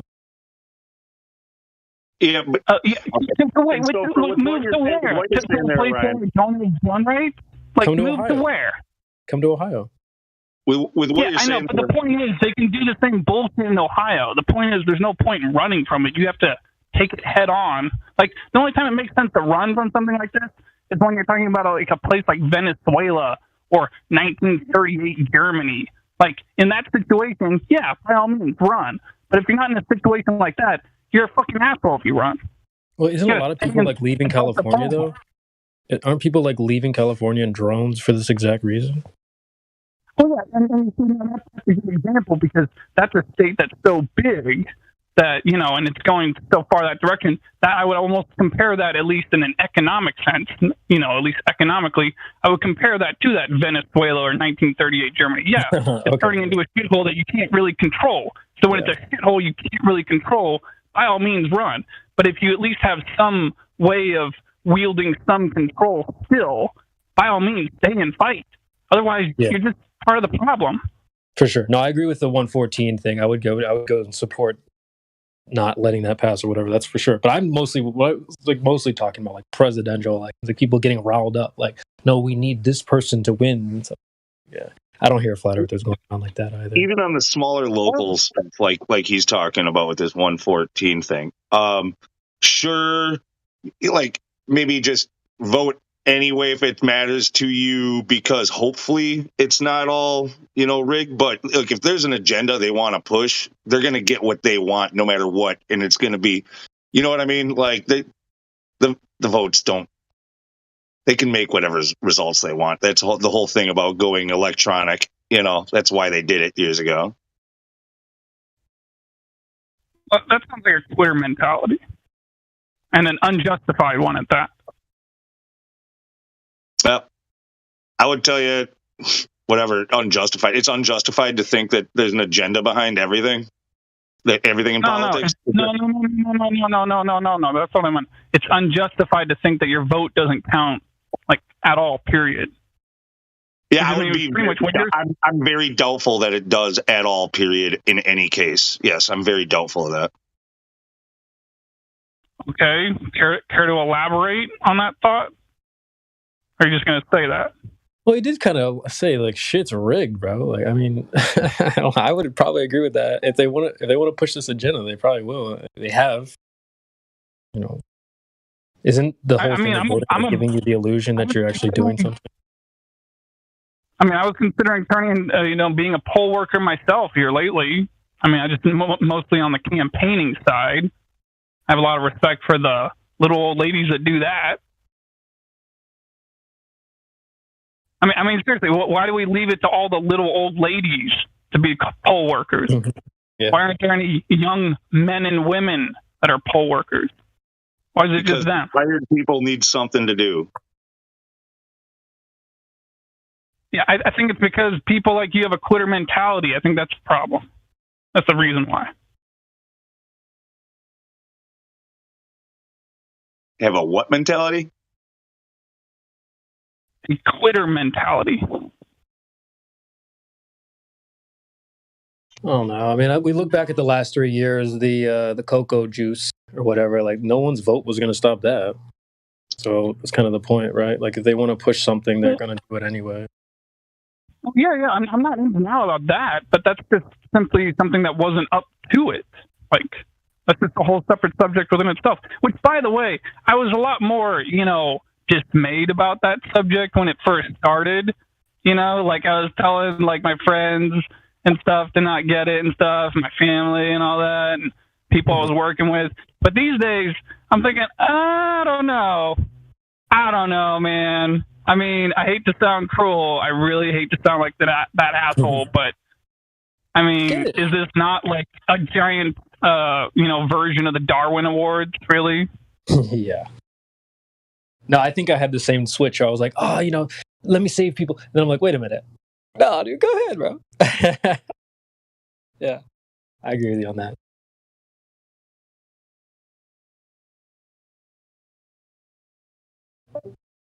I did see a post recently. I was like, nobody regrets not doing it. Good point. What? Oh, yeah, okay. Nobody regrets not, like, getting the juice. Yeah. I really wish I had done that. No. Anyway, we probably should get away from that. Even though I brought it up. Bad.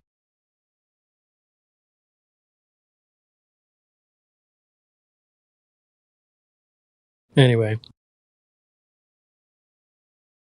No, but the last guy, my last roommate, he was a real smart guy, real like intellectual type of person. On paper, like, I consider him probably smarter than me, but he was vehemently against flat Earth, and he was very much for making sure that, like, people voted for one of the two presidents of the last election. And so I was like, man, you're so smart, but you fall for, like, dumb things, I think. Like, it's weird. But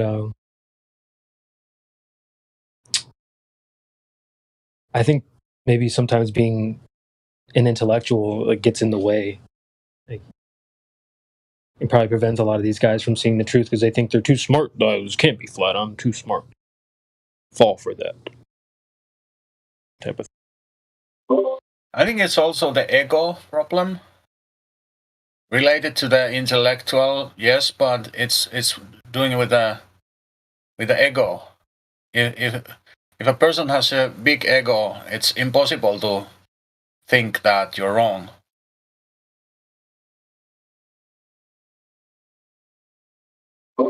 I used to be here on the server, answer for questions, whatever, in the chat. I used to be on this server, but then I quit from the Discord totally, and now I'm back with a new account, but I'm the same guy. I've been hanging around here a couple of years ago. It's cool. Just checking you out. I don't recognize your voice, though. Maybe it's been a while. Yeah, I'm a weird guy from Finland, and I... Suomi. Okay. I'm in Sweden. All right.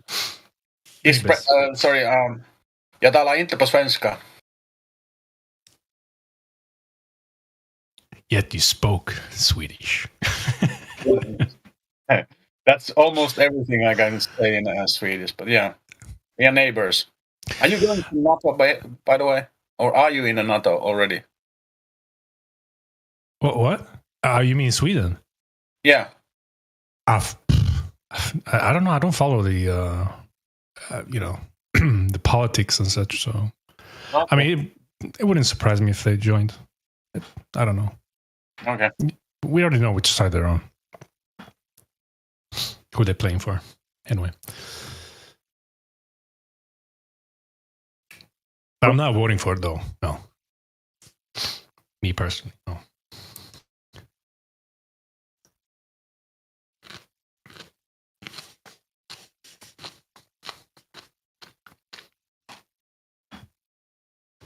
Who here speaks the most languages? I think Sasha might be on the top of the leaderboards there.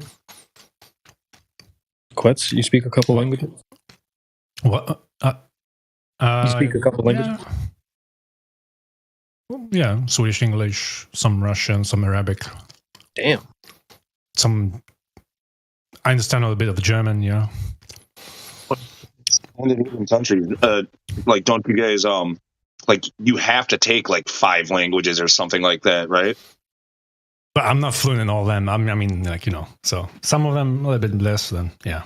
But it's just, it's part of the curriculum, the school curriculum. Like, you have to choose, like 5 of them. So, isn't that right? I'm not saying you have to be great at all of them, but don't they require, like, that you have to take... English is required, yes. One of them is a must, yeah, in the curriculum. Yeah. So Swedish, English, and math. And you have elective languages that you can take, too, right? Oh, yeah, for sure. You can pick other languages as well, if you're interested. But as per curriculum, English is one of them, is a must. Through school. I guess my question is, how many do you have to take in your country? Like it. So I don't know. Like I said, these 3 are the Swedish, English, and math. Okay. The first basic like curriculum, but then from there on, you can choose whatever you have any interest in. Pick more languages if you feel like. Spanish, German, French, whatever you feel like. Maybe it might not be in your country, but I know it's one of those countries where I think, they require that you take like 4 or 5 different ones. Like, and you can choose which ones you take, but you have to take that many. Oh. Like in Finland, we might have that. At least we have a minimum of 1 because we are forced to learn some of Swedish. We used to be under own influence of Sweden, so we were part of Sweden one part time. You make it sound terrible. Forced. Yeah. And then there is kind of, I think in a basic school it's maybe 2 on that, so it's like a total 4 languages, including our own language. Don't you have like a school in Finland, like very close to the Swedish border? They teach Swedish basically in class. All around the Finland, we have to learn Swedish. All around, mandatory. Oh well. And it's actually mandatory to do everything in websites, street names, city names, things in shops, whatever. All has to be in 2 languages.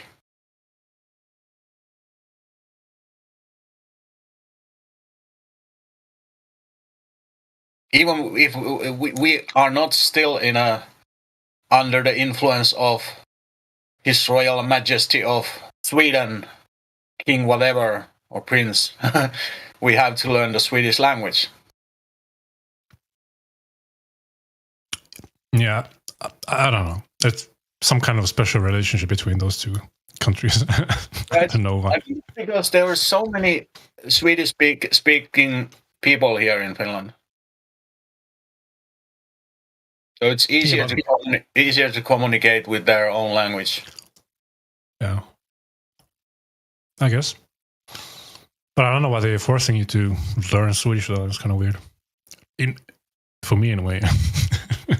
I mean, imagine they forced us to learn Finnish. Just because we're neighbors. Yeah. I don't know. But yeah.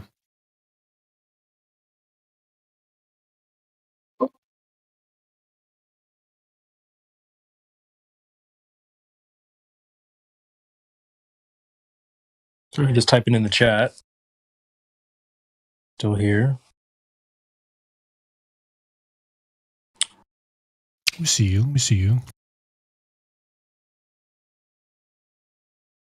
What you eating? Oh. You got some Swedish food or something? Salmon with what do you call it? Broccoli? Yeah, broccoli and rice mixed. That's amazing. Fried rice.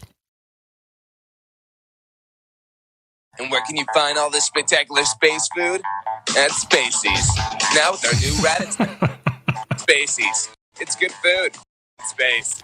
Yeah, space food, yeah. It's awesome.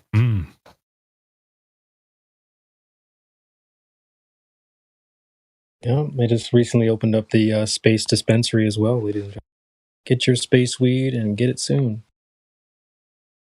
Alex, you forgot smoking lamps. I bet y'all drinking that wine too, ain't you? Smoking them tweeds and everything. The hell?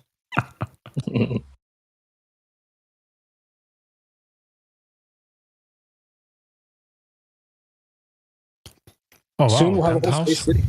Sorry, go ahead. Oh, no, sorry. Glasslobe posted a picture with globes and some magazine from Penthouse and Monopoly game next to it. Popping Antique mechanics. store. What the? There is no monocle on that Monopoly character. Hey, that's Wait, not. that. That's Which not one's what. the model? Where is the monocle? I don't see it in his face.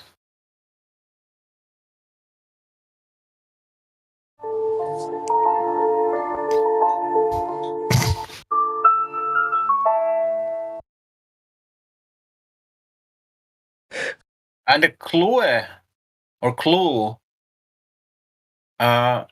it's in Finland. It's Cluedo.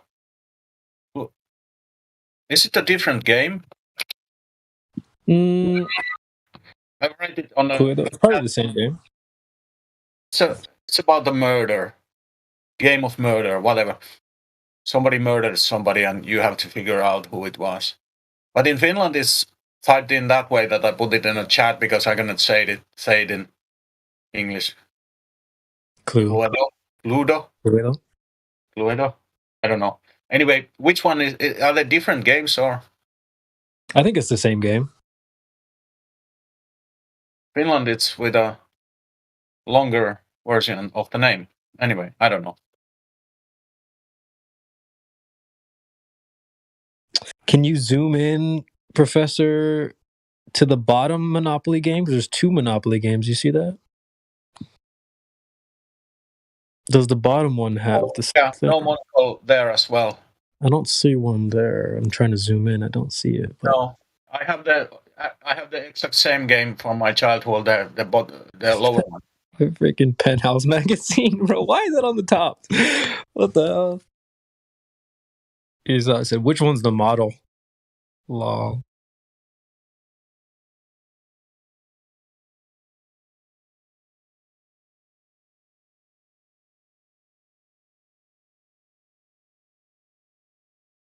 God.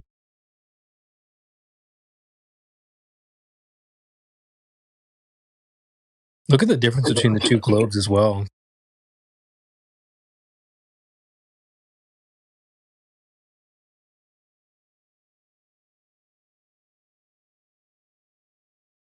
That sticker on the bottom. $85 for that globe? Hell no. $60 for the smaller one, but that smaller one looks better. $85. Are you kidding me?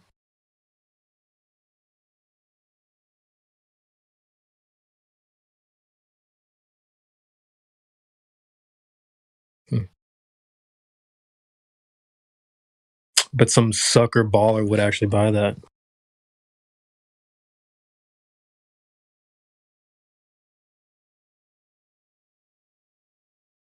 How much for the antique penthouse, though?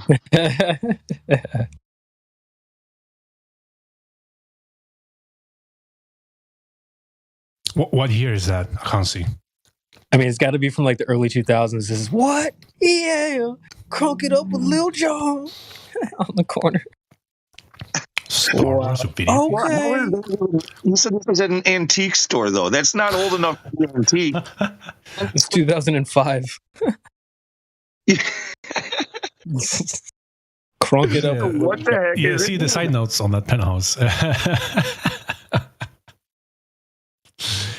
I decided to change my job in something else, and I bought this book about my new job. Prostitution for dummies. Make yourself Male attractive. included. Wow. Male included. Learn to hide your true identity and more. Oh, that's the red district light, yeah? The bottom. Yeah. I have to make it a little better. I created yesterday that meme. I have to add there because this is a special edition for the electricity prices go so high on gas prices, or should I call it Ukraine edition or something like that? Ukraine edition? Oh yeah. my God. Put an Ukraine flag in there and like support Ukraine. Change your job into something meaningful. It's a very bad sarcasm. I don't understand. I would never go into the prostitution. I hope. Why would you do that?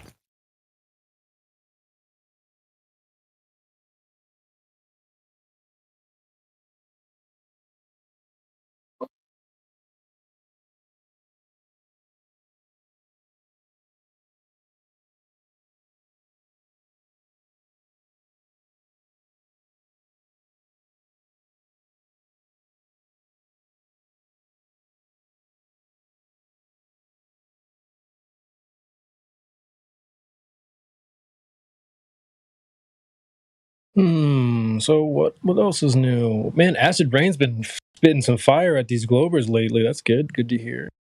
Andy is Flats with us. Chris V, BK still here. Crit. My man, Professor Fake Waterball. Batman.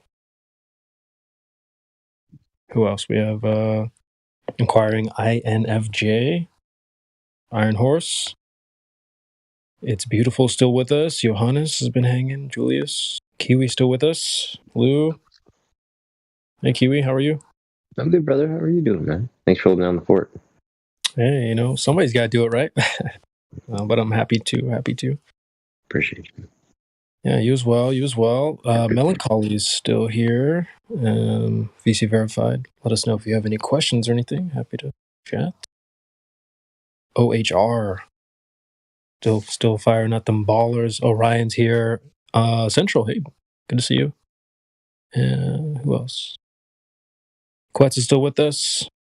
Resolve. Yeah. Having my meal. Sepster. Listening in the background. He's got his Swedish food. And then we have Resolve, his Sepster. Trinity, it was nice to hear from you earlier as well. And Zgould. And so I think it's just us boys. And ladies.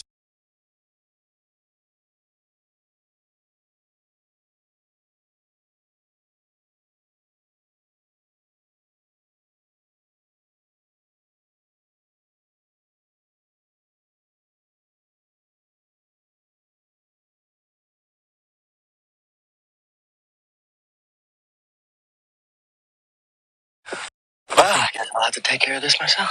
Sorry, go ahead. I think I have to get a painkiller. I'm going to have a headache. Oh, I was just sick for 4 days. It wasn't a COVID, but I was tested 2 times. It was negative. So yeah, but I was very ill. I'm glad you're feeling better, man. Make sure you drink some level water. Yeah, stationary water as well. Mm-hmm. Not shaked or disturbed. Yeah, you don't want the curved water.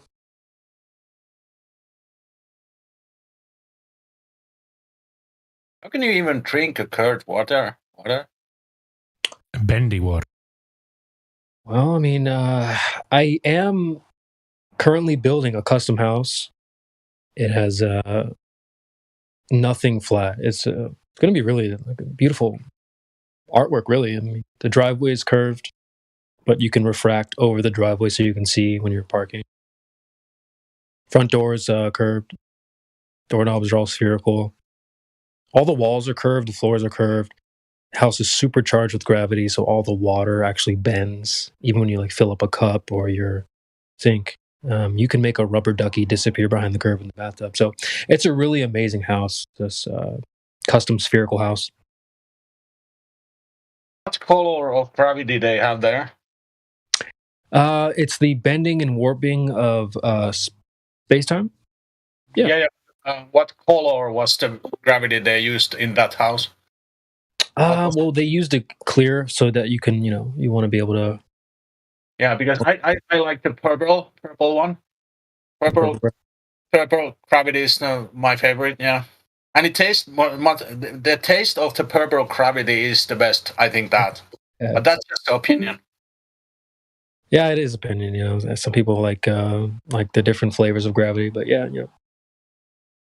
It was what I needed. I didn't want any flat earthers to come to my house and experience any flat water, any flat floors, nothing flat. I mean, they're going to be upset when the flat earthers come to this custom house. Everything's curved. Everything. The TVs are spherical, curved. The bed, I have spherical beds, I have curved beds, but none of them are flat. Everything's curved, man. And you don't even go lay flat. You go lay curved, right? Yeah. Yeah, the room with the spherical bed is supercharged with gravity, so you can because the bed rotates, so when you lay on it, the gravity holds you to the bed. Otherwise you would fall off. The hell am I listening to? Do you remember Hitchhiker's Guide to the Galaxy? There was this guy. They went to visit, and his house was almost just like that. It was inside out house. Do you remember that? Whoa. No, I've never heard of that. More about this rotating bed. Hey, if you're having guests over, take them into the rotating room. There's the rotating room, and then there's the room with the bed that rotates. So you can have it either way. So there's no walls inside this room. Just kind of just curved everywhere. It's almost hard to walk in. Keep falling in the center. Yeah, I mean the floor is curved and the walls are curved. The doorway, everything is curved. So, but it's curved. It has to be concave. You can't have a convex floor, right? Or is that what it is? Try to walk on it. Just have convex shit everywhere. Try that out. Well, some of them are Well, you got to think of it, because you got to think of it. The wall, if it's concave in one room, then the other side of that wall is concave. So it's both. Like if the floor is convex, then that's the ceiling from the bottom floor is actually concave. So yeah, it's both. It's hurting my brain to think about. Did you see? Did you see the picture I posted a few minutes ago of the two globes? And, yeah, we were laughing. Mechanic and an old penthouse. What the fuck was that? Hey, why is the globe $85? Oh, did you see the price, too? I didn't even see a price. $85. I mean, we certainly found. Listen, we always joke about used globe salesmen. Well, fucking A, right? There it is. The shittier one is more expensive. That's great. Yeah. Like the smaller one actually looks more detailed. Is this guy into like popular mechanics and he's a little bit horny all the time and he really likes his space stuff? Like, who's this guy here? And they're all in the right section. I guess they're all kind of grouped up together in the right section. You got the games and the games too. Yeah, when you get bored with all this stuff, play some games. Oh man. And what better game than Monopoly to teach you that it's okay to monopolize shit and take people's businesses? Well, I think Crypto said it pretty nicely as well. They want to pass go and collect one free claim. There you go. Oh, nice. Hey, all right. I can't take credit for that. That was Crypto's beautiful words, but that's a really well said. They want to pass go, collect one free claim, and then I'll build upon that. No. Yeah, exactly. You give them one claim, they're like, holy shit, no way. I can say whatever I want now. All right, cracks knuckles, let's go. Right. Because they always want to do that with what? Satellites. Pictures from space. If you let me have this. Well, we can't let you have that, actually. Well, let me have the radius then. No. Well, let me have gravity. You're going to need to prove that. And it doesn't even matter. Right. Even if you had gravity. Yeah, it's like, where's the curve? I don't know, but gravity. Well, we certainly can't give you that either. Like, wait, you're trying to take more than a mile, now 10 miles. Oh, you want 20? What? You haven't even gotten through the first mile here. We're not going to give you that. Well, let me have outer space. Nope. Gas pressure. Damn. What can I have? This ass whooping? I don't know. You can grow the fuck up, is what you can do. You can have anything you can demonstrate. You can keep it. You can put anything on the table you can demonstrate. How about that? Good point. Yeah, good point.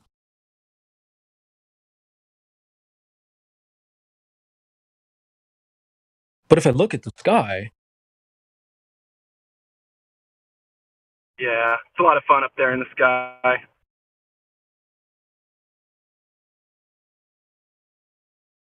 I was asking my mom yesterday. I was like, why can't we see any satellites from the ground, like ever, fucking ever? And there's supposed to be a shitload of them. She's like, oh, they're just so far up. And I'm like, no, that doesn't. Over 7,000 worldwide. Like, we should be seeing them.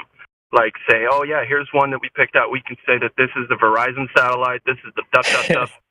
You know, can't see anything. Like, come on. There's nothing up there. Yeah, that doesn't seem to coincide with the narrative they're pushing about space junk. I just realized something too. Wouldn't debris come down and smash shit up sometimes, right? Well, anyway, go ahead. I just thought about the Northern Lights. How amazing is it that we can observe these Northern Lights without any disruption from a apparently spinning atmosphere? Like somebody posted up an image the other day of a train letting go steam, and the fact that we know the train is moving and the steam is coming out of the stack. Now we think about the aurora lights, the borealis, the creation of that illuminated, what I think is the illuminated gases in the atmos, and how there's this proposal that that's all spinning. It's a little bit crazy, right? Like, y'all know what I'm talking about, man. That shit, as what's his face would say, that shit is flat. That shit is calm, quiet, peaceful. Yeah, the Northern Lights, man.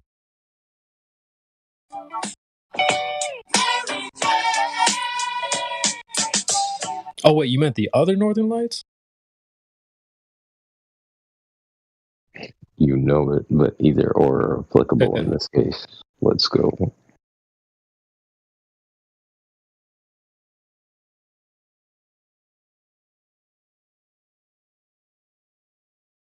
Earth is so much more cool when it's not a globe, dude. Although, it would be interesting if it was a globe for like a day or something. Well, that was one of the points that set me. It was like, I think the Northern Lights was like the cherry on top for me, because I realized I was like, wait a minute. Again, you know, if it is in fact moving, at what point in time do we get to start observing the movement? Right? There should be some kind of like swirl happening, but we don't see it. We don't see it From the rotation? Mm-hmm. Right. Huh. Never thought about that. Yeah, like if you, it's the same idea of the wet tennis ball, right? It creates the rooster tail. Yeah. Right. So if that object that's in apparent motion has, and this is something that you can claim, if that object has any kind of medium attached to it, whether it be gas, gas, liquid, right? It will, if it's in motion, it will release that medium as it spins. Mm-hmm. So like a drying off process. I posted a GIF for anybody that needs a visual. Excuse me.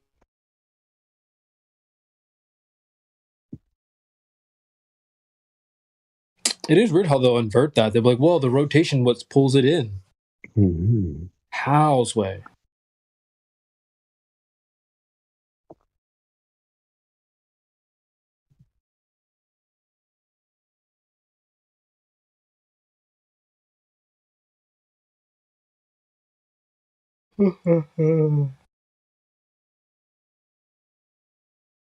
So what's going on over at the Nathan's Oakley show? Are they still talking about sextants, or did they move on to a different topic now? Well, they could never provide that curved adjacent, so I think we beat that. I think we beat the nail down as far as it's going to go on that. I mean, they've been grinding that one for a long time. But I haven't. Well, I mean, it's pretty cut and dry, you know. I mean, cut and dry. Earlier, someone started talking about, you know, how do you get a good vertical? Well, you have to get a 90-degree angle from horizontal. Okay, so how do you do that on a curved surface? Oh, well, you can. It's just that you can. It's just that you can't. Really? And what's the proof? Well, the proof is that obviously it happens because we're on a globe. Right. Oh, really? So you're reifying? No, we're not reifying. It's a globe. Therefore, the math works. Yeah, but don't you have to start with an assumption of a globe? Well, of course, but then the math works, and so it's no longer an assumption. Oh, shit. So how'd you get that angle again? Whoa, it already works out. It already works out. Yeah. Everything has to be backwards engineered. I'm convinced. I don't know. I've heard some people say things like this, but I'm convinced that they mapped the sky. The sky is round, and somehow they mapped the Earth. They wrapped the sky around the Earth and told us it was a bowl. And so somehow we navigate with the sky, and it all works, but it doesn't work in reality. It works in theory, or it works in reality as well. I don't know. But somehow they wrapped a round sky around a flat ball, around a flat Earth. Me, that sense of everything I've looked at. I don't know. What do you guys? Have you guys heard that before, or what do you think? I'm thinking about it. It's not even. It took me a while to digest the sextant stuff because I don't know. I guess I'm a layman, but now that I have a slight understanding, it sounds like they have to make up that bottom angle, like the bottom horizontal.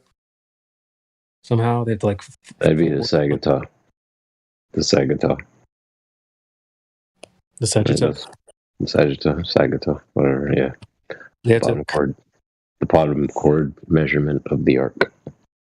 Oh, okay. Yeah, they have to create that, and then so I don't know. They're always like, well, we know it's a globe because we can celestial navigate, but they don't realize. From when I see that, I'm like, well, one, you're navigating over non-curved water, so okay, and then the argument is about the angle. How do you acquire an angle off of a curved surface? So I don't know. Maybe you have something there, BK.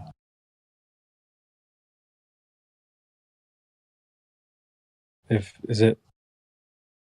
this is in someone else's wheelhouse, feel free to chime in. I don't know. I'm the guy that's like, what about the water, though? They always ignore me because they don't want to talk about how the water is not curved. But come on in the weeds with me. Let's talk about this. No, what about the water, though? Remember that guy we talked to earlier, maybe yesterday? Well, I don't think the water really matters. It's not really relevant. On the contrary, to me, that's the one thing. That's the number one thing. So yeah, they're allergic. Allergic to water.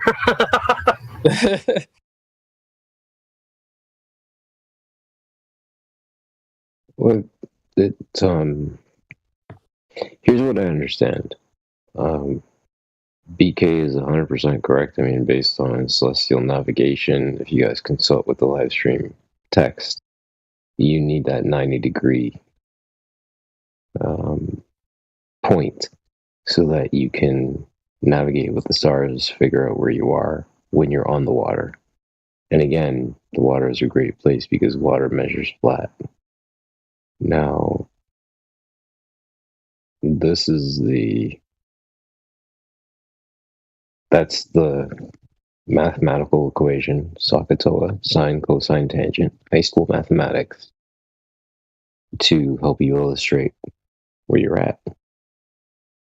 When it comes to like the deformation of the globe or the deformation of flat and how it became a globe, I'm still under the impression that the original map, however it looks like, was just taken and extruded over the profile of a ball, put on like a toque, if you will, to create the profile.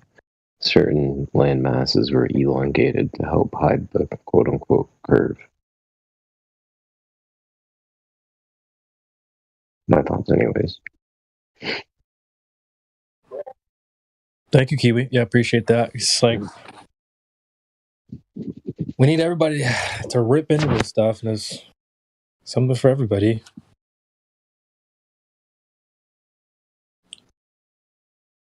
I'm thinking of that the horror, like because what was their response to the sextant thing? They drew that weird horror line. Let me post this. Kiwi was making fun of this. Their sextant horror. Hold on, there it is. That's rude. Just look at this, dude.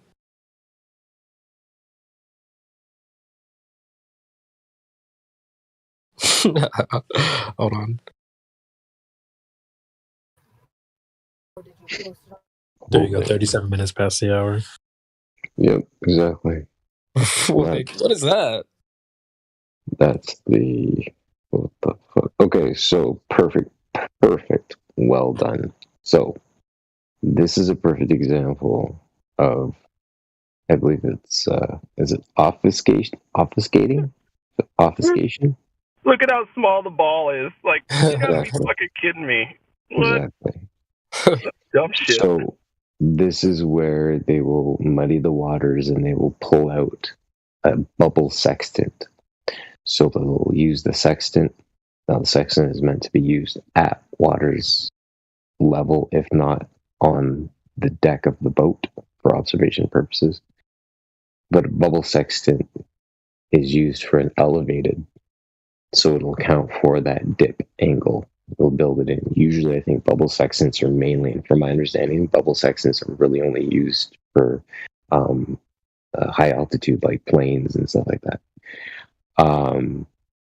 But yeah, stuff like this is what muddies the waters and really sends people for a tizzy, because they're like, oh, this is how you explain it. But in actual fact, you're presupposing a structure of a globe, which is pointless. I'll see on its face. Bitch. So I was looking up horror gifs.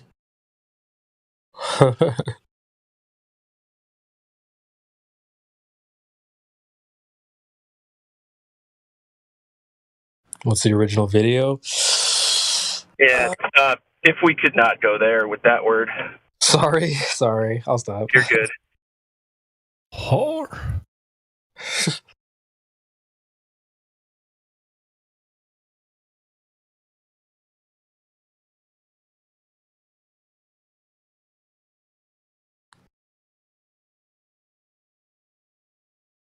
The reason I'd say that, seriously, if we give the human beings that come against us zero excuse to call us out on anything, right? We're the most polite, fucking understanding. I should stop cursing, right? We should try to, and this is my opinion, we just have the most wholesome, informative experience that you can find. And that's like, I know we're all adults and shit, and it's hard to do. See, I just did it. We're adults, but I don't know. Like, if I send my grandma to this Discord, you know, that kind of, and I want to be able to, if she even knew what the hell that was. But yeah, that kind of deal. But anyway, it's just an opinion. Obviously, I'd have to clean my mouth up, kinds of things. But not, and like, we're adults, but I don't know. Like I said, grandma to you know, the young kids don't care. Like the middle schoolers, high schoolers, they're, you know, they're wise kind of beyond their years, a lot of them, so they don't care about cursing. They don't do it, but it's not a big deal. But like, I don't know. I'd love to send my parents or my grandparents to a server like this and just be like, listen, just take a listen for a half hour. Make up your own mind, you know. But anyway, that's might not happen. I don't know. Spitball. Well, I think we could. I think we can make an effort at that for sure. I agree with that. It's not like the flat Earth is rated R, you know. So yeah, we can keep it clean. We can keep it PG.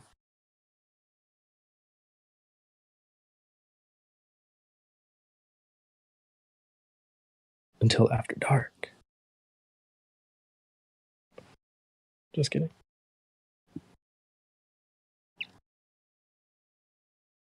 We'll keep it PG, plainly globe. Freaks come out at night. The freaks come out at night. The freaks come out at night. The freaks come out.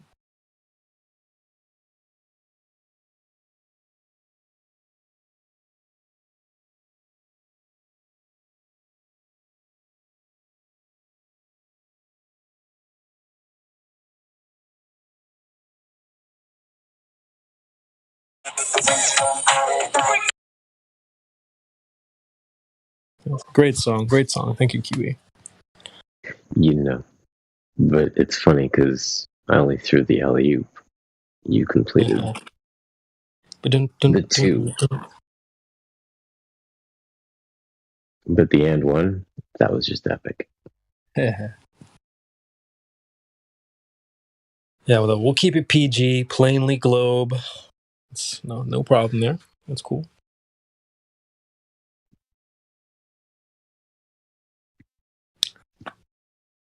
Somebody brought up I think it was Professor Fake Waterball brought up the boxing reference, how they call it a ring, you know, but you're actually it's boxing in a ring.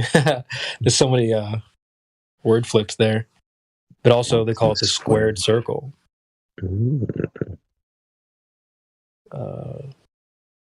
So maybe like we have a planed globe. I don't know.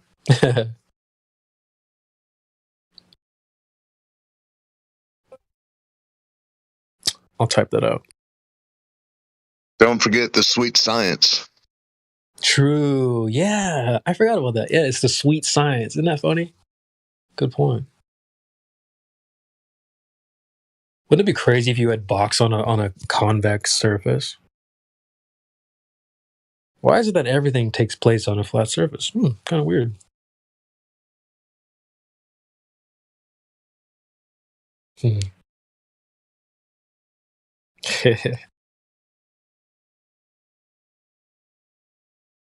Quets, that's a funny gif. Do, do, do, do, do.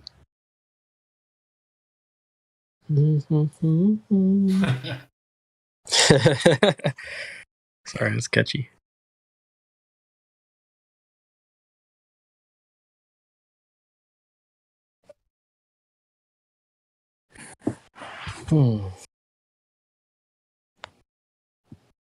Guess let me check the list, see if anyone else popped in recently. Still the same usuals. Probably, I'd love to hear from Andy is Flat. I don't think we've spoke before. Feel free to check in if you're with us. Who else? Melancholy's been here for a while. I haven't heard from you either. No, not required, but would be a bonus.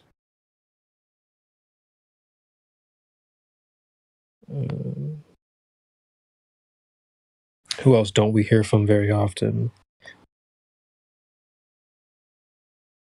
The good one. The good one. The good one. I can only say it that way. If you're listening on YouTube, man, pop in, say hello. Also, Resolve. Hey, how are you doing? Mm-hmm. Lou, that I haven't heard from him in a while.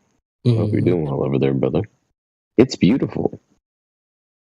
Yeah, they checked in with us earlier. It was nice hearing from It's Beautiful. I think if I could give some roles out, I'd give them a role or two. Very cool, very cool.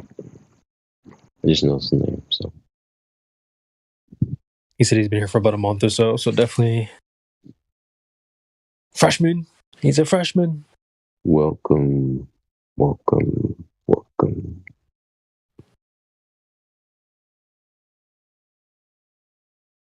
Yeah, all the usual suspects with us today. Who are you people?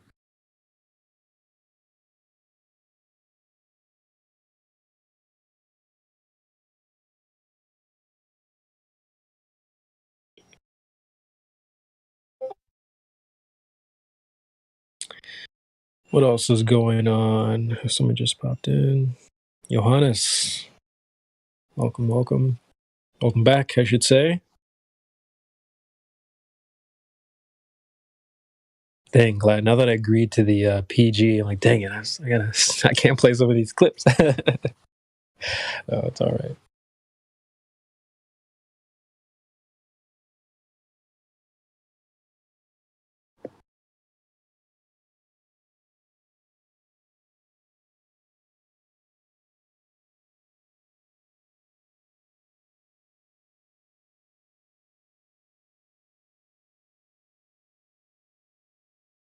Yeah. Yeah, some of these clips might have to go. But no, it's all right.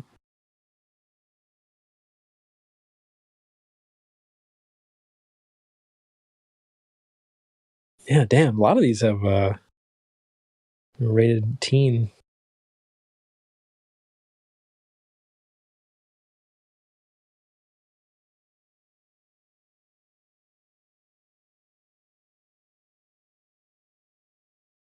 I guess it's nap time on the flat earth, huh?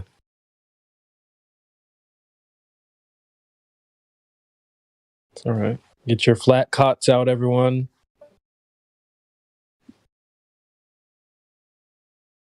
It's nap time on the flat earth. Flat what? Your cot? I don't know. When I was in like cot, cop, Cot, C-O-T. It's what cot guys in the army sleep on. Army cot. It's an extruded aluminum frame with a. I thought I misheard something. Yeah, now that okay, I'm sorry if that sounded that way. I did not mean it that way. Don't worry, CB, I got your back, dude. Extruded aluminum frame with a fabric sensor that you put your body inside. The cot. Mm-hmm. Yeah, it's weird. They only use these. Like, my only experience with a cot is from like preschool or kindergarten. Mm-hmm. They would like give you a nap time and you go sleep on you go sleep somewhere on a little cot. Kind of weird to think about that. Nap time during school.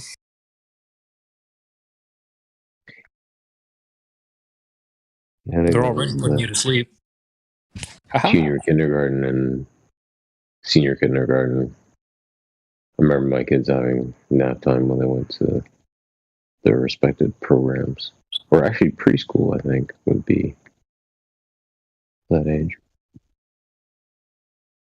Yeah, it's weird. They're already keeping them asleep, so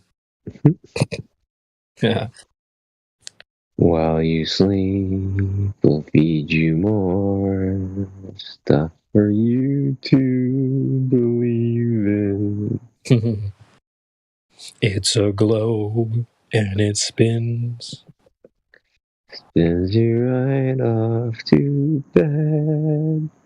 You can be an astronaut and you can go to outer space. We got garlic bread in the live stream. I do love some garlic bread for myself. Bro, you might speak up, say what you believe in. All right. Garlic bread. Garlic bread. Garlic bread. It's popping garlic bread. Garlic bread, sorry. Yeah, what's up? Is that a reference to the garlic bread they sent to Narnia? Damn. Absolutely not. I just saw a funny meme and I said, yes, sure, I'll make that an internet personality. Why not? All right. Fuck it. Velkommen, broder. Oh, broder. Hvordan vidste du? Your accent. That's so Danish. Damn, I thought I perfected it. I sound pretty American, don't you think? No, not at all. You sound pretty garlic. A nice gift. I try. Oh, you're good, man. Tak, bror.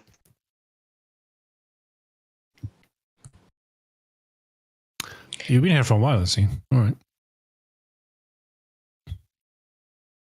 He's been here since June 15. Nice. I like that little Discord update where you can just click on a number and you can see when the account is created and when they join it, the server. Yeah, that's pretty neat. I like it. You violated. Sensational. Don't matter. There's other ways to find out anyway. It's just more official. People do believe the garlic bread in space thing, though. You guys have heard about this? I never heard about it. You never heard about it? Damn, you that video, yeah. Yeah, I saw that. He knows. Yeah. It makes two of us, so please feel free to share. Please. Oh, really? Please share. Yeah. You haven't seen the garlic bread in space? Channel. Bro, isn't it the... You had a 2-minute description. It fits, right? So we're deconstructing space, and there's rumors about garlic bread. I love pasta. I love me some spaghetti. So talk to me about this garlic bread in space, boys. They strapped a GoPro to some freaking garlic bread and just let it go, man, on a balloon. And so you can see curvature from the ground. So it's a globe. I'm convinced. I don't even need to see evidence. Well, notice how they in this video, they skip right to it being in outer space for the most part. But there's also it says there's a 2-hour video that's unedited, so we can just grab that one too. Bro, you're so blue-pilled. Outer space is first at 62 miles at the Kármán line, and they cannot be that high up. Okay, there's the video. Wait, who's the YouTuber again? I totally forgot. Was what? Who's the YouTuber that uploaded the video? Tom Scott, apparently. Oh, yeah, Tom Scott. It's got a 5.46 million subscribers. Yeah, he does a lot of these scientific videos, short documentaries. Oh yeah, garlic bread in lower orbit. That's so scientific.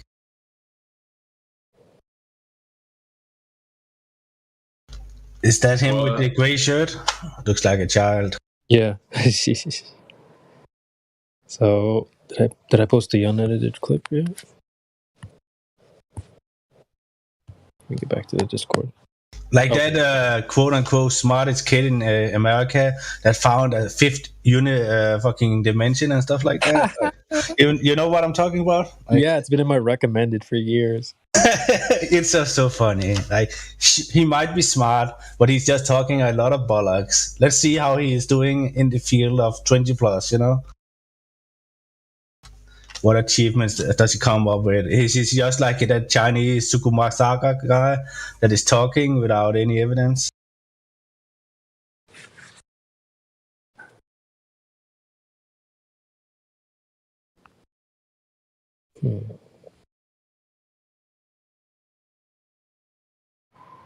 Where this video seems like it's kind of corrected. The unedited one seems like it's kind of...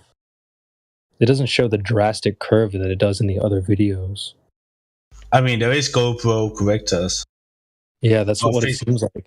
Look how flat it looks. I mean, this is from the unedited footage. It looks pretty flat. Just barely curved. But I think this, you can catch them a lot of times with this. We sent food to space. They show it just barely leaving the ground, and the backyard is curved like crazy. So, yeah, then you know they're not here for a true view, you know. Mm-hmm.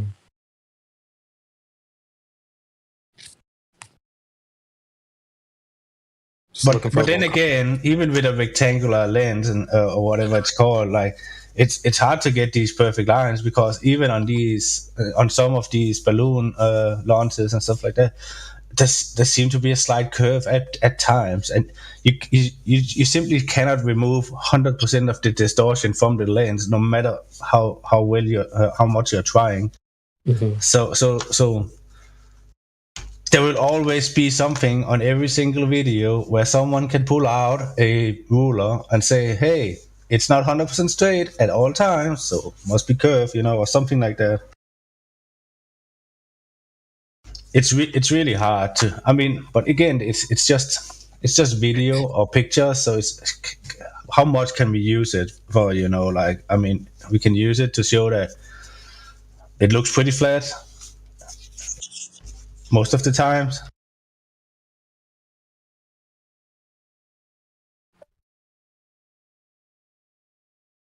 It's funny now that they'll admit it, though. Some people will admit that Earth looks flat now. What a concession. When I first joined the flat Earth topic, like debate, they would never even muster those words, flat. You could barely even get them to say that word.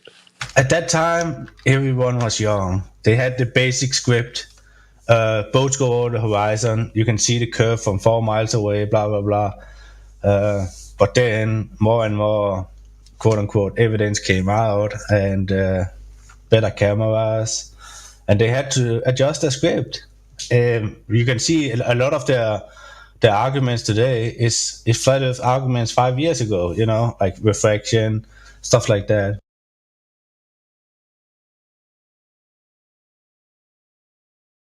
It's just funny. Yeah, I'm sorry. I'm trying to multitask in the chat. I told CJ to ping everyone, so if you got a ping in the lobby, you know what that's from. Our friend Vangadar is back yesterday.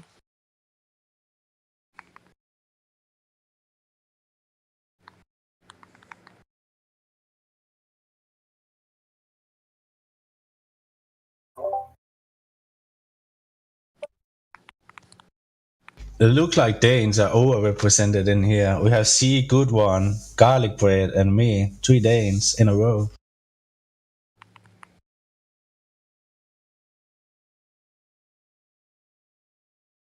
Hey, vi tager en ord. De kan ikke sige, vi er dumme. Og rødt grødt mod fløde. Rød grød med fløde, bror.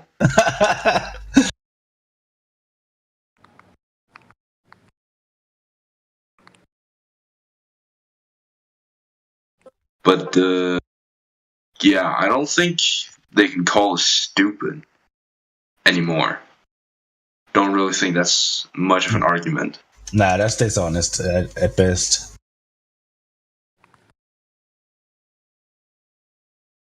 Cause like, I'm going on a trip to like Oxford and Cambridge tomorrow.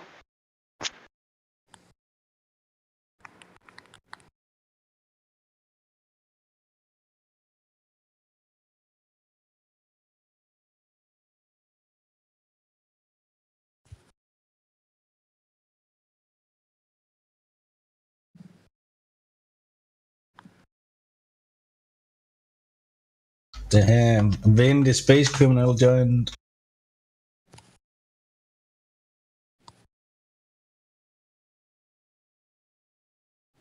Who? Vin. Our Good boy. old Vin.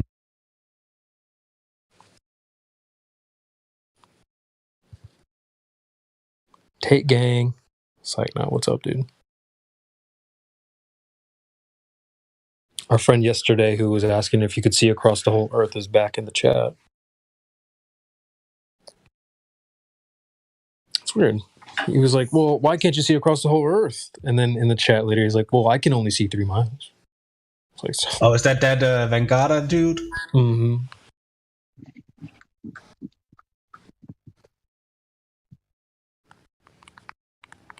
So which is it? Can you only see 3 miles, or can we see across the whole Earth?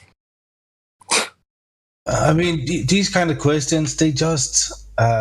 it's clear evidence that this guy, he has not even, well understood his own quote-unquote model or worldview. because it's just common knowledge that there is participation, there is fucking vapor, there is like yeah, and yeah. Based on angular resolution and a 6-foot observer height, the limit apparently is 3 miles on perfect Atmos conditions. So there's like the 3 miles attaches itself to something called optical resolution or angular resolution. Sorry, What woman? Angular resolution. Mm-hmm.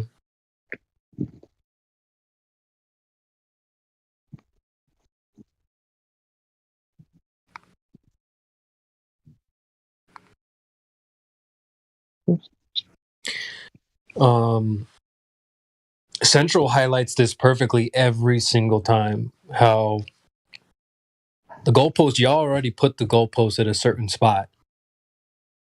We kicked the field goal through it. Oh, no, that doesn't count. We need to move it back further. Kick it again. All right, we kick it again.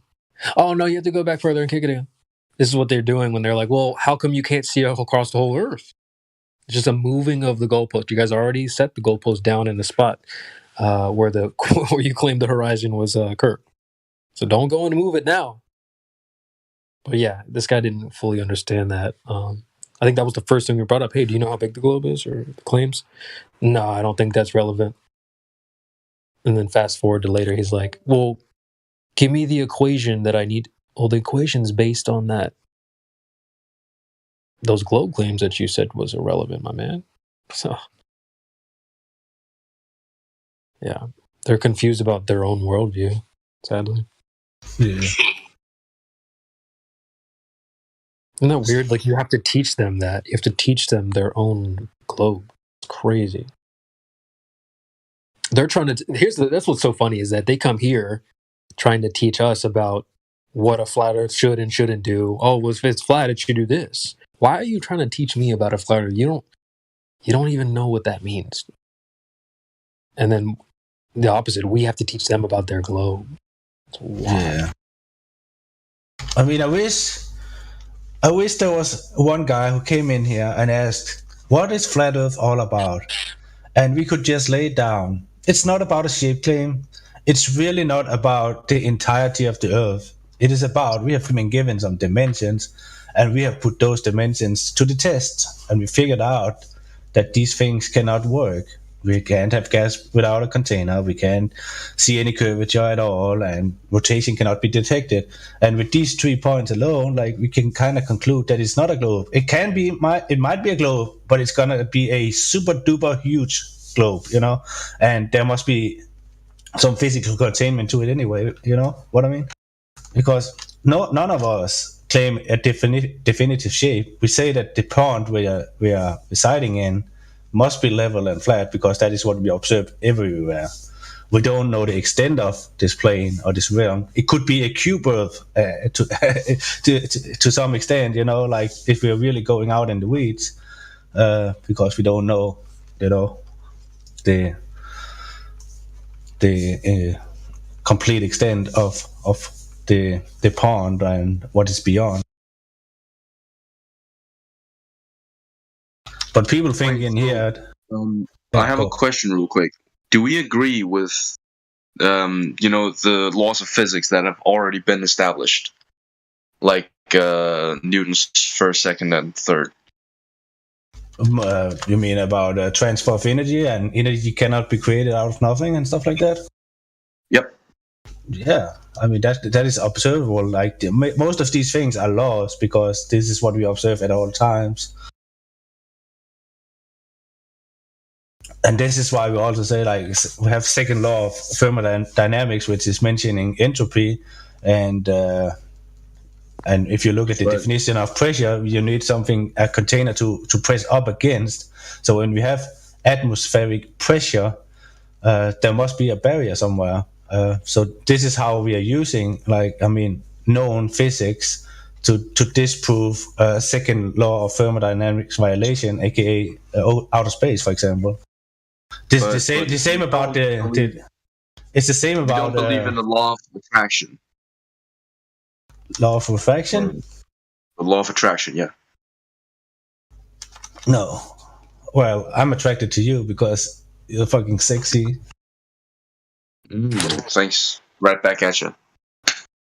Well, the thing is, there might be some sort of attraction, but it's probably not what they have told us. Or the story is not what they've told us, because Newtonian mass attracts mass has been superseded by what is it called, space-time dilation and all that kind of shit. So even the mainstream globers, they don't even use mass attract mass. It's an outdated model of their reasoning behind the globe.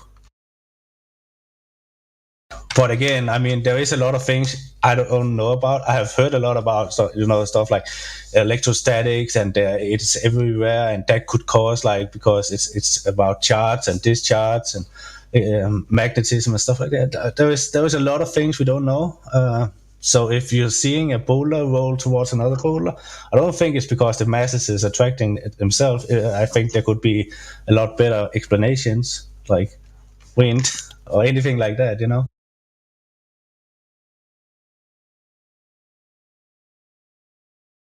Yeah, I got you. But I mean, as far as I know, like, establishes laws and physics and stuff like that is exactly what we're using. Especially also, for example, with bodies of water. Like at rest, it is flat on the surface and it takes the shape of the container. So when you have 71% water at rest, we can determine two things: that it is contained and the surface is also level, because that is what we experience on all sizes of bodies of water.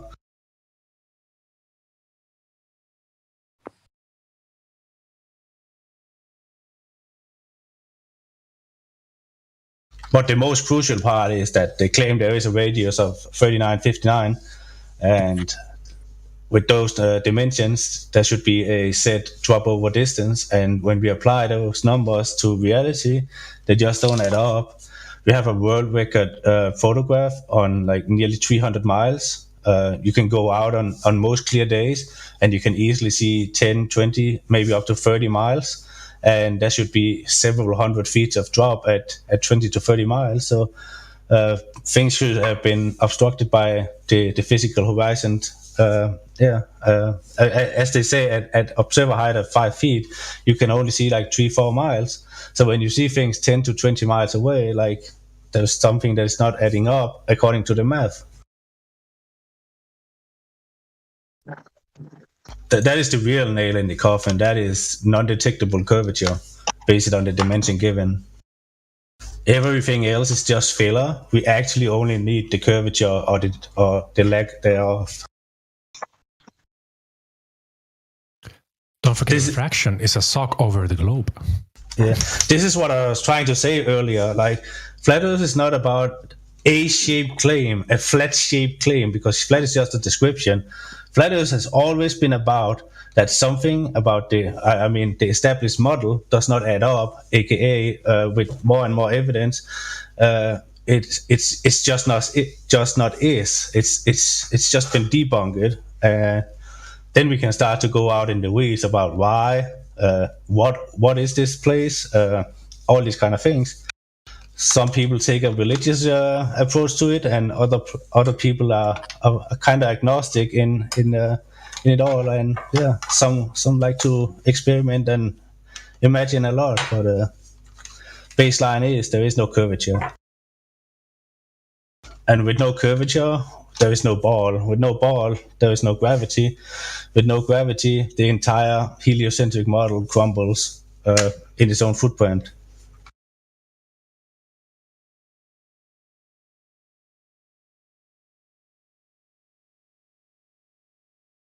And what about the distance from us to the sun? Like, is that still the same? No. We cannot give a definitive claim about this because we cannot really, measure the sun. People have gone out at equinox and used like sticks and shadows and gotten the numbers that it's like 3,500 miles up. Do we know it's 3,500 miles up? No, it's really just a guesstimation based on sticks and shadows, and the angles to the sun. But again, like there could be a lot of critique used to put on this model. Like, did they use a sun filter, or did they just use an approximation of the glare that we are seeing? And there is a lot of things. There is also like, did you actually measure to the sun or whatever it is, like the projection of the sun? Is that the apparent sun that they measure to? Or there is a lot of outlines, things that you can critique those kind of methods on. But bottom line is, what is in the sky doesn't determine what the shape of the ground is. What we do know about the sun, though, it is moving in a cyclical pattern. It is why we have seasons. It's why we have day and night. It's like a clock. I would ask Garlic Bread that when people say the sun, like the sun this, the sun that. What is the sun? Very good question.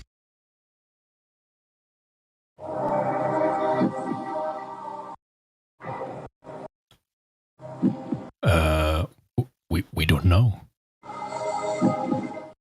Like what it is? We can see it, we can track it, but what it is, we don't know. Like Drops the mic. what it is? Like what it is? I don't know. I have no idea. Okay, next question. Yeah. So I think that's the question for 2000, Alex. Here's the problem with that. Here's one problem with that. I'm so sorry. The problem with Neil deGrasse Tyson saying that is that if gravity were a thing, he'd immediately be able to pop off the definition. But for him to not only take a guess or say, here's where science stands on gravity so far, he just said, we don't know. What a clown. And he's laughing at you, Globers, anti-flat earthers. He's fucking laughing at you. And I'm laughing too, because one half of the globe side is like, it's a force, it's a force. And then the other half's like, no, it's not a force, it's not a force. And then Neil's like what it is? I don't know. And they gave him the microphone. Right, and it's like the McDonald's version of what they think science is. So they're like, oh, he just didn't want to get into it and this, that. So, will you refute that we don't know what it is? They'll say, well, we know exactly what it is. And okay, so listen again. Neil deGrasse Tyson, yes, he's McDonald's version of what they think science is. That doesn't mean he should be just dead flat wrong about any of it. Okay, he's a science communicator. He gets paid the big bucks to do that, him and Bill Nye, but they're full of contradictions. No one cares. Everyone sees it. No one cares. It's weird. Well, glad this goes right back to the who's going under that bus. Yeah. It doesn't matter. They're going to throw whoever's inconvenient under the bus. So if I'm saying it's a force, anyone that's saying it's not a force or that they don't know what it is, they're going under the bus. And that's just it. Like, they come in and they want to use gravity as an argument, but when they stumble over their answers like that, I can't, like, would you endorse Neil deGrasse Tyson to come teach your physics class, for instance? No. No, you wouldn't. And he's supposed to be an astro. So astrophysicists, from what I understand, are supposed to be like physicists times 10. Like they got all the stuff on Earth down pat, right? That's old hat to them. And now they're up in the stars because they're so good at physics. That's what it's supposed to be like. But then you get a guy like, Neil deGrasse Tyson, who, let's just say he has a very good glance at physics. I don't know if he's ever performed any. He's been told what to say about it a lot. I wouldn't want him to teach my physics class in middle school.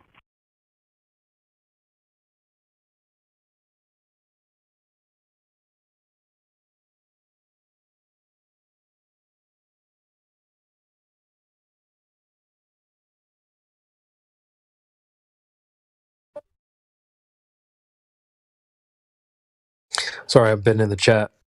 Trying to invite some people in. CJ was nice enough to ping everyone, so maybe we can keep an eye on the panel, see if anyone else joins.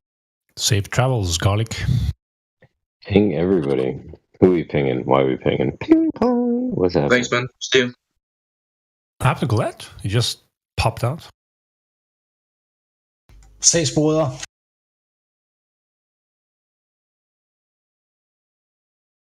Want to hear something funny? Funny. Okay. The biggest island in Denmark is called Sjælland. If you translate that 1-to-1, soul land or land of the souls.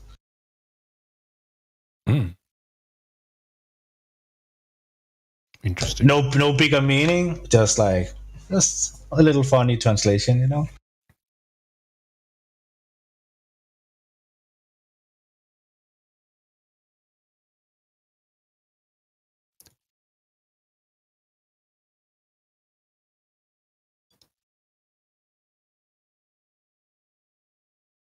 I see we have this new guy, King's Clown.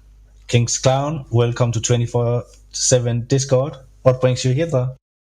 Well, you know, I've been considering. Oh, thank you. Thanks for the warm welcome, boys. Well, you know, I've been thinking about the fact that, you know, I've got these big old feet, and I wonder about walking on this big old globe, and I think about tripping on my big old feet.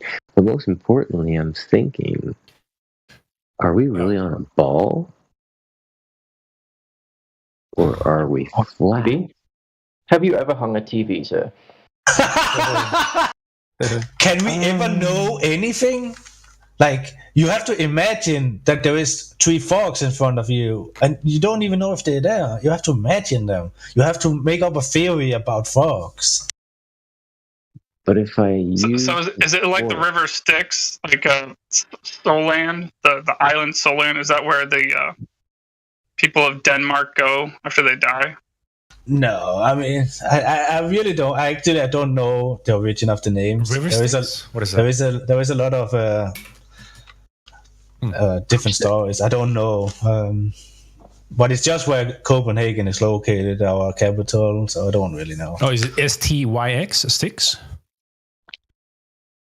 Dude, Tim lives in Copenhagen because he's always coping. I'm actually not. I'm living on the peninsula attached to Germany. River Styx.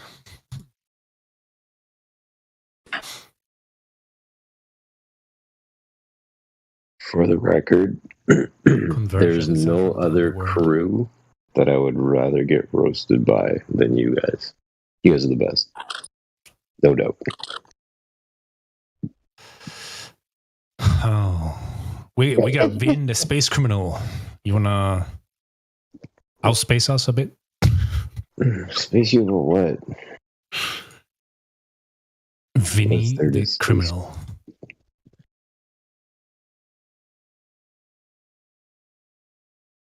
Base Sherwin. is fake on the face. Oh yeah, that's right. They actually call it Sealand with a Z or with a C. Translated to England, but the Danish word is sjæl, and which is a soul land.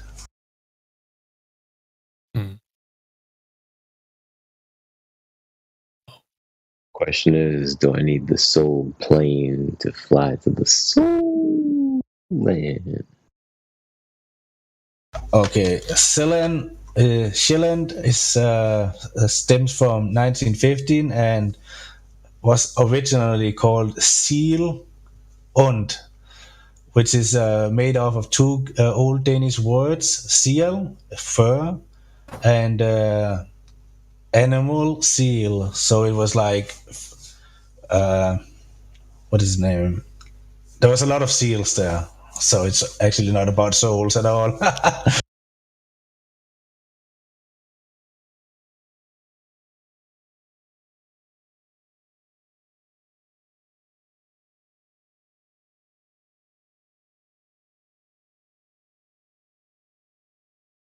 But I guess we ate all the seals.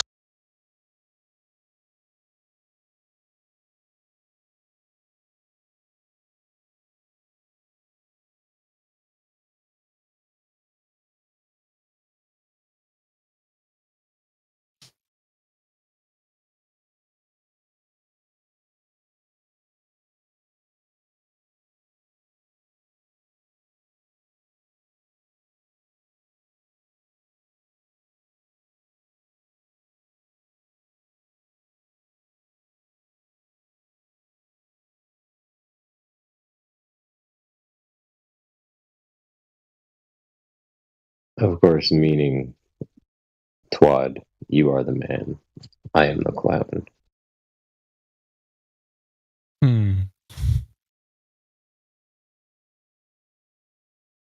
See how I did that there?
Are we still live?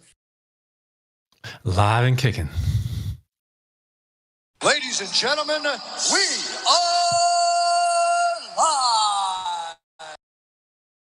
Just not enough Globers, man. Well, Tim was a Glober. Tim's a Glober. I mean, I feel like they're kind of an extinct race or some extinct. No, they're an endangered species. Endangered species. Yeah, that's what I want to say. That's a good one, Quetz. We just unlocked a new theme. You flippers are dumb.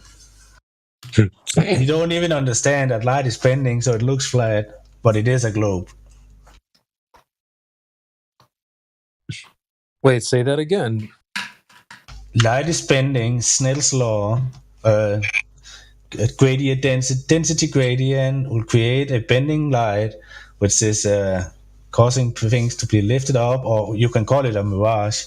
And this is why things on some days looks like it's flat, but it's actually a globe. And you can see that on other days with the right conditions, because the water is obstructing things behind it in a very short distance. You flippers are just dumb. You just believe. So, does this only happen over water, or? Yes, water fountains amount. So if I'm in like a bathtub, can I refract my hand or something in the bathtub? In fact, the thing is, it's about scale. If you take a glass of water, it looks flat, but if you actually measure it, there is 0.0000001% curvature. You just can't see it, and it's very, very hard to measure. But it is there. Trust me. Mathematics makes it there.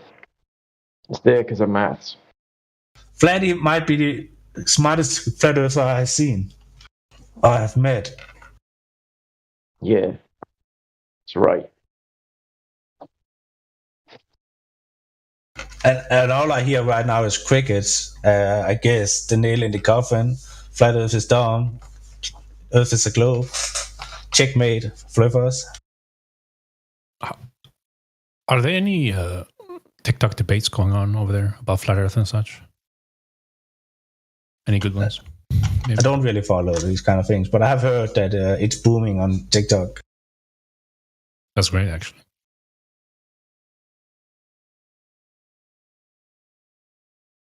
I've heard there's people clipping out this live stream and Geo's live stream and putting it on TikTok. Oh, they are? Random.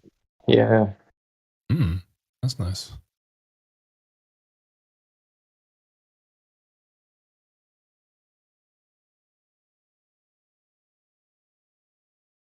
CB probably. CB, yeah, with this soundboard. Sorry, I was watching the fight. What I miss? Actually, I thought about something. We should. I'm just a puny little flat earther, no power, no volts. But I feel we should create a drunk tank for when people come in here drunk and just talking out of their mind, out of their ass. They could be sent down to the drunk tank. Yeah. I'm in another server where I'll post a GIF, but you'll get sent to like the horny jail. Where people post like stuff that shouldn't be posted, so it'll be like sent to the horny jail. So there's a funny GIF where he's like, "Hey, no more horny." So maybe we could do one like that. That's like, "Hey, like no more drunk," and you just send him to the drunk tank. That's actually very funny. So Tim, you're saying Helio needs his own room? I didn't mention any names. PMAC. For example, PMAC, when he comes in 7 a.m. EU time, just rambling on and starting to sing, old 80s mainstream songs. Yeah. I agree, man. I'm honestly like, that everyone knows, like when you're the sober one at the party, it's like so annoying. So yeah, I can see it. And I don't want to be rude, but like, man, I want to let you finish what you're saying, but you're rambling now. So, yeah. Blue's always sober. I mean, it's not that I haven't thought about it before, but in the wake of knowing that people are actually clipping whatever is going on here and putting it on a TikTok, maybe drunk rambles should be limited. But yeah, I agree. I don't even mean to take shots, but I don't even know how to get that drunk. Just saying. Yeah, I can maybe have 1-2 whiskeys at night and I feel a little something, but that's it. Like I really don't like being drunk at all. Back in the days when I was partying a lot, it was never for the beer or for the alcohol at all. It was because of what I could put up on my nose. Hey, a magic speed. Like, nah. Yeah, I'm just being honest. Like I didn't party because of the alcohol and stuff like that. I had to be on point for what I was doing, like still earning money at parties. Yeah, hey, words of a businessman.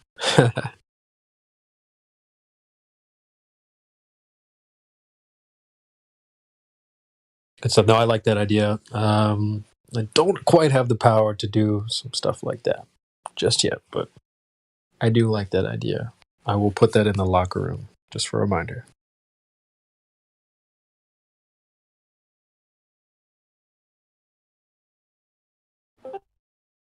The drunk tank.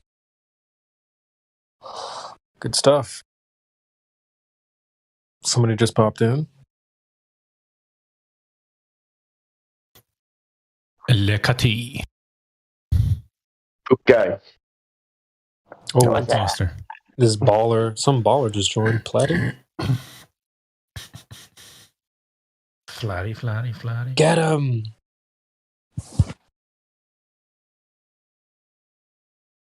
You got baller in your name, CB. You're the baller. Yo, Flatty, do you know what the theme is tomorrow with Lockie's movie day? I don't, man. You always keep it surprised.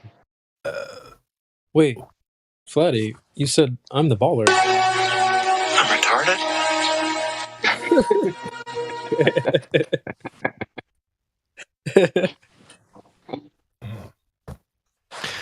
Was there a ladies' night yesterday? No. Unfortunately. Oh well. We tried.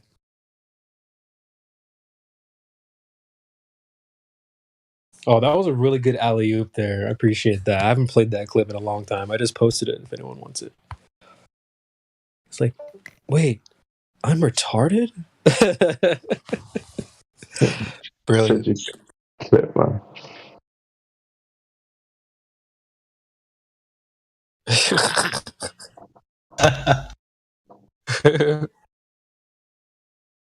What is that? A globe moose?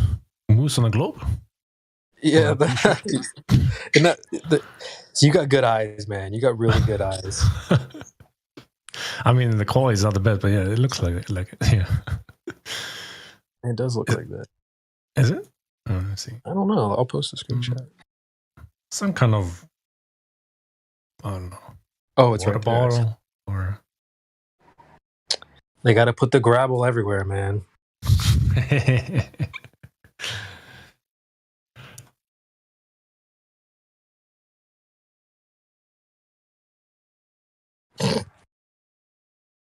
water moose. Oh my god.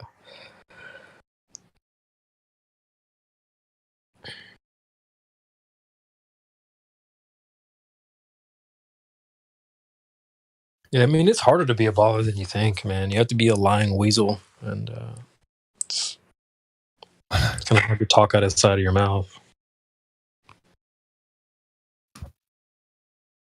Yeah, There's so many ways to trap a baller. Go ahead, Tim. we had a talk on one of the newer, smaller Discords yesterday about they wanted equal representation of both sides in the admin panel or moderation panel, and I was like, but why?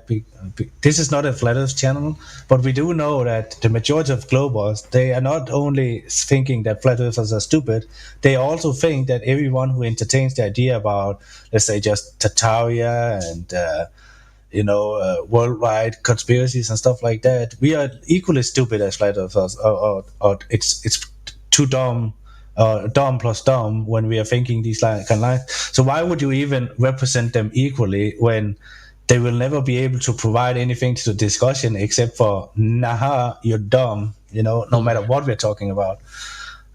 We didn't come to a conclusion about that, but yeah, just thought I would bring it up in the void of nothing here. I think my biggest issue with having representation from like a globe earther, I can only think of one person who would maybe even be close, and I think you all know who that is. But you don't meet globe earthers that can present the flat Earth position. It's impossible. Well, maybe not impossible, but I don't meet them very often. And even when you request something like, "Hey, what is the flat Earth?" Then what are you talking about when you say flat?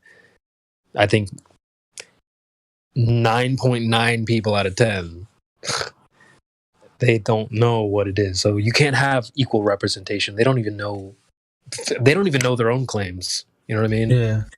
One of the Globers that was in there, he was like, would you be honest enough if a new guy came in here to give us like 1 minute for questions from him, and 1 minute to the flat Earth side and 1 minute to the globe side? And I was just like, why would we even do that? That would just be confusing for a new guy who's seeking stuff. And it was just like, I mean, there is a process to this, and I was mentioning the 24/7 approach to this. Like it should be a 1-versus-1 conversation to figure out where this new guy is in his journey. Ask him some crucial questions. Let's just say, do you know where all these numbers came from? For example, like let's just refer to Miggy with his approach about getting the concession and stuff like that. So I told this Glober that it wouldn't make sense that it would be a debate format when a new guy came in, because that would just scare people away from a chill environment and stuff like that, because they have to be on the spot and think about both kind of sides in one moment. And then he was like, okay, but what if you flat earthers get 30 minutes with him just to lay down the basics or whatever, and then I could get 30 minutes with him so I could convince him about why we are wrong. And I was just like, bro, have you missed the entire point about this subject? This subject has never been from the flat earth side to convince anyone. It's about creating a spark of interest so people will actually apply themselves to the topic, learn about the globe. What are they saying? Can we confirm any of this? Let's say the radius, the curvature. Can we go out and actually, base it on the mathematics that are giving us and the numbers we're giving us? Can we confirm any of this? This is not about me talking to some newbie and convincing him about anything. And yeah, I mean, but it just lays down the line, the thought process of many of these Globers. They're not here to spark the interest. They are here to repeat their script and convince people how dumb we are, pretty much, said in simple terms, Yeah, like I agree with you on the well, let me ask a question and then you ask a question. I don't think that'd be helpful either, because most of the times, like, my one question actually has some other questions behind it. We're trying to drill into maybe this one claim. Let's get to the bottom of this.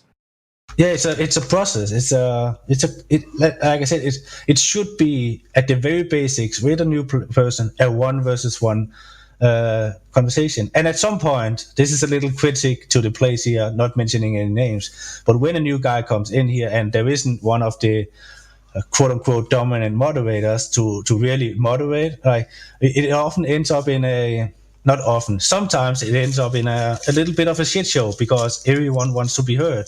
So we are talking about a new guy who had a one versus one conversation, and there is 5 seconds of thinking time, and everyone wants to chime in, and suddenly it's 5 guys saying the same things in 5 different ways, and it's really confusing, both for the listener, but I would also assume for the new guy, it's really hard to to actually grasp these things. Like there can be 10 seconds of void space because what has just been said, it has to get in. You have to digest it a little bit before you consider it. That's the honest approach. If you just have a counter question 1 second after, that means that what I have just spent 3 minutes saying, you have not taken in. You know what I mean? Correct. Yeah. So people should be, for example, let's say that you have a conversation with someone. Everyone here on the sideline, no matter how much they want to chime in, should trust you enough that you know what you're doing. That's my point. So they don't chime in. So it's not going to be a 6 versus 1, and it shouldn't even be a 1 versus 1. It should be a 1-on-1 conversation. I agree with that. Especially it can be difficult sometimes when you're leading the way, even like a trained person or someone who's been here for a while. Sometimes it's okay to help nudge the point along, continue it along to finish, finish the point home. I get what you're saying, Tim, with like some people will jump in and then shift the conversation to something completely different. Definitely not very helpful. But yeah, you can definitely work together and get to the final point, especially if you sense it's maybe be veering off track or something. So a lot of times it's tough to think about things when you're in the heat of the moment. So other people listening and being observant, they'll know exactly what needs to be said. So there is a time and a place to add on to the point. But if you're going to jump in and shift the conversation, let me ask you about this. It's like we need to drive this point home first. Yeah, so I agree with that. Yeah, exactly. But it's just about awareness of the moment, I guess. Also, but the main point was that sometimes I feel like it's a bit of a disrespect to the guy who's actually leading the conversation with this new guy, and in a sense maybe not respecting him enough to trust that he knows the shit. And I agree, having some support, 100% good thing, but it's more of the matter of the support or how it comes out, and is this a good way for the listener and for the new guy? Yeah. It wasn't to point fingers about anyone. Like it's really not like saying, oh, it's him and him and him. It's just more the general point of it. Yeah, we all know it's you, Tim. No. I mean, people shouldn't feel like that I'm shitting on anyone. It's more like just step back for a second and think about it. Is it helpful that I am stepping in right now, or is it Yeah, no, I agree. You definitely need to read the room. It is like Mickey did a good job this morning, and I jumped in a whole lot, but I feel like we did a good job sort of like steering in the same direction at least. And then you'll notice when people will come up and be like, well, what about this? Hold on a second. Maybe it doesn't happen so much with new people, but let's say people are taking on a guy like 40. Everyone wants a piece of 40, and I agree that we should eat him slowly, but sometimes it's like 7 topics at one or 3 topics at one. Like we're both talking rotation, gas pressure, and curvature in one conversation, and for the listener, that's really messy. Yeah, definitely. And like think about Indio has an animated channel, like a side channel where he'll do like animations over little clips. If we do what Tim is saying, where you allow someone to speak, let them finish, then you take the microphone, then maybe someone could go and make a video where they're using your voice over an animation. That could be really cool. But if there's a bunch of people jumping in, that definitely can't happen. So yeah, even QE's numpty clips, he'll always be like, you gotta let him say it so we can make the clip. So yeah, that's a great point. Yeah, I mean the thing is, there's more aspects to this Discord. It's really not just a closed forum. We have a live stream going on. It is being recorded.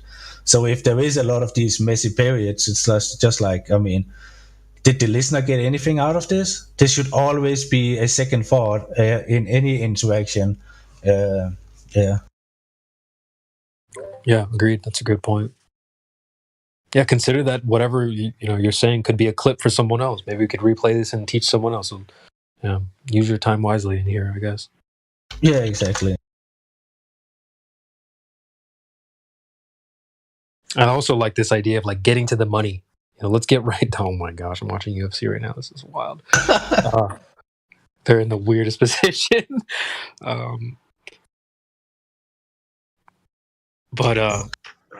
Sorry, this is so distracting. Who is on the card tonight? I just pinged anybody that has the FE Fighters role, but pretty some, not the biggest name.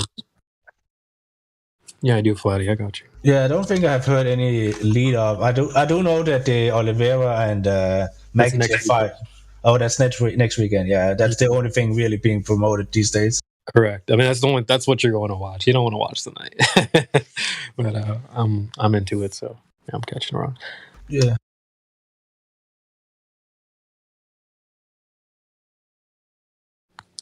But yeah, what were we saying? Just talking about awareness of the space we are in, and is this productive? Can this be used for the viewer? Can it even be made out into a clip? Mm-hmm. Oh yeah, getting to the money. Yeah, let's get to the money. That means like get to the point. Let's not beat around the bush. Like that guy that came in the other day that was like, I think it was the Angst character who was saying, "You don't know forks are forks, and that's a concept." For me, like getting to the money was pointing out that okay, so you're a subjectivist. You're someone that doesn't believe in things objectively. Okay. So yeah, always get to the money. Get right down to the basis of like, I don't know. Clearly, that guy wasn't gonna debate the radius or anything like that. He didn't even believe in like numbers and stuff. You know what I'm saying? I'm thinking, was he just playing a role because he was here, or is he actually like that in real life, or is it just something he's just been proposed to in his philosophy class, and he is just playing out the idea so he can write a paper, just fine tune that aspect that is brought up in the class or something like that.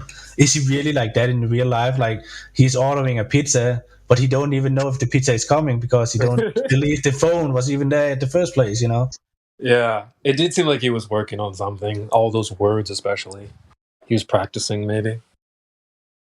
Yeah. It's just funny because he came in. Oh, I'm on the fence. I don't really know. So, and then someone brought up the radius. Do we really trust in these numbers? Can we even be sure that these numbers are here?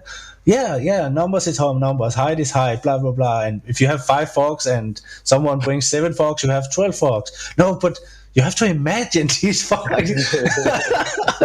I was like, holy shit! Like, are you serious right now? Do we really have to go through this? Do we really have to invent everything again? Yeah. I think we hit the bottom of the well with that gentleman. So yeah, always get to the money. Don't beat around the bush. I mean, it was definitely entertaining, but productive, not really. Hell no. I think that's why we muted him.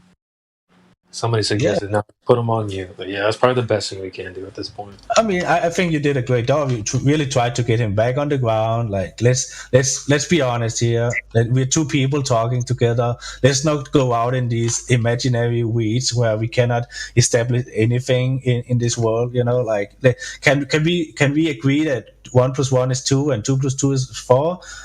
No, because you have to make a theory about these numbers, and then it was just like, this is a lost cause. No one is getting anything out of this. Like, not even training wise, like Mickey wanted to do, because there is no training in this. I think someone pointed out to him, 1 plus. He's like, I think AI or somebody was like 1 equals 1. Maybe this was a different person, but I do remember AI saying 1 is 1. He's like, no, 1's not 1. It might have been a different person, though, I think. Yeah, well, I mean, it's the same quote unquote script, like they have a philosophy class. They have just been taught about sophism, and now they are training themselves in that kind of argument. I don't know. If flat earthers did this stuff when I first got into flat earth, I'd be way more skeptical. Imagine if they did what this goofball did this morning. Well, you just have to presuppose it's flat and then imagine it's flat. If people were saying stuff like that, I don't think we'd be flat earthers, man. Yeah, you guys are only flat earthers because you assume it's flat, and whatever you see, you have this pre-assumption that it's flat, and this is why you see flat. That's not how it goes, bro. We have been told it's curving. When we look out, it's flat. When we measure it, it's flat. That is why we can determine that we're living in a level pond. We have land masses with topography, but the pond stays level. It stays at rest. When it is at rest. But it was funny. Definitely funny. Yeah. Yeah. There seems to be a bit of entertainment mixed in with the education. I don't know.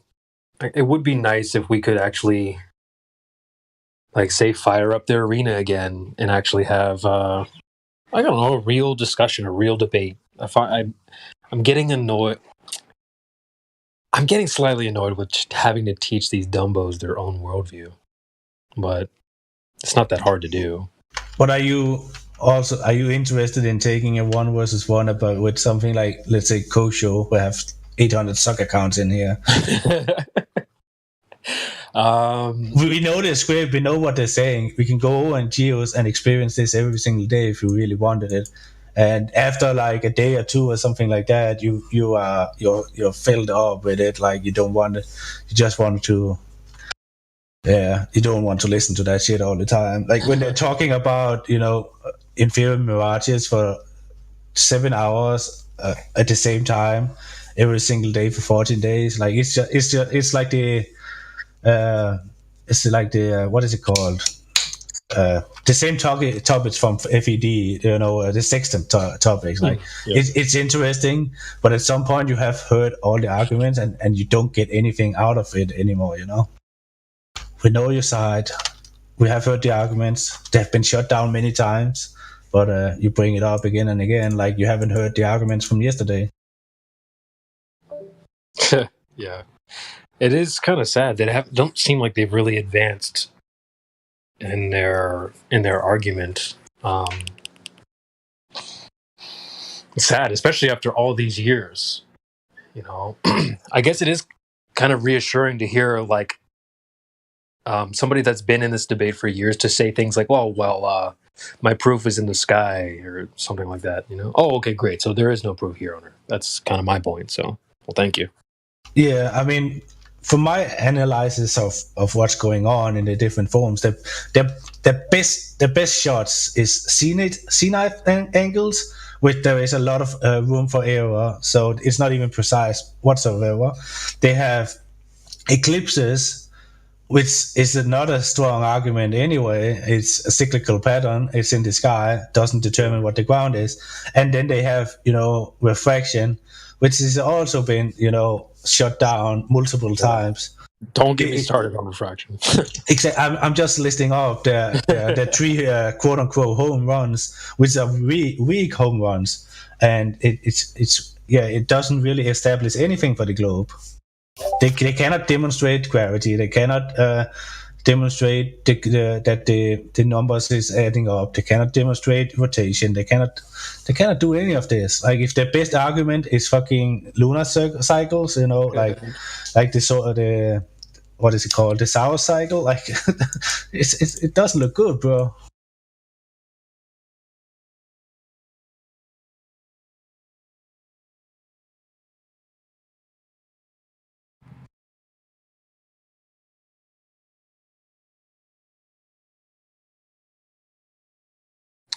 Sorry, I was just sending a message. Yeah, the eclipses and stuff, the cyclical patterns. Yeah, they do think these things are home runs for some reason. It's weird though. They don't really consider these things deeply. They're just hoping you just buy it.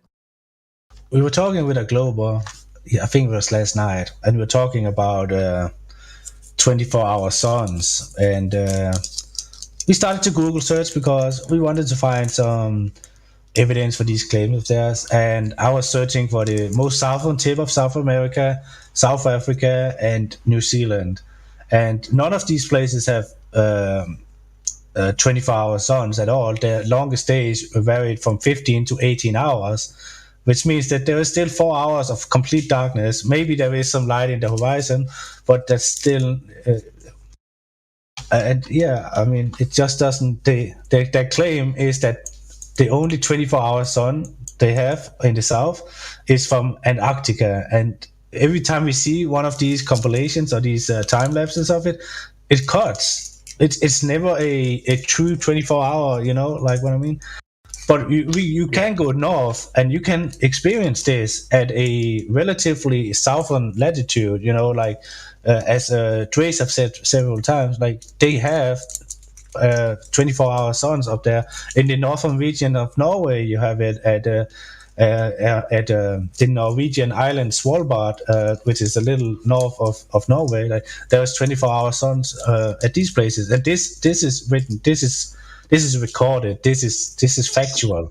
But the thing is, we can do this in the north, but we cannot do this in the south, in our most southern regions where we're allowed to go, which like it adds up to the evidence of maybe not the AE map in itself, but that kind of map layout where we have a sun going from an inner circle to an outer circle, and when it is in the inner circle, the north will see this 24-hour sun at very north regions. It just adds up. It's not conclusive evidence, but it just adds up to this visual representation we are using about the sun and the sun's pattern. But like 17-hour sun in any places in the south, it also raises some questions, because if it is taking this greater path and there is 17 hours of sun and it has to get all the way around there, it definitely opens up for some questions, like does it speed up and does it slow down when it's over land again or something like that? Because I mean, but again, there is also the quote-unquote dome argument that what they're actually seeing in the south when they're having the last few hours of sun is actually just a reflection of the sun. I think it was 3DP. He showed some pictures of it yesterday about the concept, but the north 24-hour sun and no 24-hour sun in the most southern region is definitely not good for the globe, because it should be equal, and we are in equal latitudes at that point.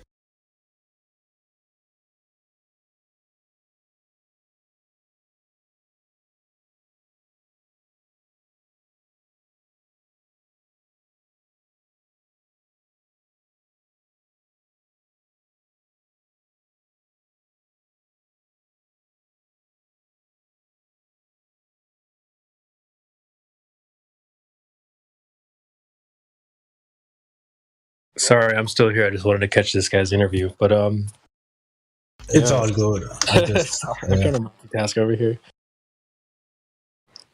People are also allowed to chime in if they have anything they want to talk about. In my world, it does not need to be about flat Earth all the time, but I mean, there is different opinions about this around this place. But I mean, we can talk about Tartaria if you want. Weird. I was kind of thinking that. It didn't have any gravity on me. It didn't pull me in that topic, but it does seem to be some drama going around with that topic at the moment. I used to listen to Crow 777 a lot. I'm still a fan of the show. Apparently, they had episode 444 recently with 2 guests on that challenged Tartaria, and the guests like content was just completely removed from the internet or something. They wiped his content. And then Owen Benjamin. They were huge proponents of it originally. You talking about you are and wouldn't they were huge. Tartaria, and they did a complete 180 on it. Yeah, I guess their stuff got yanked. And then I guess Owen Benjamin was doing some commentary about it, and then all his Instagram accounts got deleted after bringing this stuff up. So I don't know much about Tartaria, but there does seem to be some stuff going on right now with the topic. From my view, when I was entertaining it quite a bit. Like I was never really, as you said, I was never really sold on it, but it was very interesting. So I kept looking at more content, and there is a lot of questions with it because they want this. They have this idea of a worldwide civilization that has extraordinary technology and all that kind of stuff. And you can kind of like draw a parallel one-to-one about, the alien agenda, like our advanced civilization, great technology, free energy, pretty much all the same traces. But there is some questions because like, we can agree that history has been altered with. We don't know the actual years things happened. So let's consider that Columbus in the 1500s was not the first guy or the first civilization or something like that to explore the Americas, for example. What if the timeline has been altered with, and East Indian Company wasn't the one conquering the world from UK, for example? What if they conquered the world much sooner? And there has been semi-local to worldwide cataclysmic events that has wiped out civilizations here and there, which has led to vast cities just being dead cities at some point, and they have to be rediscovered later on or repopulated in some sort of way. People who goes into the Tartaria really focus around the 1800s, and there is just no records really showing, any worldwide cataclysmic event in that time. The best we can pull off from the records is the year without summer in 1816, which was led off by 5 or 6 or 7 huge volcanic eruptions, which brought a lot of things into the atmosphere, which led to the year without summer. And when we think about a year without summer, what could be the ramifications of this? Could be no harvest, famine, people not being able to support themselves. This could lead to families giving up their children to the establishment that can feed their children, to give their children a chance in life. And you know what I mean? And this could lead to orphan trains, how they could repopulate older cities that was now died out because of, let's say, a hurricane or something like that. We do have, local cataclysmic events like these hurricanes and stuff like that is altering the landscape completely and could easily have wiped out older civilizations. The only reason that we are still in these hurricane areas today is because of our technology in terms of spreading of information and stuff like that. But if you think about it like that, like there could be a natural explanation to many of these quote unquote Tartaria things.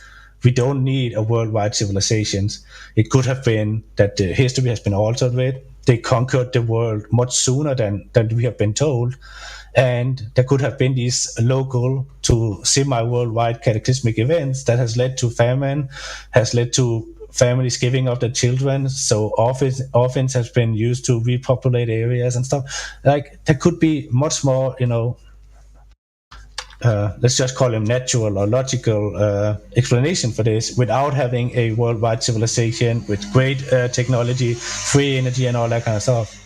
That's not the same as saying that free energy couldn't be a thing or tapping into the ether if you want, It's just like a critique to the entire mainstream narrative, because the Mudflood narrative is very mainstream. It's not highly censored at all.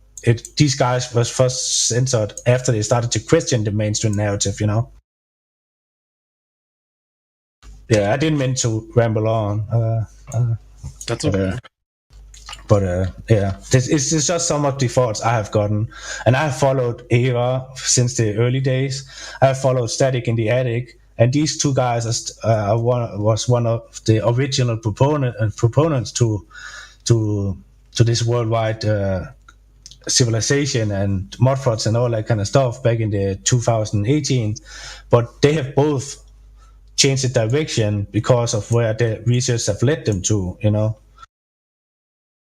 Like one of the arguments again is all these cathedrals that was raised in the 1800s, they could never have raised these things in 3 years. But then you look in the records how a church like Notre Dame was built, and you see that it was built up around a huge wooden skeleton.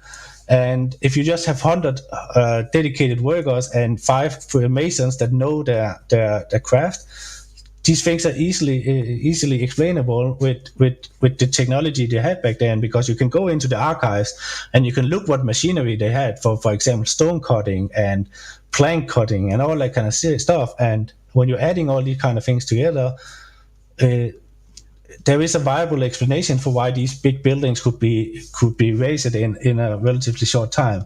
This does not explain all the Roman Grecan building throughout the world, but that would align with, we don't know when the world was conquered. Maybe it wasn't conquered in the 1800s by the East Indian Company.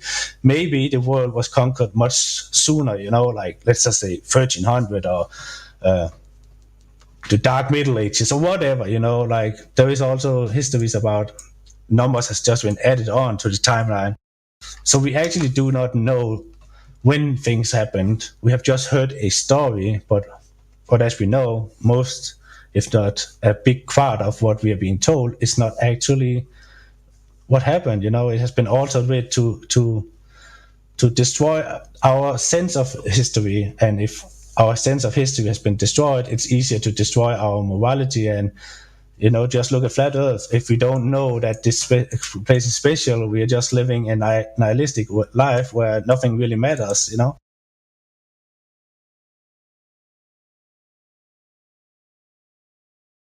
Sad to say nothing matters. Yeah. Yeah, exactly. But my main point is we don't know the timeline. We don't know when the world was conquered by these people. We do know that there is, even today, semi-local to semi-worldwide cataclysmic events that is altering things. And there could be very logical explanations for a lot of these supernatural, highly advanced civilizations that could, traverse the world with free energy and all that kind of stuff. We don't need this supernatural approach to it. It could be a much more quote unquote human approach to it. Again, not saying that free energy and all that kind of thing with ether and stuff like that could not be a very viable explanation to a lot of things, but I just don't think it aligns with the Tartaria or that kind of approach to lost history. Yeah, the timeline too. Haven't they been trying to like mess around with it? Leap years and daylight savings and stuff like that. We're already messing with the time itself anyway, aren't we? Yeah, I mean they have given us numbers that we are following, but the cyclical pattern of the sky says that a moon would be 28.5 days long or something like that. But then we have the Gregorian calendar, which is putting things off chart, off the grid, off the cyclical pattern. So yeah, like even if they're adding that one day every fourth year, who is to say that every single year we are not actually moving 1-2 days ahead, which means that like back when I was a child and back when my parents and my grandparents was a child, like winter started much earlier than it does today. Now winter pretty much starts in like almost December before we actually get frosted at night and maybe some snowfall, but the winter lasts like to April or something like that sometimes. So it feels like the seasons has moved a little bit all over throughout time. You know what I mean? Just something to think about. Yeah. I mean, yeah, that's. I've been saying lately like how bad I am with history, but it is fascinating nonetheless to think about. Yeah. I mean, how old do people think this Earth is? You know. Yeah, that's a great question again. Yeah, how old is it? Like when space is not there, Big Bang is not there. We can definitely not trust on the 14 billion years timeline they have given us. Well, that's just for the universe. The Earth is only like 5 billion years old or something like that. But can we trust that? I would say no. We cannot trust that. Yeah, definitely not. But then again, then there is the early creationist with the quote unquote biblical timeline where it says that the Earth is 6,000 years old. Can we trust that? Also, because that's also comes from an established establishment or whatever you want to call it. Where, like, what do we actually know? I guess that's the real question. It's a great question. We probably know less than we think. Welcome Yeah, to history. exactly. Like, for example, like me personally, I cannot comprehend a beginning, an end, creation, or God. That doesn't mean that this place is not being created. What I can experience though is that everything goes in a cyclical pattern, like spring, fertilizing the earth and stuff like that. Summer, everything is blossoming. End of summer, we are harvesting. End of the life cycle, pretty much, and things start to die out. Then trees losing their leaves. What happens to decomposed leaves? It turns into soil again. We generating the earth. We have winter. Everything is died out. Winter solstice, and then the cycle starts again with spring. You know, like I do know that these cyclical patterns they come, and the earth is regenerating or rejuvenating all the time. So in theory, this place could have lasted forever. Like, I mean, again, I cannot even comprehend a beginning. So yeah, I don't know what I wanted to go with that, but No, that's it just... makes me think about, and I don't mean to put anyone on the spot or anything, but I think I've heard like Lab Flo kind of say like, well, what if it was just y'all always here? Like that's kind of interesting to think about as well. Yeah, I'm on the same page with that, but again, I couldn't even comprehend that. Right. I know, me neither. I struggle with that. You know what I mean? Like, I often say, like, for example, God and creation is like a hen versus egg question. Like, how, no matter how much I boggle my mind with it, I just can't comprehend it. Like, I know the words people have told me about how they have tried to explain it to me, and I can say these words, but when I'm really trying to wrap my head around it, it's just like the matrix is flimmering. Hang on a sec. I don't subscribe to the belief that everything's always been here or it was created. I don't know anything about it, and I don't make any claims. Yeah. I'm sorry if I misrepresented you there, Glad. I just, yeah. That's okay. I get it's it. a very honest approach. Yeah. I just don't. You know what, though? I'm kind of lazy because I'm not trying to make a decision. Therefore, I don't have any responsibility or something. But I'm a good person. You know, I live with morals, ethics, and values. Like, I'm not a shit guy saying, oh, and also there's no God, so fuck it. Like, that's not it at all. I don't think you're lazy or irresponsible at all. I think this is just my personal view on this. It's a very honest approach to this because you have already said that there is the there is the chance that this place is being created by some supernatural being, but there is also the other side. Maybe this shit have been here forever. Maybe there is a middle path, but do we actually know? And that question is the most honest in this conversation at all. You know, like. Yeah, I agree totally, and I've never ever in these circles in our conversation felt this way or said things that way because I wanted to appear more superior than anybody. I know I have a sarcastic tone sometimes, all the time, but I feel that it's none of my business, honestly, to even try to make a claim on creation or not or whatever, because I personally don't think that I have the comprehension to even get there. I don't think. And I'm kind of a perfectionist, so if I really, really, really can't find the answer for something, I am going to throw my hands up and say, you know what? The answer's not there for us right now, so that's about all I got. And that's just me on it. That's agnostic, right? That's pretty much the definition of agnostic. Yeah, that's what I'm told, so I guess we could go with that. Yep. Not atheist. There's a lot of people out there in this community thinking that I'm an atheist and there's other atheists out there like that are flat earthers, whatever. I don't speak for them. I'm not an atheist. By definition, yeah, I guess I'm an agnostic, and that's important to say because in flat earth it takes all kinds. Every single kind of belief system for all other kinds of things can coexist together under the understanding, people want to say overstanding, that's fine, that we live on a plane. So, yeah. I'm with you, Glad. I'm very willing to be like, I don't freaking know. I think there's nothing wrong with that. I think it's kind of powerful and it's relieving in a way. I don't know. I mean, otherwise you have to sit and make stuff up and lie, and so you end up sounding like a baller, you know?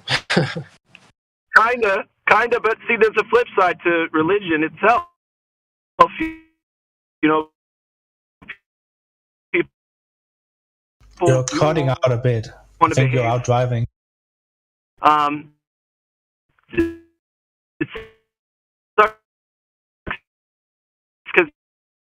Hold tight, folks. We're experiencing some satellite transmission difficulties.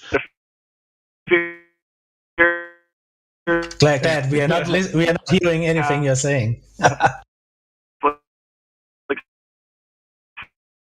It's very interesting stuff. Sorry, let me just help him out real quick. Glad, if you can hear this, you're roboting. Just get closer to the Wi-Fi or the satellites. Thank you. That, but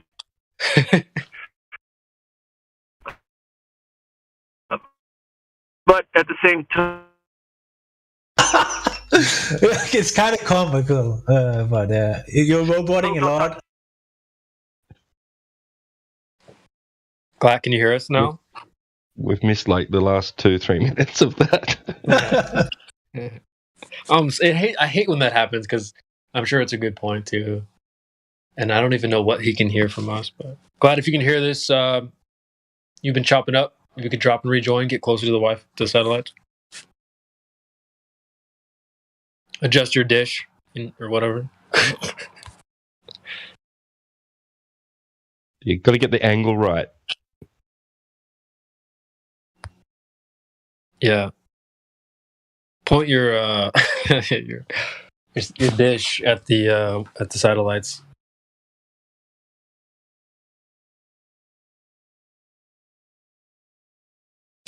Sorry about that, Glad. I think he heard us finally.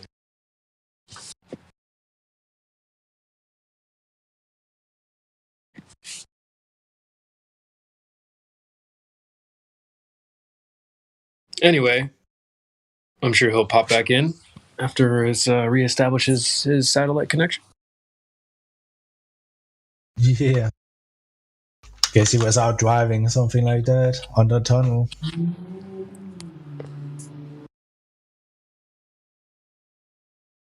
You living in a city, Bill Paula? I just heard a car in the background. You can hear the cars outside, yeah. Yeah. There's a somewhat busy street. And there's a train track right here, too. You can always hear the trains going by. Damn. I'm living downtown, but it's in an area where we actually only get like 100 cars a day or something like that. Whoa. And it's actually funny because like less than 100 meters from is the entrance to a cinema, but their entrance is from the other side of the cinema building, so the cars are never coming up here. The most traffic we have is 50 meters to the right. We have the courthouse where people come, but it's really not that populated or trafficked. It's pretty nice. That does sound nice.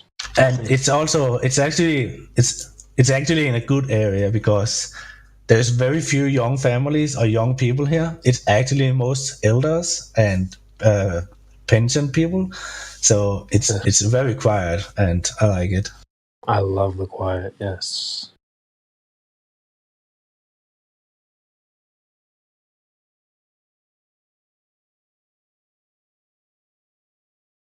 Just like this, exactly.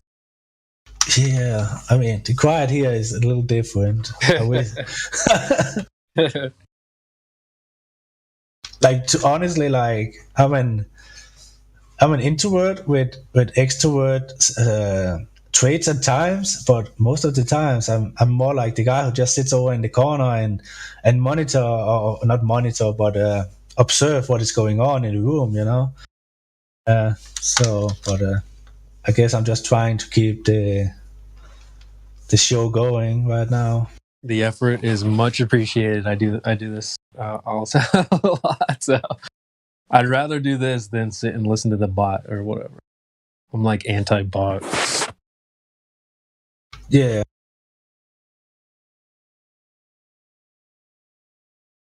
Yeah. So creation or not can comprehend. We know there are cyclical patterns. Maybe we have the question like consciousness, which could be, interpreted as some sort of spirit or soul. Do trees, rocks, animals also have some sort of spirit? Like I like to lean towards astrology and animism, because that was the most basic ideas back before we had any established religions. It is also where we can trace some of the mythologies and older religions back to, for example, the whole Hindu and Buddhist. That's 100% animism, 100% astrology. It's the same with Northern mythology and Greek mythology, which is some of the older ones also. They also stem from this idea. Like Odin, like no one really believed Odin and Thor and stuff like that was actually real people. It was just a personification of natural spirits or states of being. For example, Odin, War of God. If you trace Odin and what it means back to Indo-European language, it's actually like frenzy, and the state of mind people were seeking before a battle. A lot of people, they just have this mainstream view of Norse mythology, and it's a very simplified version of it. But when you trace the Viking area and trace it as far back as we can, it stems from animism. They did a lot of shamanism, experiment, just like the South Americans. They have the ayahuasca. Here in the north, we have red fly agarics, which is those red and white mushrooms, where you can get a similar trip where, like, there is two stages of the trip on this mushroom. The first one, it's because there is two stages of the acid. When it's just clean from the forest bottom, it's 100% of one of the acids. This acid is giving you some sort of high, let's just kind of like a speed effect. You will be very active.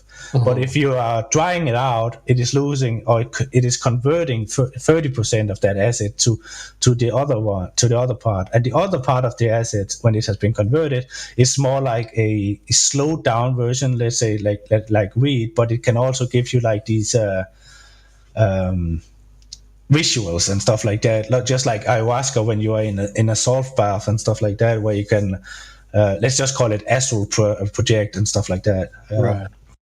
So yeah, interesting. Very. You can even dry it so much that you can smoke it, and also and there is also the story about Christmas presents under the Christmas tree, back from the animistic and quote unquote pagan days. Because where do we find red fly agarics?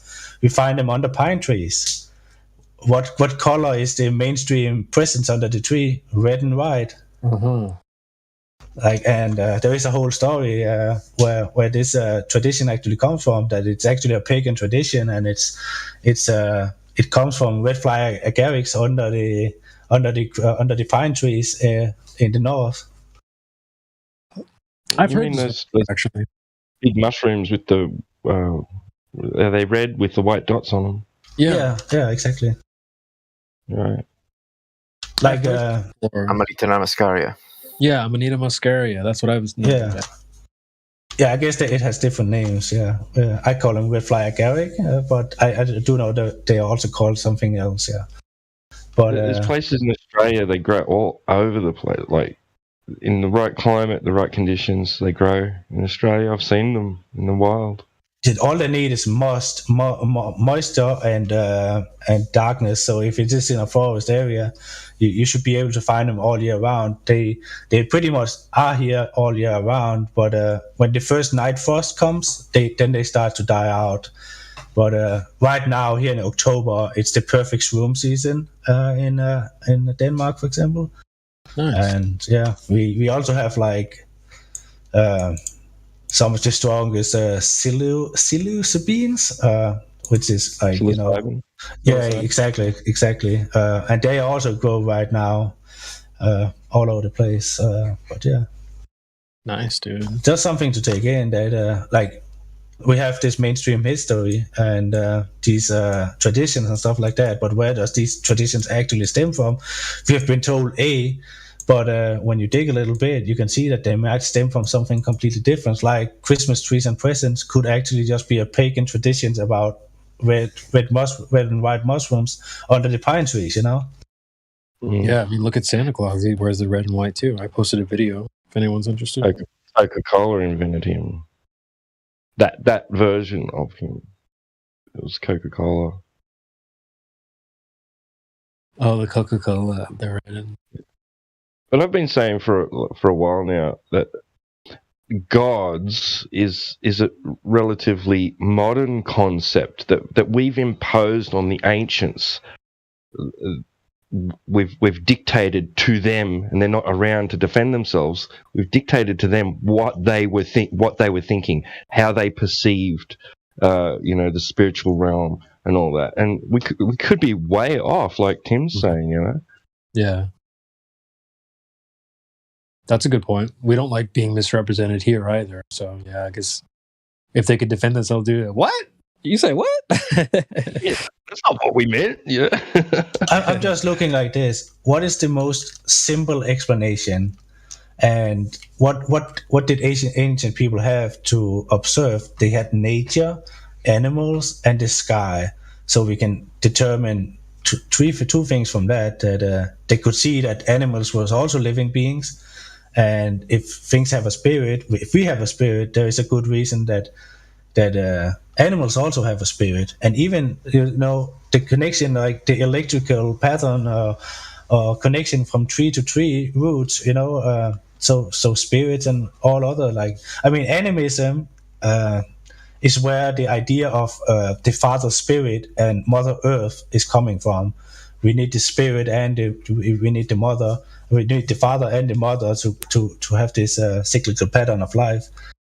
But yeah, it's just a different way of looking at it without 100% establishing anything or limiting yourself to anything established. I think that's my approach, because I'm not saying that the Bible and the Quran and all these other established religion doesn't have any truth in it. I just think the root of where they come from stems from something very simple, and at times over time it has just been folklore about these spirits. For example, I can use the example of Odin again. Like Odin was never really seen upon as a real human god or something like that. That was a state of mind back in the days. It's the same with Freya, fertilizer of the earth, the spring goddess and stuff like that. We have Baldur, the god of light, which is pretty much like Helios, where he is driving around and tracking, pulling the sun over. And Baldur's brother or sister was the moon, which was just the opposite of that. And this is just like what we can observe from a very simplistic worldview. And later on, through folklore, they have been personified. These spirits, these ideas and astrology and stuff like that just became personified over time. And at some point, like, this is why most of the pagan religions have like hundreds of gods, like, because there is so many different aspects to everything. There's a god for a rock, for trees, for the sun, the moon, in all these kind of things. This is why the ancient religions had so many gods. This is because that was all these kind of different spirits that the animistic people or the very ancient people were running around and not worshipping, but believe were there. Spirit of the woods, spirits of the sky, all that kind of stuff. It's just very interesting, and we don't know very little about it because back then they didn't have the extensive writing as we have today.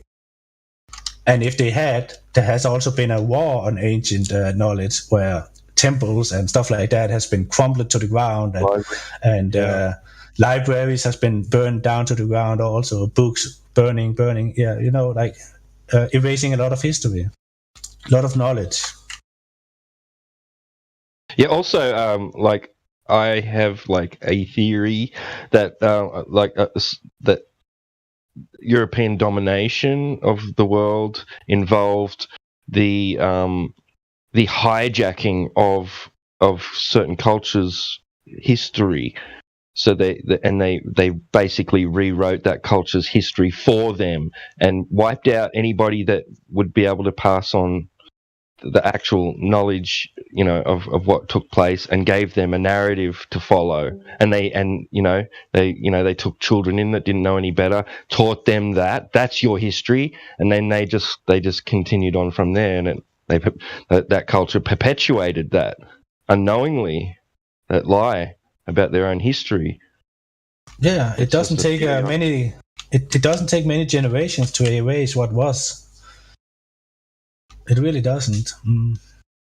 Right, and a reason for doing that would be tactical, be a war tactic, basically, to try and prevent future rebellion from that culture.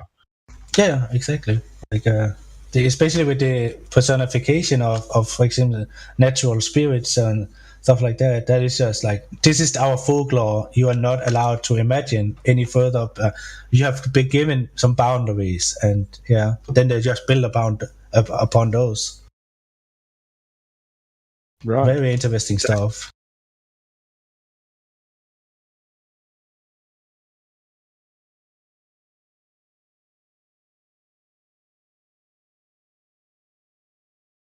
Yeah, I would agree. Very interesting, the history, and you're saying that like people have adopted other people's history. That's crazy. How do you keep track of all this stuff? And the whole history is written by its victors, stuff like that.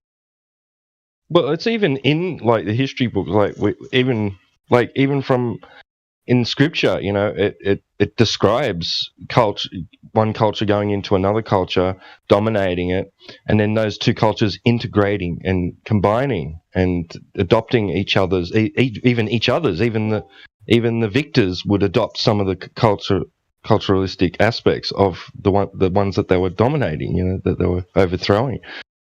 So it all got mixed up, Yeah. Yeah, I mean, we can just look at something like the Roman Empire. They took over a lot of the quote unquote free pagan world, where they had a lot of different beliefs or a lot of different ways to explain the same natural happenings, and they gathered these people under the same banner of Roman mythology, which was, I mean, I'm not saying that everyone believed in Roman mythology, but it was the rule. You know what I mean? And when the rule lasts for centuries, at some point the rural areas becomes less and less, and people are just this is just how it is. So they don't even need to do it with force. They can just do it with sheer numbers, and have a roof of the information, and it just spreads over time and stuff gets lost.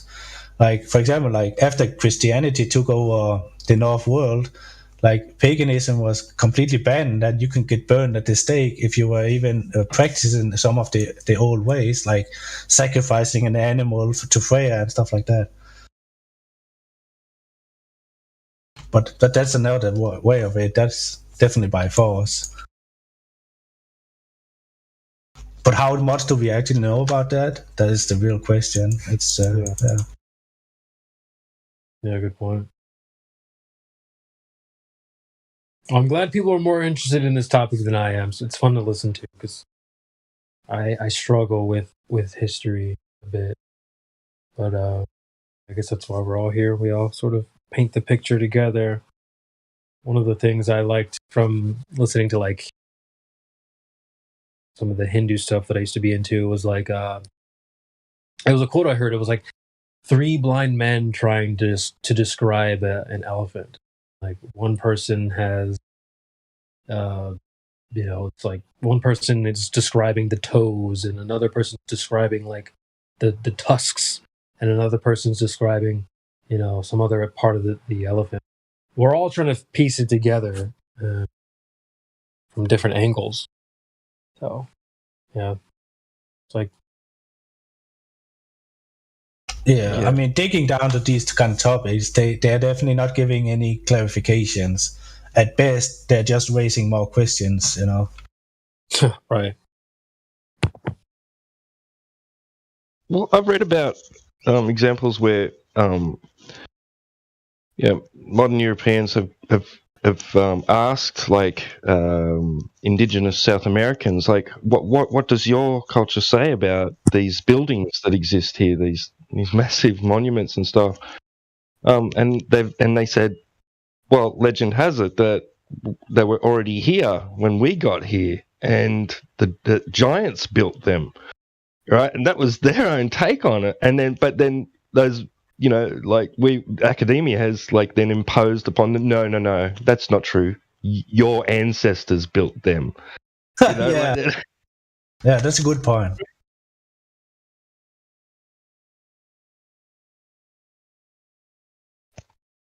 Yeah, I mean, looking into these megalithic buildings beyond the mainstream narrative, it's just it doesn't give any clarification. It at best just raises even more questions like lost technology, giants, stuff like this. Like there is these huge megalithic stones out of granite, and according to history, like back in those days, they didn't even have tools to cut them, but clearly there's cut marks in them. There is also the theory about they had this frequency technology where they could actually meltify, rocks like granite and stuff like that. I mean, it just raises a lot of questions. How did this even happen? Yeah. Yeah.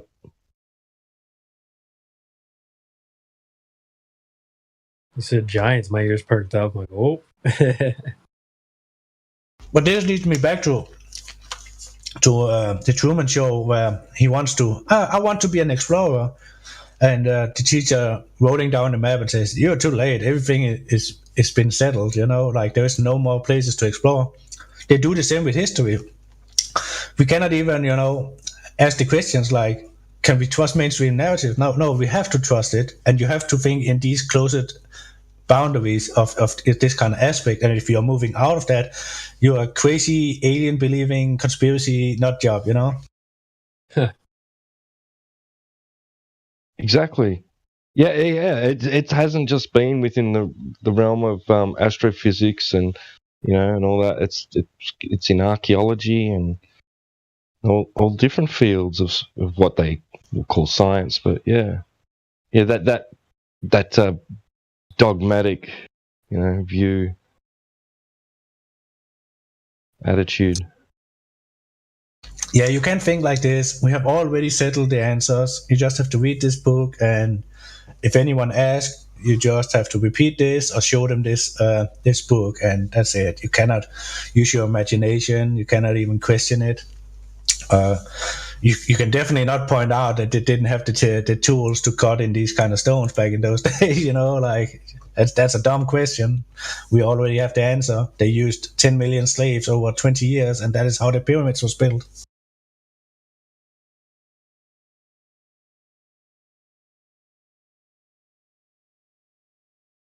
Yeah, the pyramids and stuff.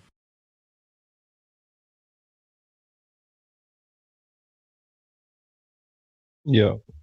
And anybody that finds anything that contradicts that story, you know, or questions it and tries to go public with it, they literally do get ridiculed, and their whole career, you know, is in jeopardy over it. You know, they either have to concede, stand down, stay quiet, or go public and lose their tenure, or you know what? It's just insane.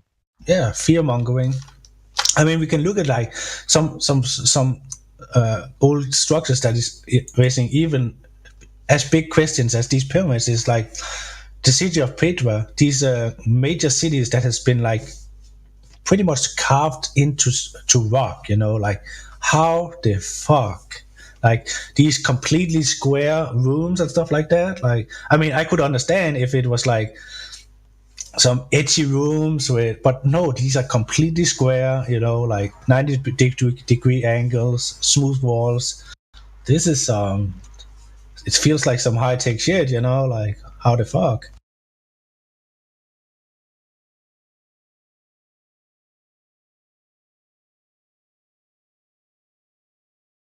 And the city of Petra is not a standalone example. These kind of, you know, carvings of cities into rock, they are spread over the world, much more than we know.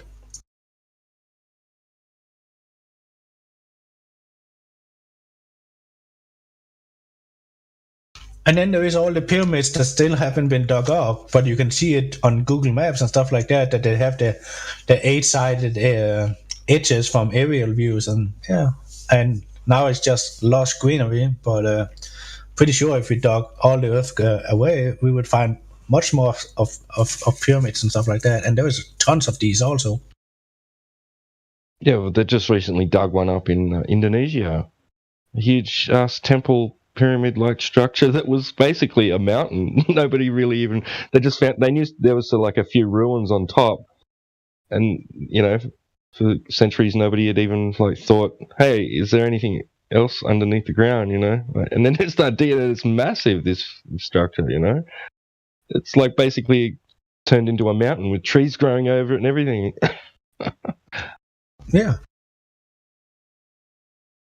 This raises more questions like, how did this even become covered with dirt up in that region when everything around is like 100 meters below? Like, what kind of worldwide, what kind of, let's just call it cataclysmic event would cause a thing like this to happen? Bury things like that, but not bury everything else around it, at least up to the same elevation or something like that. More questions again. Like, what happened? Like, what caused this? What caused mud to flow into buildings below? And why were buildings built upon other buildings? Like when they are whatever, I can't pronounce that word. Excavated? Yeah, yeah, exactly.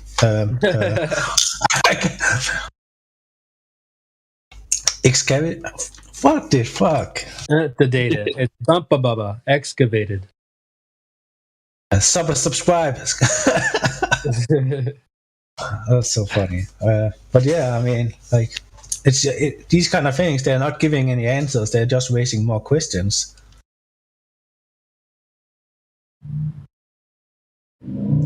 Oops, sorry. All good. Some engine ASMR is always good. Some motorcycle just drove by.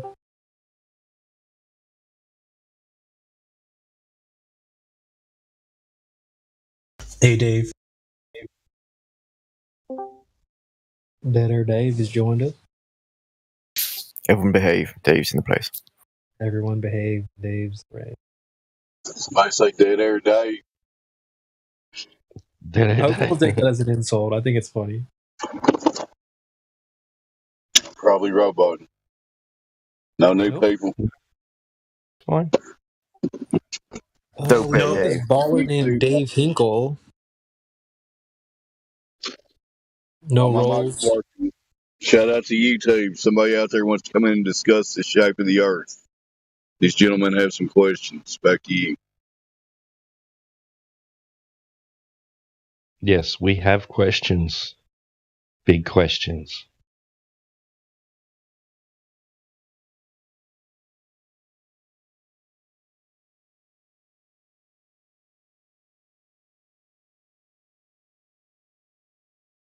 And that always kind of like it doesn't, it annoys me a little that, you know, that I understand why, but it annoys me when, you know, your normies come in and just instantly start talking from the viewpoint that flat Earth has no basis for, you know, that it's illogical when it's absolutely, you know, what everybody observes and experiences.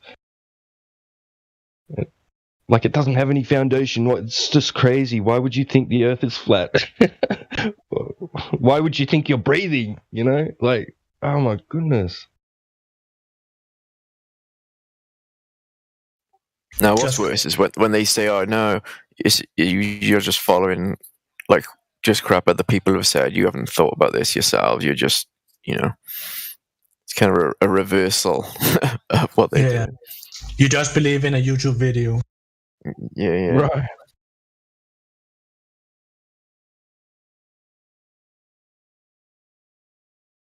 It doesn't matter what the source was that made me start questioning, you know, and or that gave me the kick in the pants to look out the window and start, you know, like, what do you observe? What do you experience directly? You know? Oh shit. Yeah. There might be something to this.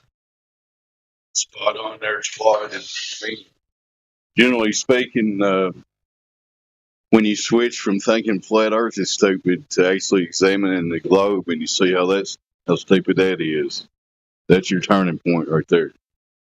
You just can't get many people past that, you know. Yeah, I mean, this is what I'm trying to highlight a lot of times. Flat Earth is not about flat Earth, about some claim. It's about how the globe is not making sense. How, as Dave said, how ridiculous it is when you actually look into it and take the numbers to the test and see that nothing adds up.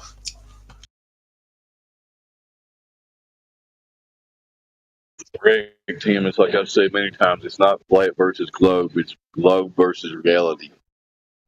Globe is not matching reality, you know. Right. Do you remember what your Crow 777's moon wave video? Oh, that Ripple thing? Yeah, do you know when that was? Oh, it's back in 2016, 17 or something like that. That might have been the first. No, can't be. I don't know. That might have amped up my looking into flat Earth a bit more, you know. I know it was some early stuff, but yeah.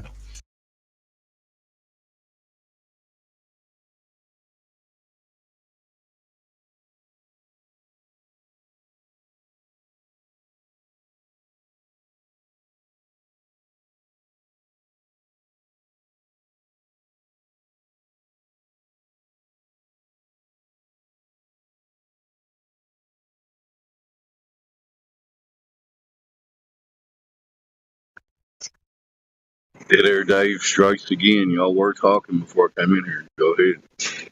No, that was Dead Air Flatty that time.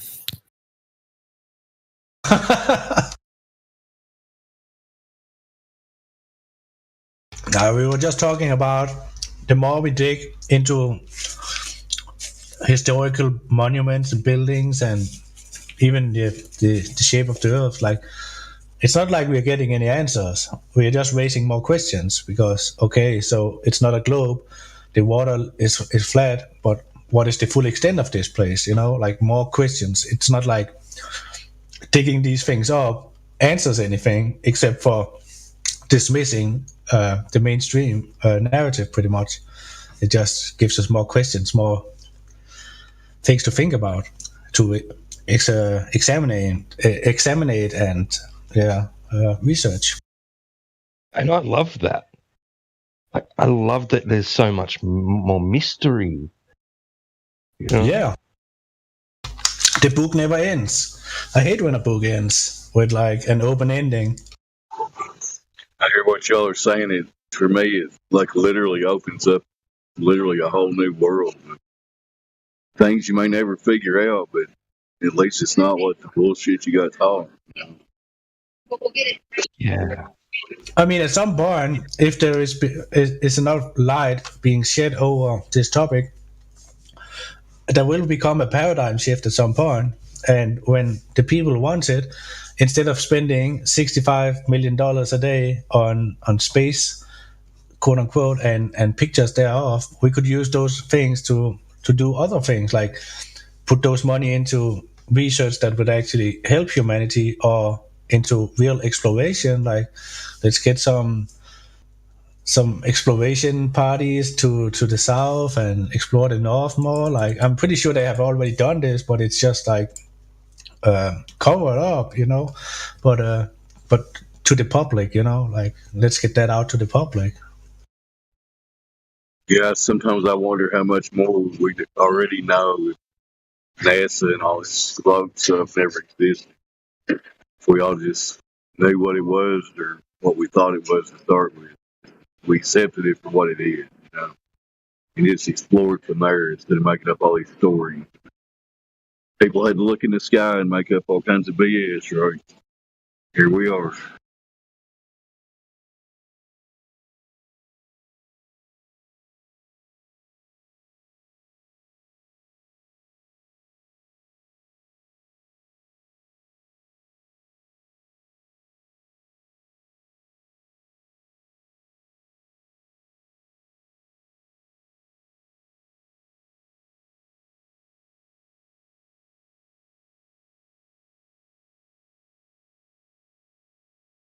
I heard Cody has been turned into a baller. Is that right, Cody?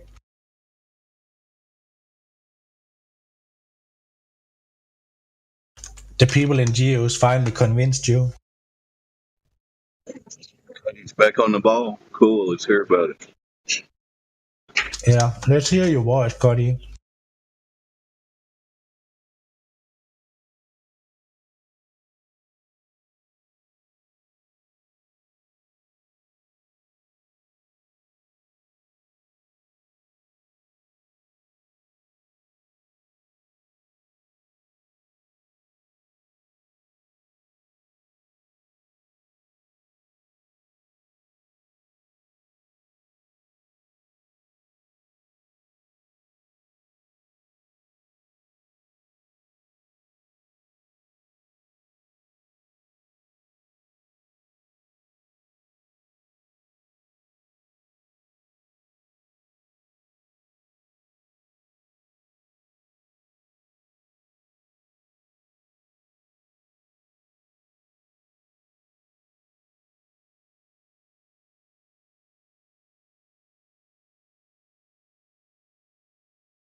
How does Santa get in if we got no chimney?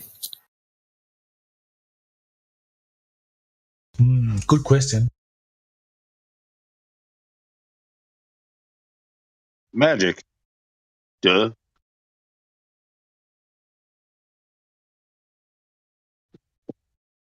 What's up? What's up? What's up? What's up? What's up?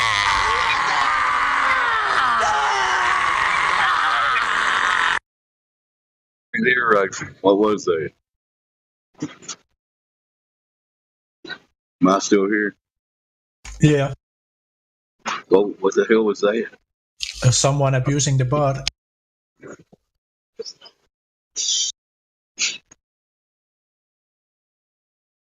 Every day they fess up. It sucked. Do something better. That was a Bud advert originally, wasn't it? Budweiser ad.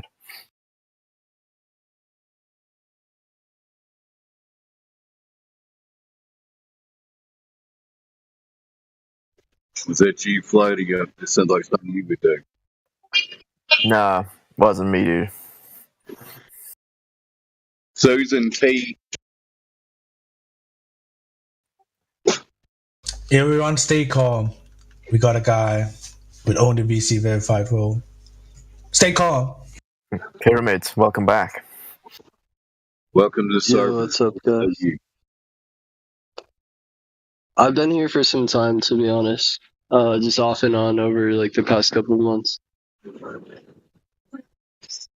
I don't have any good arguments for the globe Earth for you guys today.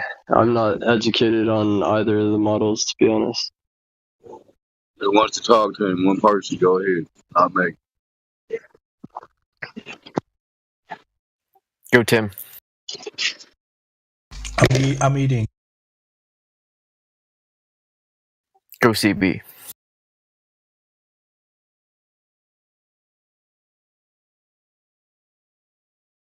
Are all of you guys flat earthers? Is there any globers in here or no? We are true earthers.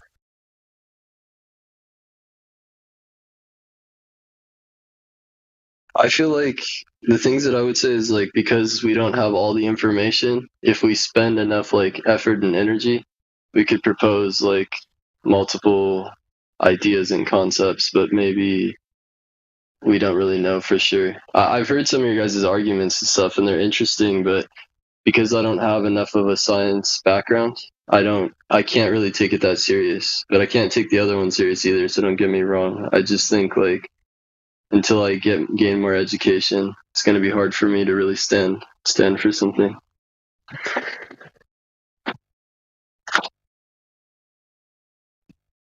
I also think like there is life above us, so I do think space is real, even though I'm not educated on like maybe what you guys might propose about that. Actually, if you guys have anything to say about like space not being what we think it is, I'd be interested to hear what you have to say.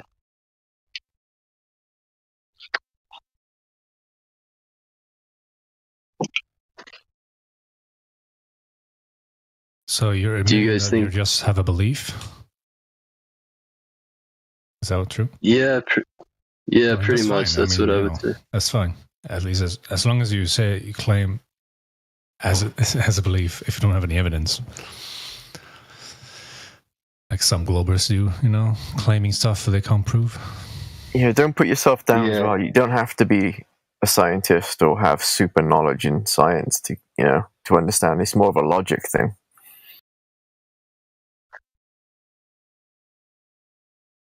As long as you can think. What do you guys? No, you go. Yeah, go ahead.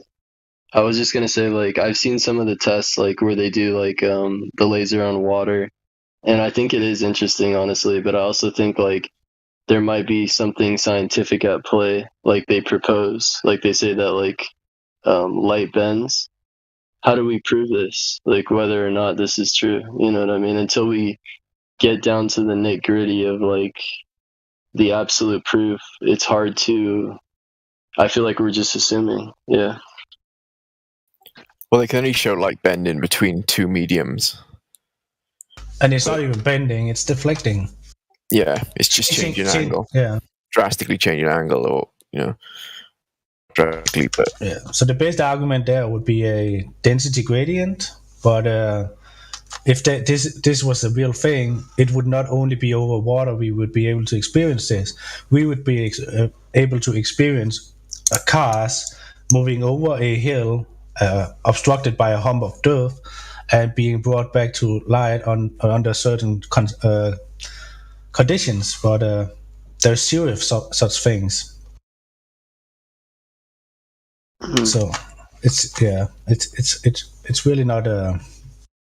It's mostly just a story with the light bending. I mean, you can make extreme cases like a fish tank full of sugar water and stuff like that, and use a laser, and through the medium of the glass and the dense sugar water, you can get a laser to bend, but it's very small scale and it's very extreme and has nothing to do with reality, because the air is not sugar water, it's not even glass, like, so it's not even comparable. Or what about the idea that like maybe the Earth is like massively large and we're not given the true proportions and we're kept within like a vicinity, and the reason why because all we're really proving, or what most have proved, is like not that the Earth is flat, but that what they're proposing in terms of the dimensions cannot be accurate, right? I mean, But I don't A know bigger to what sphere. degree you guys Is have that what you're proven saying? this. it's a very interesting idea, but if the sphere is bigger, that means all the calculations has to be redefined, because everything is based off of the simple aspect of the radius of 3959.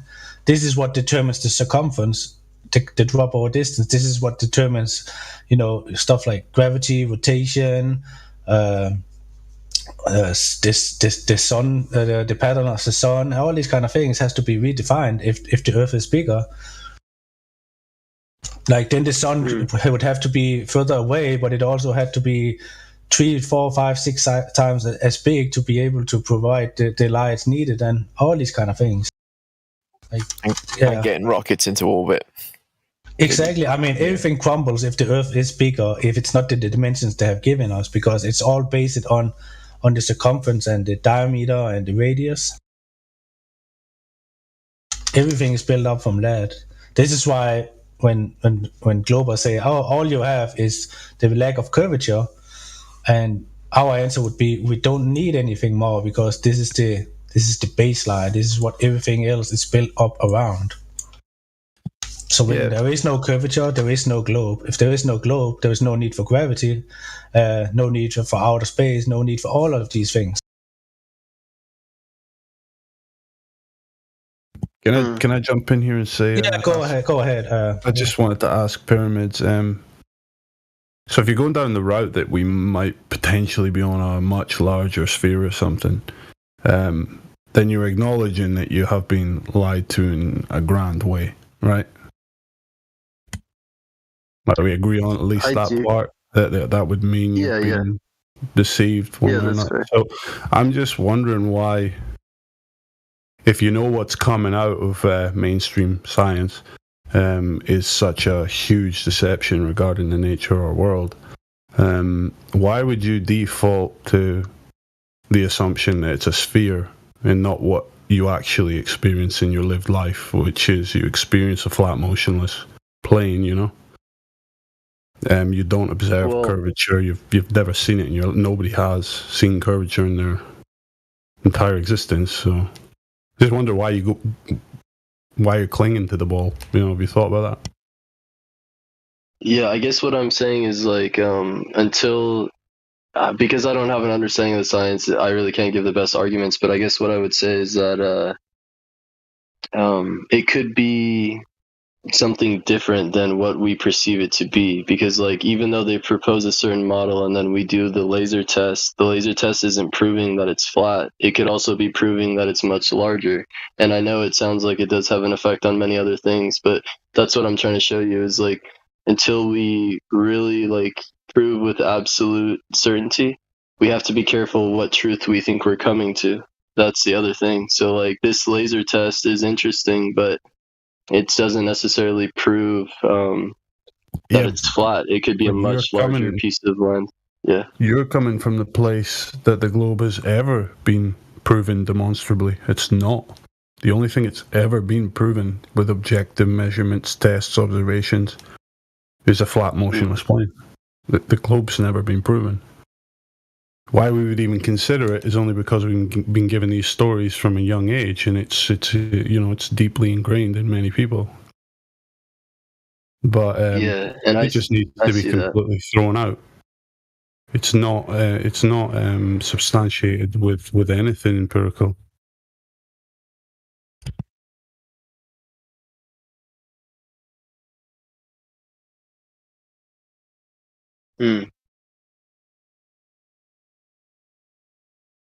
So the question would really be like, when did they establish the globe? What was the method that did it? And can we redo this? Can we disconfirm this?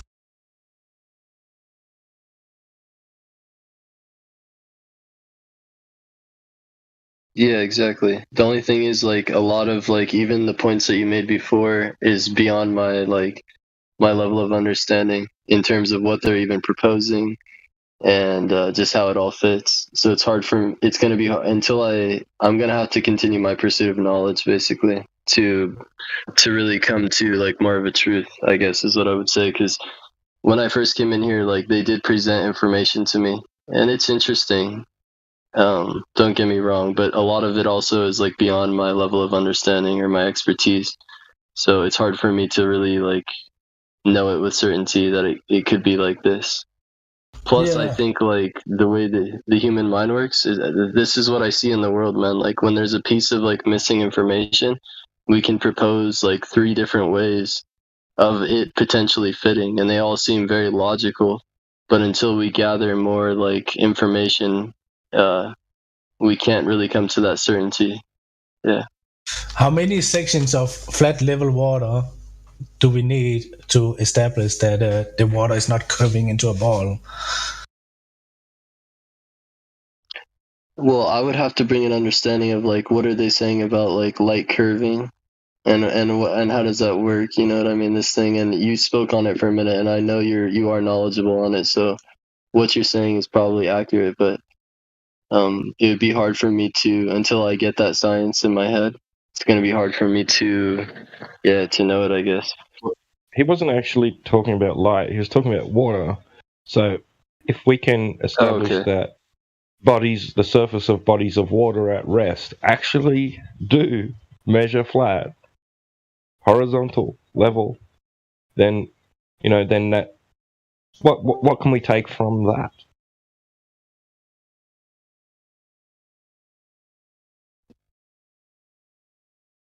Well, what do they propose right now? Are they saying, wouldn't they say like gravity is keeping these bodies of water level, or they're saying they're not level?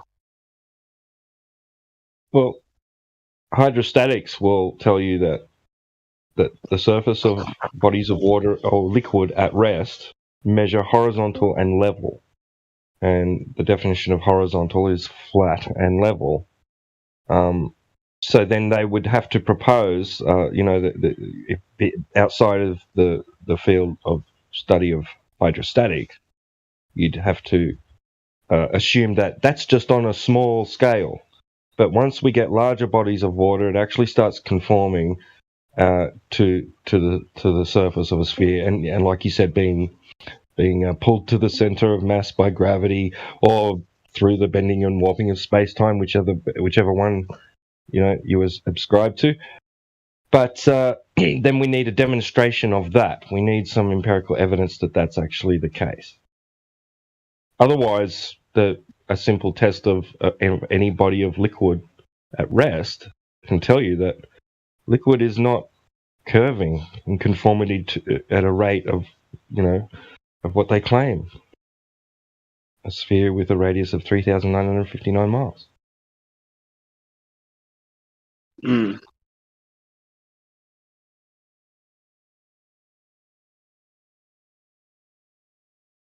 But I understand where you come from, because they have done it, so we pretty much can't comprehend the whole heliocentric model. As soon as we are moving away from the Earth, they are proposing all these light years of distances, immense sizes that we cannot comprehend, and like they have done. So we are just very, very small, and everything is just too big for us to even understand.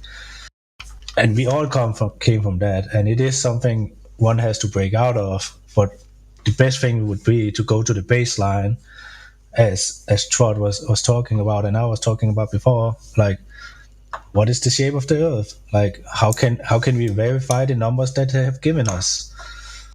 Like in the very basics of it all, it is just simple geometry. If the radius is 3959, the circumference the circumference is set. Therefore, there must be a set amount of curvature on the Earth, where the water should physically obstruct what is behind it. But when you go out and you test this, and you can see not just one time, but many times, and pretty much every single day, that you see more than you should, like it should just raise the question: is what we have been told really the truth? And pretty much, yeah. But yeah, it's all about the baseline, because yes, we won't get anywhere thinking about